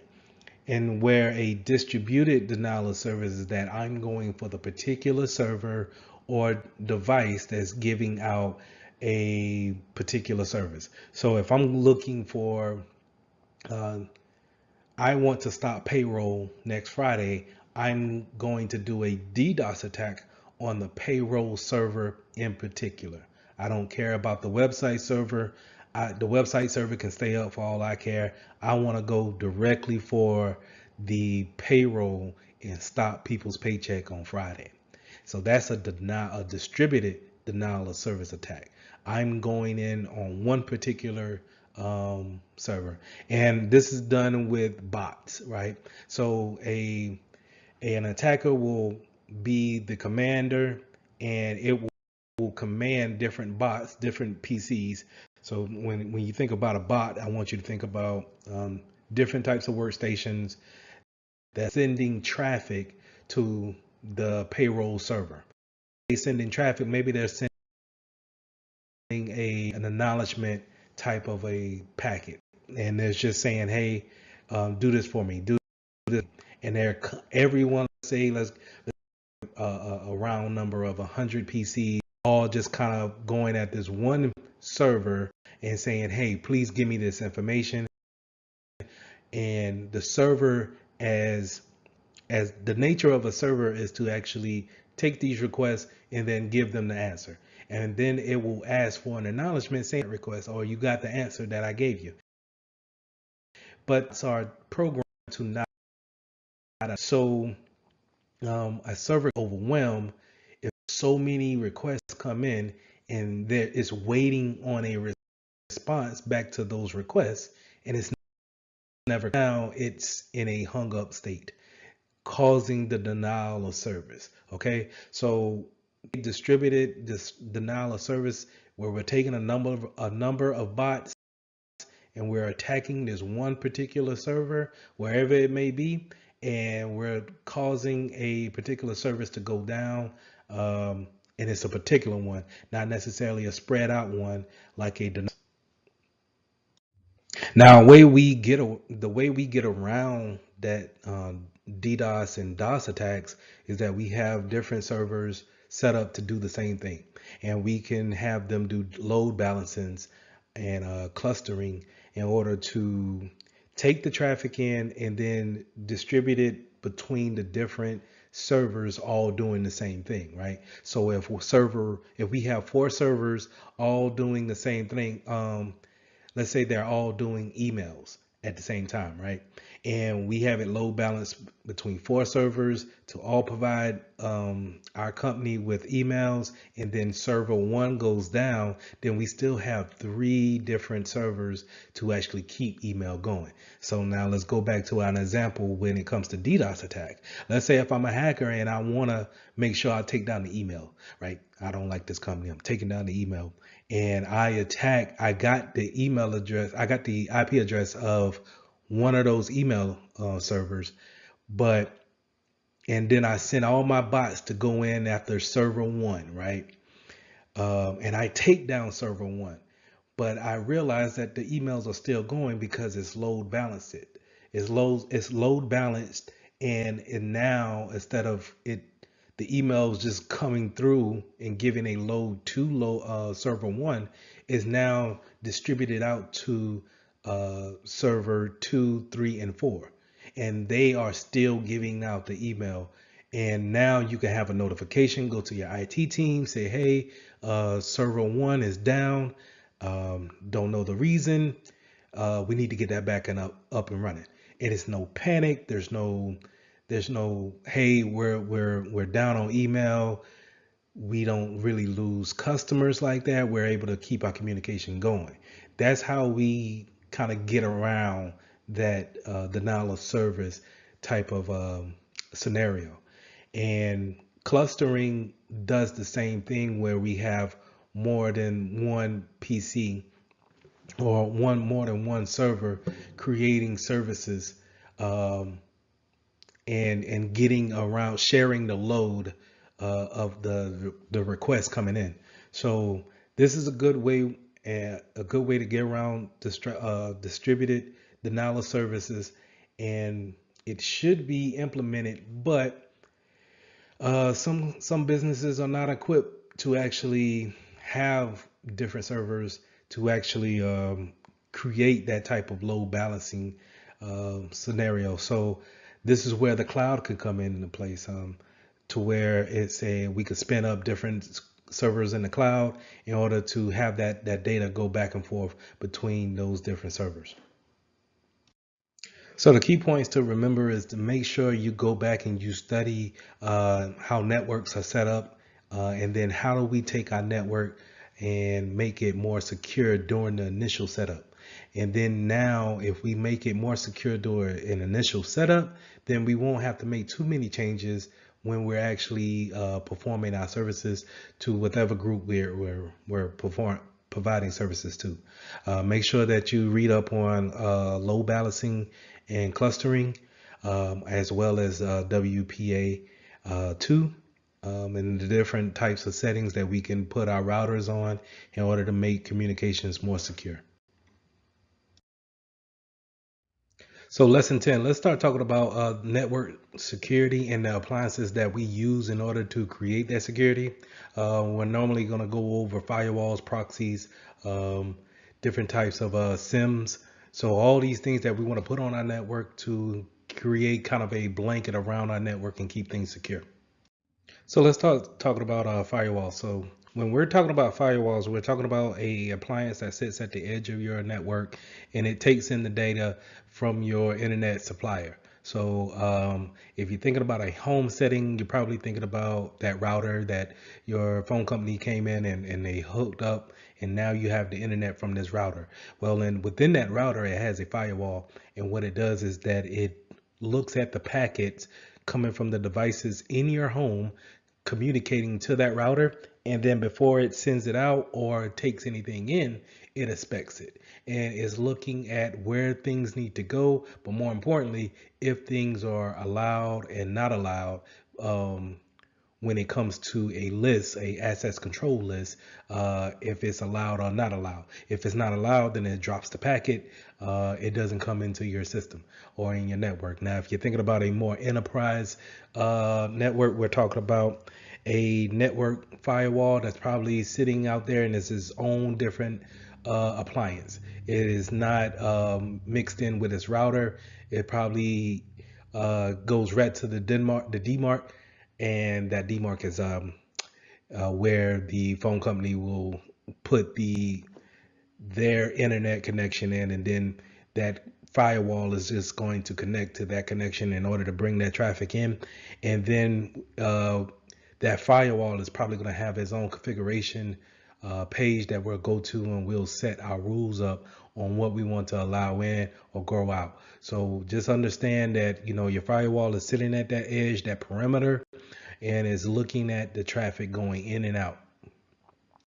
Now, whenever you come across the word stateful inspection firewalls, you want to understand that it's keeping a log of the connection that's going in within the network. So just think of along with the access control list that is checking to see if you're allowed in or we need to deny you, it's going to keep a record of whoever makes a connection.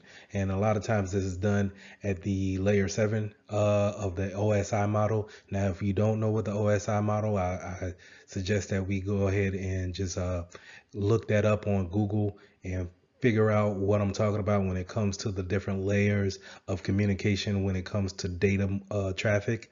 But it's probably going to keep a record at the application layer, that's layer 7, and then create a second list that it can make sure that it understands when data comes in, who has that connection and what may when that connection has become inactive. So I touched on a little bit about how firewalls are actually implemented, how they're actually put into different types of networks. So if we're talking about a home network, we're probably talking about it being actually integrated with your router. And then we will have to go into the router configurations and then maybe go into a setting that's just for firewall settings.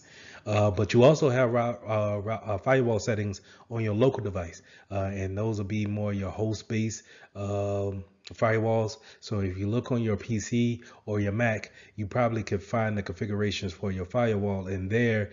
Just think about it like this, where you have traffic coming into your network, that's fine, but sometimes it's not perfect, right? It's not going to catch everything that we want to be blocked, and it may get to a second point of your actual laptop, but your laptop has a firewall installed on it in order to double check the traffic coming in. But it also, you can granularly make those settings a little bit more tougher, so to say, to where you're not allowing everything in.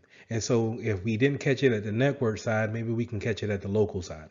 And so just think about those type of those settings. That's another way of implementing defense in depth. Whether you got past one appliance, but I'm able to catch you at the local level.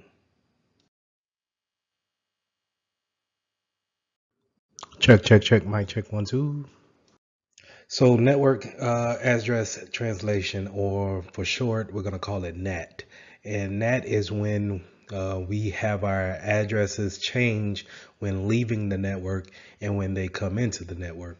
So whenever we send a data packet out to a Google server, the internal address that we're going from, our internal address may be 192.168.1.15.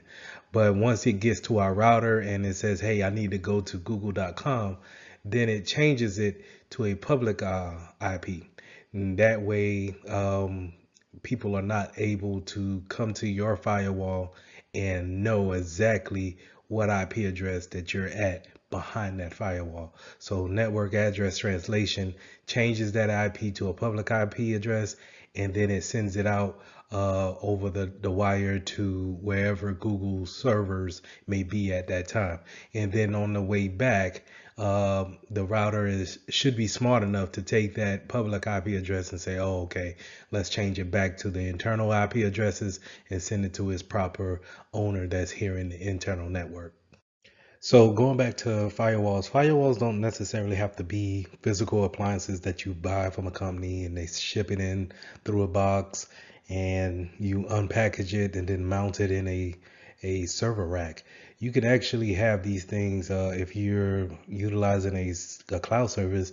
You can have a virtual firewall that's actually housed by the cloud provider, and you will utilize that application to actually filter out packets that's coming into your cloud network, or sit it at the end of your network, and now you have it filtering out those packets. So just to know that it's not always something that's out of the box physical that you can touch, and then you fix the configurations that way. We can have places to where we can use and utilize these virtual firewalls to actually provide more security to things that we have out there in the cloud. So network-based intrusion detection system. So IDSs at the network level they will sense in an attack, and they will track that attack. That's the difference between a prevention system and a detection system.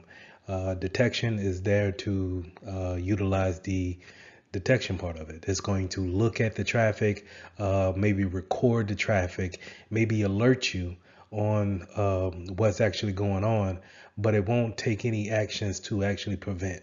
And so we can have this at the network level. So hence the word network base. That's going to sit out there with our routers, our firewalls, and our switches, and it's going to overlook the network as a whole. But we still can have it at our local level, our host base level, and track that traffic as well. So just like how we had something tracking and detecting the motions, the characteristics of the attack, in a IDS, a IPS will actually prevent. It will take action and actually shut down maybe the traffic flow. It may put the workstation into a quarantine state and prevent an attack from going any further. So again, breaking down what we see here on the slide, a network base, meaning it sits on our network and it oversees everything that's coming into our network and leaving out. And then the intrusion prevention system prevents attacks from going any further. Now they also can still detect and still monitor and give us alerts as well as the IDSs, but it takes that extra step by actually preventing the attack. So whenever we're talking about systems that have a signature-based detection feature, is more likely going to pull down some type of definitions and is going to look at those definitions and then compare the malware to them. And then if they match up, then they're probably going to say, hey, that's an attack or this is a virus of some sort. Normally you see signature bases, this feature in antivirus malware protection software.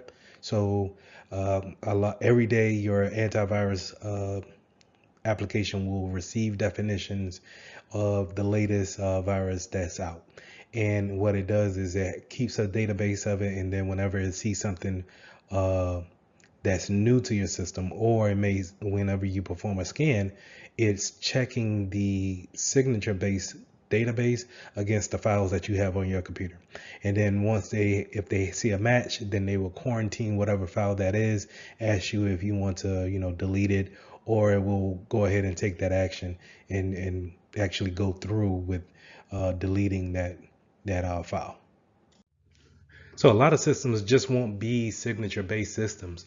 Some of them actually go off the behavior based detection or some type of anomaly based detection. So to explain that, you have to know what normal is in your environment. So you can't be a company that's constantly changing what the normal is, or hey, we did do things this way, but now we're doing it this way.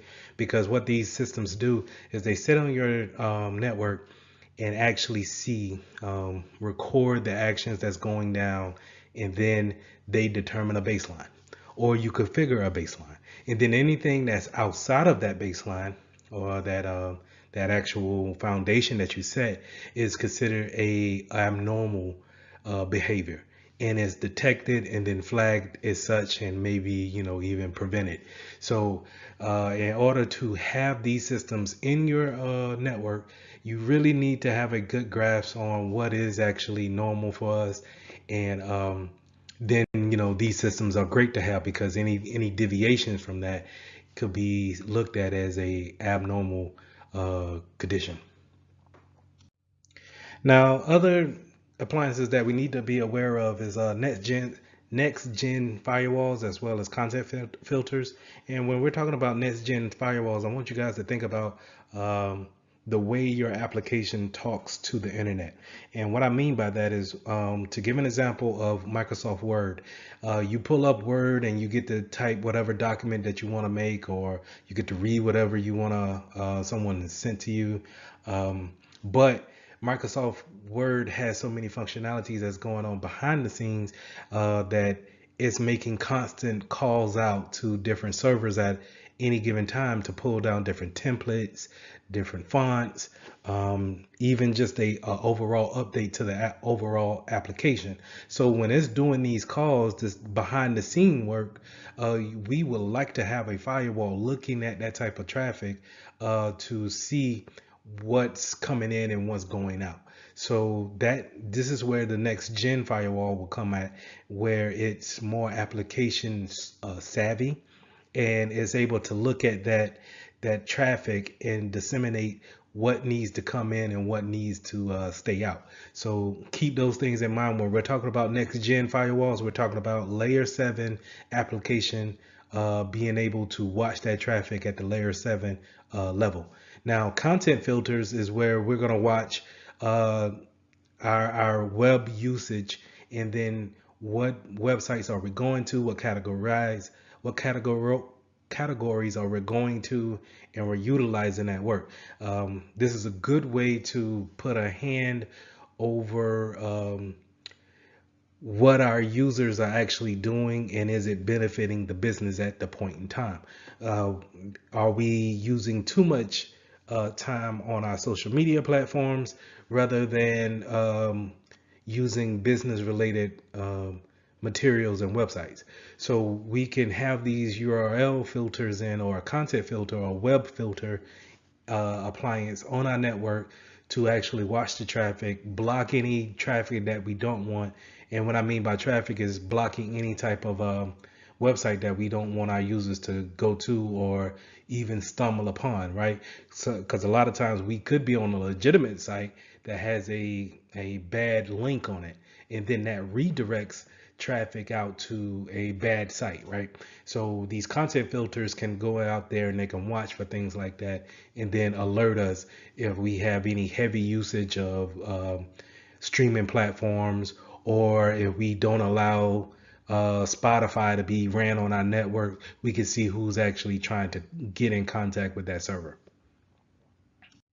So like I touched on with network IDSs, we're now at the host-based IDS. And again, this is going to be on your local machine, probably your local desktop or laptop, and it's going to be some type of agent that's actually looking at the traffic that's going out. Because remember, we can't stop everything at the network level.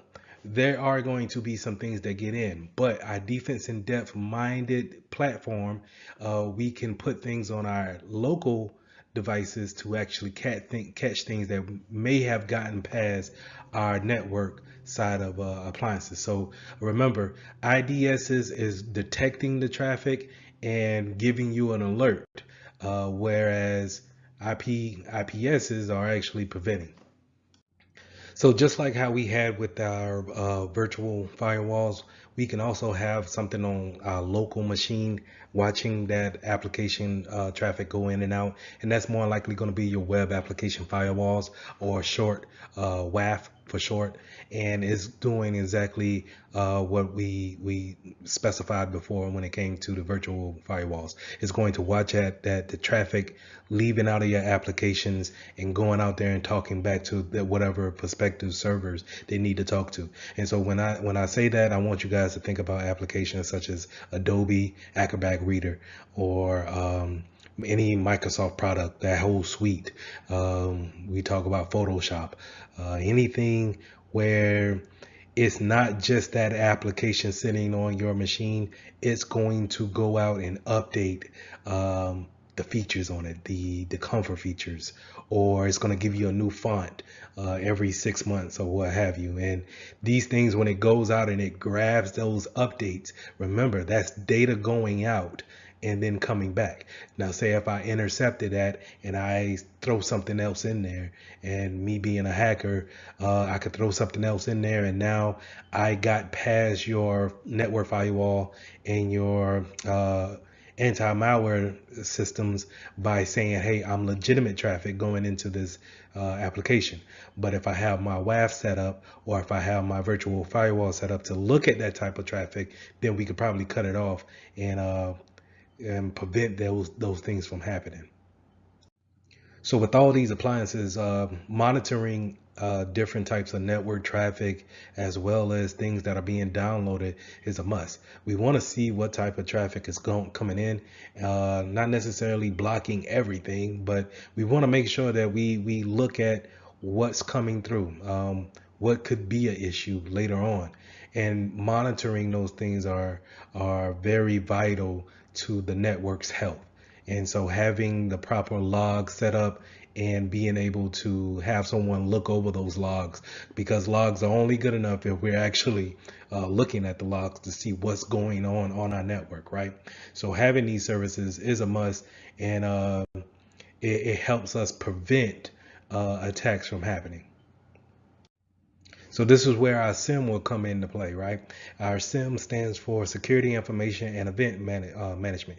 And this appliance is going to sit out there on a network level, right? Sit out there with the routers and the proxies and the firewalls, the physical firewalls, and it's going to look at all that traffic and record the events that's happening. So this is going to be fall under that category of a intrusion detection system, and it's going to look at that traffic and record things, and then when it sees something that's out of the way, or sees something of the abnormal activity, then it will alert anyone who's on that email list or who it needs to alert.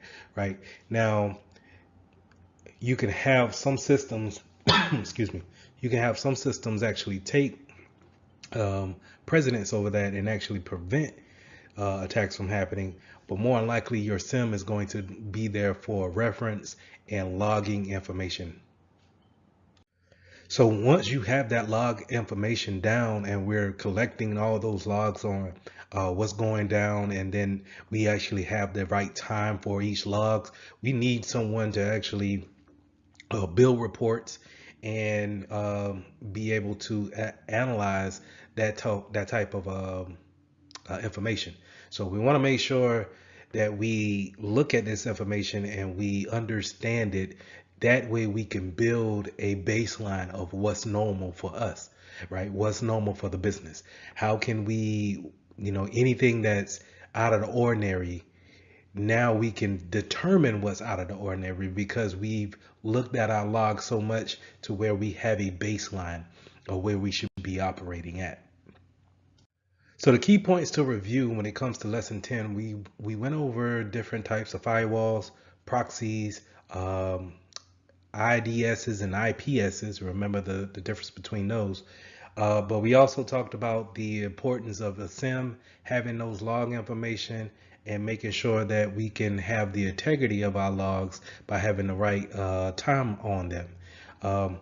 So go over these things, understand what each appliance does when it comes to a network appliance versus risk management and disaster recovery concepts, lesson 14. So let's go ahead and get started with the risk management process. This is pretty much knowing the processes and what makes the business run. So anything that is mission critical or business critical, you need to be aware of that and be able to know what functions are there to make your business run every day. What makes the business have money revenue coming in, and what you want to do is you identify those functions, and then you identify the vulnerabilities that could come against those functions.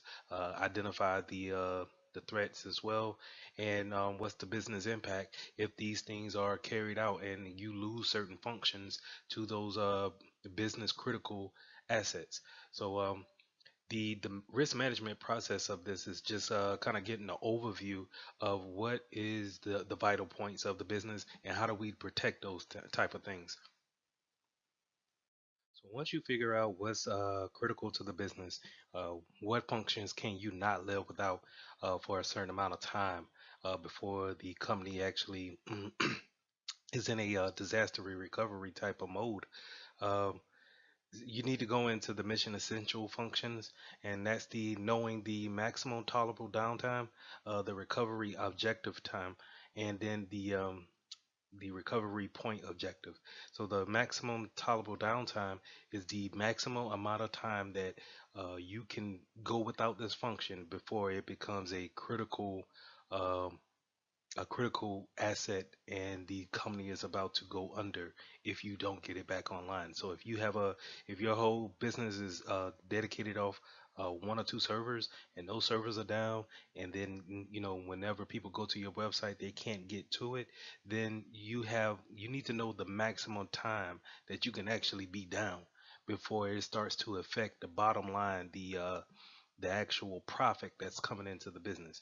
The recovery time objective is a period that a disaster or that an individual system can remain offline. And the recovery point objective is the amount of data that can be sustained until you need to actually recover that data. So you want to kind of point that recovery data point back to the time where you actually went offline. So now that you're aware of what the company has that's critical to functioning every day, we need to make sure we keep an eye on the key performance indicators. That mean time between failures and mean time to repair is very important to know. It's a actual algorithm that goes into determining how much time can a certain server or a switch can be down, and how much time can we actually lose by having it out of play. But these are things that you definitely want to, when you see those abbreviations, because on the exam they're not gonna spell these out for you. They're actually just gonna use the abbreviations here. Just know which ones are till failure, and then the mean time between the failures, and then the actual mean time to actually it breaking and then having it repaired with mean time to repair. Now, going into risk assessment and business analysis, this is where you break down the actual risk and how do you actually calculate it. And you want to make sure that you understand likelihood. What is that likelihood of the vulnerability actually happening to us? Do we actually have the threats to make us vulnerable and create that type of risk? And then what's the impact if it does happen to us? Are we losing out? Will we lose customers? Will our name be tarnished? Um, will we lose revenue? Will we be able to recover from this? And that's the impact of a vulnerability or actually accepting a risk. And then you have the business impact analysis, which is the process of assessing the losses that may occur in each scenario. So on page 586, we're going to talk about the two methods that are used to assess the likelihood and risk, which is quantitative and qualitative. The easiest way that I remember how to tell these two apart is quantitative will deal with more numbers, factors involved. So, the price of something, the amount that it's actually going to cost, where qualitative is more of a qualitative assessment. So, in quantitative, we're talking about the single loss expectancy. If we have a router that goes down, what's the single loss of that it cost us? How much was that router worth? And then that's normally added up to be your single loss expectancy. But then, if you don't replace that router, or if a server goes down and you're not able to have that back up, what is the annual loss expectancy over a time period, over a years, um, factored into that loss of that system? Then, like I alluded to before, qualitative is more of a qualitative type of approach to the risk factors. So they seek out to see what's people opinions of the risk factors. This is where you can kind of reach out to those those people who've been with the business the longest, see how they would actually gauge the risk, and then make your assumptions off of that. So So now that you have your business analysis in place, and you know what is critical to the business, and then you know your likelihood and your risk that stands between you and the vulnerabilities, then you need to have a risk response, and those risk response could differ um, to any types of different ways. So I'm gonna go through the ways I have them listed out here. You got risk mitigation, risk deterrent, avoidance, transference, or acceptance. So starting back off with risk mitigation, this is where you can you see the risk, and we're gonna put some kind of tool in place to mitigate the actual impact of the risk. So think about your antivirus, where we can't stop all the viruses that are out there, but we can put this tool in place to lessen the blow if we were to be attacked by a virus. Um, Risk deterrence is kind of like a block or a to actually deter someone from actually attacking. So a simple way of thinking that about that is just kind of like having a fence around your building, but then having barbed wire around the fence at the top. So it lets you know that, hey, you can still come in over the fence, that's fine, but you're gonna have a tough time climbing over the barbed wire that's at the top. Then you have avoidance, where this is kind of like where we see the risk and the risk is too high, so we're gonna avoid moving in that direction altogether. If the risk is too high, and the only way we thought about going into that direction of let's say this new business venture, but if it's too high, then we might want to avoid that venture altogether, and therefore avoiding the risk. And then you have risk transfer. So risk transfer is kind of like accepting the risk, but if any damage is done, you can fall back on another company. So think about it as in insurance. So you have technical insurance where um, if any kind of damage comes to you, or not to you, but to your equipment, then you can fall back onto an insurance company to replace the equipment. Now, it won't necessarily replace the data that you may have lost on your equipment, but they will be able, if you got a flood, then the risk was the flood, it flooded your data center, you can fall back on the insurance company to pay back for that new data center that you're going to get. And then you have acceptance, and that's pretty much cut and dry. You know that the risk exists, and you know that you're willing to accept the risk, and that's also kind of going into your risk appetite. So your risk appetite will gauge how much you're willing to accept. Okay. So registers and change management. A risk register is a document showing the results of the risk assessment. Um, Going on to change management. Change management is a process that we use. I know that we use in our business to actually make changes to configurations, servers, any type of um, any type of major change to the system, to the network.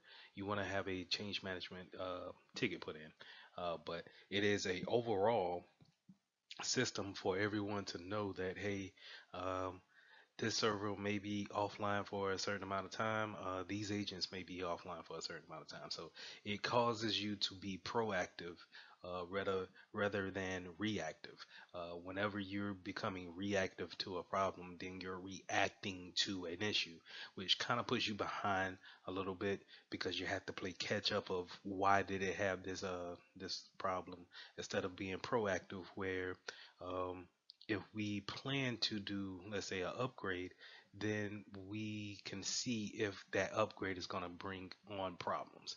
And a change management system can put in a good stipular to um, letting everybody know what's going on with the changes going on within the network. Um, you need to know about the request for change. This is kind of like a formal way of asking or to submit a change to the network or to a system. So keep that in mind. And these change management normally has kind of like a change advisory board. So that'll be your higher ups, your C level. Well, I wouldn't say C level, but I would say higher ups, your managers of different departments to know what changes are happening. Because what happens in one department, another department may say, oh, okay, well, if you make that change, then that's going to affect what we are doing over here. And sometimes it just gives you a better overview, a better scope of what's going on in the network. So on page 593, we started to go into resiliency and automation strategies. So this is kind of stepping into the disaster recovery a little bit, but it's more on staying up to par, making sure that we can have, our business, our critical business functions always running at an available rate. Going back to the CIA, always having that availability there. So it started off talking about continuity operation plans, also known as a business continuity plan. So this is just basically a plan that shows these are our critical functions for our business. This is what makes us run. These are the scenarios that we think could hinder us the most. These are the plans and the actions we need to put in place in order to keep these things um, small as possible to not happen. So that business continuity plan is very important on having a day-to-day activities go on without any hindrance. Um, Going into high availability, that's kind of like when we were talking about server clustering and having load balancers going from one server to a next. Having that, if you can't get to this server, if you can't get to this functionality, you always have this functionality. You can always have to go to this server and have that same functionality over there. So having that high availability is key. Fault tolerance is still going off of that high availability concept where fault tolerance and redundancy, what they do is you want to have an outlook of what could happen and then plan for it and actually have you know um, safety nets in place just in case servers go down, um, power outages go out, um, and in case of power outages, you have things like ups. A They're pretty much ups is something that you could put on your computer, servers, printers. Uh, they're pretty much these big black boxes that sit under the desk, and what instead of you plugging your computer into the wall, you plug it into the ups. The ups then goes into the wall, and what it does is just basically has a battery within that black box, and whenever power is cut to that building, then that ups automatically switches on, and it keeps up the system until power is able to be restored. Um, a lot of times, it is created to last several hours before dying out. So it's always good to have these things on just in case you have power outages or power surges to actually cut that power. Um, um, that section also talked about redundant components and network cards and drives and cooling fans on your servers. You have different drives that you want to have, multiple drives on them. And just in case any one of those goes bad, then you could pull one out and still run off the other five, let's say, and then, replace the one that's bad and then keep it moving in that regards. Also with cooling fans, you have one or two cooling fans on it to where if one has a problem, then you're able to fall back to the next, and that gives you time to replace the one that's having the malfunction. So elasticity and scalability. Um, Scalability is just taking those servers. Like I think I referenced this in the cloud section, where you can scale out or you can scale up. So in order to have a scalability, you either scale out to have more people join more in a cloud setting. So you scale out, you add more servers and more servers and more servers, and you add this way. Whereas scaling up will be adding more RAM, more hard drive space. Um, which is good too, but you constantly have to add based off of the traffic that you have. So scalability is just being able to have the resources for everyone to actually come and get. Now elasticity, remember, is just kind of like a on demand real time. Um, you know, you ask for more. Hard drive space, it is instantly given to you. There's no turning off a server, opening the casing, and then adding a new hard drive, or if you wanted RAM, there's no breaking down the server and actually adding more RAM. So that elasticity is kind of almost real time, especially in the cloud settings. So staying in the topic of redundancy, we want to talk about drive arrays. Um, in particular RAID.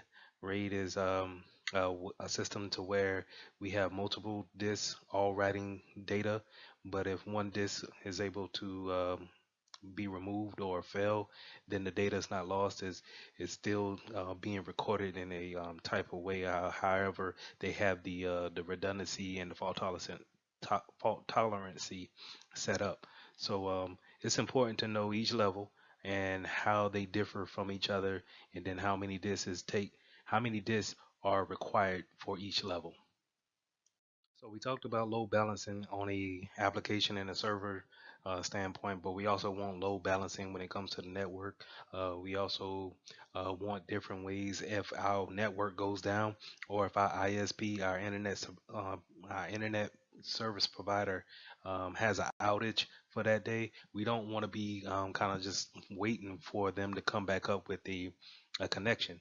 We want to have different types of fault tolerance for that. So I knew in one of the banks that I worked for, they had a whole different ISP for the internet connection. So if company A was to ever go down, they could switch over real quick and have company B be a backup. Now the internet speed was much slower with them, but it was a connection to where yeah, again, you didn't have to go into being down or having that downtime and losing business that way. So just keep in mind that not only do we want load balancing in our applications, we want load balancing on our networks as well. So when talking about non-persistent, I want you guys to remember non-persistent and VDIs, um, virtual desktop interfaces. I want you to associate those two. Um, they're more likely going to be asking questions that have to do with some type of virtualization and how can we go back to a known good state, or how can we just not lose any data, just kind of wipe the slate clean. And that's non-persistent. Non-persistent is just you know we're working on something on an application, or we're working on an OS, but we don't need data to be saved to the next day or the next week. It can be easily discarded and then start anew at a known good factor baseline. So going back to what we said with the a hardening configuration, is that when you set that baseline for a hardening standards, then for a VM, that you can set your VDI up to have that baseline of all the standards. And then when you don't need that VM anymore, you can just kind of reset it back to that known good configuration at the beginning.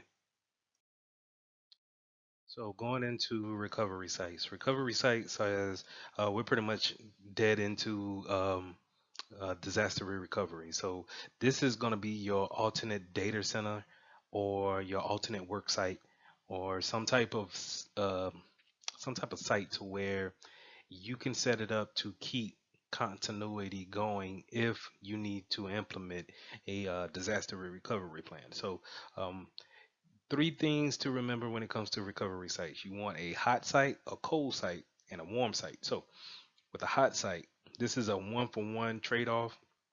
This site is set up to be similar to your everyday workspace. It has all the servers in place. It has all the data links. All your network configurations have been set up. Only thing it needs is to be switched over, quote unquote, switched over, and then turned on to be live. So it's a one for one swap. A lot of big companies have these hot sites.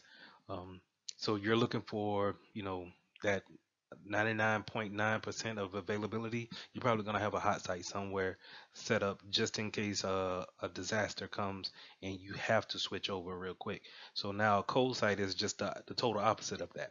A cold site may be just a building with internet connection, but it's nothing there to have the connection for your actual business to run and to be functional. So you're looking, if you have to implement a disaster recovery plan, you're probably looking for, you know 3 to 5 days of being out of service, and then set up that cold site in order to be a functioning site. And then, of course, if we said those two polar opposites, then a warm site has to be right there in the middle. It has some things. So it has some things that are critical, but it doesn't have all the nuances to make working enjoyable, I guess, or convenient. So it would have your major, let's say, your major functions for the business to run, but it won't have Microsoft Outlook waiting for anybody to just come in and check their email. Where on a hot site could be an alternate place for somebody to actually go and work, and you would never know that they were at the alternate site. But a warm site may have an email server, the physical server ready and racked, and have the connections, but it's not configured. It's not actually pulling down the real time data from the prod side or the production side into it to actually have that if it's ready to go, then it's ready to go. It's normally a day or two out of reach. So you need to take like a day or two just to kind of set the configurations up, and then you'll have a completely alternate data center. Now, in conjunction to the hot, cold, and warm sites, we want to go over the where do we want to put these at in geographical areas. So, where in the world, or where in the states, or what country do we want to have our data center located at? Kind of, sidetracking a little bit. This is why the cloud is such a good um, commodity. It's the cloud is everywhere. The cloud could be um, in Japan as well as in Brazil. It could be in Iowa. It could be in North Carolina. Um, and when I say the cloud, I mean data centers that host your data, and host your application, host your things that you need to have a everyday working ability. So a lot of companies right now are kind of considering the cloud to be their alternate data center, rather than buying a whole building and then setting that building up to be a hot site, a warm site, or a cold site. So, but to go back to this slide, we're talking about the location selection. So, you want for you want your physical building that's going to be an alternate data center to not be in the same location or the same vicinity as your regular data center. It defeats the purpose. I don't know. I think we alluded it to a couple of weeks ago, where we said if a hurricane comes and it hits the whole east coast of South Carolina, and your data center is in the same city as your actual data center, then you defeated the purpose of having a backup. Both buildings could be out of power, could be flooded, or have damage to it, and then you defeated the purpose of actually setting up a site and having connections roll over to that alternate site. So you want to kind of keep it a state apart if you're going to stay in the United States, or you want to put it on the West Coast, or you want to put it up north if you're down south, or vice versa. And you just want to keep those miles away, because while it may be an ice storm in New York, it may be nice and sunny down in Miami, and that's where your alternate data center is. And therefore, while we can't connect, let's say through New York, we can bypass and make sure that we make connections to Miami and then get our data out that way. But again, going back to the cloud, that's why the cloud is such a way to go, is because it is not limited by that. and then it's immediate. It's pay as you go. It's everything that you want in a data center, but it doesn't have any kind of limitations on it as far as physicality being. So that's in a nutshell location selection. But then you want, how far is too far? When you talking about having it in, let's say you got your data center here in Colombia, and then you have your alternate data center in Ireland, and Ireland is a whole day ahead of you.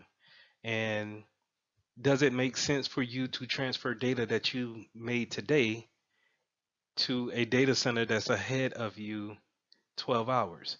So just keep those things in mind. Replication factors of actually how much traffic is too much traffic to send across the network. Do you have enough networking infrastructure in order to hold that type of data across, in order to supply your alternate data center with the data, so if you ever need to recall it or you ever need to use it at that point in time, that you'll have everything that's up to date and you're not 2 weeks out.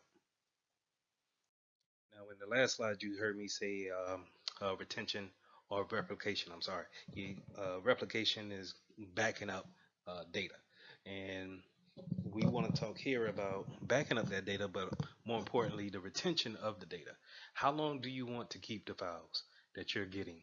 Um, on the Security Plus exam, you're going to see 9 times out of 10, you're going to see questions that are geared towards how long you keep information, more so than how short you keep the information. Now, it's important to know both of them and to know how long you need to actually hold on to things, but um, you can get in trouble for getting rid of information too quickly, but is more prevalent when you are supposed to be knowledgeable, that you're supposed to hold on to it for so many years after you obtain it. And so just keep that in mind when it comes to retention. And the retention policy is knowing how long do you need to keep this information, this data that you're creating every day, or that you get in from other sources. How long are you supposed to keep that? Um, Also, is it supposed to be in a certain area? Can it not leave the United States? Do you have customers in China that cannot share that information, but they have with you, and now you have their information here in the United States? All those things fall under the retention policy, and just know the important part about it is just how long and how short can we hold on to data. So backup types on page 604. I want you guys to take a look at this table, learn the types of backups that we have in the industry. And learn if one of these types are ran, what information is left behind, and then when is it important to run the next backup in the same week. Um, Once you start to go through this table, you'll understand what I just said more thoroughly. Um, you will get. I will guarantee you will see this on the exam. So please go through, learn each type, and then what is left over after each one is ran. All right. So snapshots in this shadow copy service. Whenever you see these two things, just know that this is kind of like a freezing time on data, and that it could be used to go back to, kind of like when I was saying about the VMs and having that known good state.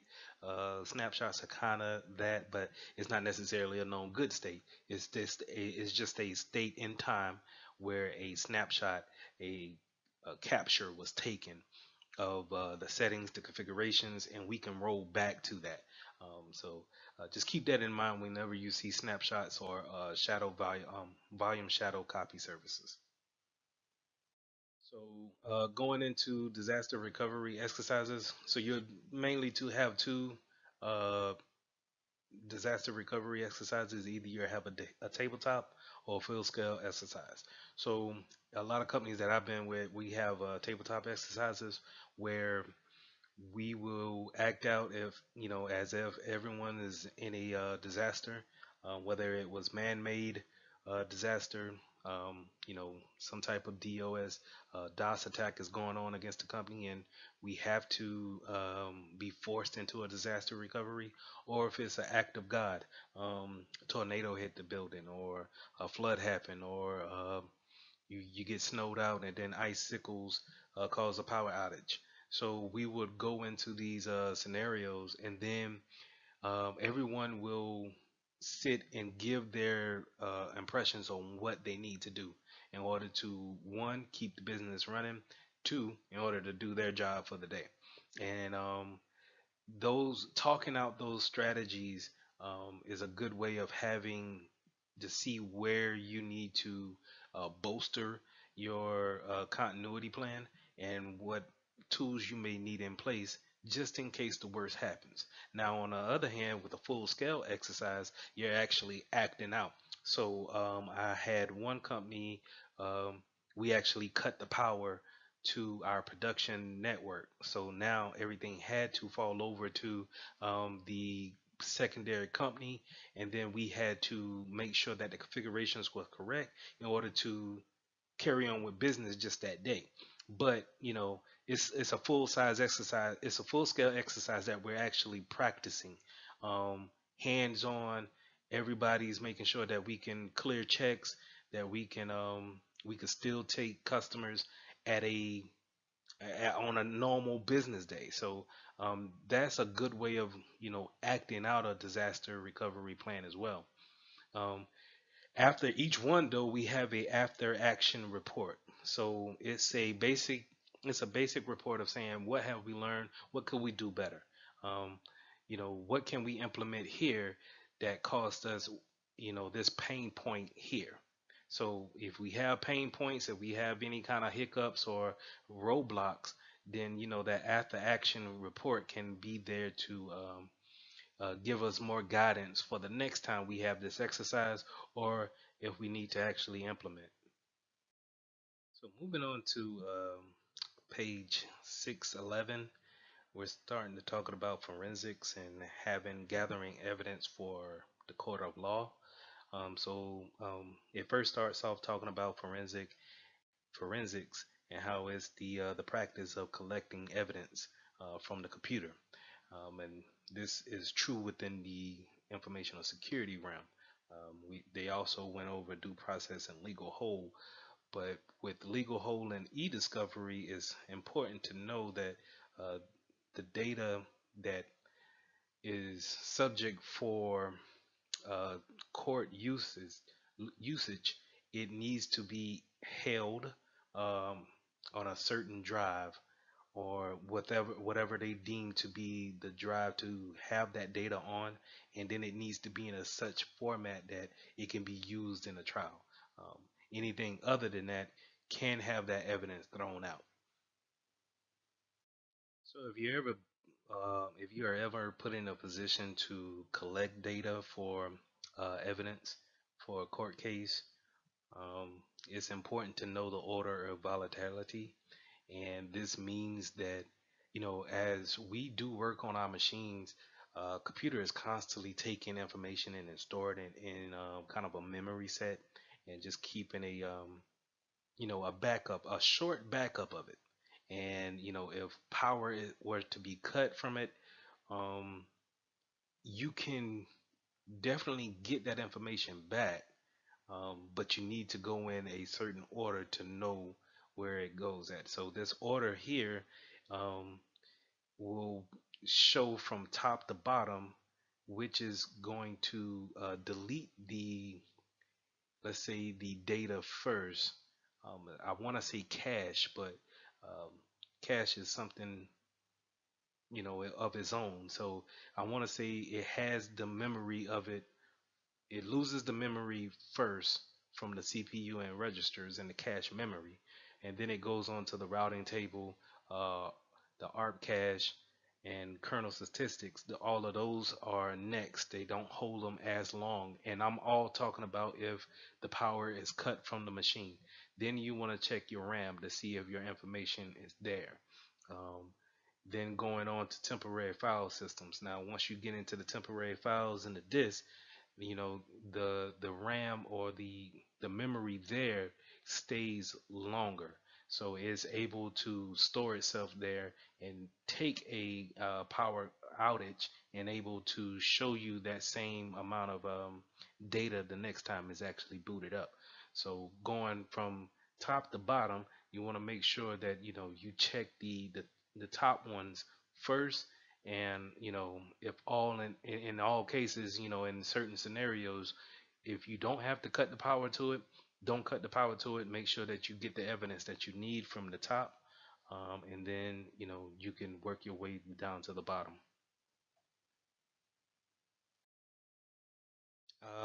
Going again with the time offset. So remember that all of these systems are still running off a synchronized timeline.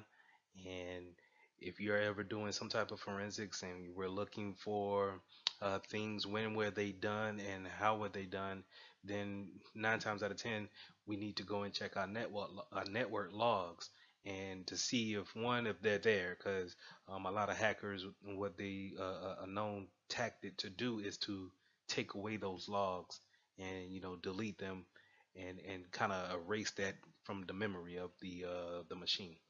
And just you want to make sure that we are always on time with every other system. So the last thing we got is the system image capture. And the main thing what you want to know about this is that we're going to take something called a write blocker, and we're going to hook it up to our hard drive. So let me stop there. Let me kind of rewind back. So let's say if they come to you and they say, hey, we caught so and so doing um, transferring money that they shouldn't have transferred, but we can't prove for real that it happened. So we need for you to go and look at the logs, look at data transfers to make sure that this happened. And so what you want to do instead of taking the actual machine or his laptop or her laptop or whatever and going into it and then taking your mouse and moving files over, what you want to do is you want to set that off to the side and you want to get what you call a write blocker. Hook your write blocker up to that laptop or that hard drive that's in that computer, and then you want to take a system image capture of that actual hard drive. And what that does is it creates a bit for bit um, image of what the actual machine is. So you can have a copy sitting on your own machine, and then you can go through and look at the different files that were open, websites that they browse, and you can do that without interrupting that that original system. Because what happened is that if it goes into the court of law and they can prove that you opened something by mistake, looking for something or looking for that forensics or doing forensics on the machine, then they can end up throwing that whole machine out because it's been tampered with. So that's why we use system captures, and that's why we use write blockers to avoid that. So just keep that in mind when it comes to running forensics. You want to actually get a image capture, and you want to get what is called a write blocker, so it prevents you from writing anything over to that machine.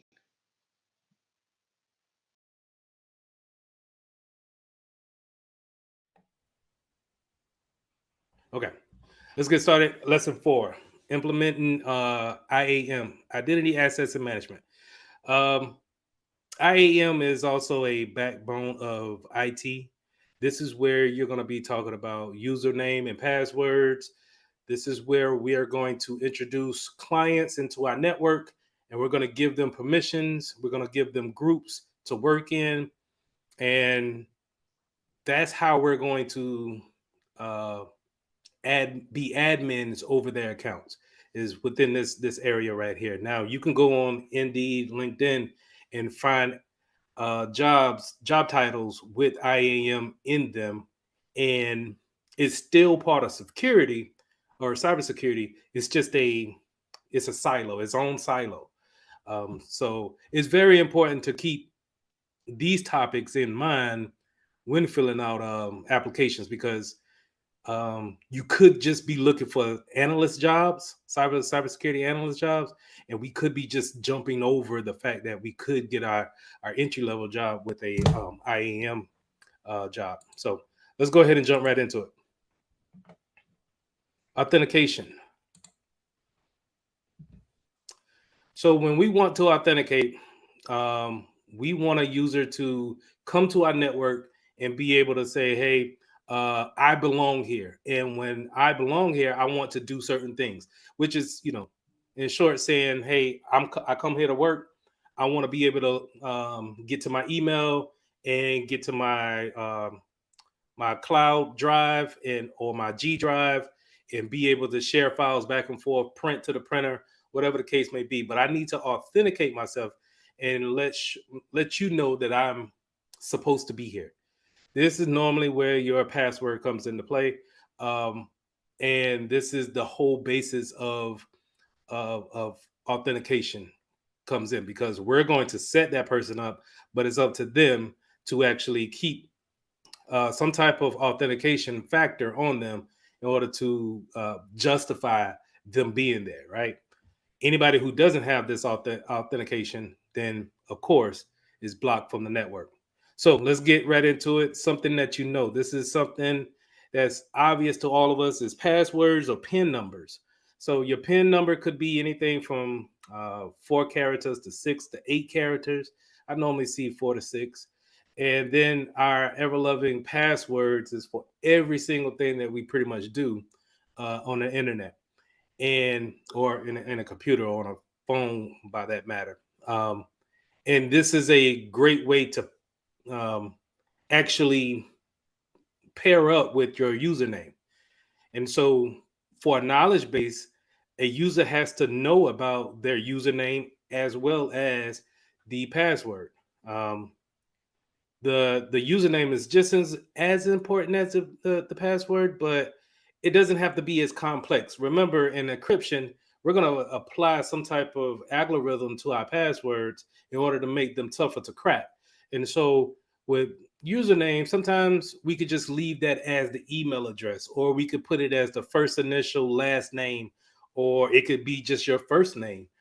Is according to how small the actual organization is really how the network admin is going to base, or the IT admin is going to base your username and how it should look.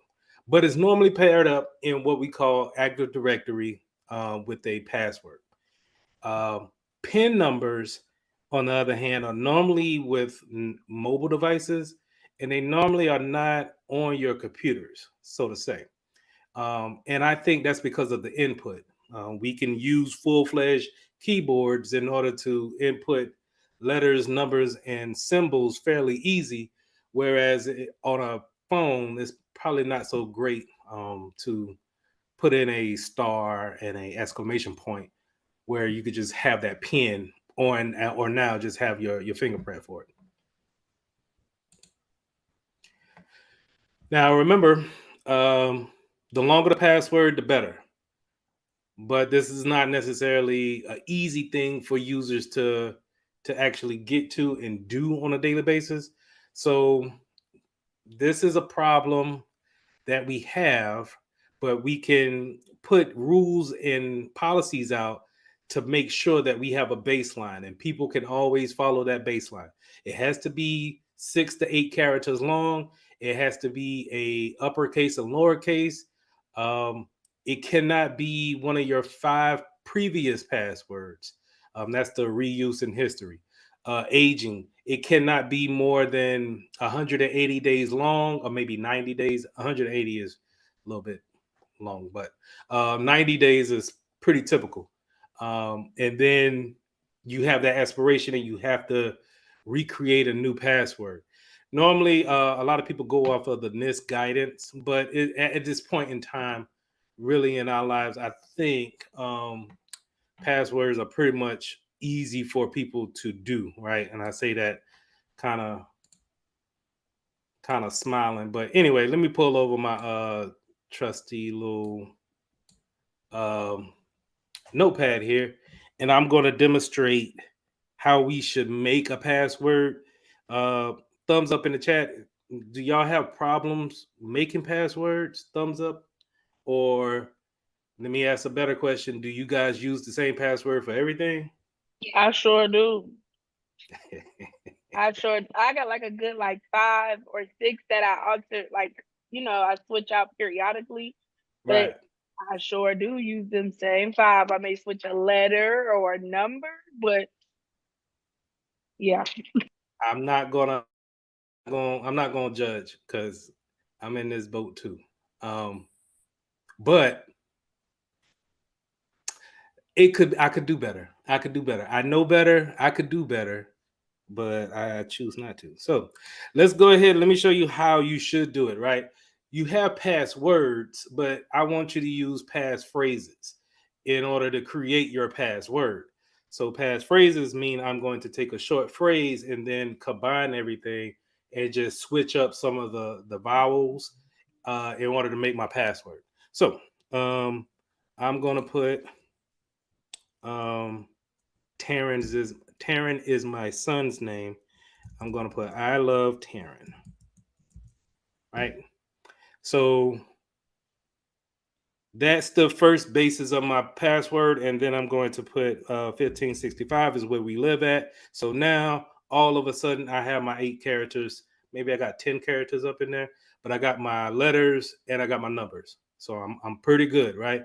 Now the only thing I got to do is go here and change that I to a 1 and change that O to a 0 and then change my E to a 3. But I need some symbols, and I could put an exclamation point at the beginning or at the end. Doesn't really matter. But that passphrase, this phrase that I just came up with that I should always remember, right? I automatically just turned it into a password. And the great thing about this password is that for some government sites, they don't even want you to create a word.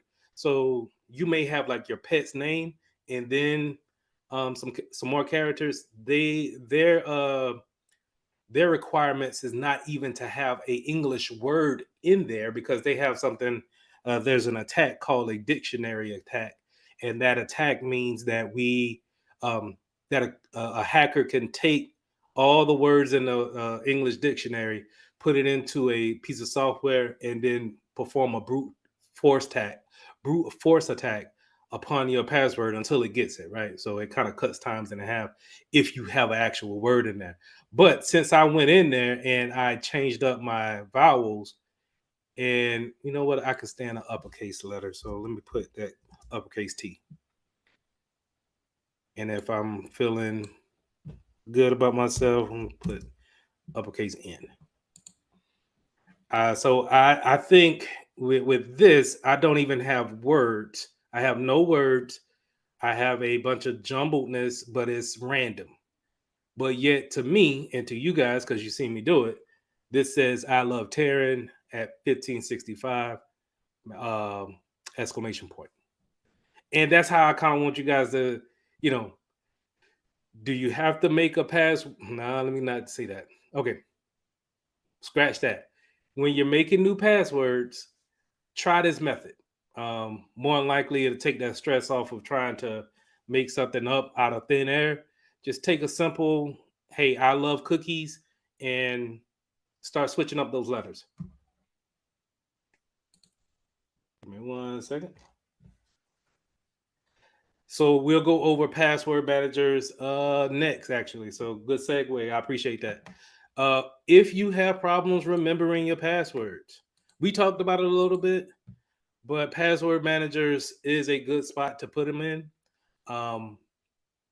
And this goes for your phones as well as tablets as well as your computers. I have a password manager here on my. Do I? Yeah, I have a free password manager here called KeyPass, and I'll put that in the chat.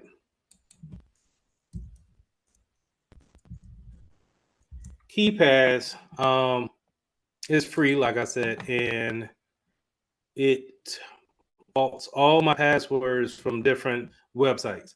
The thing about it is that I can only use it on my computer, right? Not necessarily can, and a lot of times the accounts that I want it for is on my phone, and my phone could have a passwords manager, but I don't trust that one only because I might drop it somewhere, or sometimes my Android be acting kind of funny. It don't want to lock itself like that, and I don't want to leave it exposed. Majesty. There we go. Um, so I guess I have a feeling this is gonna be segue into something later on, but there is a common thing that I continue seeing that's about like security of it. Like I will get notifications that says like your password has been compromised, or because there are certain like softwares like Life 360.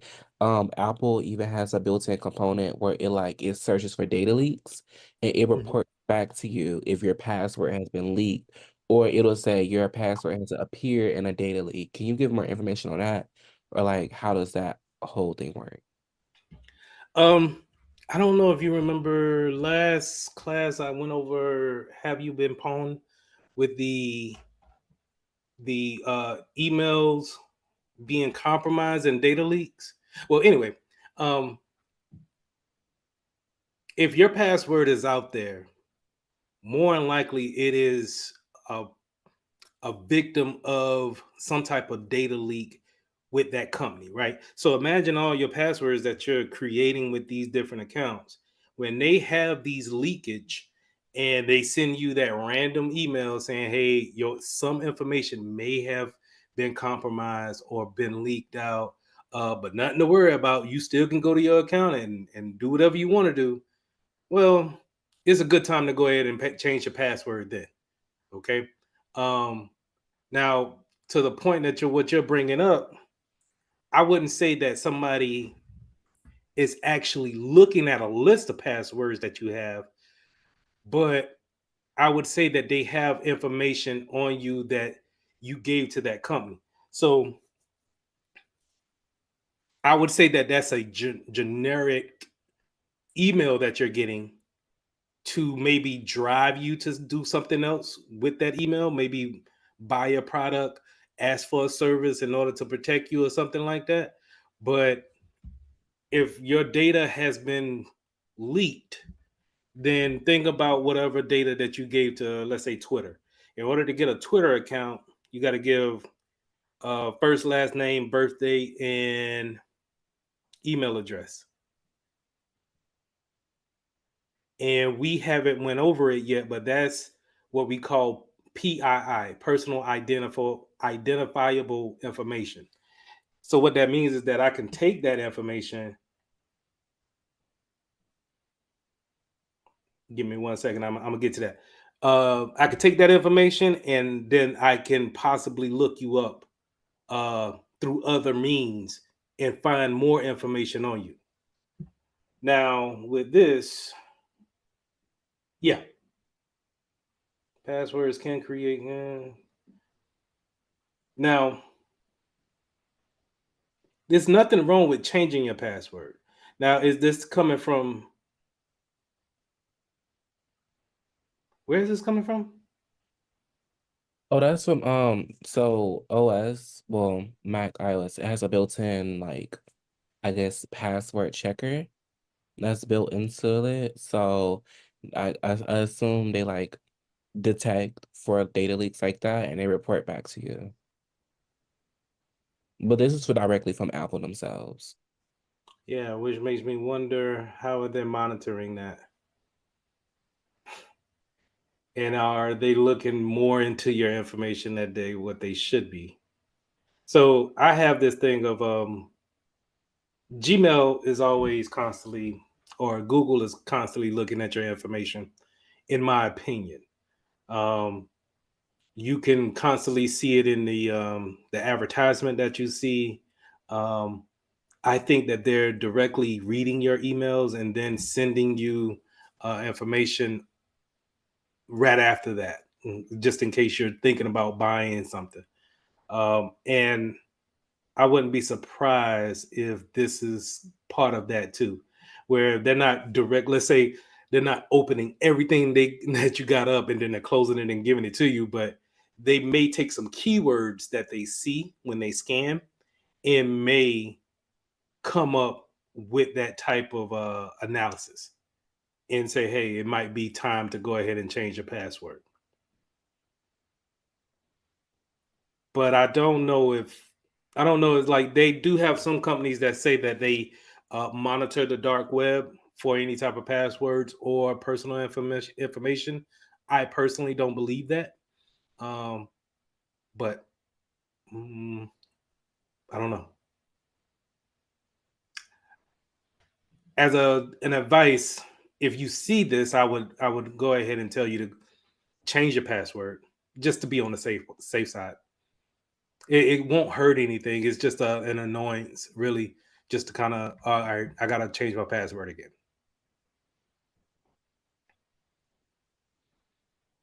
Any other question?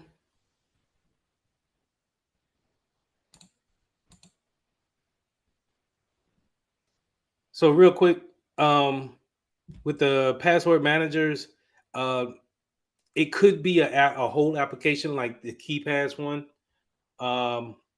but you see now a lot of them have this kind of notification here where they're asking you to have a built-in password manager within that browser.